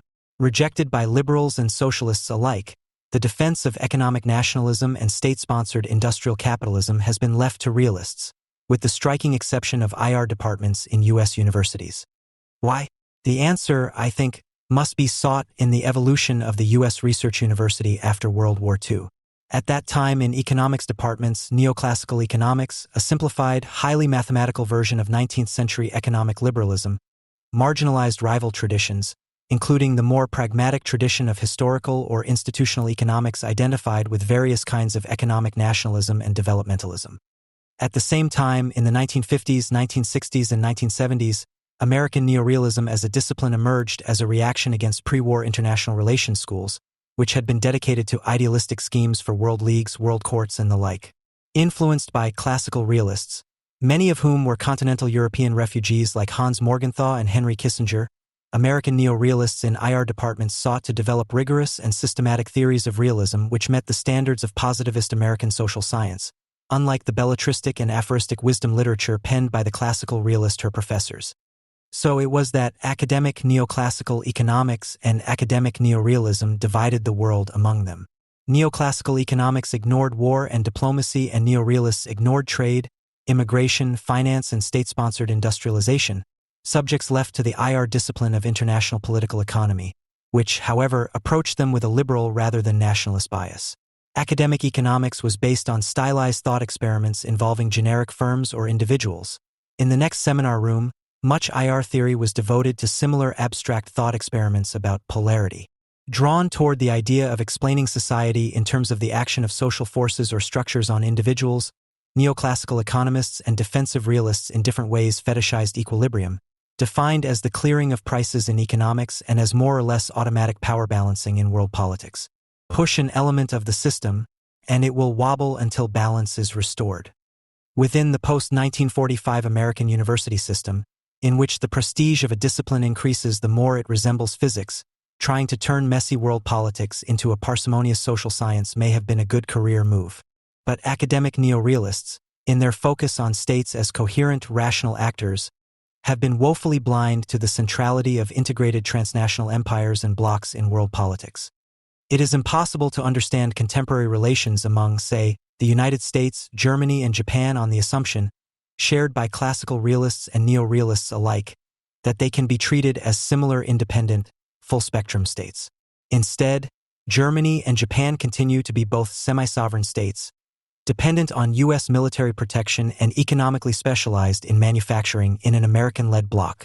The European Union, with its Franco-German core, is itself a lesser hierarchical bloc within the larger hierarchical bloc led by Washington. As the hegemon of the bloc, the United States specializes in unique services to its dependents, including not only unreciprocated military protection, but also the provision of a common currency and access to the American market to the exports of other bloc members, often to the detriment of America's own manufacturers. The fact that the American Cold War alliance system did not dissolve after the Cold War can be explained by the thesis that, by 1989, it had ceased to be a traditional military alliance and had become a deeply integrated military-industrial bloc, a quasi-federation bound together by supply chains and administered, in the United States and its dependencies, by officials who could not imagine their nations existing outside of the Pax Americana. There is no evidence that Donald Trump wishes to disintegrate the highly integrated American bloc he inherited from his predecessors. Instead, his goal appears to be to force American military dependencies to contribute somewhat more to bloc defense, while somewhat rebalancing the distribution of manufacturing within the bloc in favor of American producers. Two objectives it should be noted that he shares with earlier presidents. In the Trumpist version of realism, it seems that this rebalanced American bloc incorporating the industrial triad of North America, Europe, and East Asia, not the United States alone, will respond to China's challenge on all fronts, economic as well as military. Blocism can be viewed as a successor to old-fashioned imperialism, and is inspired by the same zero-sum mercantilist logic. Military power depends on having advanced civilian industries. The most important of these for national power are manufacturing industries characterized by increasing returns to scale. That is, the larger the captive home or colonial market, the larger the production runs and the more efficient the industries. Hype about rapid prototyping and Star Trek replicators to the contrary, technology is unlikely to eliminate economies of scale in production in the foreseeable future. The importance of scale is reflected in the fact that a disproportionate number of successful transnational corporations have nearly half of their sales in the home markets of the three most populous capitalist countries, the United States, Japan, and Germany.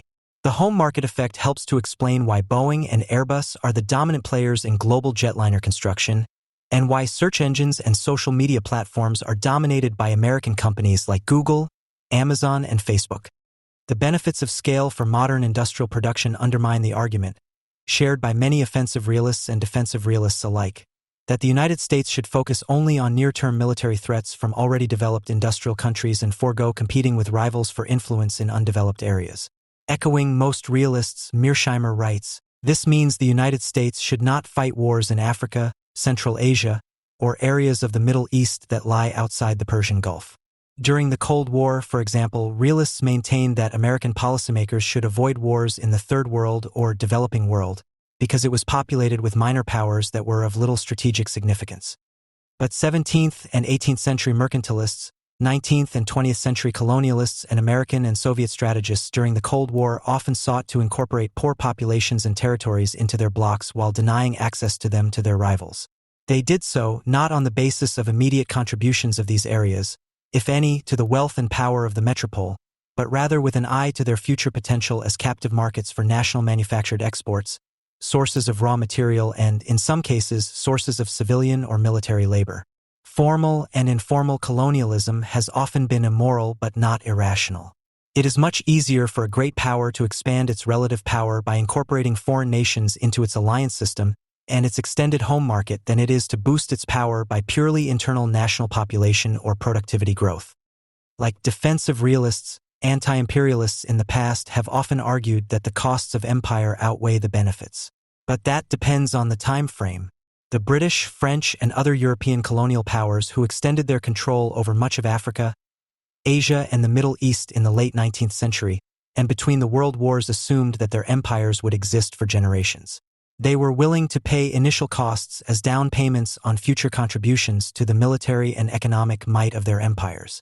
They did not foresee that the two world wars would cripple them, nor that they would be eclipsed by the United States and Soviet Union, which for reasons of liberal and socialist ideology, respectively, sought to phase out European colonialism.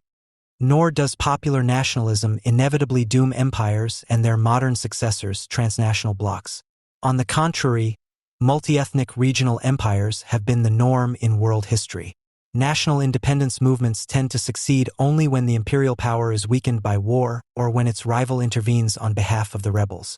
The United States exists because France intervened against Britain during the American War of Independence. The Confederate States of America do not exist because Britain refused to intervene in the American Civil War. The empires of the defeated powers in World War I were liquidated by the victors, while the empires of the victors remained intact. Decolonization after World War II was accelerated by the Cold War and the weakened condition of the metropoles. There is no reason to believe it would have happened as rapidly absent those factors, if it had happened at all. The United States was driven out of Indochina, not by Vietnamese nationalism alone, there were anti-communist as well as communist nationalists, but by the constant resupply of North Vietnam and its southern allies by the Soviet Union and China, and Washington's fear of provoking direct Chinese entry, as in the Korean War. In Malaysia and the Philippines, communist insurgencies lacking external sanctuaries and great power sponsors were defeated, as they were throughout Latin America, with the sole exceptions of Cuba and, for a time, Nicaragua. Nationalist rebellions in the Soviet Union succeeded only after Gorbachev's liberalizing reforms weakened the center. Moscow and its satraps had been quite capable of crushing nationalists in East Germany in 1953, in Hungary in 1956, and in Czechoslovakia in 1968. Mearsheimer cites the work of Peter Lieberman, who breaks with the consensus of American realists by providing a qualified yes to the question posed by the title of his book, Does Conquest Pay? But most of Mearsheimer's limited discussion of economics in The Great Delusion is a critique of the liberal theory that economic interdependence promotes great power peace, as opposed to questions such as whether it makes sense or not for China and the United States to compete to build African infrastructure, in the hopes of incorporating growing African workforces and consumers in the future into their own rival geoeconomic blocs. To say, as too many academic neorealists do, that Africa presently contains no countries capable of militarily threatening the U.S. misses the point of the competition. What is needed in American foreign policy is an alliance of neoconservatism with economic nationalism. This should follow from the replacement of liberal hegemony with national primacy as the basis of U.S. grand strategy. The hegemon would not be the United States as an isolated nation-state, but a hegemonic bloc led by the U.S. and maintaining most of its present allies, with a certain amount of rebalancing within the bloc. The American bloc can grow incrementally by the accession of new countries, but the neoliberal attempt to incorporate the entire planet into a single market with institutions like WTO and shock therapy, liberal economic globalization has been a catastrophe. In the future, the American bloc, based chiefly on North America and Europe, may have to contain a Chinese bloc and perhaps an Indian bloc, along with a minor Moscow-centered Eurasian bloc. On the global level, the United States and its allies should ensuring that, in the event of interbloc conflict, Uncle Sam is chair of the board of the Great Power Coalition with the greatest concentrations of population and resources in industry, as it was during the three world conflicts of the 20th century. This is a strategy based on a preponderance of unbalanced power for Washington and its allies and dependencies, as an alternative to three other grand strategies: neoliberal globalism, a minimal defensive realist strategy in which the United States is an offshore balancer intervening rarely as a deus ex machina in Eurasian conflicts, and, by far the worst option, a neo-isolationist strategy that might permit the United States to be the friendless object of balancing coalitions. The rejection of neoliberal globalism in favor of national primacy in the realm of security strategy would be accompanied, in the economic realm, by the rejection of a global free market in favor of strategic trade, investment, and immigration policies. The United States would not and should not retreat into autarkic protectionism. On the contrary, it should try to be part of the largest and most productive economic bloc in the world. But the United States should minimize its financial and industrial interactions with military rivals and potential rivals by means of embargoes, sanctions, or managed trade. And while taking the economic interests of other bloc members into account, it should not allow economic interdependence even with allies to undermine the industrial capacity on which U.S. military power depends. That includes maintaining the capacity for quick surges in militarily relevant industrial production on U.S. soil, not leadership in technological innovation alone. Heretical as this seems to current liberal hegemonists, it is an approach that would have been familiar to Alexander Hamilton and the two Roosevelts. Needless to say, any legitimate American nationalism would be liberal, constitutional, and democratic at home. Mearsheimer might not favor such a version of a grand strategy of national primacy. Among other things, the extensive state intervention in the economy required for it to succeed would make it more like Mearsheimer's progressive liberalism than the small government classical liberalism which he calls modus vivendi liberalism and seems to prefer. But a case can be made that the strategy this author has outlined is compatible with Mearsheimer's offensive realist view of world politics. Because of its emphasis on acquiring and keeping unbalanced, preponderant power, however, such a synthesis of realism and nationalism would probably be rejected by the kind of defensive realists who reject Trump's strategy as a liberal hegemony. Defensive realists oppose liberal hegemony, but few, if any, question the anti-nationalist free market economics at the core of the liberal tradition. This makes possible alliances among defensive realists and libertarians, who for their part tend to oppose large militaries and foreign intervention on the basis of anti-statism and radical individualism rather than realpolitik. Unfortunately for those who support a realist libertarian alliance, the number of Americans who favor a combination of dramatically lower defense spending, more offshoring of industry, and low-wage immigration is negligible, equivalent to supporters of the Libertarian Party, which gets no more than a few % of the vote at most in elections. A prudent attempt to preserve or expand an American-led bloc with preponderant wealth and power is likely to be repudiated by many defensive realists and their libertarian allies. According to the blurb on the first German edition of Superimperialism, published by Kletkata, Michael Hudson teaches economics at the University of Missouri in Kansas City and works closely with David Graeber. Hudson also works as a financial analyst and advisor to Wall Street and is also one of the financial and economic experts of the Occupy movement. In reviews, you can also read that he likes to mention that his godfather was Leon Trotsky. In any case, his books indicate that he seems to be pursuing the old Trotskyist strategy of entryism on Wall Street, should his consultancy work be more than a publicity stunt, but also that Wall Street itself will certainly not be harmed by it. He knows this all too well himself, which is why he addresses his books to Germany. It is Germany's choice to end financial imperialism, the foreword proclaims. It is no coincidence that the title of his book following superimperialism is Killing the Host: How Financial Parasites and Debt Destroy the Global Economy, which was published in 2015 as an English-language book by a small German publisher specializing in Assyriology. The host nations are to be freed from the parasite that is killing them. According to the foreword to financial imperialism, it is necessary to overcome the interests of the financial sector and other rentiers, but to do this, the monetary imperialism of the USA must first be ended.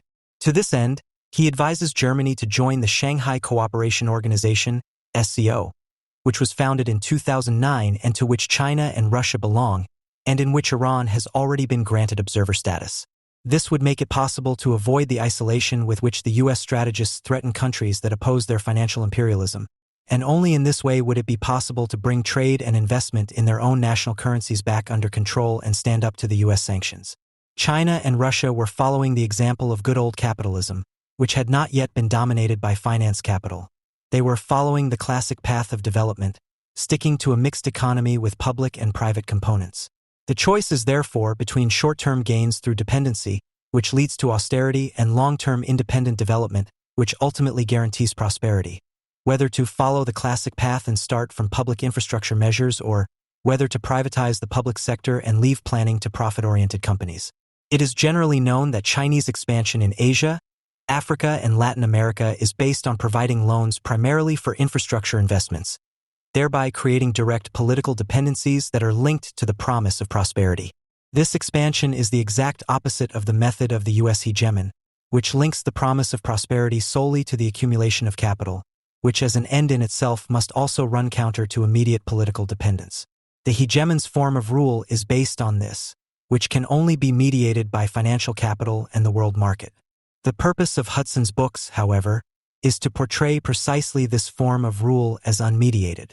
In other words, the author reverses hegemony and imperialism. The USA is to blame for everything, not because it promotes capitalism, but because it only uses it as an economic means to a political end. From Lenin to Hudson, historically, the author projects this reversal as far back as is possible without necessarily having to refer to religious ideas such as the eternal great devil, and in order to still be able to refer to historical facts, in other words, up to the First World War. With the best will in the world, Hudson cannot blame the USA for the outbreak of this war, but as he does not want to hold Germany responsible either, he borrows from Lenin's theory of imperialism.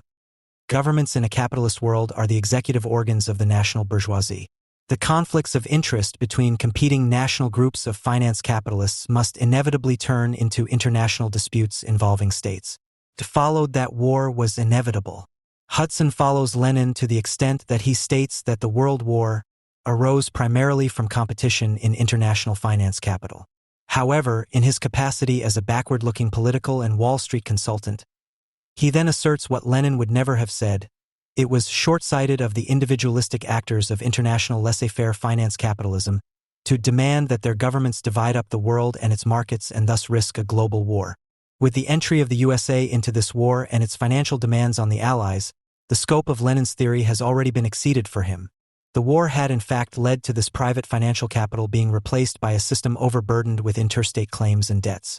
According to the whole line of argument, the USA was solely responsible for this because it was not prepared to forgive the debts of its allies, who therefore had to insist on German reparations payments, and these reparations payments then gave rise to National Socialism in Germany. What such a causality amounts to, or rather what it is based on, becomes immediately clear when Hudson writes that the United States thus earned the nickname Uncle Shylock, and this nickname is also included in the subject index, at least in the German edition. Hudson certainly shows the need not to focus the conspiracy theory too clearly on Judaism. He also wants to avoid the accusation of moralizing. In contrast to Hitler's prescient Reichstag speech of January 30, 1939, in which the unlike Hitler's prescient Reichstag speech of January 30, 1939, in which the annihilation of the Jewish race in Europe, was announced should the international financial jury again succeed in plunging the nations into a new world war, Hudson retrospectively states that it would not be correct to claim that Uncle Shylock had provoked the Second World War out of malice, or in other words, the USA would have known the consequences of insisting on the repayment of war debts that the world could not possibly cope with. But the unbearable burden that the country placed on its allies from the First World War, including Germany, contributed more than anything else to the conflict. End quote. The individual elements of causality remain entirely arbitrary as long as their beginning and end are established in the sense of an anti-American conspiracy theory. Thus, the assertion that the USA forced its allies to drive Germany to ruin, from which National Socialism arose, in no way prevents the author from claiming elsewhere that the USA built up the former World War II enemy Germany in the 1920s as a rival against Great Britain, which it did not begrudge reaping the fruits of its victory. It is also significant that Hudson does not even ask the question of where the American state got the assets to act as a lender, to what extent it had to go into debt itself not only directly to finance arms deliveries, but also indirectly through the loans it now granted itself. The latter was the case because, in order to become a creditor of the Allies, it had to do without the money that had been lent in its own country. The USA had already been in a depression for some time at the time, and could no longer issue government bonds here. As a result, due to the sheer amount of its liabilities, there was no other way to achieve victory over Germany on the Western Front. This state was under a compulsion unknown in the 19th century to collect its debts after the war in order not to jeopardize the prosperity that set in after another depression in 1920-21. This compulsion can be explained by the fact that the dollar was by no means the reserve or reserve currency at the time. Although the Federal Reserve had been in existence since 1913, there was still a long way to go before the USA could borrow in its own currency. However, in order to portray the American state as the global usurer, and at the same time exculpate the Wilhelminian and Habsburg empires, Hudson even goes so far as to regard private financial capital as a lesser evil. Quote, "It can even be argued that the American state would have served the interests of its industry and financial sector better if it had not intervened financially or militarily in the war in Europe and had refrained from participating in the reconstruction of Europe. A Europe exhausted by a prolonged war would have been at the mercy of private American finance capital." End of quote. The intervention of the American state, which now began to act as a lender itself, on the other hand, restricted the potential spheres of expansion of private American finance capital in Europe and the European colonies. Here the author once again tries to present himself as a historical Wall Street consultant. One gets the impression that he would rather have accepted a German victory than the hegemony of the USA that resulted from it becoming the undisputed lender to the rest of the world. Instead, Hudson would like to go back to the time before the First World War, when states were already in debt, but these debts were primarily to private investors, not to other states. Quote, "The war changed that. It gave rise to enormous debts owed by states to other states. These debts were significantly higher than international private investments and were based on completely new principles. The bulk of the claims after the war were for loans for arms deliveries, which amounted to $28 billion in 1923, and for the reparations payments of $60 billion that Germany had to make since 1921. End quote. As delusional as the construction on which Hudson's concept of financial imperialism is based is, in detail it builds on the real processes that decisively changed the world market as a prerequisite for hegemonic power with the two world wars. Before the First World War, states did not borrow internationally from other states, but from private lenders even in the event of war. For example, England did not borrow from allies, but from Nathan Rothschild's banking house in order to defeat Napoleon at Waterloo. In other words, if England can be described as the world hegemon of the 19th century and as the predecessor of the USA in this respect, then this hegemony was based on other structures, on a different relationship to the world market. As far as England is concerned, not only on the productivity of its industry, but also on its colonial empire, which to a certain extent delimited the world market and the rules that applied to it for the Commonwealth of Nations. As far as the international rise of the United States is concerned, the colonies that were part of England's hegemony were initially replaced by the government bonds that the USA held after the First World War.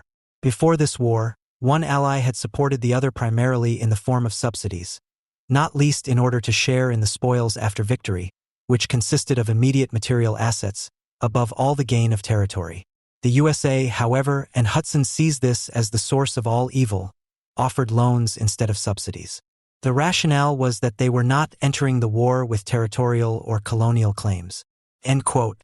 If their loans had taken the form of subsidies, they would naturally have been interested in a share of the spoils of war, because, according to the Council's historical account to foreign relations, it is in the nature of a subsidy that the donor has substantial influence on the redistribution.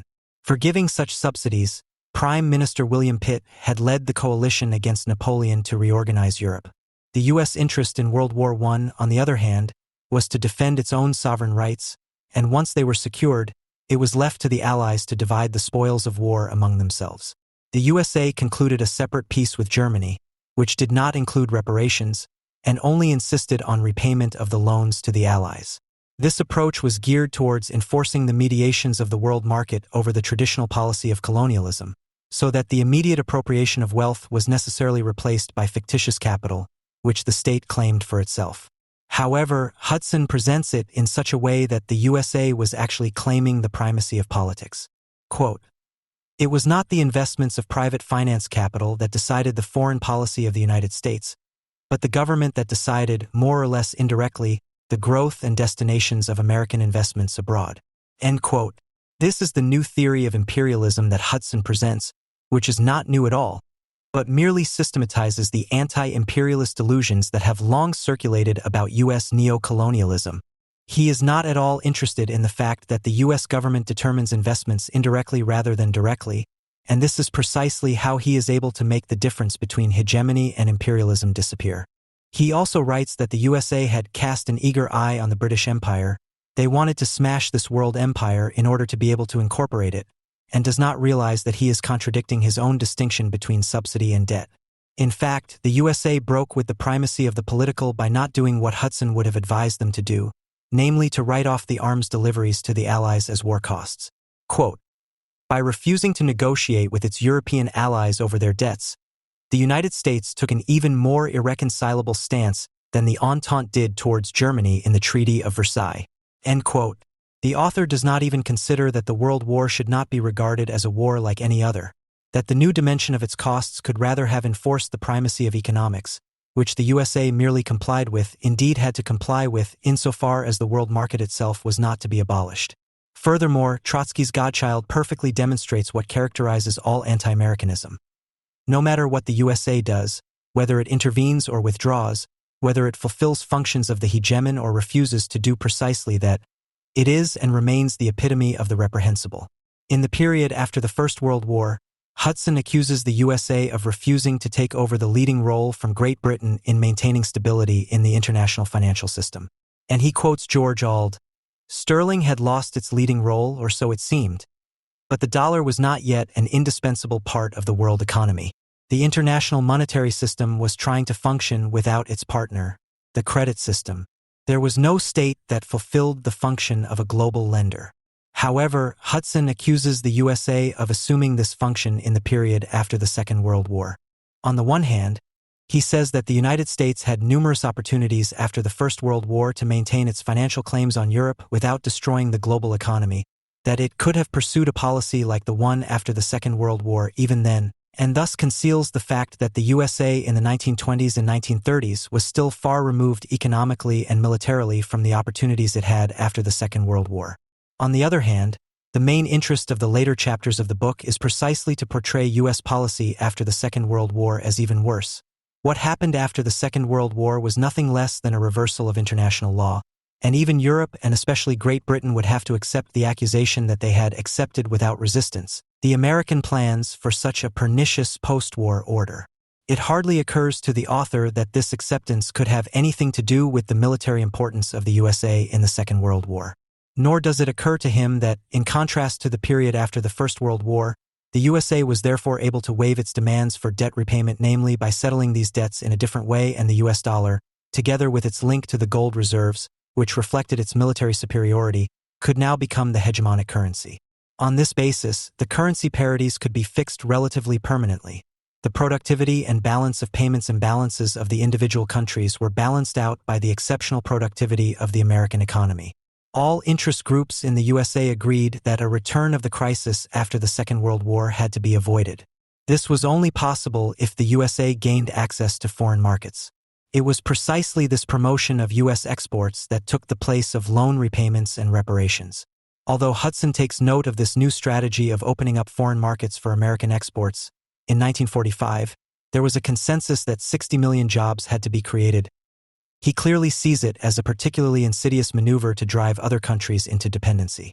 The U.S. Treasury held 60% of the world's monetary gold at the end of the Second World War, making the dollar the most coveted world currency. More and more, multilateralism for the United States was tantamount to the end of the British Empire and the creation of a concentric dollar zone centered around American gold, American economic power, and American full employment. Of course, U.S. imports could only increase as long as U.S. exports increased. This was the U.S. concept of expanding world trade under the auspices of the IMF. With this instrument, the U.S. was actually able to set fixed gold parities for all convertible currencies so that other countries would not boost their exports by devaluing their currencies, which were in competition with U.S. exports. As is well known, however, the dollar's peg to gold came under pressure when the USA's productivity lead diminished and the export offensive reached its limits. And only then did the dollar develop its effect as a hegemonic currency. The gold price peg, which had been created at the Bretton Woods Agreement in 1944, was therefore abandoned under Nixon.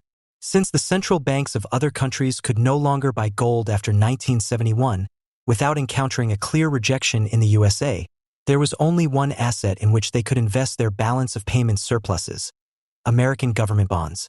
But these securities were no longer as good as gold. The United States issued bonds at will to finance its rapidly rising budget deficits. The shift from gold to the dollars printed to finance the American balance of payments deficit, with which foreign central banks were now flooded, transformed American military spending into the basis of the world's currency reserves. The USA, which had been a creditor nation after the First World War and became a world hegemon in this function after the Second World War, now developed into a global debtor nation. In Hudson's vocabulary of imperialism theory, this is presented as follows. While other countries had become satellites of the U.S. economy in the 1940s and 1950s due to the position of the USA as creditor of the world, they now became satellites due to the debtor position of the USA. End quote. Indeed, foreign central banks and finance ministries were persuaded to stop redeeming dollars in gold and instead to accumulate dollar-denominated assets in growing quantities, regardless of any fears about the stability of the dollar. Hudson describes this as a complete capitulation by the western parts of Europe and Asia. Quote, "The world would henceforth trade on terms dictated by the United States, for the massive U.S. foreign debt had become a club with which to beat the world into submission." End quote. The cudgel was therefore the threat of triggering a collapse of the world monetary system, and it was all the more effective as the dollar glut intensified in 1972 and 1973. Quote, "The suspension of gold convertibility effectively forced Europe to either hold dollars, mainly in the form of U.S. Treasury bills, or dump them on the market, thereby allowing the dollar to determine its own value, the de facto equivalent of a devaluation by the United States. This turned the U.S. balance of payments deficit, that is, the global dollar surplus, from a U.S. problem into a problem for Germany, Japan, and other countries with balance of payments surpluses." End quote. What Hudson is completely indifferent to, or even regrets, is that this saved the unity of the world market, preventing it from breaking apart as it did in the 1930s. Of course, the bloc confrontation, with the Warsaw Pact's invasion of the SSR and the war in Vietnam, provided the corresponding emphasis at the time. Even today, this transition of the USA from world creditor to world debtor is not only based on the Federal Reserve's obvious ability to supply the international markets with liquidity at the beginning of a crisis, as happened most recently in 2008 in the course of the banking crisis, in order to prevent or postpone a development like that of the 1930s, but also on the unique possibility of financing a military apparatus that is able to prevent an Islamic regime like that of Iran from achieving what it hopes to achieve from the outside. Reflecting on this hegemony, however, is by no means a reason to abandon the critique of political economy, as any idealization of the USA can only be justified by the Federal Reserve's obvious ability to supply the international markets with liquidity at the beginning of a crisis, as happened most recently in 2008 in the course of the banking crisis, in order to prevent or postpone a development like that of the 1930s, but also the unique opportunity to finance a military apparatus that is able to prevent an Islamic regime like Iran's from achieving what it hopes to achieve from the outside. However, reflecting on this hegemony is by no means a reason to abandon the critique of political economy, as any idealization of the USA would suggest.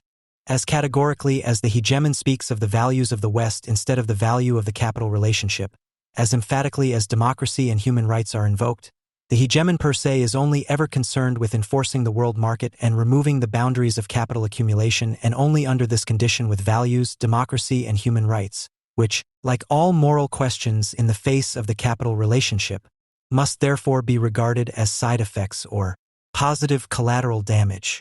As the establishment of U.S. hegemony in the war against Germany has already shown, even in the best of cases it can only ever be a necessary, but not a sufficient condition to prevent the repetition of Auschwitz in a state of bondage. Adorno, the USA under Roosevelt famously inhibited the immigration of a larger number of Jewish refugees. The railroad connections to the extermination camps were not bombed. In order to avoid idealizing the U.S. hegemon, it is essential to take a close look at this darkest chapter in the history of the Roosevelt administration. However, to denounce U.S. hegemony as imperialism, as Hudson does, is directed head-on against the critique of political economy. According to this denunciation, the World War crises and the development of the financial markets afterwards were not crises of capitalist exploitation, but the actions of the international finance capitalists, the parasites, and then the policy of their protective power, the financial imperialism of the USA. In the global economic crisis of the 1930s, the USA was merely a victim of its own intransigence towards its debtors in Europe. Hudson then presents the crisis of the 1970s in a similar way. Here, too, it was by no means a crisis of the whole. Hudson shifts the causality entirely to the fact that the USA had gradually lost its lead in productivity. U.S. exports were less competitive in world markets. Having lost both the financial and export strength of the early post-war years, the U.S. no longer had the means to sell its exports on credit rather than for cash, while other countries now had these means. The American economy was moving towards what some observers called a post-industrial society. In this way, it is suppressed that this was a development in the entire world, which only had to show itself first and most clearly in its leading economic power. Cui bono? Hudson's concept of financial imperialism is designed precisely in such a way that it can be used to completely camouflage the history of German disaster policy. It appears precisely as an immediate result of U.S. policy and the parasites it has covered up, and it is not without logic that the author recommends Germany all the more emphatically today to break out of the system of U.S. financial imperialism and seek an alliance with Iran. No wonder, then, that Michael Hudson was invited to this year's Rosa Luxemburg conference in Berlin as an American star guest. During his appearance at the beginning of 2019, he ranted that most copies of superimperialism were sold to the U.S. Department of Defense and the CIA in the 1970s. Quote, "At the time I was teaching at the New School for Social Research. Herman Kahn then hired me as an employee of the Hudson Institute, and shortly thereafter the Department of Defense paid me a stipend of more than $85,000. That was more than my annual salary. In return, I was supposed to explain how imperialism worked at the Pentagon War College in Washington, and to my surprise they used my book as teaching material." End quote. Perhaps this is even true. After all, it was the Pentagon in the era of Jimmy Carter's presidency. In contrast, the demand from left-wing circles for superimperialism was rather low. But the nephew of the Japanese emperor wanted to have it translated. But the USA regarded this as an unfriendly act and turned him down. It then took another 10 years for my book to be translated into Japanese. End quote. Hudson also proudly announces that he now teaches as a professor at the School of Marxist Studies at the University of Beijing. Here, where he wants the counter-hegemon to be located alongside Germany, the counter-hegemon under whose aegis the world market is to break apart into immediate political dependencies of geopolitical metropolitan areas in China, his book has also achieved the highest circulation worldwide. He took this as an opportunity to create his own private, narcissistic, and positively intended conspiracy theory. Professor Michael Hudson himself is behind China's policy. Quote, "China has realized that the dollar standard forces other countries to co-finance the expenses for the U.S. military stationed abroad. So when Germany increases its currency reserves with U.S. dollars, it is actually indirectly helping to finance the U.S. budget deficit generated by military spending. For this reason, Russia and China are no longer financing their foreign policy with the U.S. dollar. They want to avoid possible U.S. sanctions imposed by the U.S. government along the lines of, 'We will ruin your banking system if you don't follow Washington's orders. We will pull out of the clearing system of banks impose penalties, and prevent your banks from operating or doing any dollar business. All this will happen if you do something we in the US don't want. End quote. China and Russia are therefore following Hudson's advice and are now no longer accumulating US dollars and no longer investing in this currency, but in gold reserves. The idea behind this is to stop hoarding US dollars and thereby ensure that the USA can no longer finance its military encirclement policy towards Europe and Asia with the help of these countries. End of quote. The only thing missing in this alliance against the US hegemon is Germany. Quote. But the USA is urging Germany to buy its high-priced liquid gas instead of purchasing it from Russia as before. The US government claims that Moscow intends to invade Europe. Allegedly, the US wants to protect Europe, but Europe will have to pay for it. US President Donald Trump is demanding that Germany spend 2% of its gross domestic product on armaments. Of course, this also means buying weapons in the USA and not those produced in Germany. The U.S. war industry has become the most important export industry and the largest employer. U.S. trade unions support war because it creates the most jobs. This is why the U.S. fights all countries that have an alternative to the U.S. dollar. This is also why the euro was conceived in its basic outlines by the most important economic university from the Cold War era, the University of Chicago.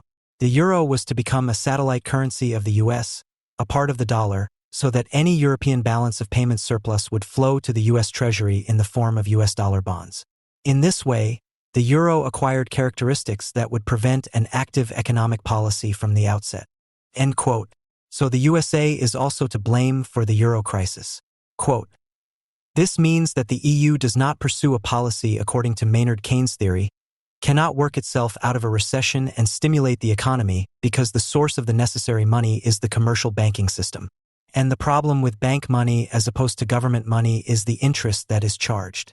In order to achieve these interest rates, banks only grant loans at certain conditions and are very strictly controlled internationally by the Fed and financial officials in the USA. Against this background, further pressure is being exerted on Europe not to trade with Russia and not to buy gas from there. End quote. How Michael Hudson differs from the German left, despite his spirited appearance at the Rosa Luxemburg Conference of the Junge Welt, can best be seen in one of Gigan Standpunkt's training brochures on finance capital. The war against Nazi Germany is also seen here as a means for the USA to assert itself as the supreme imperialist.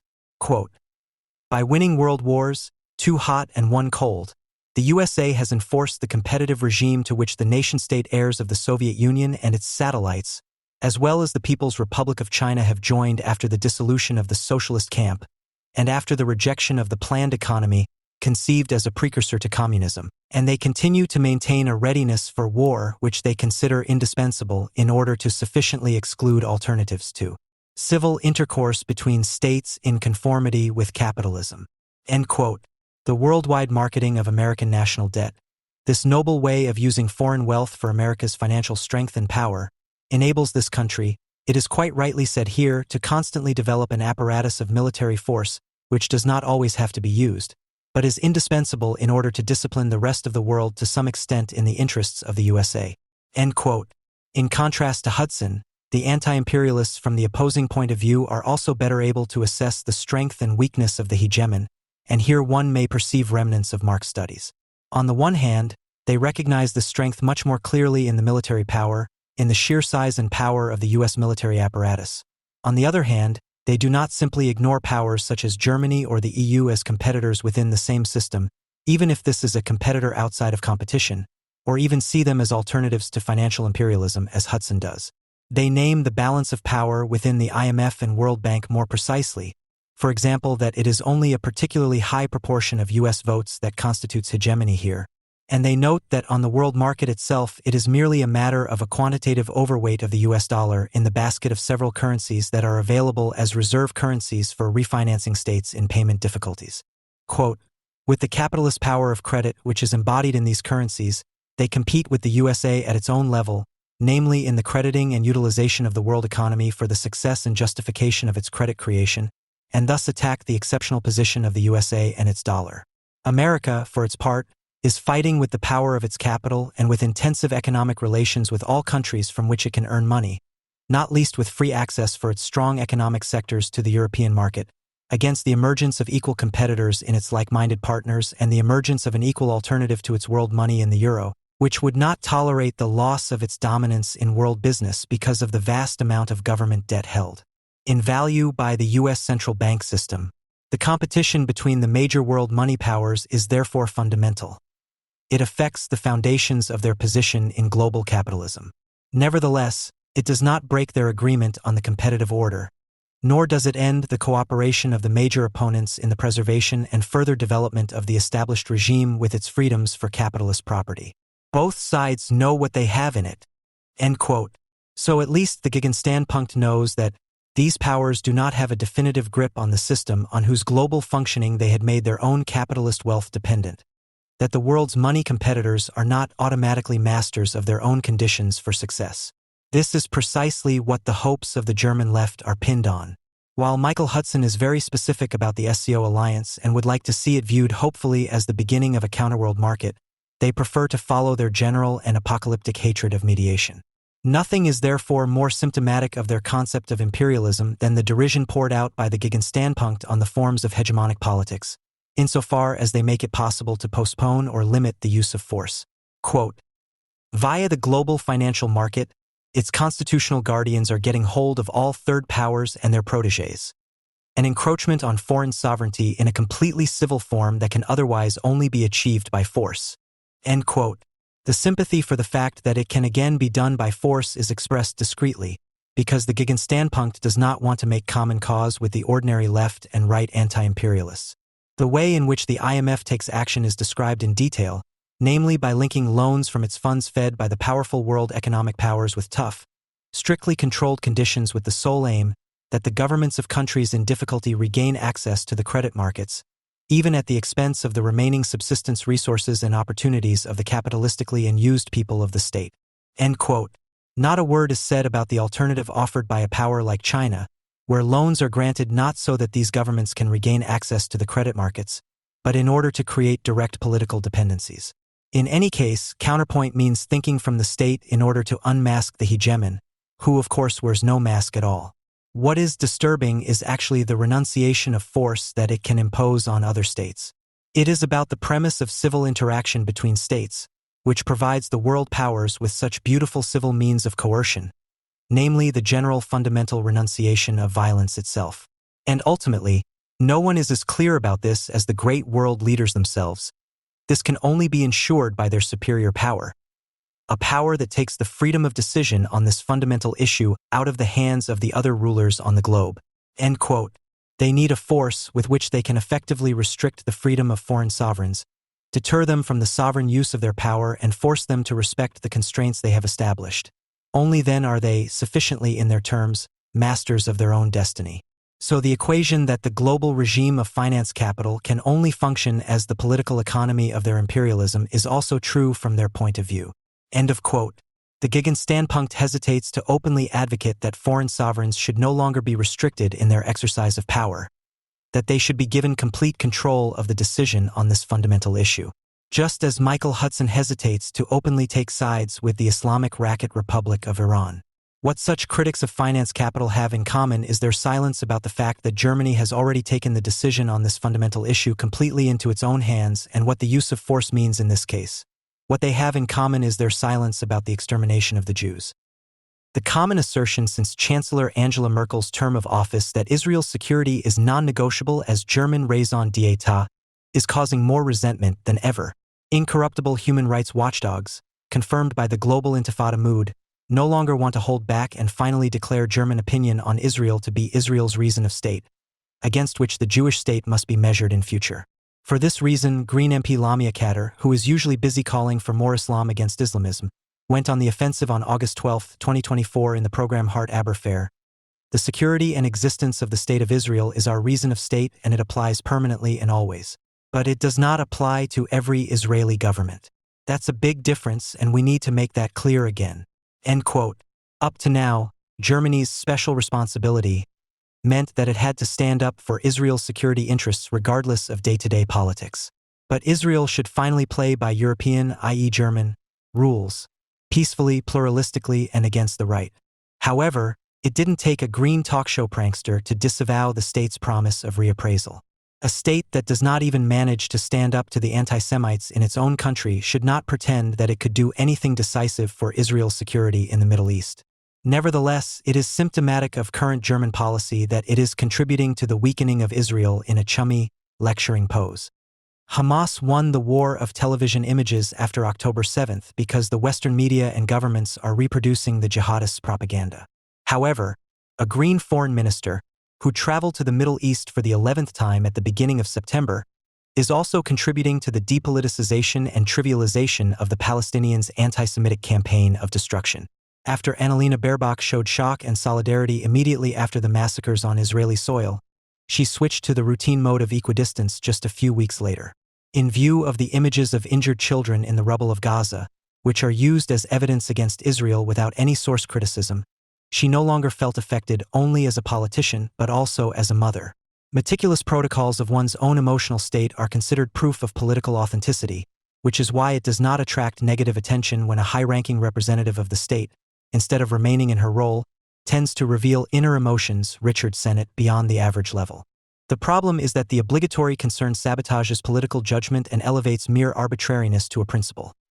Soon after the first strikes in the Gaza war zone, no one wanted to know anything about the reasons for the war or hear anything about the asymmetrical strategy of Hamas, whose strength lies in opposing the Israeli army with the entire Gaza population, while the partisan war continues to be indirectly co-financed from Germany. In the political superstructure, anger then also became the guiding emotion, which made Baerbock stern regarding the delivery of aid packages to Gaza in April 2024. We expect the Israeli government to implement its announcements quickly. No more excuses.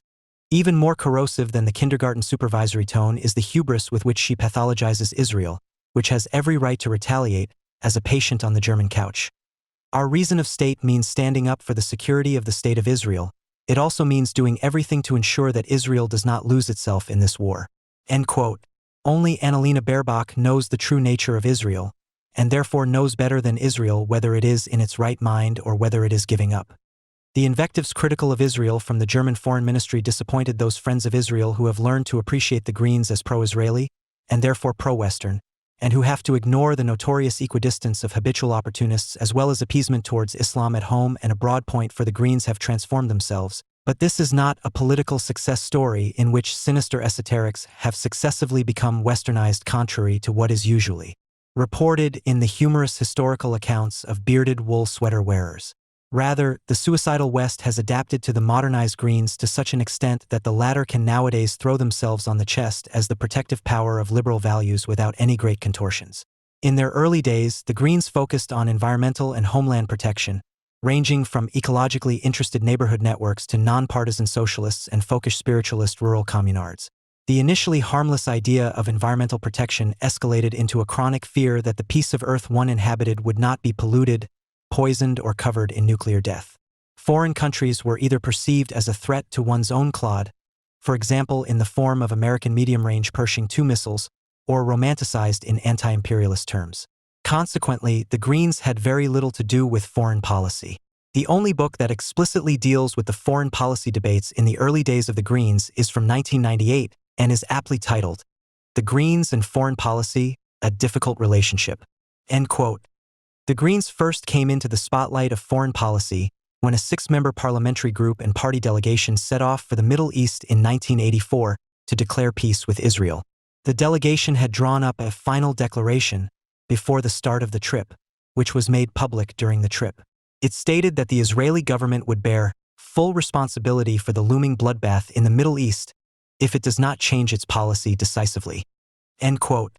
At the final press conference in Tel Aviv, Jürgen Reintz, head of the group's delegation, spoke of the Palestinians as victims of the Nazi victims. In a clarification that became necessary, the group rejected any comparison between the Israeli occupation policy in southern Lebanon and the terror of the former German Nazi regime, because the struggle of the Palestinian people is done a very bad service with such comparisons. End quote. How nice, but it didn't help. The Green bankruptcy tour was attacked so harshly in the Israeli media that even in Germany people were ashamed. Martin Kloek's standard work on the critique of left-wing anti-Semitism states, "No other foreign policy activity of the party has ever been able to attract greater public attention than this visit, which was presented as a fact-finding mission. End of quote. Christian Strobely, for many years one of the most media-effective Greens, caused the next major Israel-related scandal in 1991. He advocated the view, popular today in university protest camps, that the Jews provoke the murderous hatred they encounter. After Iraq's armed forces fired Scud missiles at Tel Aviv and Haifa, Strobely described the attacks as the logical, almost inevitable consequence of Israel's policy towards the Palestinians and the Arab states.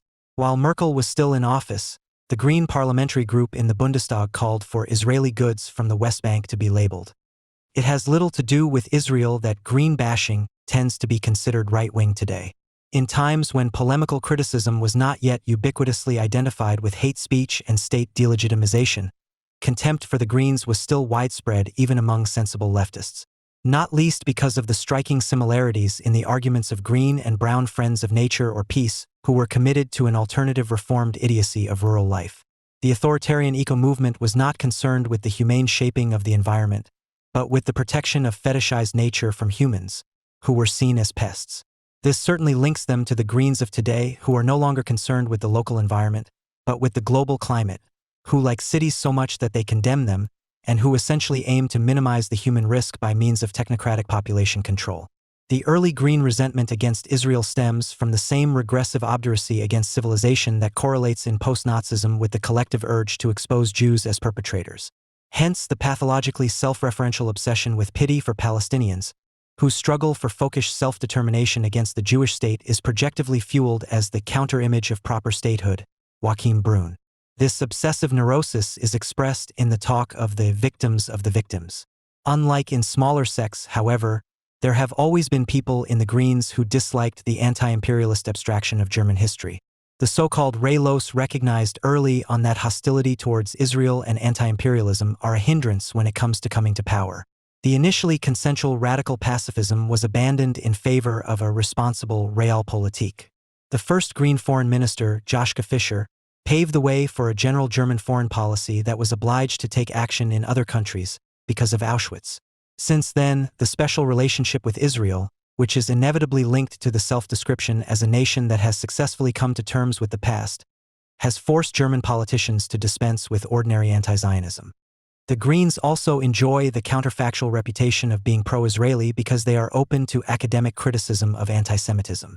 Among younger Greens, anti-German theoretical set pieces have long been part of the basic knowledge in the fight against group-related misanthropy, while conversely anti-Germans, in their efforts to no longer criticize Germany as the spearhead of counter-enlightenment in the West, but to glorify it as part of the West to be preserved, now often sound like the extra-parliamentary arm of the Greens, which is rather embarrassing. The fact that anti-Semitism conferences and historically sensitive empty formulas are characterized by their uselessness can also be observed in Baerbock's increasing radicalization, which now combines phrases of solidarity with Israel with the traditional Strobely sound. At the beginning of September, she posted a photo of herself, taken on a hill in Ramallah City, and added a few thoughtful lines about the voraciousness of the Zionists to her field lord-like pose. The inhabitants of western Ramallah used to look at hills with olive trees, pastures, and electricity pylons on the horizon. Today, they also see Israeli settlements that have almost eaten their way into the valley. End quote.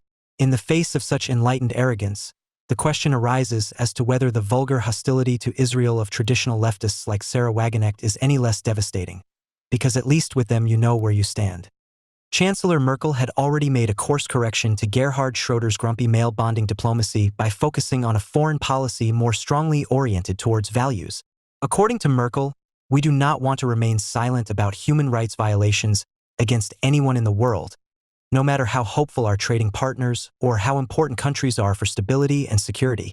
The widespread neo-Micheism, according to which the brave Democrats faced destructive populists and authoritarians in the last battle, is also becoming increasingly rigorous in German foreign policy. The intention is to harmonize values and interests in such a way that sustainable trade relations make the world richer, but above all better and ultimately CO2-free. Whether climate, populism, or democracy, anyone who wants to conclude agreements with the Germans is now under pressure to make a commitment.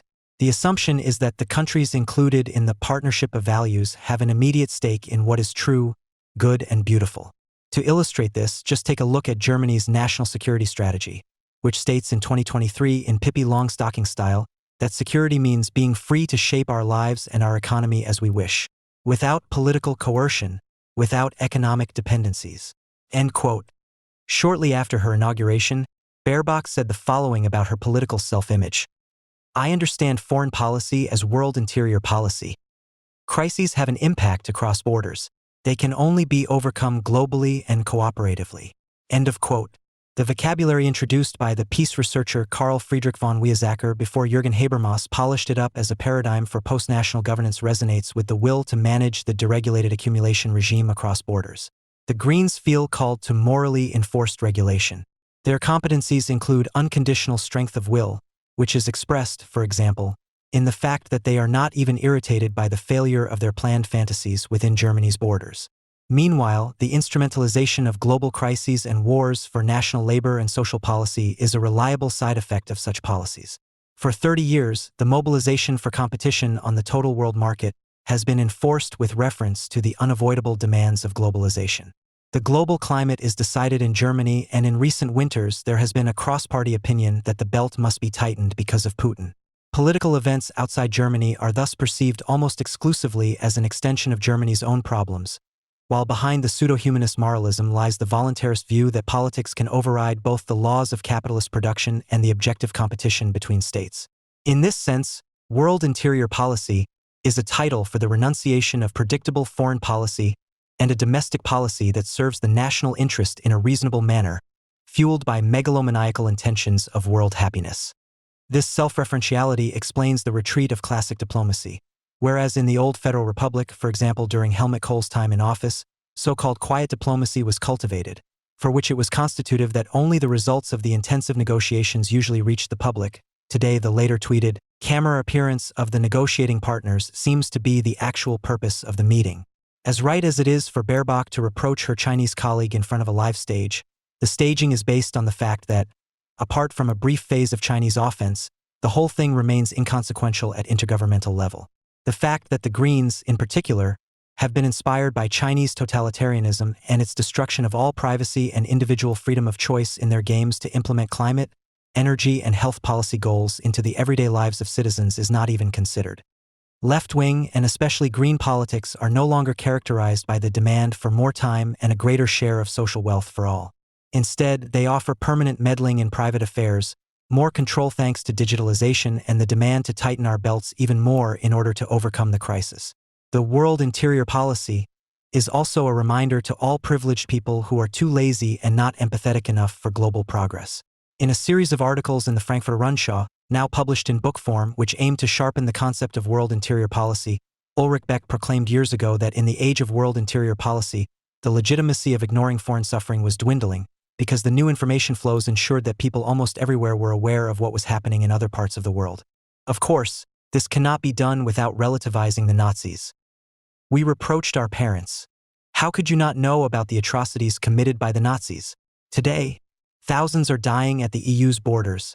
Millions of children are starving to death every day. But we look the other way. That is trivial and deeply outrageous at the same time. End of quote. The appeal to the Christian ethic of compassion, which in itself has a civilizing effect, is turned into a warning against individual selfishness, while awareness of one's own interests should be strengthened, which, even if they refer to the general, are always local and specific and arise from the life situation of the individual. So it is quite right not to care how many people are starving for what reasons on continents that one has never visited. Nobody wonders what the social basis of looking and wanting to help should be. Christianity is being scrapped with relish, and the labor movement, in which at least rudimentary forms of international solidarity were cultivated, is politically dead. Unconcerned by this, Germany expects the European states not to even entertain the idea of going it alone nationally. The moral leader is trying to set the tone in supranational institutions such as the EU and the UN in order to increase its own influence through the power of the supranational. For the time being, the relevant protagonists in global politics include NGOs, which have a reputation for not pursuing their own interests but for competently improving the world. They are Germany's natural partner, especially as they are able to build up pressure. The practice of NGOs is a consequence of the outsourcing of state tasks on a global level. They act as a substitute for sovereignty where the will and the money are lacking to abolish naked misery and brutal injustice. Their job is to take over the administration of misery in cooperation with the dominant forces on the ground, which, despite all the aid packages, amounts to the subsumption of individuals under the domination of local rackets. What the green middle class sees as a grassroots democratic world interior policy means the cementing of conditions in which socially institutionalized mediations are successively liquidated. Post-nationalists suppress the fact that the rights of people and nations are worthless if there are no sovereign states to protect them. Thus, in the name of Western progressive values, a global order is being helped to break through, which means the end of nation-state legal guarantees and predictability. Nothing testifies to the misery of global governance as much as the fact that the preachers of borderlessness, whether the International Court of Justice, the UN, the WHO, or various NGOs, cultivate united hatred of the Jewish state, which protects its borders and sovereignty against the anti-Semitic hordes. German government personnel are now perceived by large sections of the, especially international public, as a panopticon of embarrassment. Despite the blunting effects of political dilettantism, Annalena Baerbock continues to attract attention in a special way. While some appreciate her as a role model who takes on the darkest figures in world politics, others are on the lookout for new slips of the tongue in order to comment on them with consternation or in a schoolmasterly manner. What is overlooked here is that their imprecise, often completely misguided language is a reflection of an equally fleeting, i.e. thoughtless, political style. Baerbock's loss of any coherence in the political sphere corresponds to a syntactical, grammatical, rhetorical, and factual confusion that sometimes borders on aphasia, but appropriately reflects what Baerbock considers to be reason. Journalists from the Tagesschau who value Baerbock as an authentically rebellious defender of the West probably mean it as a compliment when they credit her with compensating for manifest deficits with a lot of heart. Although the grammar occasionally bumps, instead of losing herself in diplomatic phrases, Baerbock often tries to put people at the center. End quote. In postmodern capitalism, pseudo-humanity has a compensatory character. Unlike citizens, people are nothing but people and therefore maneuvering mass for some and material for propaganda for others. When the German middle classes talk about people, they mean others, namely those who are supposed to remain a few steps below them, whereby the fear that they themselves could be affected does not go away. The foreign minister reminds us of this when she talks about the suffering of others, such as in the case of the massacres committed by Russians in the Ukrainian town of Bucha. These victims, you can feel that so vividly here too, these victims could be us. And when the professional Ukrainosolidarians want to say that under the given circumstances it makes sense not to completely scrap the Bundeswehr, it becomes unintentionally comical. Putin has bombed the idea that we don't have to defend ourselves. End quote. The eternal appeal in a mobilized society to be oneself encourages the spread of a social type that tends to impose its own childish fantasies of happiness on the whole world. All prospective ethics council chairmen, always committed to the good, broadcast conscious, shrill, emotional, just not prepared for defeat. The current reactions of Green personnel after election defeats are emblematic. They don't realize that it wasn't meant to be. They cry and complain before carrying on as usual, because there is no longer any doubt, least of all in professional politics, which is of course always progressive. Complementary to this, people with ambitions to save the world cherish the illusion that they are the appointed executors of the hallucinated general. Hence the tendency towards New German universalism, which is a farce on the West. More revealing than Baerbock's thinking is her success in the leading media, which maintain confidential relations with the representatives of the democratic parties. They provide the background music to an authoritarian welfare state in which those in power are presented as friendly people in an almost moronic manner, while their policies turn society into a hell of unsociability and mistrust. Or, in the words of the Paralympic spirit, special appearances by the foreign minister are not uncommon during her travels. This year, for example, Baerbock has already played soccer in Fiji. In the past, she has also jumped through a Finnish nuclear bunker like a child's game. And after her last visit to the Economic Forum in Davos, many people only talked about her watch afterwards. The summer trip to Leverkusen was also a special occasion. Baerbock visited a prosthesis workshop in Leverkusen. The Green minister also met with orthopedic technicians on site, some of whom are also athletes at the Paralympics, which, like the 2024 Olympics, are taking place in Paris this year. The minister also received a t-shirt as a gift. As the Rheinische Post reported from the event, TSV para athlete Marcus Rem told Baerbock that the para long jumpers were practicing their aerial skills on the large trampoline in the hall, and offered Baerbock the chance to jump. And she actually accepted. End of quote. But the Greens' policy is sometimes fiercely contested. The opponents of the values-led foreign policy claim to have a keen sense of realism. Unlike the do-gooders, They conjure up a new, harsh global reality in which consideration is required, above all towards major powers such as Russia or China. The major challenges, whether in terms of trade, peace, or climate, require a joint approach. The argument becomes completely inane when, as in Gegenstandpunkt or Konkret, the Germans are accused of having an unbroken penchant for militarism. Germany is not mobilizing for war, only for competition on the world market. In crisis regions, other countries are supposed to enforce civilized forms of transport. Germany is involved in reconstruction and is eyeing trade afterwards. In NATO, Germany is seen as a country of doubters and obstructionists. When Donald Trump reproached them, politicians and the arts pages were piqued. On the other hand, they have become all the more involved in development policy in recent years, protecting the global South, and seem to be planning to transform the Federal Foreign Office itself into an NGO in the long term. The tried and tested business model, which also necessarily includes dialogue with human abusers, was disgraced when Russia, previously courted in its own interests, invaded Ukraine. The Greens were the quickest to recognize this, having been NATO skeptics a few years ago. In no way did they provoke a conflict with their base, because pacifism has long been passé, and the conflict between fundies and realos was above all a simulation of a culture of debate. In retrospect, the NATO war against Yugoslavia must be seen as an awakening experience. Preventing Auschwitz by bombing Belgrade is even more heartwarming than singing the praises of world peace hand in hand in a human chain. A survey conducted 2 years ago by the Friedrich Ebert Foundation revealed that Green voters are more in favor of Germany's military human rights interventions than voters of the other Bundestag parties. The governing Greens' intention to strengthen the transatlantic alliance speaks in their favor. However, the pro-American tone is due to the realization that Germany would have little choice if the going got tougher. A little ambition is needed because from the US perspective, Germany belongs to the category of countries that are not taken particularly seriously, too weak to be able to harm the US and too unhelpful in global political problems to have to make an effort for them. End quote. The desired partnership in leadership is also easy because the woke Democrats make it really difficult for the value-oriented Germans, who are ideologically close to them, to go on a confrontational course. The rather new mixture of criticism of despots and American friendliness does not appeal to everyone in Germany. In a recent interview with Die Zeit, sociologist Wolfgang Streeck placed the German foreign minister in the tradition of bellicose neoconservatism and laid it on thick.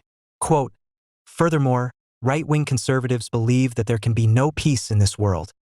There are Schmittian existential enemies that we can only live with if we don't let them live. The latter is now a central theme of the American neocons and the European NATO conservatives, including our foreign minister." End quote.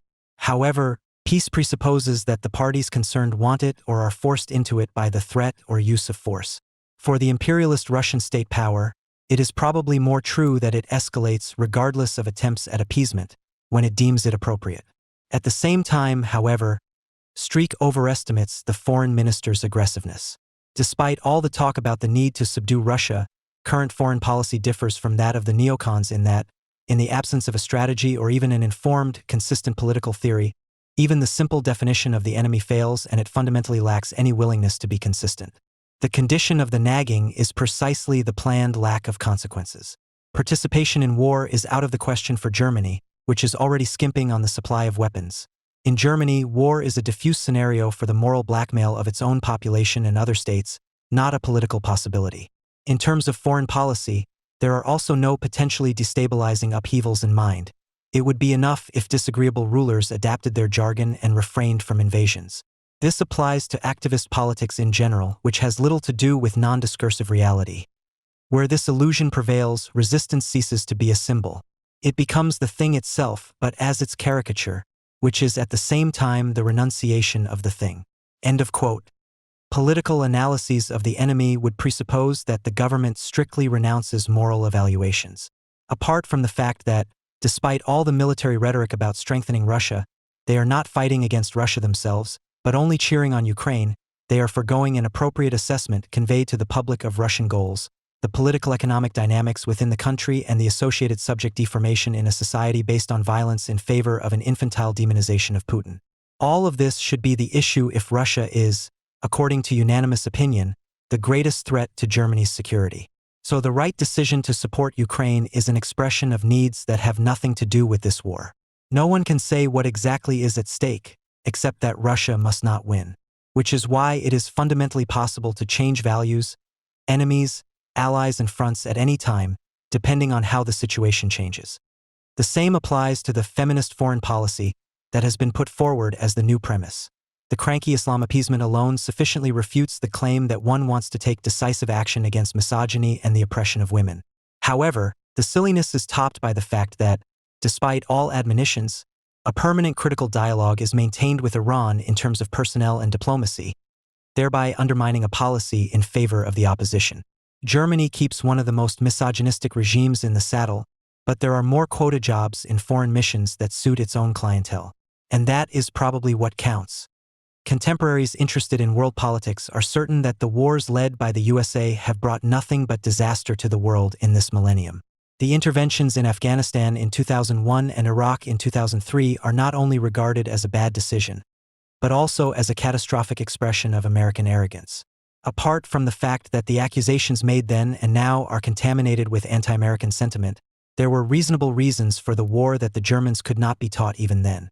The United States had to recognize that its citizens were attracting the destructive will of an enemy whose influence was constantly growing. The terrorist attacks on September 11, 2001 claimed 2,996 lives, which the terrorist gangs and their supporters saw as their greatest triumph to date in the world war against the infidels. The perpetrators' environment, from henchmen to sympathizers, operated worldwide and was already dominant in some countries, including those later attacked. Further attacks had to be expected, and the decision was taken in the well-understood national interest to strike back in an appropriate manner. The pictures of George W.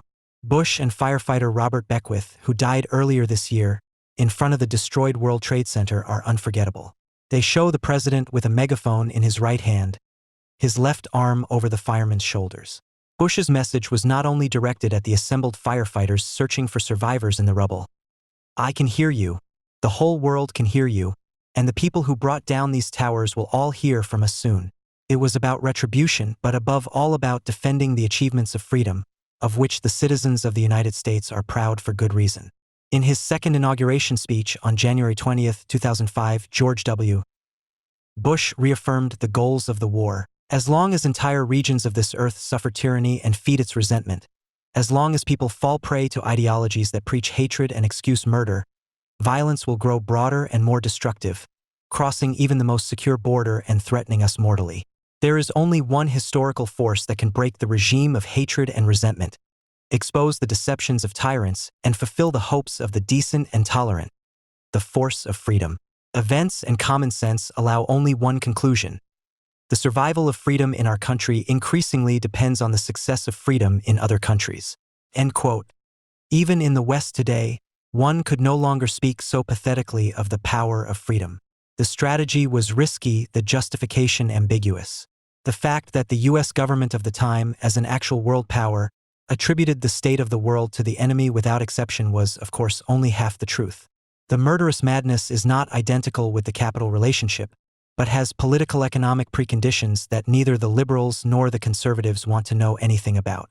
Bush's definition of the enemy, however, caused his defeatist partners in Germany to keep their distance. The Red-Greens saw that the time had come for an anti-American revolt. It was a good fit. With the help of newly awakened anti-American community feelings, it was possible to distract from the Red-Green policy of social cuts. Joschka Fischer, who was somewhat more cautious than Chancellor Schroeder in determining Germany's course at the time, believes in retrospect that he was right. The Americans had destroyed trust in the Islamic world and were therefore responsible for the ongoing devastation, as if they couldn't do it alone. A new, better world suddenly seemed possible. A world in which dictators and bloodthirsty warlords could be put out of business thanks to the latest weapons technology at minimal human and material cost. In fact, this strategy amounted to nothing more than a further attempt at those utopias of world improvement that promised to make the world better by first making it worse. End quote. Nevertheless, the USA overestimated its own possibilities. It did not reckon with the resistance in Western countries. It was too optimistic to assume that the majority of the inhabitants of the intervention zones wanted more freedom and less Quran, and therefore welcomed the initial American strikes as the beginning of new power and living conditions. As a result, the fanaticism of the suicide warriors was capable of permanently demoralizing a regular army. However, Fischer criticizes precisely the most sympathetic aspect, namely the intention to overcome the brutal human oppression together with those oppressed by the regime. Contrary to assurances to the contrary, the Greens, whether in their old peace movement guise or as value-driven technocrats, are in favor of the right to folklore, but not of the abolition of untenable conditions. Nietzsche came up with the idea that the high-minded preachers of morality were looking for evil in order to present themselves as the complete opposite. Those good guys, and little has changed in this respect, show the most inventive consideration, self-control, and tenderness in their mutually monitored behavior towards one another. But they can also be different, as can be observed in the present, for example, when the community of Democrats would like to pull up the wall again against the Aussies who have remained foreign. They are not much better than unleashed predators on the outside, where the foreign, the alien begins. They enjoy freedom from all social coercion. They hold themselves harmless in the wilderness for the tension that a long confinement and freezing in the peace of the community gives. End of quote. Moral criticism, following on from Nietzsche, wants to speak freed from morality, about the real power relations, as does Carl Schmitt, who promises his fans an unsparing view of the world. Many former leftists who have been pulled out of the theoretical hole into which they had fallen somewhere between the end of their studies and the beginning of their careers by reading Schmitt are attracted by precisely this, the newly discovered bravery in the bold and, above all, unsentimental reconstruction of harsh reality, which is teeming with conflict, hostility, and decision. Schmitt was disturbed by the ubiquitous presence of values where, in his opinion, they did not belong, namely in the law. In his text, The Tyranny of Values, which is based on a lecture given in 1959 as part of the Ebracher Ferienseminar, initiated by Ernst Forsthoff, Schmitt exemplifies the difference between values and rights. He attributes the boom in the idea of values to a post-Christian, and therefore anti-Catholic, self-deification of man. In contrast to the Federal Republic's normative interpretation of the Constitution, it is the task of the legislator and the laws it enacts to determine mediation through predictable and enforceable rules, and to prevent the terror of immediate and automatic enforcement of values. The struggle of the advocates of values amounts to the opposite and has, with compelling necessity, something activist about it. Virtues are practiced, norms are applied, orders are carried out, but the values are set and enforced. Whoever asserts their validity must assert them. End of quote. This is not only true, but also topical, as a glance at the Democracy Promotion Act shows, as does the demand made by the Greens after the last election setbacks to set up a task force for the protection of democracy. The Office for the Protection of the Constitution has long been concerned not only with violent or already delinquent enemies of the state, but also with unwelcome political opponents in general. The former Nazi jurist Schmitt, whose state was defeated by the enemy in 1945, scandalized the fact that moral evaluations and political judgments are made at all. In the hierarchy of values, on the other hand, other relations apply that justify the fact that the value destroys the unvalue and the higher value treats the lower value as inferior. By rewarding evil with evil, our earth is transformed into a hell, but hell into a paradise of values. End quote. History has proven the opposite. It is not a show of strength, but a reasonable insight that there are people committed to absolute evil who, as long as they are allowed to hope for victory, carry on, and can only be stopped by using the means at their disposal without sentimentality. Sometimes only death cures them. Schmitt attacks the early FRG and refers to the USA's universal understanding of international law, in short, Victor's justice. Even some of his students have noticed that he was unable to make similar judgments about the Nazi system of values. What remains is larmoyance. All consideration for the opponent is lost. Indeed, it becomes worthless if the fight against this opponent is a fight for the highest values. Moral critics sometimes fail to notice that their own moral impetus, the gesture of unmasking with which Schmitt confronts unfairness, is in no way inferior to the moralism they oppose. Eberhard Straub updated Schmitt's thoughts a few years ago. For the US Americans, evil is always active outside their happy island. NATO subscribes to this assumption and thus elevates itself to the realm of the good and noble, who are called to drive out evil in the world. Self-empowerment inevitably leads to the self-righteousness of the guardians of values led by the United States. End quote. Straub was already mocking the alienation towards Islamic customs that still existed in European societies when the term anti-Muslim racism had not yet been invented. In general, the anti-universalist right seems to be as allergic to the West as only the post-colonial cycle left. The military attempts to overcome Islamic barbarism in a number of particularly agitated countries have failed. Within the Western states, sheer self-hatred and doom-mongering are causing annoyance and resentment. Fueled by global competition, Regulatory techniques are emerging that liquidate the freedoms that were once essential to the West and that even communists have always defended as conditions for the better. At the same time, the multipolar world order that is being touted everywhere is actually emerging. In it, the former world hegemon, the USA, is retreating, while new power blocks are emerging and economic dependence on the West is dwindling. The post-American world is also the dream of all anti-Westerners in the West, who march separately but strike together as an international front of crisis-inspired ignorance, who wish for conditions in which the collective puts the individual in his rightful place. And those who tick like this have no fear of contact with Russian, Chinese, or even Islamic conditions, which Wittfogel summarized not by chance under the critical term Oriental or Asian despotism. It is indicative of a worrying loss of political judgment that no one notices how the everyday promotion of obscure identitarian tribal ideologies, infatuated with diversity and multiplicity, amounts to the exact opposite of the universal idea of humanity that one claims to defend in foreign policy. The re-archaizing disintegration of the species into identitarian communities, all of which demand respect for all kinds of foibles, has the advantage for the ruling class that people who are fully fixated on skin color, religion, gender, or the like do not pose the class question. Hence, the diversity spectacle, the anti-discrimination reports as adequate contemporary documents of the transformation of politics into anime. German refugee and migration policy has contributed more to the spread of anti-Semitism than any SYLT snobs or seminar contexts from the AFD environment. The debates following Islamic attacks show one thing above all: a cowardly caving in to political Islam and its enforcers, who are made to understand under the guise of neo-urban coolness that they have long since capitulated. Far from the state-supporting milieus that set the tone, opinion of Islam in European countries is predominantly negative. Nevertheless, people have so far managed to deny the recent Islamization or present it as a gain in diversity that must be unconditionally defended against right-wing populism. And the same applies to both the woke and the right-wing Islam appeasement. By refusing to name the difference between market-mediated competition and immediate terror against the individual, collaboration with the gang-like cruelty to humanity is already complete.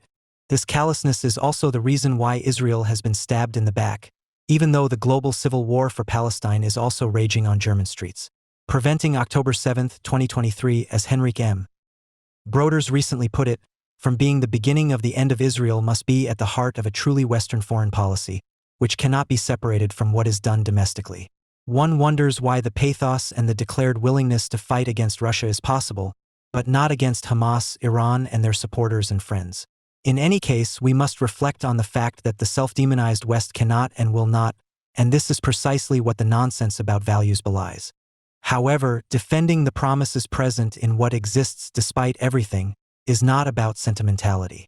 Viewing the individual as a member of the same humanity also means demanding that the truth is reasonable for everyone and that decisions can have consequences. Neither religion nor culture justify giving free rein to the basest instincts against others. It goes without saying that inhumane vegetation and the invocation of wild, aimless, unrestrained forces of destruction must be eliminated from the world. The problem with pseudo-universalism today is that all attempts to defend reason, at least in the particular, are denounced in its name, be it in the name of a now globalized logic of constraints or under the dictum of the primacy of foreign policy. More than ever, it is important to set the right priorities and speak plainly.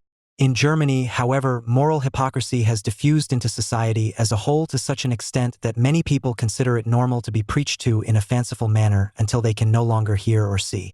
Recent history does not teach us much, but it does teach us that we can always expect anything. You are putting the lives of millions of people at risk. You are risking a third world war. More than 500,000 peace marchers chanted this or something very similar on June 10, 1982 in the Bonn-Rhine floodplains.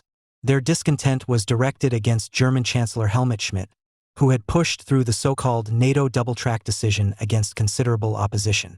Schmidt was referring to the compliant executor of a much more dangerous villain and potential humanities enemy, on whose strings he was allegedly hanging, U.S. President Ronald Reagan, 1981 to 1989, who was also in Bonn on the same day as a participant in a summit meeting of NATO states. It is to the shame of current U.S. President Donald Trump that the quote originates from him and that he used these words to address Ukrainian President Zelensky live on February 28, 2025 to denounce him, of all people, as a warmonger. No American president has discredited the American mission of defending the Free West more than Donald Trump on that day. At first glance, Trump's actions seemed to fit in with an era that apparently came to an end in 1990, which began with the betrayal of freedom precisely when National Socialist Germany was defeated. Anti-fascism, of all things, proved to be the ideological lubricant for handing over Eastern Europe to servitude, diplomatically in Potsdam, practically with the installation of Soviet vassal regimes. The USA, and with it Great Britain, betrayed the Polish government in exile based in London, and with it thousands of Polish soldiers who had fought alongside the Western Allies. Their country was handed over to the Soviet Union, for the sake of peace, the price of which Poland initially had to pay. It is well known and understandable that there were reasons for this, which lay in the general war weariness. Nevertheless, the surrender of Eastern Europe to the USSR made the West vulnerable on the propaganda front of the Cold War, as the liberation from fascism and the freedom of a particular population to choose their preferred form of republic were obviously not the same thing. In the hierarchy of values, peace superseded freedom. Unlike the surrender of the Czechoslovak Republic to the Germans in 1938, and finally the occupation of the rest of the Czech Republic in March 1939, this was not criticized by most contemporaries as shameful appeasement, but welcomed as a contribution to a new world order. The protagonists would work together to ensure that what the Germans had done would not happen again. The fate of Poland also shows where the journey is headed when, for the sake of peace at any price, the logic of the aggressor becomes the guiding principle of the free world. The loser has to kowtow, greater values than freedom are at risk if someone rebels. The devastating judgment of being denounced as a disturber of the peace hovered over Poland in the 1980s, when its population was preparing to revise what had been done to it since 1945. At that time, the USA under Ronald Reagan broke with Antifa logic and prevented what has been happening to Ukraine since 2014 and even more so since 2022 from happening to Poland. The USA under Reagan remembered the promise it had made to the Polish government in exile and jumped to the Pole side, this time under far more favorable conditions. In addition to sanctions against the People's Republic of Poland and the Soviet Union, Reagan also placed his faith in the stationing of nuclear-tipped medium-range missiles in Western Europe. This allegedly adventurous policy put Germany in particular at risk of becoming the victim of a nuclear war, according to West and East German interpretations. The probable end of the Ukrainian freedom movement in Germany, long before Trump took this line, was the responsibility of a peace bloc that had dominated public opinion as a firewall against war since 1958 and became and remained capable of winning a majority with the policy of détente under Willy Brandt. Today, it is the broad alliance of the AfD, Left Party, BSW, and large parts of the SPD, supplemented by institutions, groups, and individuals from the far right to the far left, that does not want to get involved in any adventures. In February 2022, the USA, together with France, Poland, and other EU states, forced Germany to terminate the pact with the aggressor, whose blatant threats not only against Ukraine, but also against other states liberated from the remnants of the Soviet Union and the Warsaw Pact from 1990 onwards were considered historically well-founded interests in the logic of détente politicians. Ukraine's aspiration to join NATO posed no more of a threat to Russia than the new NATO states in Eastern Europe. These states only become a vital interest of Russian policy if it is assumed that they belong to Russia's inalienable sphere of influence. As a legacy of anti-fascism, and thus historically legitimized, what the war-weary Western Allies established in 1945 on the ruins of National Socialism continues to have an effect. The Soviet Union simply had to be conceded the disdainful imperialist consolidation of its territory. What was called anti-fascism after 1945 was committed throughout Western Europe to a reading of the Second World War, according to which Europe had been liberated primarily by the Soviet Union. Knowledge about the authorship of the massacres of the Polish intelligentsia in Katyn and elsewhere was sacrificed to this, just as the historical fact was played down that until June 1941, Great Britain alone had held out against the Germans, and that after that the Soviet Union, which was in dire straits militarily, was only able to hold on thanks to enormous arms supplies from the USA. Such omissions were made to reinforce the myth of a brotherhood in arms, which included not only the immediate belligerents but also the resistance in France and the partisans from the Balkans to Italy and Norway. Supported by the personal courage of the combatants, the anti-fascist resistance would have held up the torch of the liberation of their peoples across all classes and thus ultimately defeated fascism. Even at this point, the fact that it was primarily U.S. industry which had been converted to war production that ultimately broke the back of the Wehrmacht fades into the background. The fact that material battles were delivered in which heroes had little to do and open field battles were almost an anachronism, i.e. that liberation came from the factories and shipyards of the USA, also offended Western European anti-fascists, who stood stunned before the endless columns of tanks and trucks that rolled towards Germany from June 1944, flanked by an air force that had already broken German air superiority in the fall of 1940, initially as an originally British force. Nevertheless, it was above all the great deeds of the Red Army that shaped the memory of the liberation from fascism, as its fighters had to use anachronistic means and suffer enormous loss of life to make up for what their own leadership had failed to do strategically, logistically, and in terms of weaponry. Unimpressed by this, the Soviet Union lived on beyond its end in the self-image of the Western European left in particular as a guarantor of world peace and soon as a firewall against imperialism.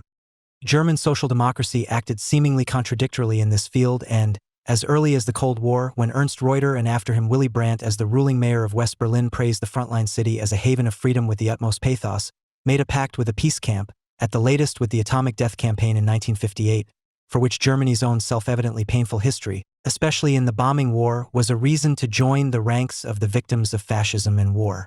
Reasons to praise the Red Army were quickly found in Germany.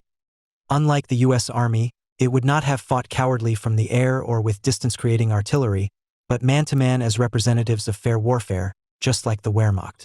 The admiration of the Soviet soldiers resonates with an element that connects the poorly uniformed victors of 1945 with elemental forces of nature, which borrows from the mystified Mushik, but has long since referred to an alleged Scythian savagery. The victors, who moved westwards through their destroyed country, marked by deprivation and terrible experiences, but also by the misdeeds of their masters, were fascinated without empathy. The Soviet Union survived its demystification from 1948 onwards. At that time they came together. The Berlin blockade, 1948, the schism against Yugoslavia, 1948, and the Kravchenko trial in Paris, 1949. Beginning with Viktor Kravchenko's book I Chose Freedom, which was first published in large print runs in Paris and London in the late 1940s, more came to light about Stalinism, which was also noted with irritation by left-wing intellectuals, without their attitude towards the Soviet Union changing significantly. Criticism of the bleak conditions in the post-Stalinist Soviet Union did not fit into the repertoire of progressive minds. In addition to the myth of the Red Army, which kept European post-war anti-fascism alive until the 1990s, it was the rationalization of the Hitler-Stalin Pact that was necessary to protect the Soviet Union, which was threatened from the West. The incorporation of Eastern Poland and the Baltic states, which had already been agreed with the Nazis, appeared to be a logical part of a planned security policy that would have made victory over the Germans possible in the first place, which is why these territories had to remain in Soviet hands as a bargaining chip against a new fascism, in reality as spoils of war after May 8, 1945, for the good of Europe and the world. The myth of anti-fascist resistance became a general consensus in the very country where there had been none. German anti-fascism, which came across as a peace movement, succeeded in bringing to a perverse climax what was already inherent in the concept: to allow liberation to merge with a longing for peace and to obtain the arguments for this from the aggressor. So much for the shame of a specifically German anti-fascism, for which the desire for liberation was considered a crime when it was directed against Russia. However, it should not be forgotten that there were also forces on the radical right in the FRG who spoke out in favor of a pacified, Central European area. In 1982, Wolfgang Port quoted from an article that appeared in 1968 in the National Democratic Press Service in his remarkable essay, German Peace Campaigners, Polish Resistance. Of course, we cannot make a world power like the USSR willing to negotiate by trying to break the strategic political arc, which the Russians have drawn over Poland, the Zonal Republic and Czechoslovakia, by supporting Czech emancipation efforts, which are largely based on illusions. It is only possible for us to give the Russians the certainty that forces will never emerge from a Central European area, from which they are withdrawing, that will turn against the Soviet Union in a possible moment of weakness. It may be that the National Democratic calculation, Port continued, to talk the Soviet Union out of reunification with the promise that they would then help to keep the Poles and the Czechs down, a reprise of the Hitler-Stalin Pact, had never been very far removed from the core of social democratic policy towards the East, Germany, détente and peace. Now, at any rate, i.e. in 1981, social democratic peace and Ostpolitik has moved so close to this national democratic calculation that it is almost impossible to distinguish between the two. Because nothing has changed in this attitude, it is worth following up on Port by looking at Poland and recalling a covered-up scandal that occurred on November 7, 2024 at the 35 Years of Peaceful Revolution ceremony in Bellevue Palace. On that day, One of the keynote speakers was told that anyone who attacked an all-German continuity that had been unbroken since 1981 at the latest was to be expelled as a disturber of the peace. Images from Poland in 1980 took some getting used to for progressive Germany. Striking shipyard workers queuing up in public to have their ears confessed by priests, and this in a socialist workers' and peasants' state. Nobody in Germany could do anything with the pious proles in the Lenin shipyard they occupied in Gdansk, least of all those who had been important since 1969. In both East and West Germany, the Polish protest movement was not seen as a freedom movement to be supported, but as a threat to world peace posed by forces of reaction. The conservative Polish Pope made no secret of his sympathy with the protesting compatriots, while at almost the same time the NATO double-track decision, which provided for the deployment of nuclear-tipped missiles in Western European countries, put the Warsaw Pact states in a tight spot. In West Germany, this led to a mass movement committed to peace, in which almost all those who already represented public opinion at the time were represented, not least professing Christians, although Catholics played a subordinate role among them. For ideological reasons alone, there was little room for solidarity with the Gdansk shipyard squatters. Even those who did not adhere to Protestant Christianity were, without ever having reflected on it, committed to a tradition that was as old as the idea and later the practice of the Prussian-German nation-state. Large demonstrations, human chains, and celebrity blockades in front of American military bases for the sake of peace caused the stumbling block to fade into the background. A mass movement led by the self-organized proletariat, which formed in opposition to state socialism and was soon labeled as anti-communist with some justification, could not be linked to an idea of liberation. The reasons for this were not given. After all, they did not want to be suspected of having anything in common with the rulers in Poland. The traditional knowledge of the national characteristics of the people east of the Oder and Vistula was obviously enough. The Poles were already considered by Max Weber to be on a lower cultural level than the German peasant, whom they competed with as agricultural workers on the Junkerland, because of the physiological basis of their psychological peculiarities. Dull resignation and tractability, i.e. because of their predominant consumption of potatoes. Potatoes and, in addition, the alleged preference for potato schnapps, which Weber had also pointed out, resulted in the memory of the Germans as a people who were not accountable and therefore urgently in need of cultural leadership, who, to make matters worse, were close to an international organization whose intrigues against the German people remained a bad memory even after the Kulturkampf of the Bismarck era. The memories of Germanism must have been even worse among the Polish workers who were called to the Ruhr from the 1870s onwards, a third of whom returned to the restored Polish state after the First World War and another third emigrated to the northern French coal fields of Lille and Lens in the 1920s. A good 40 years later, the anti-Polish resentment of the 1980s was the starting point for a speech that Marco Martin gave on November 7, 2024 at the ceremony to mark German reunification in Schloss Bellevue. Today, the only thing we remember about it is that Federal President Frank-Walter Steinmeier hugged the writer like a schoolboy during the reception afterwards. Martin began in a seemingly harmless manner. For as inspiring as the Polish resistance had been for the GDR civil rights activists, in large parts of the population, something completely different was being heard. Why didn't the Poles just go to work instead of going on strike and constantly demanding freedom and annoying us? In the state media, it sounded just a little more disguised. End of quote. That still went through. In view of the election victories of the AfD and BSW peace parties in East Germany in the fall of 2024, the federal president will also have agreed with Martin's transition to the present, as he seemed to be referring solely to East German deviations that could not be warned about loudly enough. But why suddenly also this inflation of the concept of peace, even though the vast majority of young people and men growing up in the GDR had once refused military service just as little as they had previously refused to take part in military science lessons at school, pre-military camp training during their apprenticeship and later on the exercises of the so-called company combat groups? Is it possible that the regime propaganda that saw peace as only guaranteed if it served the Kremlin's power interests, while the NATO defense alliance was slandered as an imperialist warmonger, is still having an effect here? End of quote. Until then, the speech by the marginalized East German still fitted into the festival program despite his problematization of an inflated concept of peace. But what he then did was decidedly against common sense. But anyone who misunderstands this as typically East and thus outsources it would be wrong. For it was and is a double German story, so to speak, and the nonsense that was and is told in the West has always been reflected back to the East. In 1982, for example, Egon Bahr even described Solidarnosc as a danger to world peace in the magazine Vorwärts. An insane infamy, which the poet Peter Rumkorff, still widely revered today as a subversive subtle spirit, seconded in this way in the harsh diction of the Nazi Father's generation. No one in the world can prescribe more to the Polish nation than work and discipline anyway, but who can muster the courage to actually prescribe them, in addition to the necessary courage?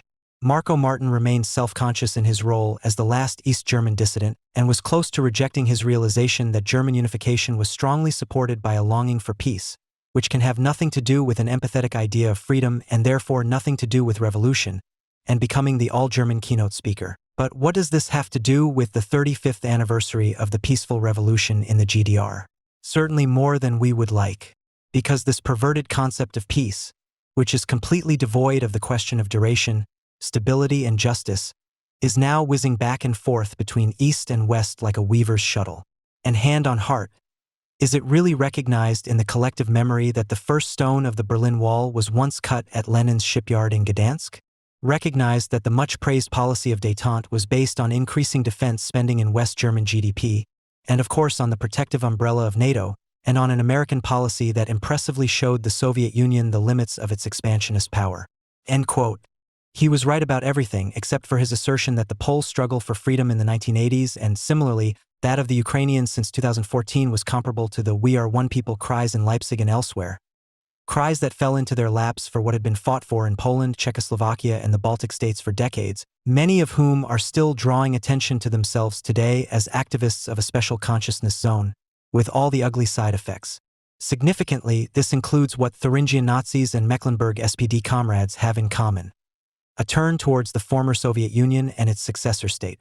The questionable reminiscence of German reunification becomes a marginal gloss in the face of Martin's outrageous general attack on a man who owes his rise to Gerhard Schroeder, whom he quoted with a particularly infamous sentence from 2016.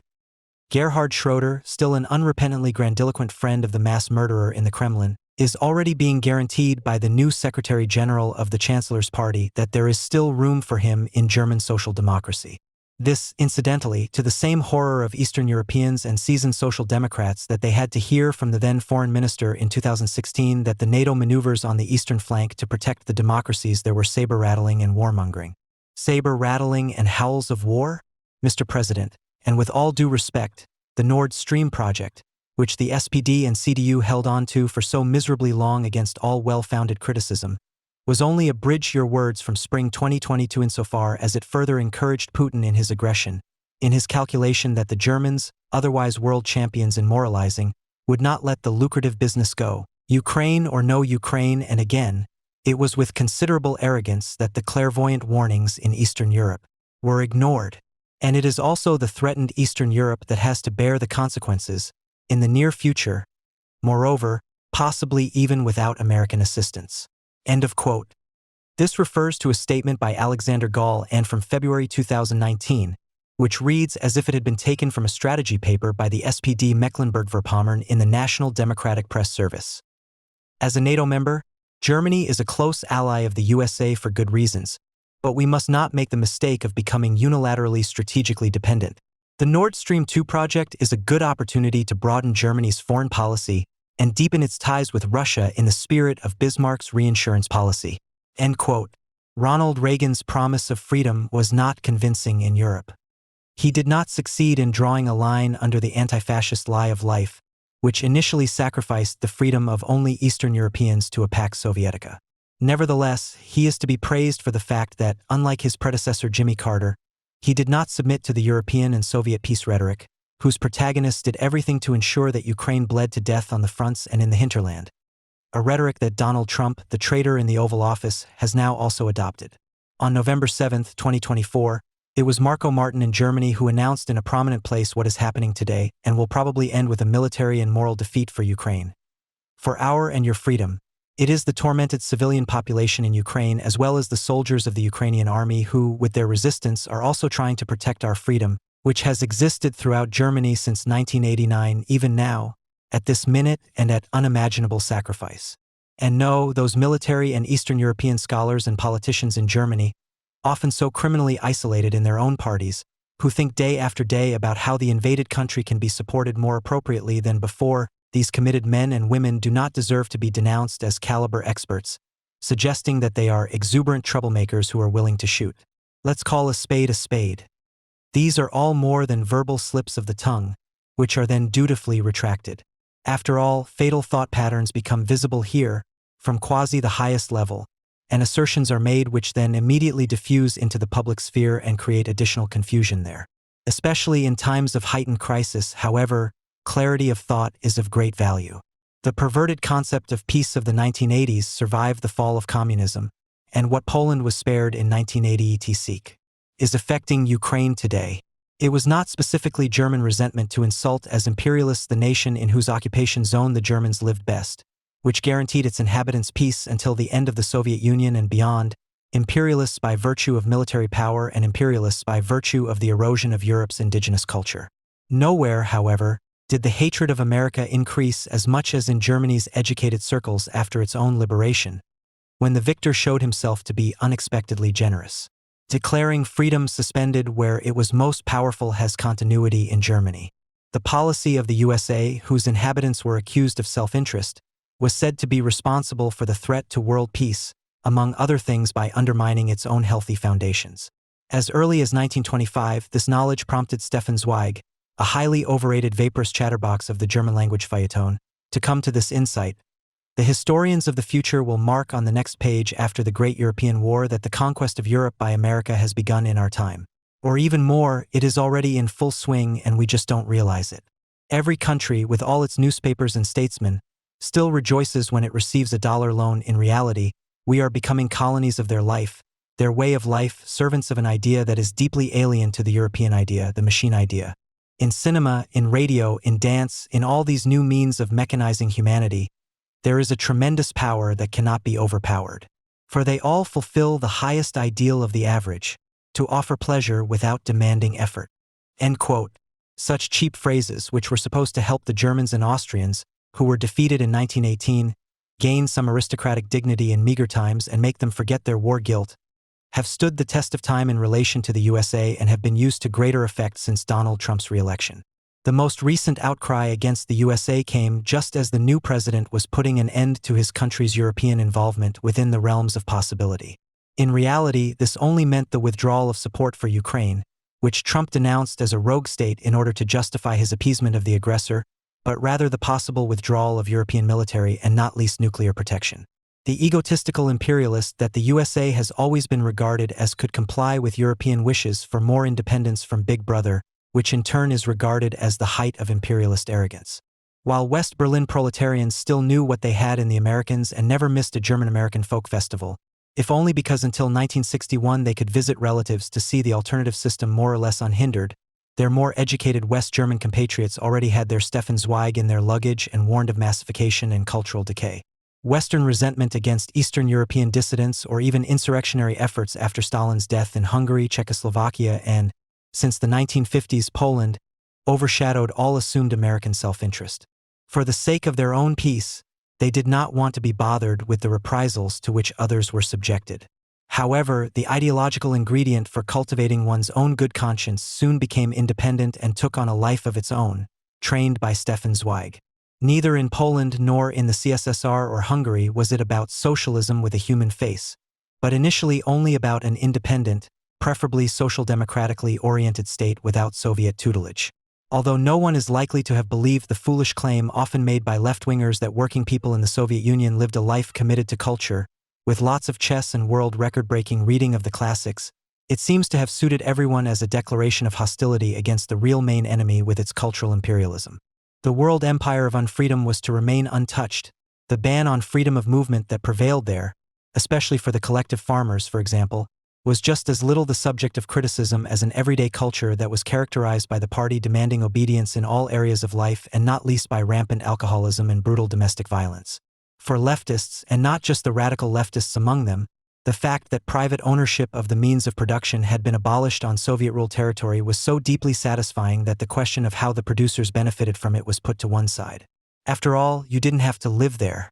The disdain for people who wanted to live in their own republic without being bullied by the occupier and his henchmen was a good way of putting the aggressor in a mild light.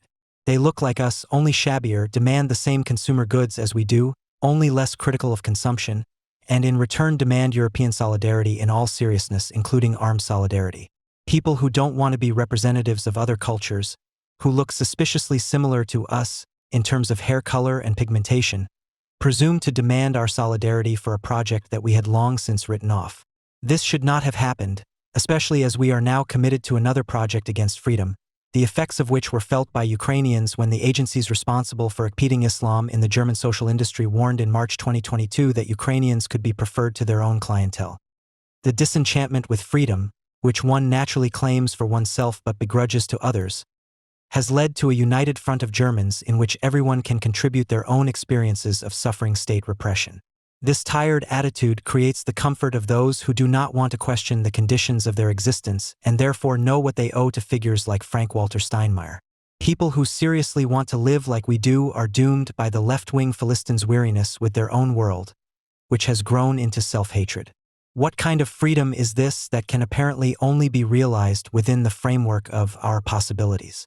We know that it is no longer worth defending something that is denounced across the political camps as having long since been abolished. Sometimes right-wing radicals and cautiously anti-Semitic, sometimes left-wing radicals and openly anti-Semitic or completely detachedly critical of the state, in reality hostile to the state, the Germans behave always sensitive and hurt and therefore capable of any crudeness. In circles that consider themselves to be in solidarity with Israel, for example, it was nothing unusual a year ago to cheer an unreconstructed Israel hater for the following statement. For me, the Greens are the most hypocritical, aloof, mendacious, incompetent, and, measured by the damage they cause, currently also the most dangerous party we currently have in the Bundestag. Well, October 22, 2022. To the delight of all enemies of the state, this was immediately followed by what was really meant by this. In the same statement, Sarah Wagenknecht said against the Greens, who are comparatively consistent in calling for support for Ukraine, that the Greens are now also the most belligerent party we have. For the soft-spoken among those who feel harassed by Ukraine, it is convenient to hide behind others and never have been themselves. While the striking Poles of the 1980s were regarded as a clerical fascist hate mob, 33 years later, the characterization of their most famous compatriot had already outgrown the nutritional psychological insights of a famous German sociologist and established a physiological relationship between the Pope and the former staple food of his homeland, jubilation in the wide world on a potato-rich Monday. As the Vatican announced yesterday, Pope John Paul II will be canonized on April 27 this year. The pontiff, who died in 2005, was also widely known as the Polish potato. This makes John Paul II the very first potato to be canonized. However, experts on the Catholic scene are still divided as to whether he will continue to use his papal name or whether he will adopt a new, botanical Latin name. The official new saint could then be known as Saint Pomes Fritus or Saint Potatus or Sanctus Nollis and be responsible for golden yellow chips, fresh potato salad, and crispy potato chips.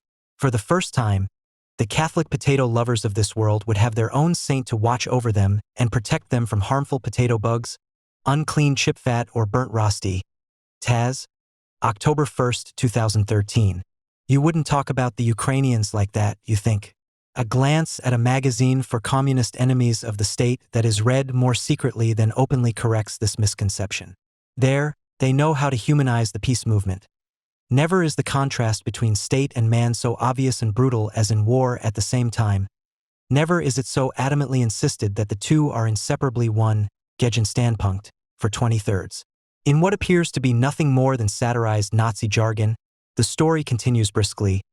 Ukrainian President Zelensky, for example, defends the sovereignty and territorial integrity of his country against a Russian attack and vows not to stop waging war until the Russians have been driven from every meter of Ukrainian soil, including Crimea. So what is being killed and died for is that the power of the government in Kiev extends as far as Donetsk and Sevastopol, and that no other political rule interferes with its own over the land and people in the claimed territory and restricts their freedom of decision. This legal claim to the scope of its own sovereignty does not depend on whether the people living in Crimea or Donbass prefer to be Russian or Ukrainian. They are not asked. In general, Zelensky does not justify his claims to power, does not explain to his Ukrainians why Crimea absolutely must be returned to the Reich and what they would gain from it. End of quote. In the exuberance one arrives at those who, not only according to Russian interpretation, are responsible for the evil of the war. The question of the beginning, which is supposed to determine the war guilt and justify taking sides for the innocent side, justifies nothing. It presupposes the partisanship that is supposed to follow from it. You go back step by step into the prehistory of a conflict and simply stop at the point in time that makes the actions of the side you want to accuse appear to be free, arbitrary action. Those who want to accuse the other side go back even further or less far. Everyone actually knows how dishonest this judicial process is in the case of the Gaza war, where it is virtually taboo in Germany to know that hostilities began before October 7, 2023. The mere mention of the historical context, the expulsion of the Palestinians from their residential areas, their ever-increasing displacement from the West Bank under the 50-year occupation regime, is prohibited by Israel and its supporters as an inadmissible contextualization that distracts from the murderous act of terror and only relativizes Hamas guilt and Israel's right to do whatever it does now. When UN Secretary-General Guterres carefully reminds us that the attack did not take place in a vacuum, the Israeli UN representative attacks him as an anti-Semite. End quote. Criticism of the state is the magic word, which in reality is as old as the West German radical left, which has been engaged since 1967 in not criticizing the state, but in tearing the seemingly civil mask off its face beyond all criticism, so that its always fascist face becomes visible without makeup. The aim was to exacerbate conflicts and thus show critical citizens the compelling consequences of their protest stance. And, in case of doubt, even to bombard them with fascism. However, this had nothing to do with criticism of the state, but was what the government is accused of today: adventurism. Today, when there is not much left of the main enemy of earlier years, social democratic revisionism, and no more fuss is made about the working class allegedly betrayed by the revisionists, people wallow in defeatism and play down the situation when even the German state has to get involved militarily for the freedom of the Ukrainians. Some people know that it makes no sense to get upset and even less sense to interfere in the business of governments, if only because it means recognizing their right to exist. We know that the attempt to interfere in ruling politics can only be their acclamation. Others equate the approval of arms deliveries to Ukraine with the SPD's approval of war loans in 1914, such as the BSW group in the German Bundestag on March 18, 2025, and still others defiantly insist on their "not with me" standpoint against the state, like every AfD member who has run along. Critics today adorn themselves with sensitivity, the latest hit since the advent of vulnerability, i.e. since almost exactly 1980, and accusingly display the personal wounds that the state has inflicted on them. Hollow hostility towards the state and the most delicate emotions combine to produce the completely hardened indifference with which the horrors in Ukraine and the future that is being organized from there are met. They themselves have betrayed freedom and provoked the great adversary. We cry out from shaken hearts when it comes to demanding more and more effective weapons for Ukraine. But no, we refuse to give our consent to this state precisely when Ukraine is perishing in the process. Let no one say that Frank-Walter Steinmeier is on a lost cause. Since the West has finally abdicated thanks to Corona, but this time really finally, without any return, people who have seen the West abdicate at every opportunity for over 20 years and who not so secretly hope that the decline will take on the dimensions of at least a European civil war, can no longer think of anything about events that occurred after the pandemic, for example the war against Ukraine. And if it does, then it is Russified propaganda, just as the handling of the common cold in Russia must be considered exemplary for real men. Because the example of the suspension of civil rights has now been set, the end of the pandemic is not a return to the previous situation, but merely a temporary lifting of the state of emergency, which could be reinstated at any time. However, it is not wrong to assume that bourgeois normality is fed by the state of exception, which is its permanent, albeit negative, model. However, this assumption is so generally derived from the nature of bourgeois rule that it has to prove itself in each case at the core of time and not at the theoretical premise, which proves to be ideological at the moment when the predicted does not occur. This would be self-evident if one believed what one preached, that the history of the disintegration process of bourgeois societies and the West is a chaotic, contradictory sequence of crises in which governments, regardless of their political affiliation, celebrate the social democratic primacy of practical constraints time and time again, and that in this process, the varnish that represents the necessary appearance of socially enabled individuality has increasingly peeled off, and we can no longer imagine how the democratic emperor can stand even more naked than in the previous crisis. But you don't believe it, you hold on to the fact that the course of history follows a principle, one that was already under discussion before the Second World War. Every eruption of discontent, no matter how reactionary, must, as was the case in France recently, be transformed into a sign of the coming uprising. The historical teleology of the histomat must not be abandoned at any price, as this would call into question one's own identity as a communist or a critic of ideology. This kind of identity politics is just like the transgender question, because it is about the self-determined identity of names, designations, and pronouns, not about content that is worth fighting over. The fact that those who warn particularly loudly against the Ukra-Nazis have a contempt for the individual plight of gender-insecure people and their ideological refuge, queer theory, that is reminiscent of Putin himself, gives rise to the suspicion that the contempt for Ukraine's struggle for freedom stems from the same motives. Just like Russian propagandists, we rejoice at the excesses of violence in France, unable to understand that these were by no means spontaneous outbursts of rage, but a miserably failed staging by the Islamo-left, because we should have criteria that go beyond emotion and harshness. Instead, we watch La Haine for the umpteenth time, that socially romantic kitsch film from the 1990s, which was already a lie back then. People are angry that, despite all this, the West still has a charisma that goes beyond being offended by its own inability and allows others to make use of the individual possibilities still available in these societies. Instead of declaring hatred and envy to be the only permissible motive for interference in practice, but more often in theory. They do not dare to take on what they call the system on their own, hence their identification with the Russian aggressor and the outcast suburban rioter, i.e. with the losers who feel like the victors of history.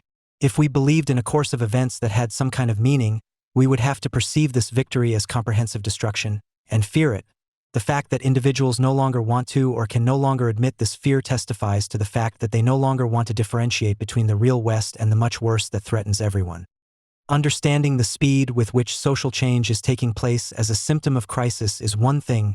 Standing on the sidelines and shouting, "We always knew better," is another. The currently propagated post-ideological, pre-totalitarian worldview, which is intended to prevent any criteria beyond the immediate from being valid at all, disguises indifference in clay terms. Post-ideological describes the discovery, apparently completely new to these ideological critics, of the politics of coercion. Pre-totalitarian, on the other hand, a fear of the formation of a society under state dictate, also something completely new that had never been seen before. However, the point of the matter is different. The function of selling the old for the new consists in the abolition of the otherworldly to be fought against, of that which is beyond all discussion. Instead, everything is now equally terrible: face masks and war, and every difference, which is always mediation at the same time, loses its significance. The solidarity with Putin, which was expressed at the beginning of the attempt to completely invade Ukraine, has suddenly turned into the familiar logic that capitalism is war and therefore war always prevails. The camouflaging of one's own admiration for Putin's strong men through an anti-war stance, which was already wrong in 1914, when the British Empire and the French Republic were put on a civilizational level with the German Empire and the Habsburg monarchy with revolutionary intent, had to take place because it was noticed that the war of the Russian Federation against Ukraine does not have the assumed character of a normal capitalist war, but is a colonial war of annihilation. This is all too confusing, which is why they confidently and pompously declare, like every AfD voter, that this war is not our war, instead of showing solidarity with Ukraine in a way that the political leaders of the reviled West are unable or unwilling to do due to their political intimidation by Putin.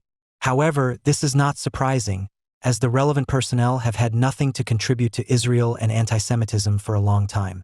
The regression to a state of ideological criticism from 1913, such as Rosa Luxemburg's theory of imperialism, helps, under the auspices of pandemic fascisation, above all to avoid having to take note of what happened between 1913 and 2023.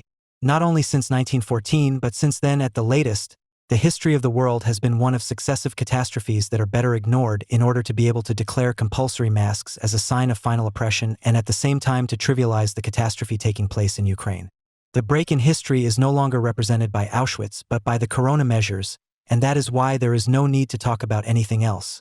You yourself have become a Jew, an object of segregation and oppression. Walser's Our Auschwitz is the pandemic. The association of the persecuted of the COVID regime, as which it now parades through the net, projects itself into a post-1945, as if they were the concentration camp survivors who, with a broken voice, must conjure up the never again against the will to rebuild and forget.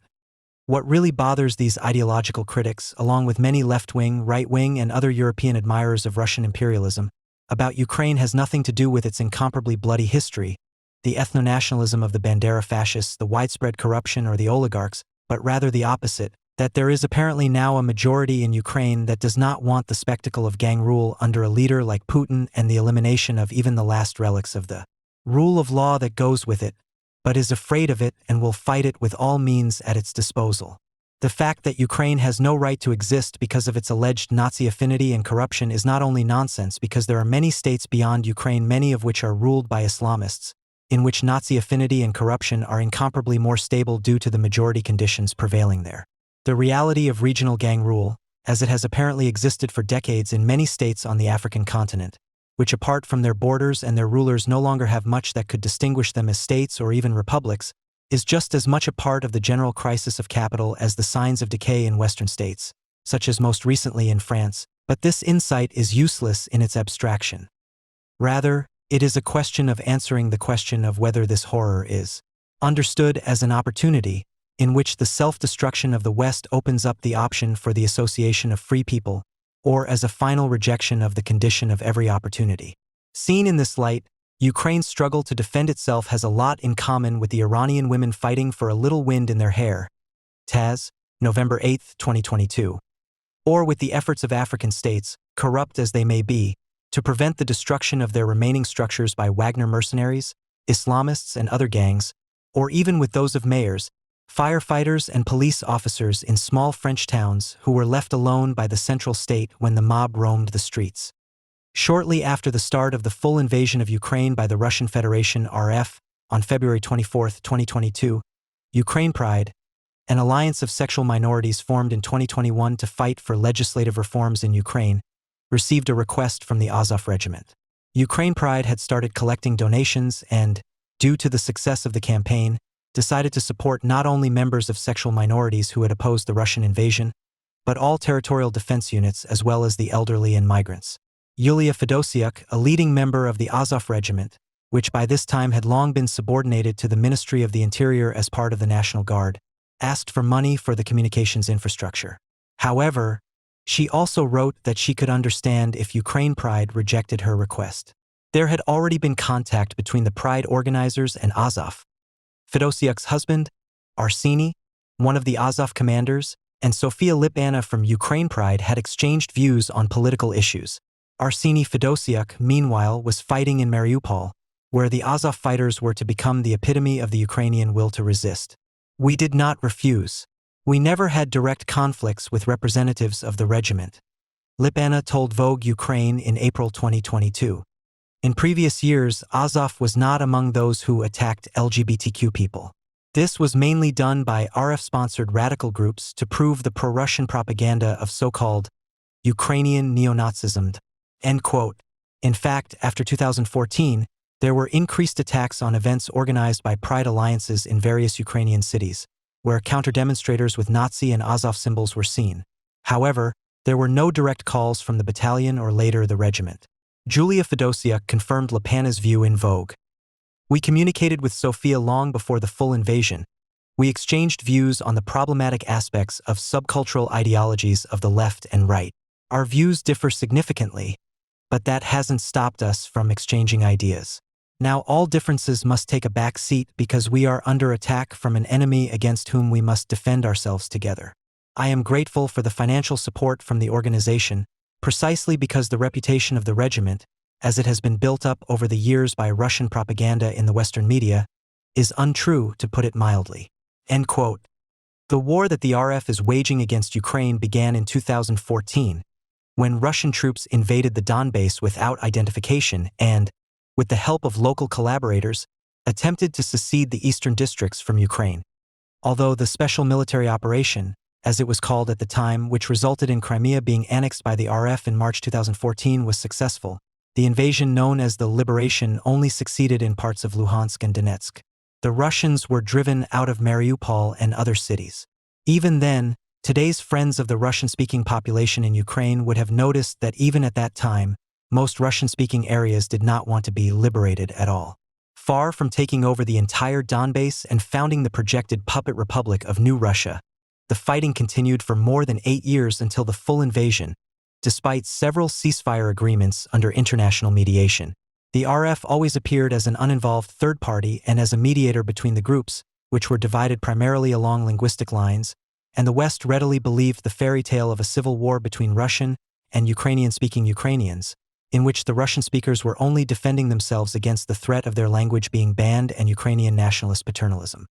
The West, above all Germany and the USA, wanted to understand the armed conflict as a regional conflict and recognized the Russian desire for linguistically defined imperial spheres of influence with the Minsk agreements. Ukraine, on the other hand, regarded the RF as a party to the war and saw its independence and state sovereignty threatened once again. In the 2 decades since the end of the Soviet Union, the domestic political debate between 1991 and 2014 was dominated by the balancing of the position of independent Ukraine between the West and the RF, which ended with the Russian invasion of Crimea and the Donbass. Even the first president of independent Ukraine, Leonid Kravchuk, an apparatchik born in 1934 in the then Polish west of Ukraine, was able to ally himself with the nationalist opposition on one point. Ukraine should be an independent republic of all its inhabitants, not an ethnocentric state. Kravchuk, who went down in history above all because he acknowledged his election defeat in 1994 and thus made democratic changes of government possible, said in 1992, "We are a peaceful country and want equal relations. But many representatives of Russia, out of habit, regard us as their estate. That has to change." End quote. He said this in Russian. The hope of getting along with Russia really did die last. Ukrainians sometimes voted nationalist, sometimes pro-Russian, and when they couldn't stand it any longer, they demonstrated and went on strike until there were elections again. But none of this helped, not even the pro-Russian President Yanukovych, who was ousted from office in 2014. The fact that the RF wanted to reintegrate Ukraine into Ruski Mir, the Russian world, at all costs forced an exchange and debate between forces as diverse as the Pride groups, Azov and many other groups on the question of whether Ukraine wants to be a nation and, if so, what kind of nation it wants to be. While the dominant view in the West was that the pro-Russian faction would win the day, a view that may perceive Ukraine as a state but not as a nation, something completely different had long since taken place in Ukraine.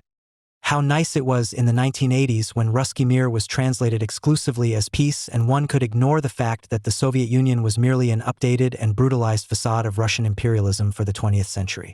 Ruski Mir, however, means both and was always understood as a threat in the countries bordering Russia. The current version of Russian imperialism, the Russian Federation, is nothing other than a colonial entity with Russia at its center. In the Russian metropolises, the war against Ukraine has so far only played a subordinate role because the cannon fodder comes from the colonized territories, which have had to supply labor and raw materials for centuries. Ukraine was one of these territories, and after independence in 1991, the Russian leadership left no stone unturned to preserve its economic and political hegemony, initially successfully. At the end of 2013, the then Ukrainian government surprisingly suspended an association agreement with the EU, which led to mass protests. However, the Euromaidan was less about rapprochement with Europe and more about anger at the fact that the Ukrainian government had allowed itself to be pressured by Putin, who openly threatened to annex Crimea and the Donbass. While Ukrainian society had previously been equally divided between pro-Russian and pro-European forces, with the majority of pro-Russian forces in no way wanting to renounce Ukraine's independence. This balance of power changed rapidly at the beginning of 2014, when it became increasingly clear that the government under then-President Yanukovych was taking orders from Russia. The motives of the protesters at the time were very different, as the current director of the Ukrainian Institute in London, Sasha Dovzik, whose native language is Russian, reports, "Regardless of my love for Russian poets or my Russian friends, I was disgusted by the prospect of Ukraine following in the footsteps of the Russian police state, which was steeped in homophobia and racism. It had only been a year since Moscow banned gay rights advocacy. That's why I joined the pro-European protests on the Maidan. Unlike most Ukrainians who publicly remember those days as a time of unity, I felt out of place at the protest. I related to the pro-European slogans, but not to the upcoming celebration of Ukrainian national revival. The overlap between national and nationalist was still unclear in my mind due to my post-Soviet upbringing. The realization that nationalism could be civic rather than ethnic in nature was still to come. My support for the protest wavered in the first weeks until the peaceful protest camp was brutally dispersed by riot police. On December 1, 2013, Ukrainians made it clear with a mass demonstration after the assault on the camp on the Maidan that they would not accept any form of authoritarian rule. This decision defined the nation and I decided to belong to this nation. End quote. Putin had gone too far with his arrogant colonialist attitude. When Yanukovych fled from Kiev to Moscow on February 21, 2014, the conflict over Ukraine's independence began, which was largely viewed in the West through the lens of Russian propaganda. The reign of terror by mafia-like gangs in the People's Republics of Luhansk and Donetsk, which was accompanied by the destruction of infrastructure and the flight of a large part of the population, was not only ignored, but the blame for this was placed on Ukraine. In fact, in 2014, the RF was unable to find enough Ukrainian citizens who wanted to break away from Ukraine and return home to Mother Russia, so FSB units were sent in to destroy state structures because they were unable to take them over or build new ones. The result was an arbitrary rule that continues to this day, against which Syria and Chechnya look almost like constitutional states. The resistance against this hostile takeover could have been successful if the West had not coerced Ukraine into the extortionate Minsk agreements, which declared Putin and his contract killers to be partners on an equal footing. Putin has successfully created the impression that only a Ukraine under Russian dictation would be able to contain the Ukrainian threat. However, while the aggressive nationalist and fascist groups in Ukraine became increasingly weaker after 2014, the Russian propagandists and their Western parators, which included not only the Junge Welt but also the liberal press, did not slacken at all. Every incident, no matter how small, was blown up to prove their own anti-fascism. The Ukrainians were one of the German auxiliary peoples, Jews and minorities were persecuted, and in contrast to the RF, where Putin had cleaned them up, oligarchs ruled the thoroughly corrupt country. The Slavs, especially the Ukrainian peasants, according to the racist undertone, were in need of a firm hand. Frustration at this betrayal by the West could have led to aggressive nationalism. The Western reporting of those years reads accordingly, as if they were trying to conjure up Ukrainian fascism. However, the fact that the Ukranazis not only did not become stronger, but were instead pushed to the brink of insignificance, is an expression of a Ukrainian rebirth, as contradictory as this may sound at first. Not only did Kiev succeed in becoming a European party metropolis and Ukraine became a country of immigration, because the comparatively liberal society attracted many young people from the authoritarian neighboring states. Not only did Ukraine begin to modernize its economy and infrastructure and codify the rule of law, there were fierce disputes about how to deal with its own history, which on the one hand had been made invisible in the Soviet Union, especially since 1945, and on the other, had been largely usurped in exile by the ethno-nationalists, who were and are by no means exclusively Bandera people. In relation to Russia and Europe, the idea of neutrality gained ground, because it was hoped to profit from it and to find a way to get along with both sides. To this end, Volodymyr Zelensky was elected president in 2019. He personified the generational change not only in the political class and the unity of Ukraine as a nation, as a Russian-speaking Jew from the industrial city of Kryvyi Rih. In a speech on the 30th anniversary of independence in 2021, he named all of Ukraine's ethnic groups for the first time. Today, for the first time in history, I would like to name those who live in Ukraine so that we finally understand that the Ukrainian people are Ukrainians, Crimean Tatars, Karaites, Crimean Shaks, Russians, Belarusians, Moldovans, Bulgarians, Hungarians, Romanians, Poles, Jews, Armenians, Greeks, Roma, Georgians, Gagauz, Azerbaijanis, Uzbeks, Kazakhs, Kyrgyz, Turkmen, Tajiks, Lithuanians, Estonians, Latvians, Turks, Koreans, Bashkirs, Lesgians, Avars, Mari, Germans, Slovaks, Czechs, Finns, Komi, Albanians, Karelians, Chechens, Ossetians, Abkhazians, Kabardians, Tabasars, Dargins, Arabs and Laks. And we are all citizens of Ukraine. End of quote. The surprise at Zelensky's landslide victory could not have been greater, as he contradicted the common images of Ukraine as a fascistoid entity that had already failed to establish state structures, although it is the only country in the former Soviet Union, with the exception of the special case of the Baltic states, where there is something like democratic normality. In fact, Ukraine is an example of the possibility of escaping the Eurasian subject mentality, not despite but because of the often chaotic developments after 1991. Contrary to all the legends that were created after February 2022, the Zelensky administration was intent on reconciliation and agreed to the dictates of the Minsk agreements, despite much public criticism. In fact, Zelensky seemed to have been surprised by the invasion of his country and considered Putin's threats to be saber-rattling. In the years between 2014 and 2022, largely unnoticed by the Western public, The negotiations on what the Ukrainian nation should be had become a process of integration of very contradictory and opposing segments of Ukrainian society, which was able to counter the February 24, 2022 invasion militarily and politically. The collapse of the Ukrainian army almost meant the end of Ukraine in 2014, and it was militias such as the Azov Battalion that defended Ukrainian sovereignty. After 2014, these militias were integrated into the national defense, which for the leaders of the Now regiment went hand in hand with the recognition of the Constitution of Ukraine. The liberating 2015 ban of the Communist Party of Ukraine, a Russian agency, encouraged many on the left to redefine their relationship to communism and the nation. Only recently, some Ukrainian leftists demonstrated in front of the Junge Welt editorial office in Berlin against the continued denunciation of the involvement of these post-2015 new groups in the fight against the RF. Ukraine has lost much of its Soviet character in the years since independence, and the events of 2014 necessitated a filling of the void that had been created, expressed above all in the dissociation from everything identified with Russia. The bewilderment that Ukraine did not have to capitulate after a few days, as Putin and the majority of Western states had hoped, is due to the fact that the nation-building process had gone largely unnoticed. This ignorance, which persists to this day in the German-speaking world more has changed in the Anglo-Saxon and Francophone world, has to do with the adoption of historical narratives. Narratives not in the postmodern sense, but Russian fairy tales that people, especially in Germany, wanted to believe. In Gogol's terms, Ukraine was then Little Russia, which could not survive without Great Russia. In Gorky's terms, the Ukrainian language was a dialect of Russian. And in Chekhov's terms, Ukraine was the beautiful but backward province, while the center of the world was Moscow. Putin's absurd lectures on history are only half as absurd when you consider that his view of things is still being seriously discussed in Germany today. In these narratives, Ukraine has a problematic history consisting solely of hatred of Jews and collaboration with the Nazis. Aggressive nationalism should have been contained by the Soviet Union. A strange logical error happens here. Ukraine belonged to the Soviet Union, but today it is pretended that it was not the center of the war of extermination and that it did not pay the highest blood toll.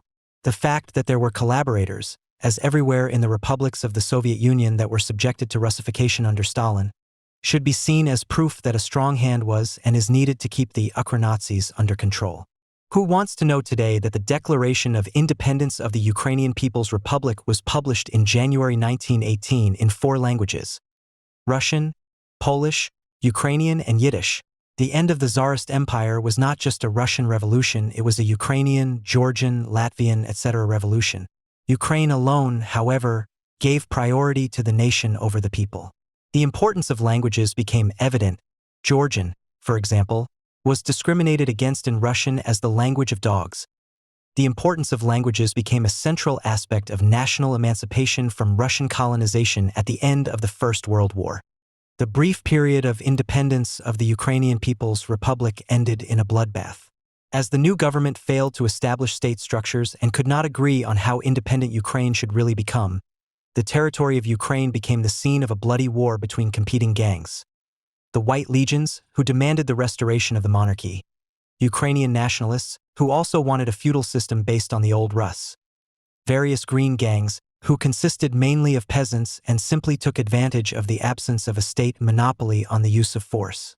In addition, there were German and Austrian troops until November 1918, Polish, French, and English army units from 1919 onwards, and, last but not least, various formations of the Bolshevik factions who were anything but united at this point. The bourgeois and social democratic forces in Ukraine, which initially had the majority in the Rada, the Ukrainian parliament, were unable to find a common position because in this mixed situation it was hardly clear who was a suitable ally. As a result, the radical nationalists temporarily took over what was left of state power. The left-wing and bourgeois forces went into exile or joined the Bolsheviks. For years, the population of Ukraine was at the mercy of constant changes of power. In Kiev alone, government power changed 13 times in 1919. However, the Jewish population, already afflicted by pogroms during the years 1914 to 1917, paid the greatest blood toll in the largest mass murder before the Shoah. 150,000 Jews were murdered during the Civil War. In the years following the end of the Civil War in 1921, Ukraine experienced a rebirth that lasted a few years, and with it a renaissance of language, art, and literature. For leading Bolsheviks such as Lenin and Trotsky, Ukraine had the same significance as Poland had for the First International in the 19th century.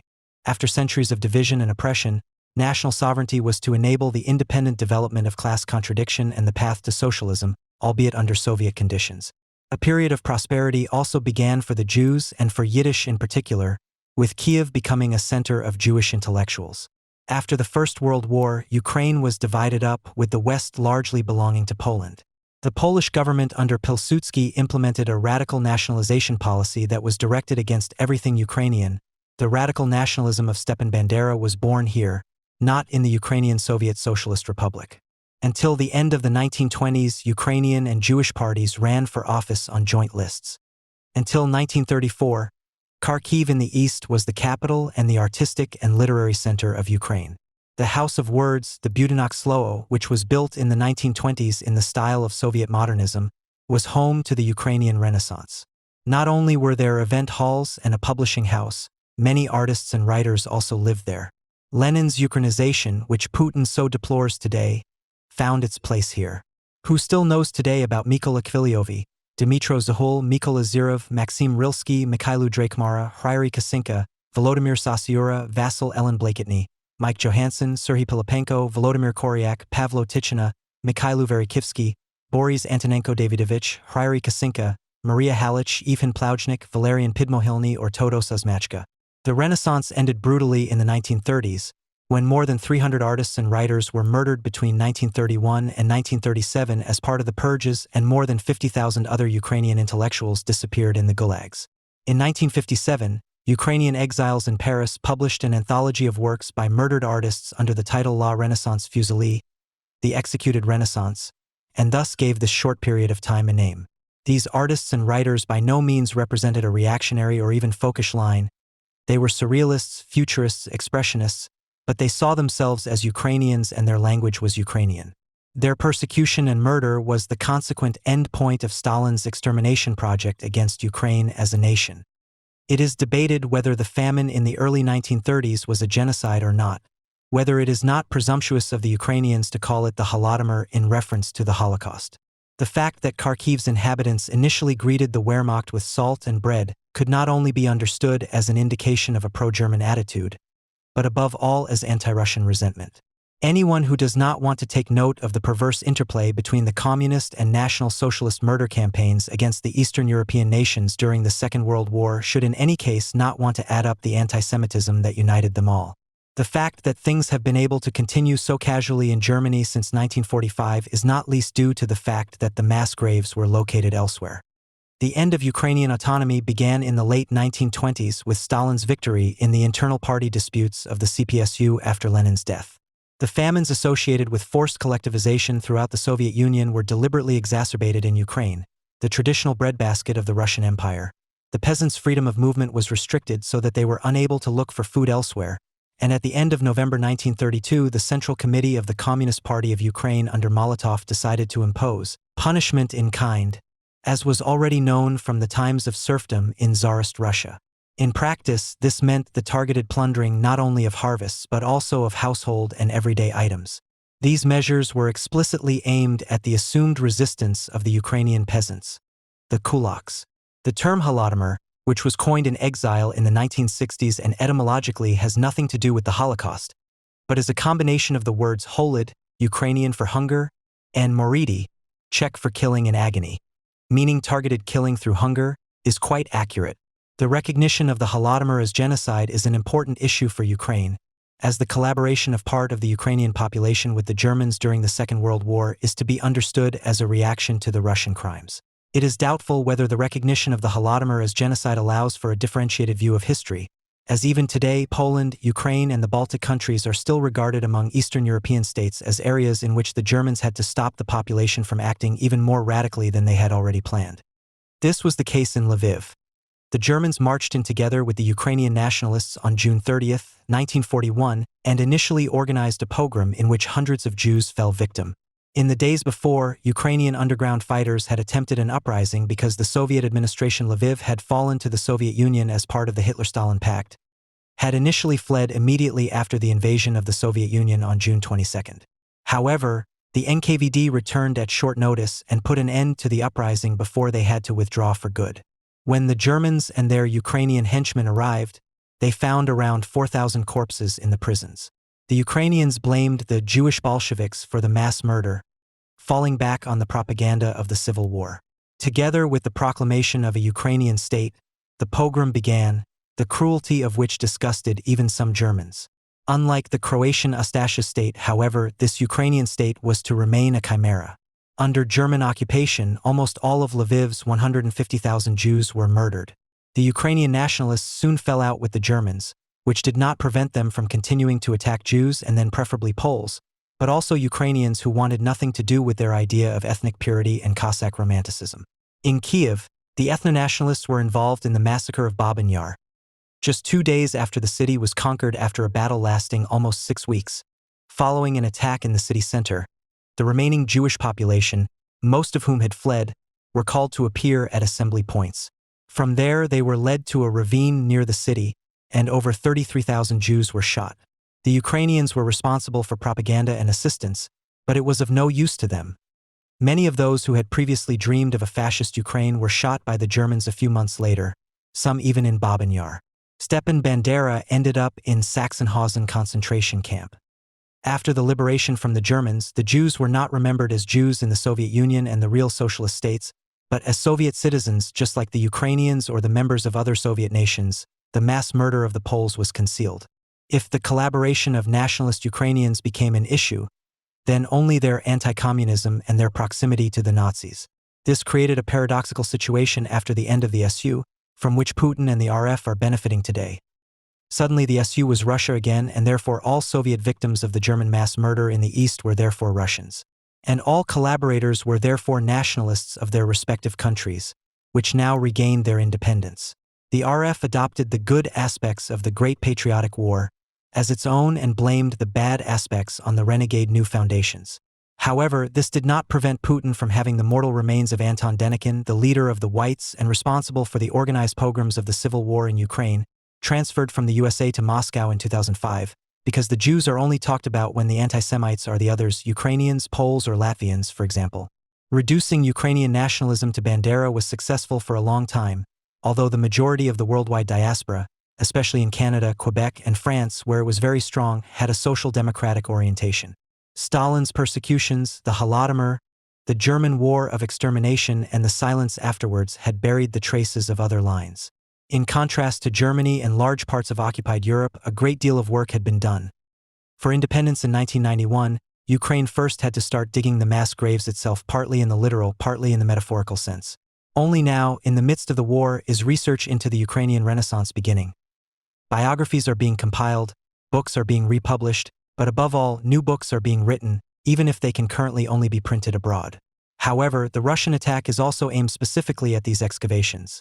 In Kharkiv, the memorial to the 16,000 Jews murdered in Drabisky Yar was bombed at the beginning of the war. The House of Books was attacked several times.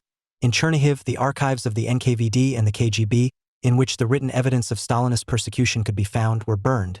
In all occupied territories, memorial plaques are being chipped off, books are disappearing from libraries, and by no means only those of the Ukronazis. As a result, it is precisely those Russian-speaking cities in the north and east of Ukraine that are becoming anti-Russian centers, even if the people there continue to speak Russian, such as in Kharkiv, even if it is because they do not speak Ukrainian at all. Poland and Ukraine began an understanding about the massacres in Volhynia and Galicia in the middle of the war, and not entirely voluntarily. It had become necessary because this card would otherwise always be played by the Russians, whether to dismiss the Ukrainians as Nazis or to portray the Poles as colonizers and occupiers, as Polish Prime Minister Morawiecki noted. On the occasion of the 80th anniversary of the Great Massacres of 1943, in which Ukrainian nationalists cruelly slaughtered a total of 100,000 Poles, Polish President Duda and Zelensky met in Lutsk at the beginning of July to commemorate the victims together. There had never been a clearer distinction from the radical nationalists, who continue to whitewash their collaboration with the Germans, from the Ukrainian government. When around 1,000 people came to the Memorial March for Bandera, whose organization is primarily responsible for the massacres on January 1, 2021, it not only became clear that this view, which is mainly represented in the Svoboda Party, still exists in Ukraine today, but the small number of participants also showed that this view is not particularly relevant at present. After the end of the Soviet Union, many Jews who lived in Ukraine emigrated to the USA, Israel, or Western Europe. Because Jew was an ethnic designation in passports in the Soviet Union, there were no Ukrainian Jews, only Soviet Jews. There are currently around 70,000 Jews living in Ukraine, much more if you count those who are not organized in the communities, such as the president and his parents. They are nevertheless considered Jews, even if it is not clear whether they see themselves as such. The Soviet legacy still plays a major role here. There was a wave of anti-Semitic propaganda in the years 2006 to 2008, but at that time nobody was interested in anti-Semitism in Ukraine. Most incidents from 2014 onwards are chalked up by representatives of the Jewish communities as Russian false flag actions.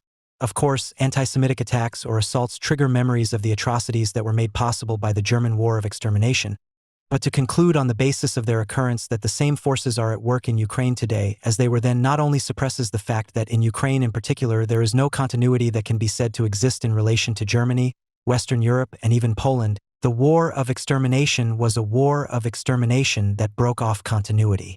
Historical references are therefore not proof of any continuity. They are reminiscences, quotations, and sometimes merely costumes. When Zelensky compared the Russian attack to the Holocaust in his speech to the Knesset barely a month after the start of the attempted full-scale invasion of Ukraine, there was much opposition that made his criticism of Israel's neutrality invisible. The fact that many Jews from the Soviet Union, regardless of where they come from, are Russophiles has more to do with the period after 1945, the Russian fairy tale described above.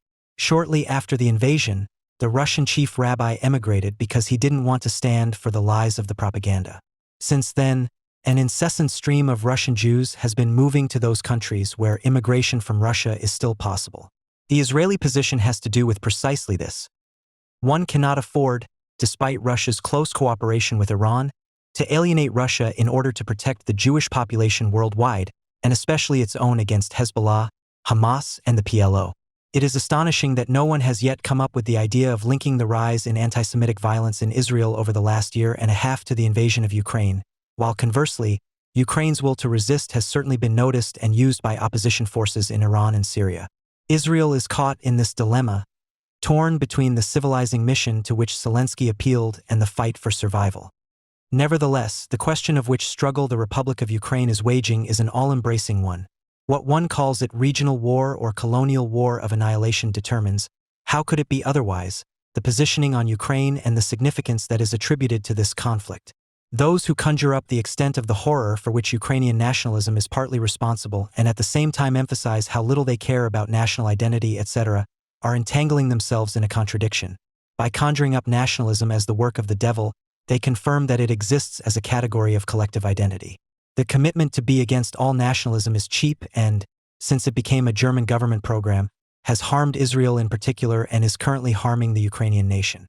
Precisely because very fundamental concepts are involved here, there is a danger that judgments will be made on the basis of convictions and historical facts will be instrumentalized for the sake of a higher truth, which sometimes turns out to be Palestinian, sometimes Russian. It has long been no secret that the Soviet stories, which people themselves like to believe, are a lie, that there was no socialism, just as there was no protection of the Jews under Soviet hegemony. The simultaneity with which Putin alternately describes both the founding of the Soviet Union and its downfall as the greatest catastrophe is an indication that historical truths are hard to buy. The fact that the SU once represented a great hope for many, including the author, is one thing. The other is the shame of having believed the Russian fairy tale. Without overcoming this shame, it will not be possible to arrive at a concept of war and solidarity with Ukraine. In fact, since Auschwitz, we have been living in an age of genocide. The Armenian genocide and the pogroms of the civil war in Ukraine were a manifestation of an unfolding escalation of murder for the sake of murder.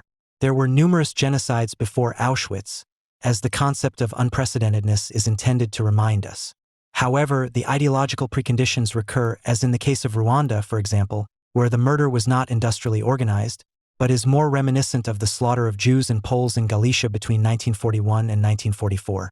Nevertheless, Auschwitz acted as a blueprint for the mass murders of the present and future. The invocation of an after Auschwitz threatens to become a religion whose sole purpose is to maintain a taboo around Auschwitz, because it is zealously guarded that nothing can be like Auschwitz. This is true insofar as it happened, but it is also not true because it could happen and can therefore happen again.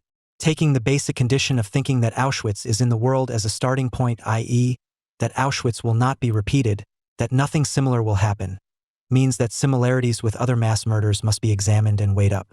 The question of whether the Russian war against Ukraine is a genocidal project is bitterly necessary in the face of a force that is not at all post-ideological and is prepared to believe that the last thing is true.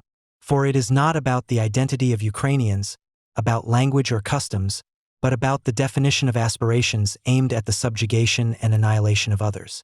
This requires a critique that, in the spirit of negative dialectics, focuses on the fragility of the true and asks how what once wanted to overtake dogma and paternalism through self-assurance could become the social insurance of a knowledge to which nothing should be able to happen. In the case of Ukraine, the historical mass graves are being used to seal off social insurance against Putin's declared intention to wipe out Ukraine as a nation. The actions of the Russian occupiers, who come with pre-prepared lists or shoot people just like that, the looting and raping show how he wants to put this into practice. None of this is Auschwitz, but it could become something similar if Ukraine cannot defend itself. And at the moment it can defend itself because it sees itself as a Republican nation. Denying Ukraine solidarity because it is historically impure is reminiscent of those left-wing friends of Israel who are currently threatening to reconsider their stance on the Jewish state because of the so-called judicial reform and have previously found reason to impose conditions on their solidarity.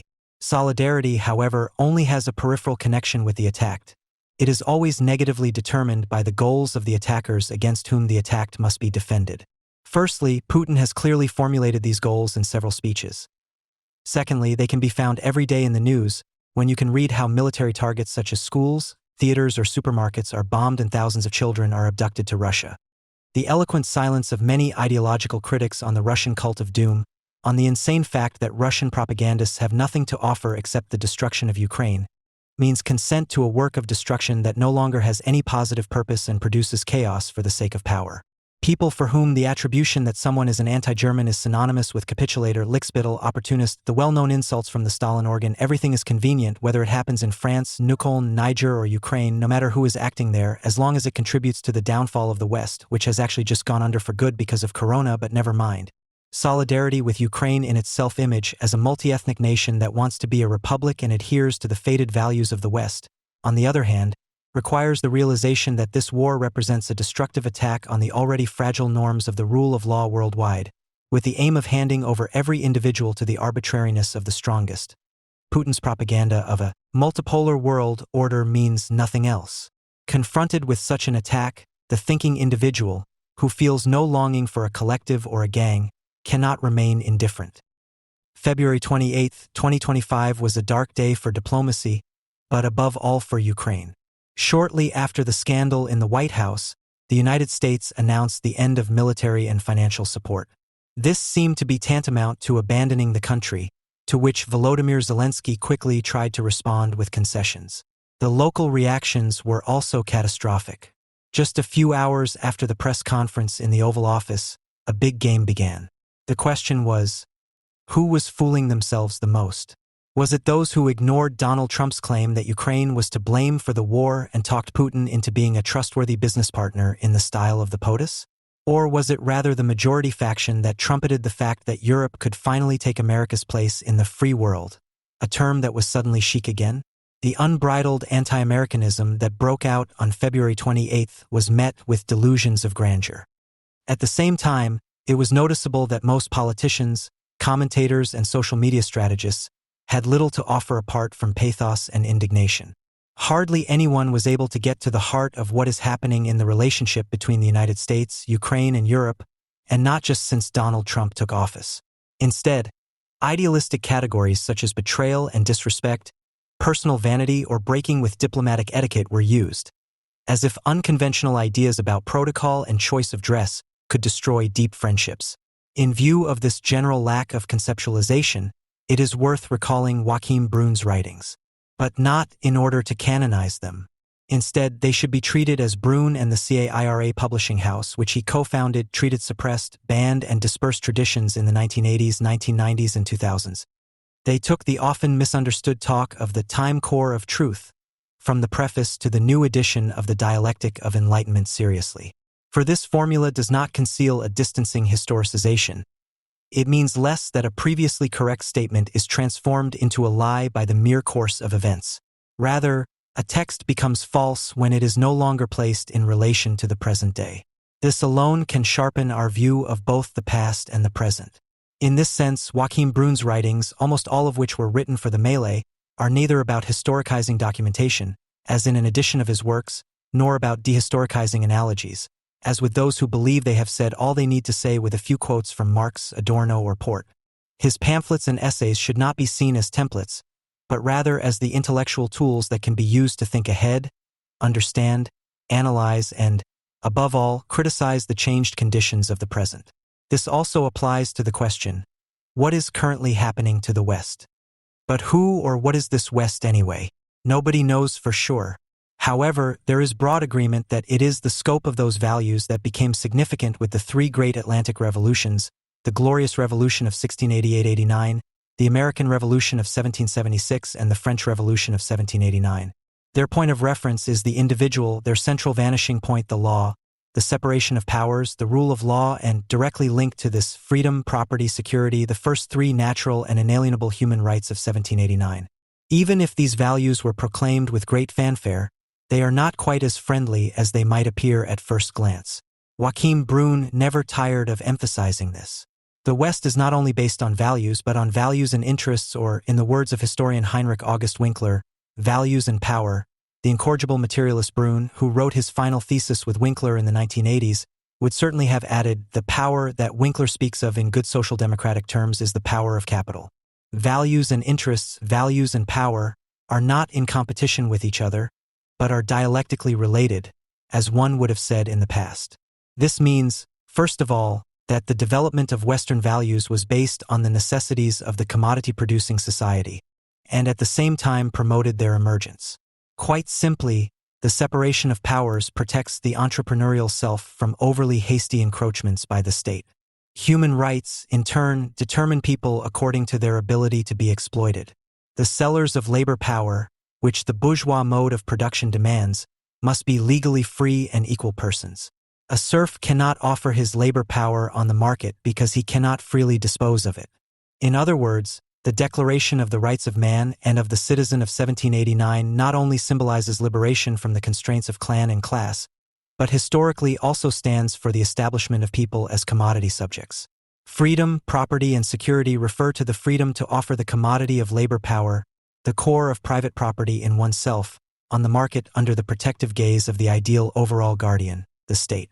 The inviolable and inalienable human rights are based, as Joachim Brun once wrote, on the state-guaranteed inviolability of the private property of every legal subject in itself, and furthermore, on the capitalistically constituted inalienability of the double freedom of the wage laborer. These principles also determine politics. Joachim Brun insisted that the state and politics are not events for the elevation of general well-being.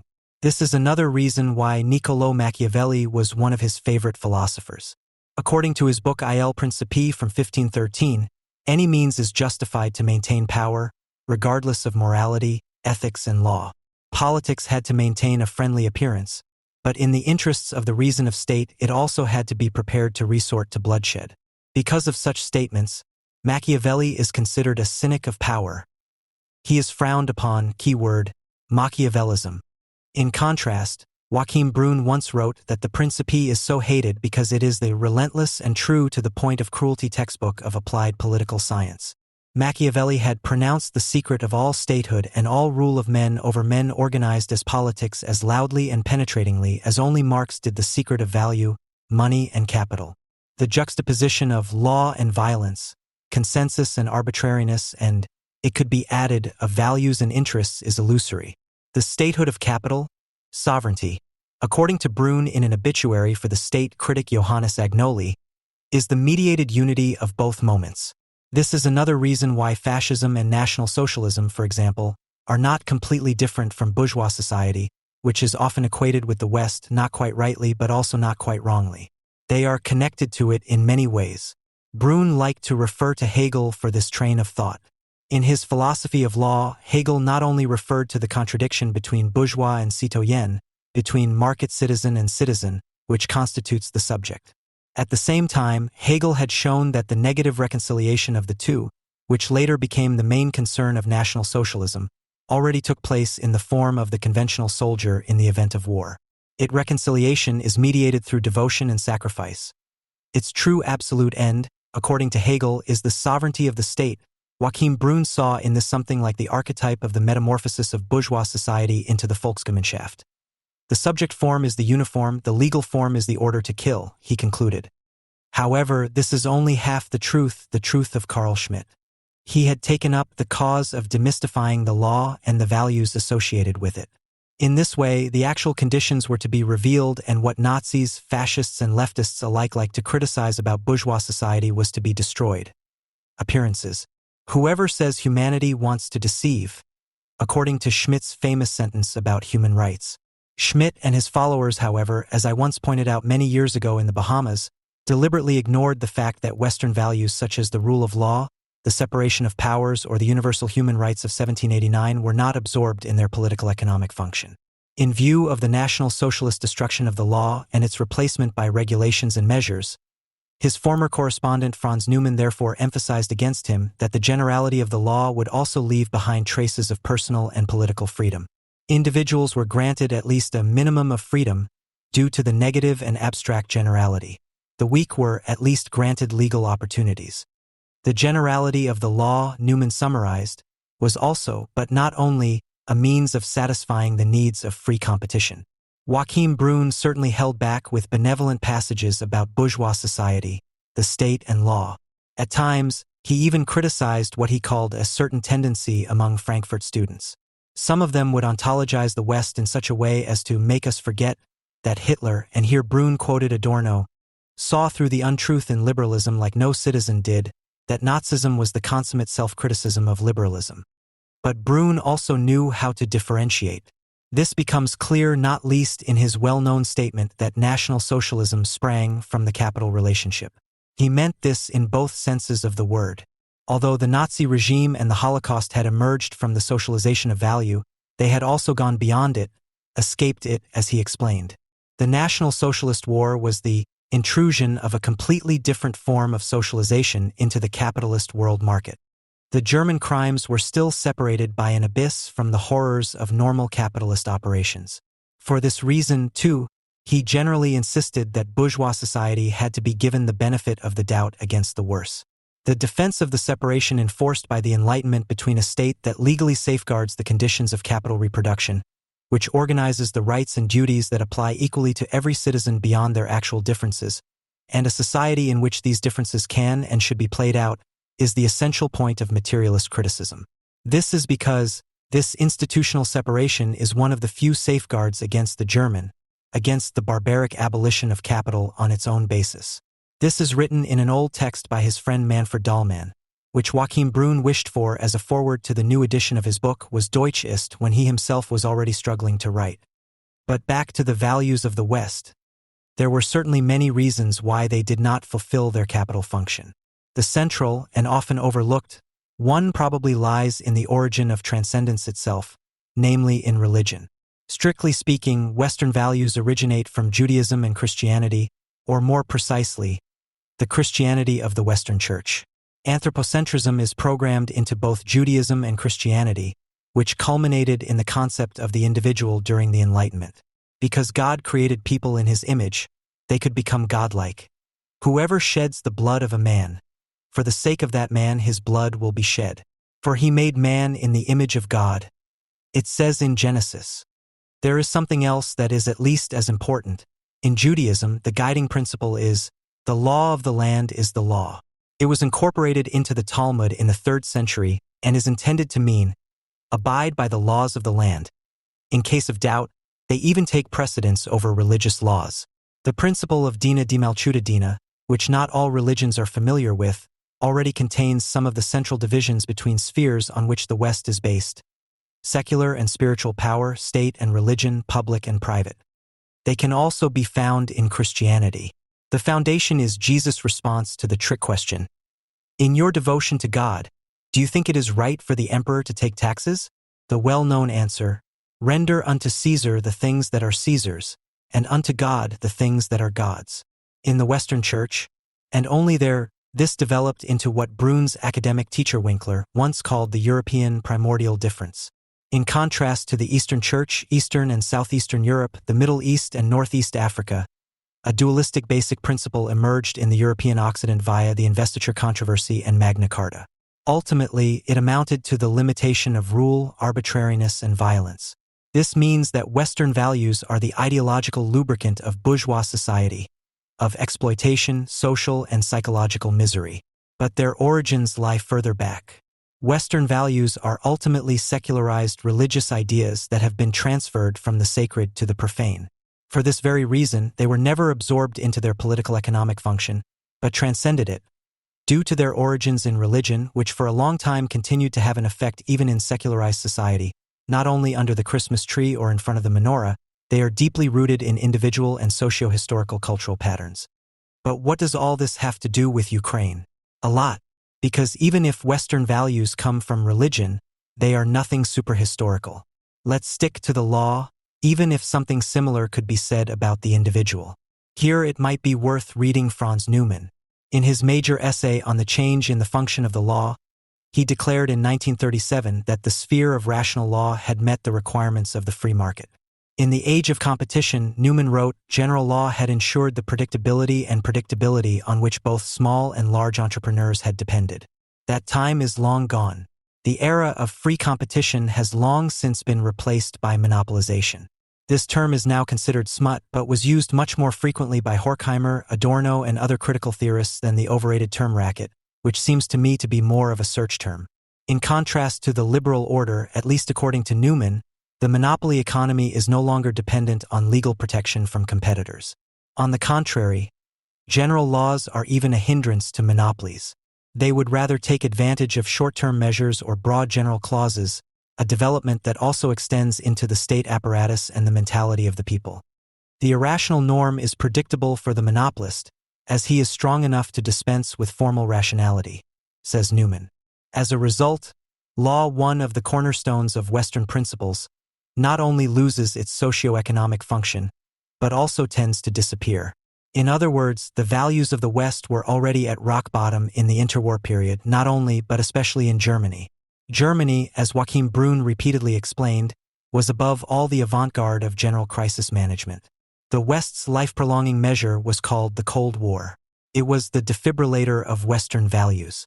The conflict between the blocs was a world civil war of values, as Dan Diner once wrote, who was a member of the Socialist Bureau together with Joachim Brun in the 1970s. The Cold War ran through the world not only horizontally, along national borders, but also vertically through societies. In France, Italy, and Greece, the communist parties were mass organizations. During the Cold War, the contradictory unity of values and interests became apparent as rarely before. The separation of powers, the rule of law, freedom, property, and security were not only weapons, but also the subject of the East-West conflict. Anyone who questions the relations of production also questions the ideological mediating bodies that are bound to them. This is exactly what party communism did on a broad front. This is another reason why the West was never as large and unified as it was during the Cold War. It was transformed from a cultural geographical space into a political space. Traditional regions of the old European Occident such as Poland, the Baltic states, Bohemia, or Moravia were missing, but countries and regimes were added that historically or politically had little to do with it and its principles. Turkey, Greece, where the colonels ruled from 1967, Salazar's Portugal, and others. Heinrich August Winkler, Jürgen Habermas, and others have also described the West as an unfinished project because of its cooperation with such regimes. This is, of course, ideological humbug. They see the West as an unfinished piece of handicraft, just waiting to be made perfect with a little glue, spit, and goodwill. In doing so, they overlook what Joachim Brun always emphasized. The contradiction between aspiration and reality is necessary. It is the expression of a contradictory society in which fabulous wealth and screaming misery, medical progress and millions of deaths through nothingness, immense knowledge and systematic stupidity stand side by side. Beyond that, however, the Western laissez-faire towards friends with bloody hands is something else. Strange as it may sound, it is also an expression of pragmatism. This pragmatism also goes back to the interplay and negotiation of values, power, and interest. Interest also has to do with drive, power with feasibility. So what is sensible, effective, and even possible? On the other hand, anyone who demands that the West impose its values regardless of feasibility, economic, and political interests should ask themselves at least 3 questions. 1. Are they possibly confusing the West with the image that bourgeois society had of itself in its heyday, i.e. with paradise on earth? 2. Does his demand really have anything to do with the West? Or 3. Is he not rather following in the tradition of German ideology to which most of Joachim Brun's texts are dedicated? German ideology denies questions of interest, is not even interested in feasibility, and therefore ultimately transforms a society into a suicide squad. Being German means doing a thing for its own sake. Joachim Brun liked to quote Richard Wagner. The connection to the Ukraine war should be clear. It is taking place against a dual backdrop: the further erosion of Western values and the territorial shift in the interests of the leading Western power, the United States. The decline in values.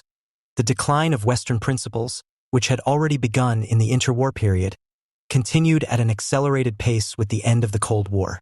The global political reasons that had given these principles a certain extension of life beyond their socio-economic obsolescence no longer applied. The special period of the Cold War, of which Dan Diner speaks, had at best postponed the decline, not reversed it. With the demise of the political East, the West also fell into crisis. However, in the general jubilation over the fall of the wall, nobody noticed at first. The great global political conflict of the bipolar era, which had had a unifying effect, was initially replaced by countless ideological, political, and cultural fronts.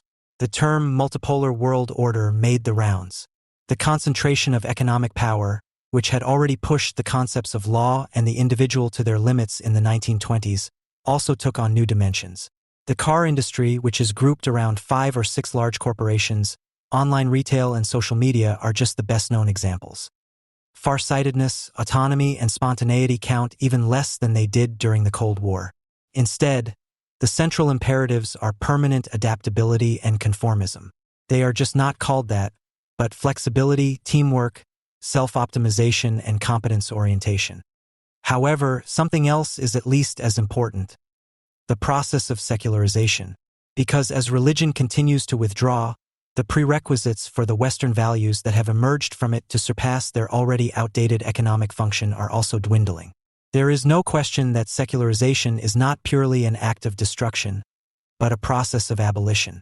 This applies in the threefold Hegelian sense of the word. The religious is dissolved in that it is 1. Done away with, 2. Preserved, and 3. Raised to another level. A remnant therefore remains. Nevertheless, the ever-increasing movement to set aside the rights holder of transcendence, religion, also makes the possibility of transcendence in general more difficult. Anyone who considers the idea of a divine heaven to be nothing more than the fraud, idiocy, or backwardness that it is also has difficulties at the same time in developing an idea of heaven on earth. This probably says the most important thing about the current situation in the Ukraine war. The rest is geopolitics, i.e. newspaper reading. So let's just take a look at the bare essentials.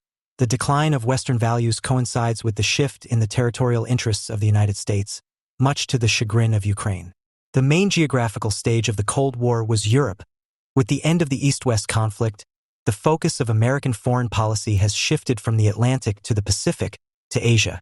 As early as 2009, Barack Obama described himself as the first Pacific president of the USA, alluding not only to his birth in Hawaii, but also to the geopolitical reorientation of the United States. The reason for this is not only, but above all, China. Despite some setbacks in recent years, its economic rise has been rapid. China is overshadowing Europe economically and militarily. It is currently posing a greater challenge to the West, i.e. America, than the ailing Russia. This is another reason why a number of Donald Trump's foreign policy initiatives are directed towards Asia. This conflict will certainly not give rise to a new bipolar era. Firstly, it is not ideologically charged enough for that, and secondly, it does not focus enough on different modes of production. Nevertheless, other conflicts are already being drawn into its orbit. Only recently, China and Russia held another major naval maneuver together with Iran. However, hardly anyone notices the self-referential nature of this. Since 2022, America's actions in the Ukraine war have initially had the function of neutralizing Russia in the major conflict with China. Moscow should remain largely preoccupied with itself. This is another reason why Joe Biden's support for Ukraine, despite all the rhetoric of support, was based on the motto, "Too little to win, too much to lose." Russia was of course not allowed to win the war, but defeat was also dangerous because it would mean Putin's end. That would be wonderful if there was an alternative to him. But this is not in sight, at least not in the near future. In the case of Putin, Purdue, chaos, civil war, hardliners, and other lunatics would therefore probably be imminent. Prigozhin sends his regards. In view of Russia's nuclear warheads, which far outnumber America's, this is not a good prospect, either for the conflict with China or for the world. With the low-intensity defense that has been imposed on Ukraine, it has, in other words, paid the almost unimaginable price for the precarious balance of power that is currently preventing the big clash. Fortunately or unfortunately for Ukraine, things usually turn out differently. Putin and Xi grew closer in the shadow of the Ukraine war.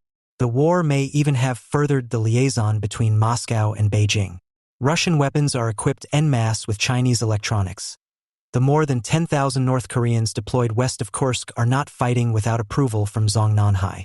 Beyond all populist overdetermination, as Habermas would say, the current American-Ukraine policy is therefore likely to be above all an attempt at containment. The aim is to drive a wedge between Moscow and Beijing by making concessions to Russia. At the same time, the war is to be ended in this way. China's engagement and the reluctance of a significant proportion of Europeans, who are pursuing their own goals, threaten to make it financially unsustainable for the United States. China pumped in money, Europe held it back at least until February 28. On closer inspection, Germany in particular appeared less as part of the West and more as a third force. The middle position ideology of the interwar period, which I spoke about on a similar occasion in Frankfurt shortly after the start of the war, seems to have been reactivated. Above all, however, there is a danger that the Ukraine conflict will turn from a global political sideshow into the central proxy war, a new Vietnam or Afghanistan. Not just with Russia, but with the Beijing-Moscow axis.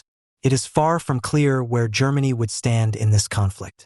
The German government and its NGOs would certainly not become active on the side of Beijing, but possibly not on the side of America either. In summary, it can be said that on February 28, values and power, values and interests clearly diverged. Trump was mainly concerned with interests, Zelensky with values, at least in front of the American television audience.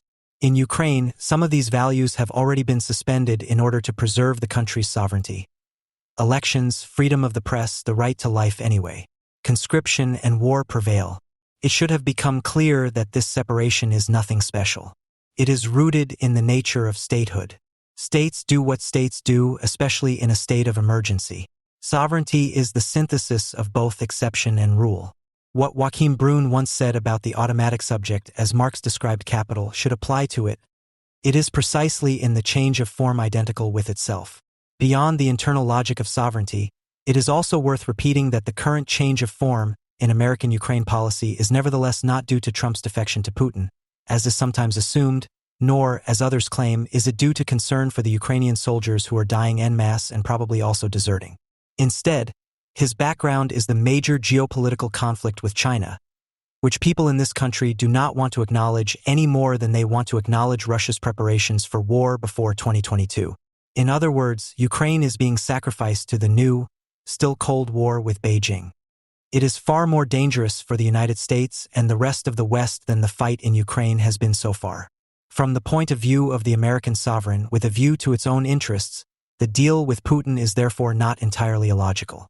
However, this interest does not necessarily have to coincide with the interests of the disenfranchised and downtrodden, as sometimes happened in the 20th and 21st centuries.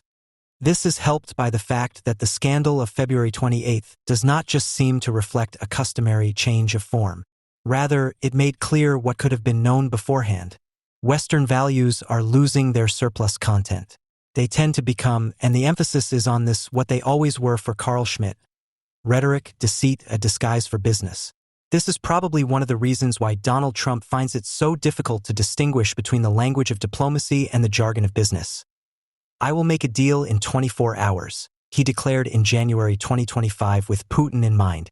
What will become of this deal remains to be seen. 24 hours is a long time ago and predictions are difficult, especially when they concern the future, as Joachim Brun sometimes joked. But one thing is already certain. Regardless of which direction the negotiations with Putin take, whether Russia is allowed to keep the occupied regions as a reward for its willingness to talk, the war continues or Chinese peacekeepers are deployed, as was recently discussed, Ukraine will foot the bill either way. This is one of the countless tragedies of our time. The ideal politician in a bourgeois republic, whether a simple parliamentarian or a state-directing chancellor or president, is basically a pale and non-charismatic administrative bureaucrat that, at any rate, would be a piece of realized utopia. For unhappy is the country that needs heroes, says Brecht's Galileo, and yet the statesman, and with him the people, longs for a state of emergency. The greatness of a historical figure, and who would not want to go down in history, is ultimately determined by the gravity of the consequences of their decisions. The more human lives depend on them, the more intoxicating they are. This is why Hollywood disaster films, whose directors are probably not coincidentally German, Emmerich, Peterson, are not exactly unpopular worldwide. Sooner or later, a charismatic president comes into the picture to ask himself, for example, whether it is right to napalm the population of a medium-sized town afflicted by a deadly virus in order to save at least the rest of humanity. A question that the sovereign always answers in the affirmative, of course, only after sleepless nights, which are of course visible to him, whereupon the appropriate instructions are issued to the rank and file, contrite but determined. Although things usually turn out well in the end, much to the relief of everyone, especially the audience. For example, because another hero was able to concoct an antidote at the last second. This does not change the fact that everyone would have supported the fictional president's decision if a miracle had not occurred. And so, even in reality, the public is always happy to discuss, full of fear, whether and at what point a civilian plane hijacked by terrorists and hurtling towards a skyscraper, for example, can be shot out of the sky. Assuming that it is technically possible to precisely determine the point of no return of an airplane, i.e. the limit beyond which the plane can no longer avoid the high-rise building, then the occupants would be dead from that moment on anyway. Getting the plane out of the sky, even if there are 150 passengers against just one person in the high-rise building, is therefore not a complicated question that requires agonizing deliberation. It would be equally self-evident that the occupants of the aircraft should not be touched before this limit is exceeded. On the other hand, those who endlessly toss such scenarios and planning games back and forth do not do so because of the supposed moral complexity of the matter, but because they enjoy playing mental games with human lives. In this respect, the people and politicians of Israel are certainly to be envied. After all, no other state's existence and population has been permanently threatened by war and terrorism since its foundation. In no other bourgeois democracy are normal and exceptional states so difficult to distinguish. Nowhere else are democratic leaders regularly required to make major decisions. Most recently, Benjamin Netanyahu has once again had to make such a decision. In order to free the then 19-year-old soldier Gilad Shalit, who was kidnapped by a Hamas commando in June 2006, Israel will release 1,029 imprisoned Palestinians, including numerous extremists, from prisons and deport them.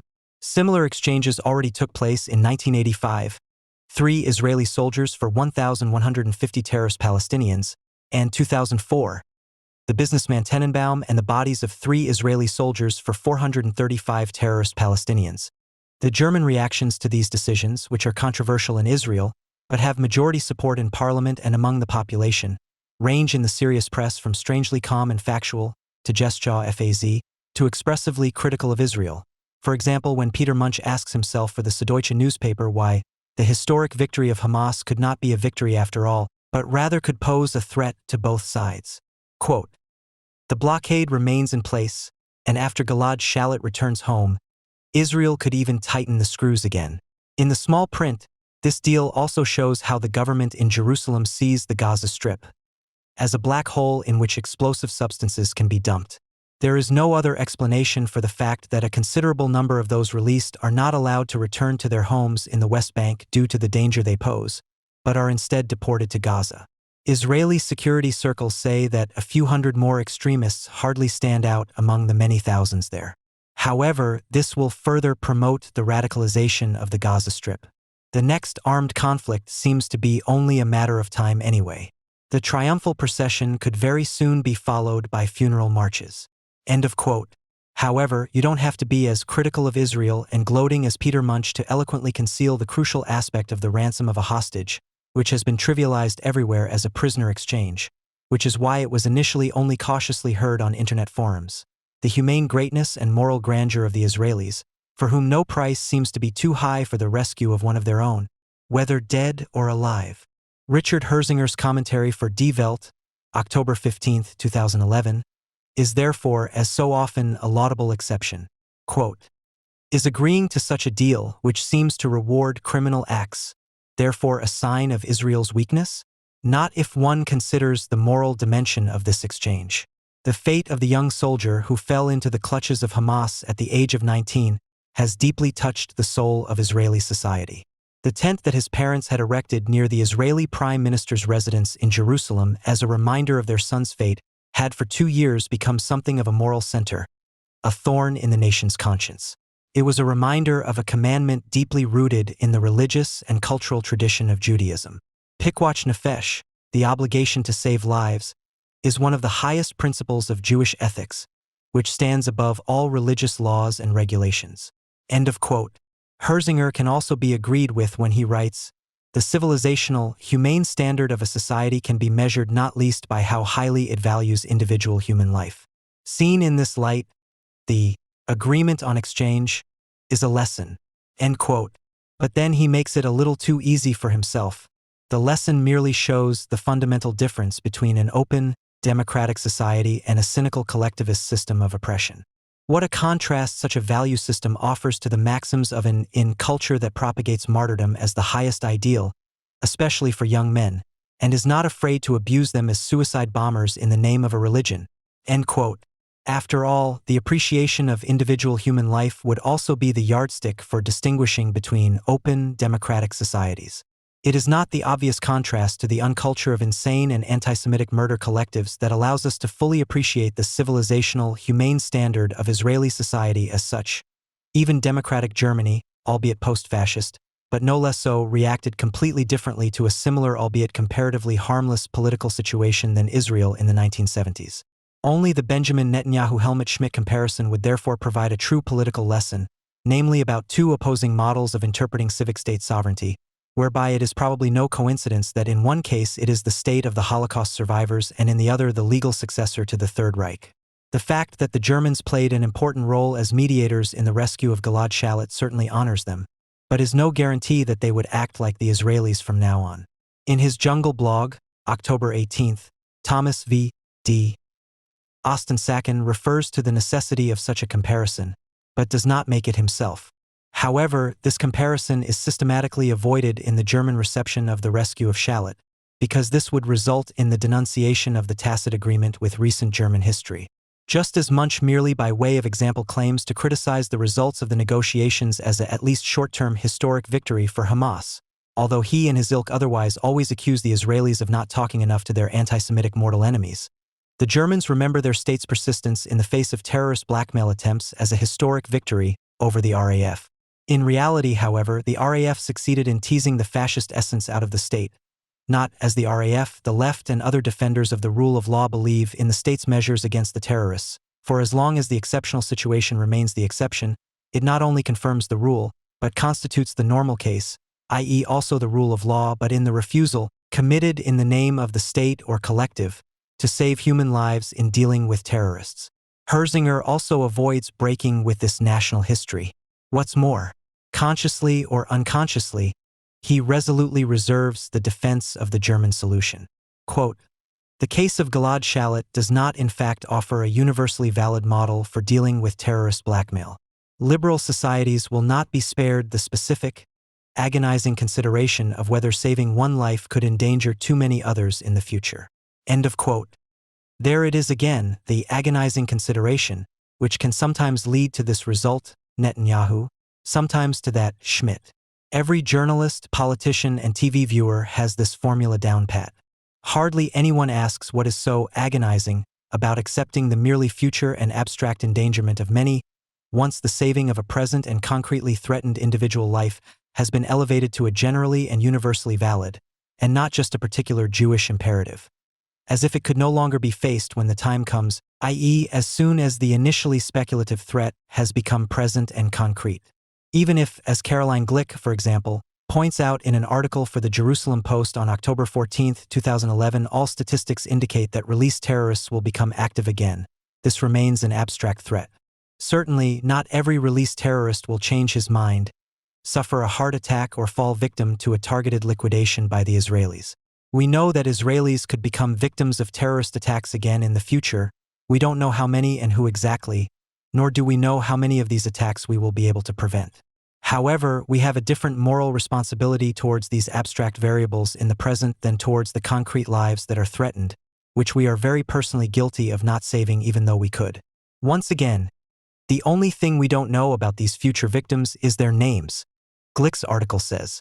But because Gilad's names are known, what Glick writes about the nameless was all the more true for him. But we know what will become of them as surely as we know that night follows day. End of quote. For Helmut Schmidt, however, this agonizing consideration was never more than the humanizing disguise of his willingness to make human sacrifices to the state, which was seen as an end in itself, and thus an adequate expression of the Post-Fascist Protection and Defense Association, in which, as Johannes Agnoli writes, the formal exchange of blows between the individual groups is merely the expression of an honest struggle, i.e., a general interest directed towards the people as a whole. Every state, as its critics have known since Hobbes, is a monster. This also applies to the tamed bourgeois Leviathan, especially in its post-fascist form. Helmut Schmidt is its prototypical face, the character mask par excellence. The interview he gave to Giovanni Di Lorenzo of Die Zeit, together with his wife Loki, on the occasion of 30 years of the German Autumn, leaves no questions unanswered with desirable clarity. The RAF terror reached its peak 30 years ago with the kidnapping of Hans Martin Schleyer, the president of the Employers Association. The state refused to be blackmailed. A conversation with the then-Chancellor Helmut Schmidt about the borderline experiences of his life. The term post-fascism refers to the continuation of fascism, not against them, but in democracy, and Helmut Schmidt is the ideal medium for this continuation precisely because he is not a Nazi, but as a social democrat former soldier in the Wehrmacht, he is even a Nazi critic and almost an ordinary German. Quote, God knows I have to defend myself because of the Kiesinger government. It was full of former Nazis. Kiesinger was a Nazi, Lubka was at least a follower, Schiller was also a follower. Under Adenauer, the entire federal chancellery was full of Nazis. That's how it was. I was never in danger of becoming a Nazi because of my Jewish grandfather. This coincidence or genealogy, possibly just coincidence, saved me from that. Otherwise, the majority of those who populated the German state offices after 1949 were Nazi fellow travelers, and some were terrible Nazis. The worst of these Nazi fellow travelers were in the administration of justice, both as judges and as public prosecutors. End quote. The usual post-fascist traits in Schmidt are also coupled with an unbelievable mendacity, which he rarely keeps up because his obsessive, partly Hollywood-inspired self-stylization as the great and tough statesman man of big and difficult decisions, along with the degree of contempt for humanity that goes with it, constantly gets in the way. He begins the conversation or chat with the assertion that it is by no means difficult for him to talk about the fateful days of the German Autumn.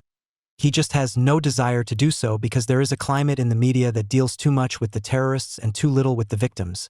While in the further course of the conversation it emerges that he enjoys talking about the borderline experiences of his life, just as much as these borderline experiences themselves, and considers his own hardening against the suffering of the victims to be his great achievement as a statesman.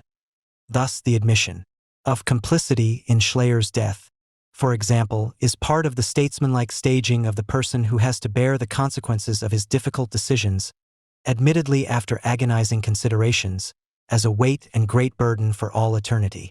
It is irrelevant for an analysis of Schmidt's attitude that the victim Schleyer, as an old SS man, is not worthy of solidarity and that most of the victims of the Landshut kidnapping were later freed unharmed. Quote, Schmidt says, yes, of course it was always clear to me that I was not only complicit in the death of Hans Martin Schleyer in the eyes of Mrs. Schleyer or their son Hans Eberhard Schleyer, but also in my own eyes, speaks very quietly. That was always clear to me. It was also clear to me during the weeks we spent looking for him. If you don't succeed, you yourself are partly to blame. Zeit says, it's a terrible thing to live with. Schmidt says, it's certainly not easy. End quote. On the other hand, Helmut Schmidt is of course anything but an emotional wimp. Confronted with the victims begging for their lives, a tape recording of Schleier's voice. I have always recognized the decision of the federal government, as I have expressly communicated in writing. But what has been going on for days is human torture without meaning. End quote. And the desperate radio message from Gabby Dillman, stewardess of the hijacked Landshut, to the German ambassador via the airport tower in Mogadishu. Quote, I didn't know that there were people in the German government who were partly responsible. I hope you can live with this guilt on your conscience. End quote. Schmidt initially said, she spoke the same way as Schleier. That was a matter of course. That's life. End quote. Whereupon he talks himself into a storm of steel that Ernst Junger and Martin Heidegger couldn't have managed any better. Quote, Zeit says, but when you feel the distress and fear of these people, how can you stick to your position so unwaveringly? Schmidt says, we were grown men and not teenagers. We all had the shit of war behind us. Strauss had the war behind him, Zimmerman had the war behind him, Wisniewski had the war behind him. We all had enough shit behind us and were hardened. And we had a considerable degree of composure while at the same time straining our nerves and our minds to the limit.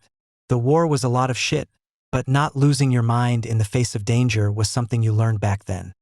Zeit says, when you say that the experience of war united you in the crisis team, do you mean the experience of death?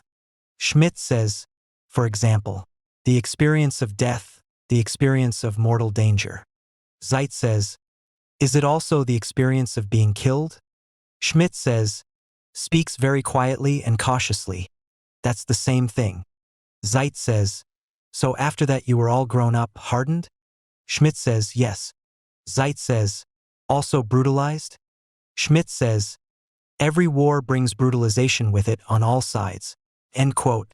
Of course, Schmidt doesn't want to know anything about the specifics of the National Socialist War, the war of extermination in the East and the Holocaust. He is as post-fascist here as the preamble to the Basic Law. But being able to endure shit hardened, steeled, and grown up with a considerable degree of composure is only one thing. A greatness that the hostages of the hijacked plane, unlike Schmidt, could not muster. His cynical, steel thunderstorm fecal language poisons even the slightest hint of empathy with the victims. Quote, the poor people standing in the Lufthansa plane at Mogadishu airport, threatened with death. The loose of the plane long since shat on, all wired up and prepared to be blown up. Then alcohol was poured over their heads and clothes to make them burn. Of course, they condemned the German government, appealed to it, expected everything possible from it, and thought we were their murderers or at least the cause of the distress they were in. End quote. The other is the decision to take the position of hardship itself, which is what caused the shit, in this case, the complicity in the first place.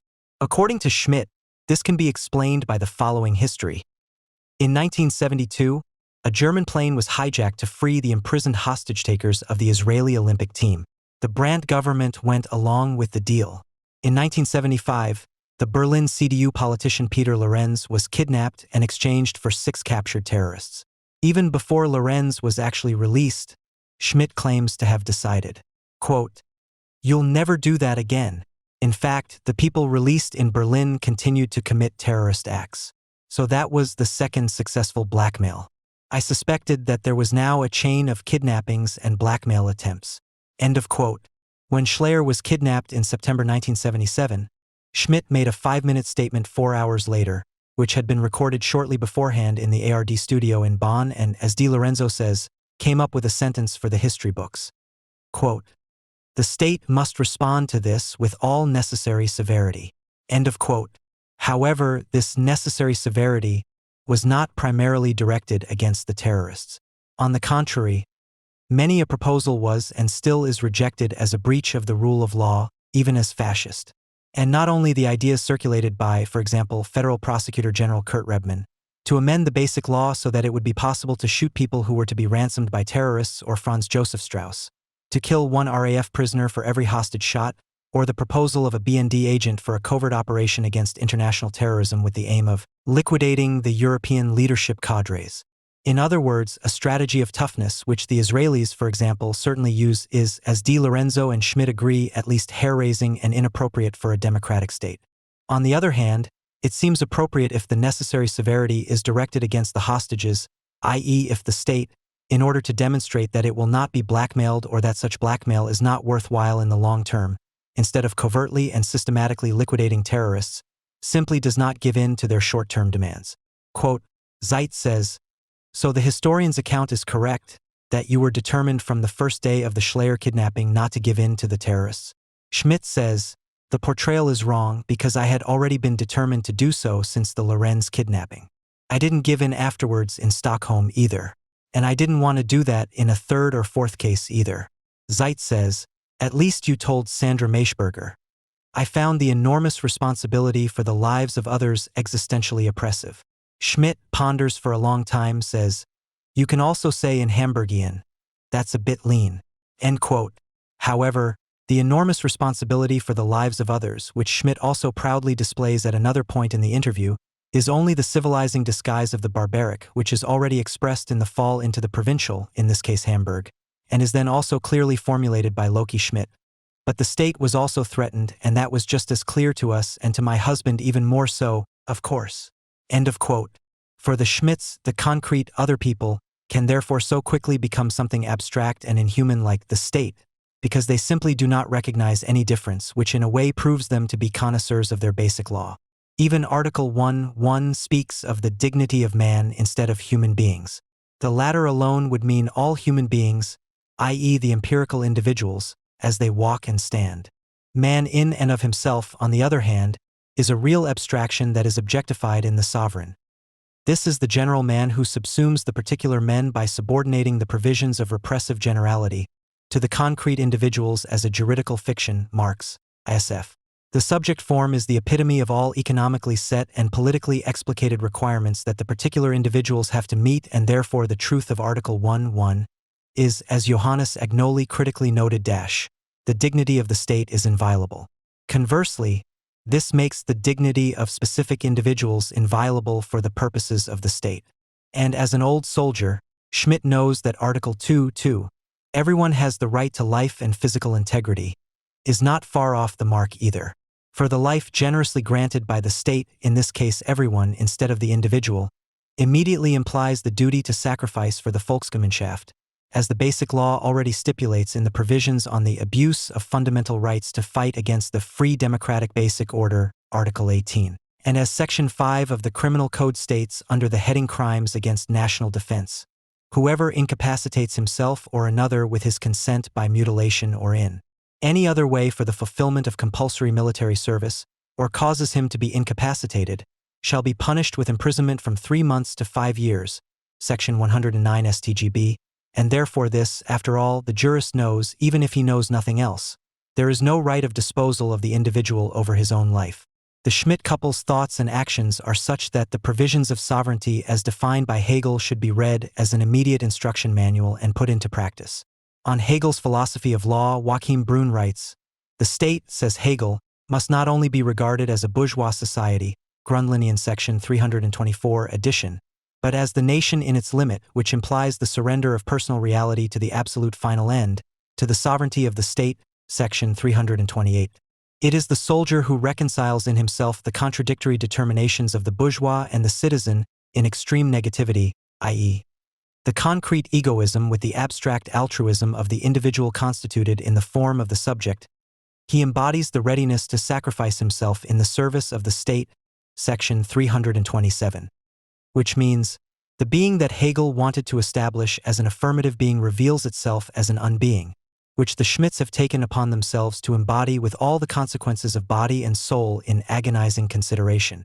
It is therefore no coincidence that their harshness towards the abductees threatened with death goes hand in hand with their resolute willingness to sacrifice themselves for the monster state. Quote, Loki Schmidt says, "After the attack on the embassy in Stockholm, Helmut and I walked through the park in the dark. After talking about it, we made the decision. We'll go to the head of the chancellery tomorrow and put it in writing that one of us shouldn't do anything special to save the other." Schmidt says, "If you're going to talk about it, then you have to say it exactly. This note must still be in the chancellery files today." It states, if Mrs. Schmidt or Mr. Schmidt should be kidnapped, the state should not replace them. Zeit says, sorry, but that sounds terrible. You have to try everything to save a loved one. Schmidt says, yes, but we were different because I was responsible for other people. Loki Schmidt says, you've never been in that situation. Schmidt says, that's also just an answer to your question about whether we felt threatened. Of course we were threatened, and we did feel threatened. Loki Schmidt says, but the state was also threatened, and that was just as clear to us, and to my husband even more so, of course. End quote. The Schmidts, of course, credit each other with human greatness and try to convince Di Lorenzo and the readers of Die Zeit that, if they were prepared to sacrifice others for the state, they were at least consequent enough not to exempt themselves. However, this German consistency, he who says A must also say B, reveals neither humanity nor empathy, on the contrary. It is only in this that post-fascist state fetishism reaches its culmination, especially when the willingness to sacrifice oneself for a state that exists for its own sake. In the self-stylization of the state-supporting couple is also supposed to serve as a cathartic reconciliation with the relatives of the actual victims. Quote, Schmidt says, the constitutional state does not have to win, nor does it have to lose, but it has to exist. Zeit says, and what did you leave behind? Schmidt says, I would repeat what I said in the speech you quoted 30 years ago in the Bundestag. I am entangled in guilt towards Schleyer and towards Mrs. Schleyer and towards the two officials in Stockholm, the military attaché Andreas Baron von Mirbach and the economic attaché Heinz Hillegart, who were killed. Loki Schmidt says, I only remember that shortly after Stockholm, the wife of the German ambassador was in Bonn and almost insulted me. I told her about our walk at night and what we had agreed in writing. She gave me a big look and suddenly threw her arms around my neck. And she understood that everything looks a bit different when you're in the middle of it. She didn't say anything bad anymore. End quote. In his essay Education After Auschwitz, Adorno even sees the cult of harshness in traditional education as a prefiguration of National Socialist violence, which should therefore be resolutely countered.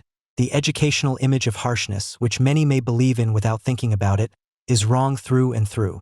The vaunted toughness that is supposed to be taught means indifference to pain per se. There is no clear distinction between one's own pain and that of others. Those who are hard on themselves by themselves the right to be hard on others and take revenge for the pain that they were not allowed to show, that they had to repress. This mechanism must be made conscious, as must an education that does not, as in the past, place premiums on pain and the ability to endure pain. End of quote. So the entanglement in guilt is not just a good thing to live with. Schmidt knows how to enjoy it. The tragic greatness of a historical statesman would not be possible without such entanglement anyway. He knows he is connected to the victims through the certainty that he would have sacrificed himself, and he tells his critics how, as a completely solitary wolf, he had to calmly weigh up a difficult decision for which there would have been no moral compass to guide him, and how he nevertheless managed to find a solution that was completely without alternative. Quote, listen to the questions of whether Lorenz should be bought out by letting terrorists go free, whether ambassadors and embassy staff should be bought out by letting criminals go free, whether Schleyer should be bought out by letting criminals go free, or whether people on an airplane should be bought out by letting criminals go free who then commit new crimes. There is no answer to any of these questions in the basic law, nor in the Bible, nor in the Quran, nor in the Torah. End of quote. Every sentence a lie. Schmidt's decision to take tough action against the hostages was anything but exemplary. As shown, he acted in accordance with the basic law and practically reduced Hegel's philosophy of the state to mere affirmation. And any state morality based on the Quran would also prove Schmidt right. On the other side of the lie, Israel, Netanyahu, his predecessors and the population prove that one could have acted differently, can and must act differently. The second swap deal to release Israeli hostages from the hands of Hamas since the massacre on October 7th is doubly asymmetrical beyond the demands for a ceasefire and withdrawal of the Israeli army. Quantitatively, hundreds of Palestinians against 33 Israelis. Qualitatively, convicted criminals, including terrorists, against civilians and regular soldiers. The pattern is familiar. In 1985, 3 Israeli soldiers were exchanged for 1,150 Palestinian terrorists. In 2004, the businessman Tenenbaum and the bodies of 3 Israeli soldiers were exchanged for 435 Palestinian terrorists. in order to free the then 19-year-old soldier Gilad Shalit, who was kidnapped by a Hamas commando in June 2006. 1,029 imprisoned Palestinians, including numerous extremists, were released from prison by Israel in 2011 and deported.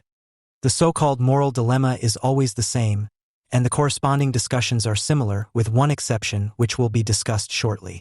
Richard Herzinger defended the deal to release Gilad Shalit in a commentary for Die Welt, October 15, 2011, as follows: "Is entering into such a deal, which seems to reward criminal acts, thus a sign of Israel's weakness? Not if you consider the moral dimension of this exchange. The fate of the young soldier who fell into the clutches of Hamas at the age of 19 has deeply touched the soul of Israeli society. The tent that his parents had erected near the Israeli Prime Minister's residence in Jerusalem as a reminder of their son's fate had for 2 years become something of a moral center, a thorn in the nation's conscience. It was a reminder of a commandment deeply rooted in the religious and cultural tradition of Judaism. Pikuach nefesh, the obligation to save lives, is one of the highest principles of Jewish ethics, which stands above all religious laws and regulations. The case of Gilad Shalit does not in fact offer a universally valid model for dealing with terrorist extortion. Liberal societies will not be spared the specific, agonizing consideration of whether saving one life could endanger too many others in the future." End quote. As Herzinger foresaw, the agonizing consideration of whether saving one life might not endanger too many others is being posed again these days, with the difference, and this is the special feature I wanted to come back to, that those who weighed things up differently from Herzinger back then could find themselves tragically vindicated today. In an article for the Jerusalem Post on October 14, 2011, Caroline Glick pointed out that all statistics indicate that released terrorists will become active again, which will inevitably lead to future Israeli casualties. The only thing we don't know about these future victims are their names, but we know what will become of them, as surely as we know that night follows day." End quote. Today we know the names of over 1,000 Israelis murdered and over 200 kidnapped on October 7th. Yehia Sinwar is considered to be the mastermind behind this massacre, and thus one of the very terrorists that Israel released in exchange for Gilad Shalit. So you could say, even if no one dares to say so among the critics of the current deal, that the price for one Israeli, Gilad Shalit, seen from today's perspective, is over 1,000 Israelis, the victims of October 7th. I would like to strongly disagree with this logic, which is only apparently plausible. Certain formulas such as "the state must not allow itself to be blackmailed" should also be distrusted. Similarly, weighing up the various duties of the state to protect its citizens is morally less dilemmatic than is generally assumed. In my opinion, the state's responsibility for current hostages, whose names and relatives are known, whose specific danger is known and who could be rescued by means of a deal, outweighs the future and abstract danger to which the population is exposed if terrorists are released. We don't know now whether and how many and who exactly could be killed in the future, but we do know now that the hostages are in danger. There is also no logical causal link between the release of terrorists and the victims of future terror. For one thing, a released hostage could change his mind or suffer a heart attack. On the other hand, terrorist attacks can also be prevented in the future when the time comes. Especially in the context of October 7th, there are also indications of state failure, accusations that the Netanyahu government will have to face after the war. So it is not casualty figures that play a role in life-saving considerations. How many other possible lives would one life be worth? But the conceptual pairs of present/concrete here and future/abstract there. If you want to deter in the sense of the state must not show itself to be susceptible to blackmail, you could consider writing the released terrorists on a liquidation list for the secret services, which would have to be processed after the deal has been completed. Although this is not entirely considered politically correct in constitutional states, it would certainly be more moral than sacrificing kidnapped civilians for reasons of state. The moral compass for this can very well be found, but not only, in the religious tradition of Judaism, and indeed not only, in the Pikuach nefesh mentioned by Herzinger. Schmidt could also have known from Christianity that God no longer takes pleasure in sacrifices after Jesus' self-sacrifice. Last but not least, the categorical imperative of the citizen and Enlightenment philosopher Kant could also have been consulted. Act in such a way that you need humanity both in your person and in the person of everyone else at all times as an end, never merely as a means. Even if the secular reconciliation between the particular and the universal conceived here goes back to the famous sentence from the Talmud, which has now degenerated into standard Hollywood kitsch. That is why Adam was created as an individual to teach you, whoever destroys a single man, according to the scriptures, has destroyed the whole world. Whoever preserves a single man alive has preserved a whole world. Mishnah, Sanhedrin, 4:5. But someone like Schmidt and so many Germans with him did not wade through the shit of war to make a humane, sensible, and anti-tragic decision like Netanyahu's.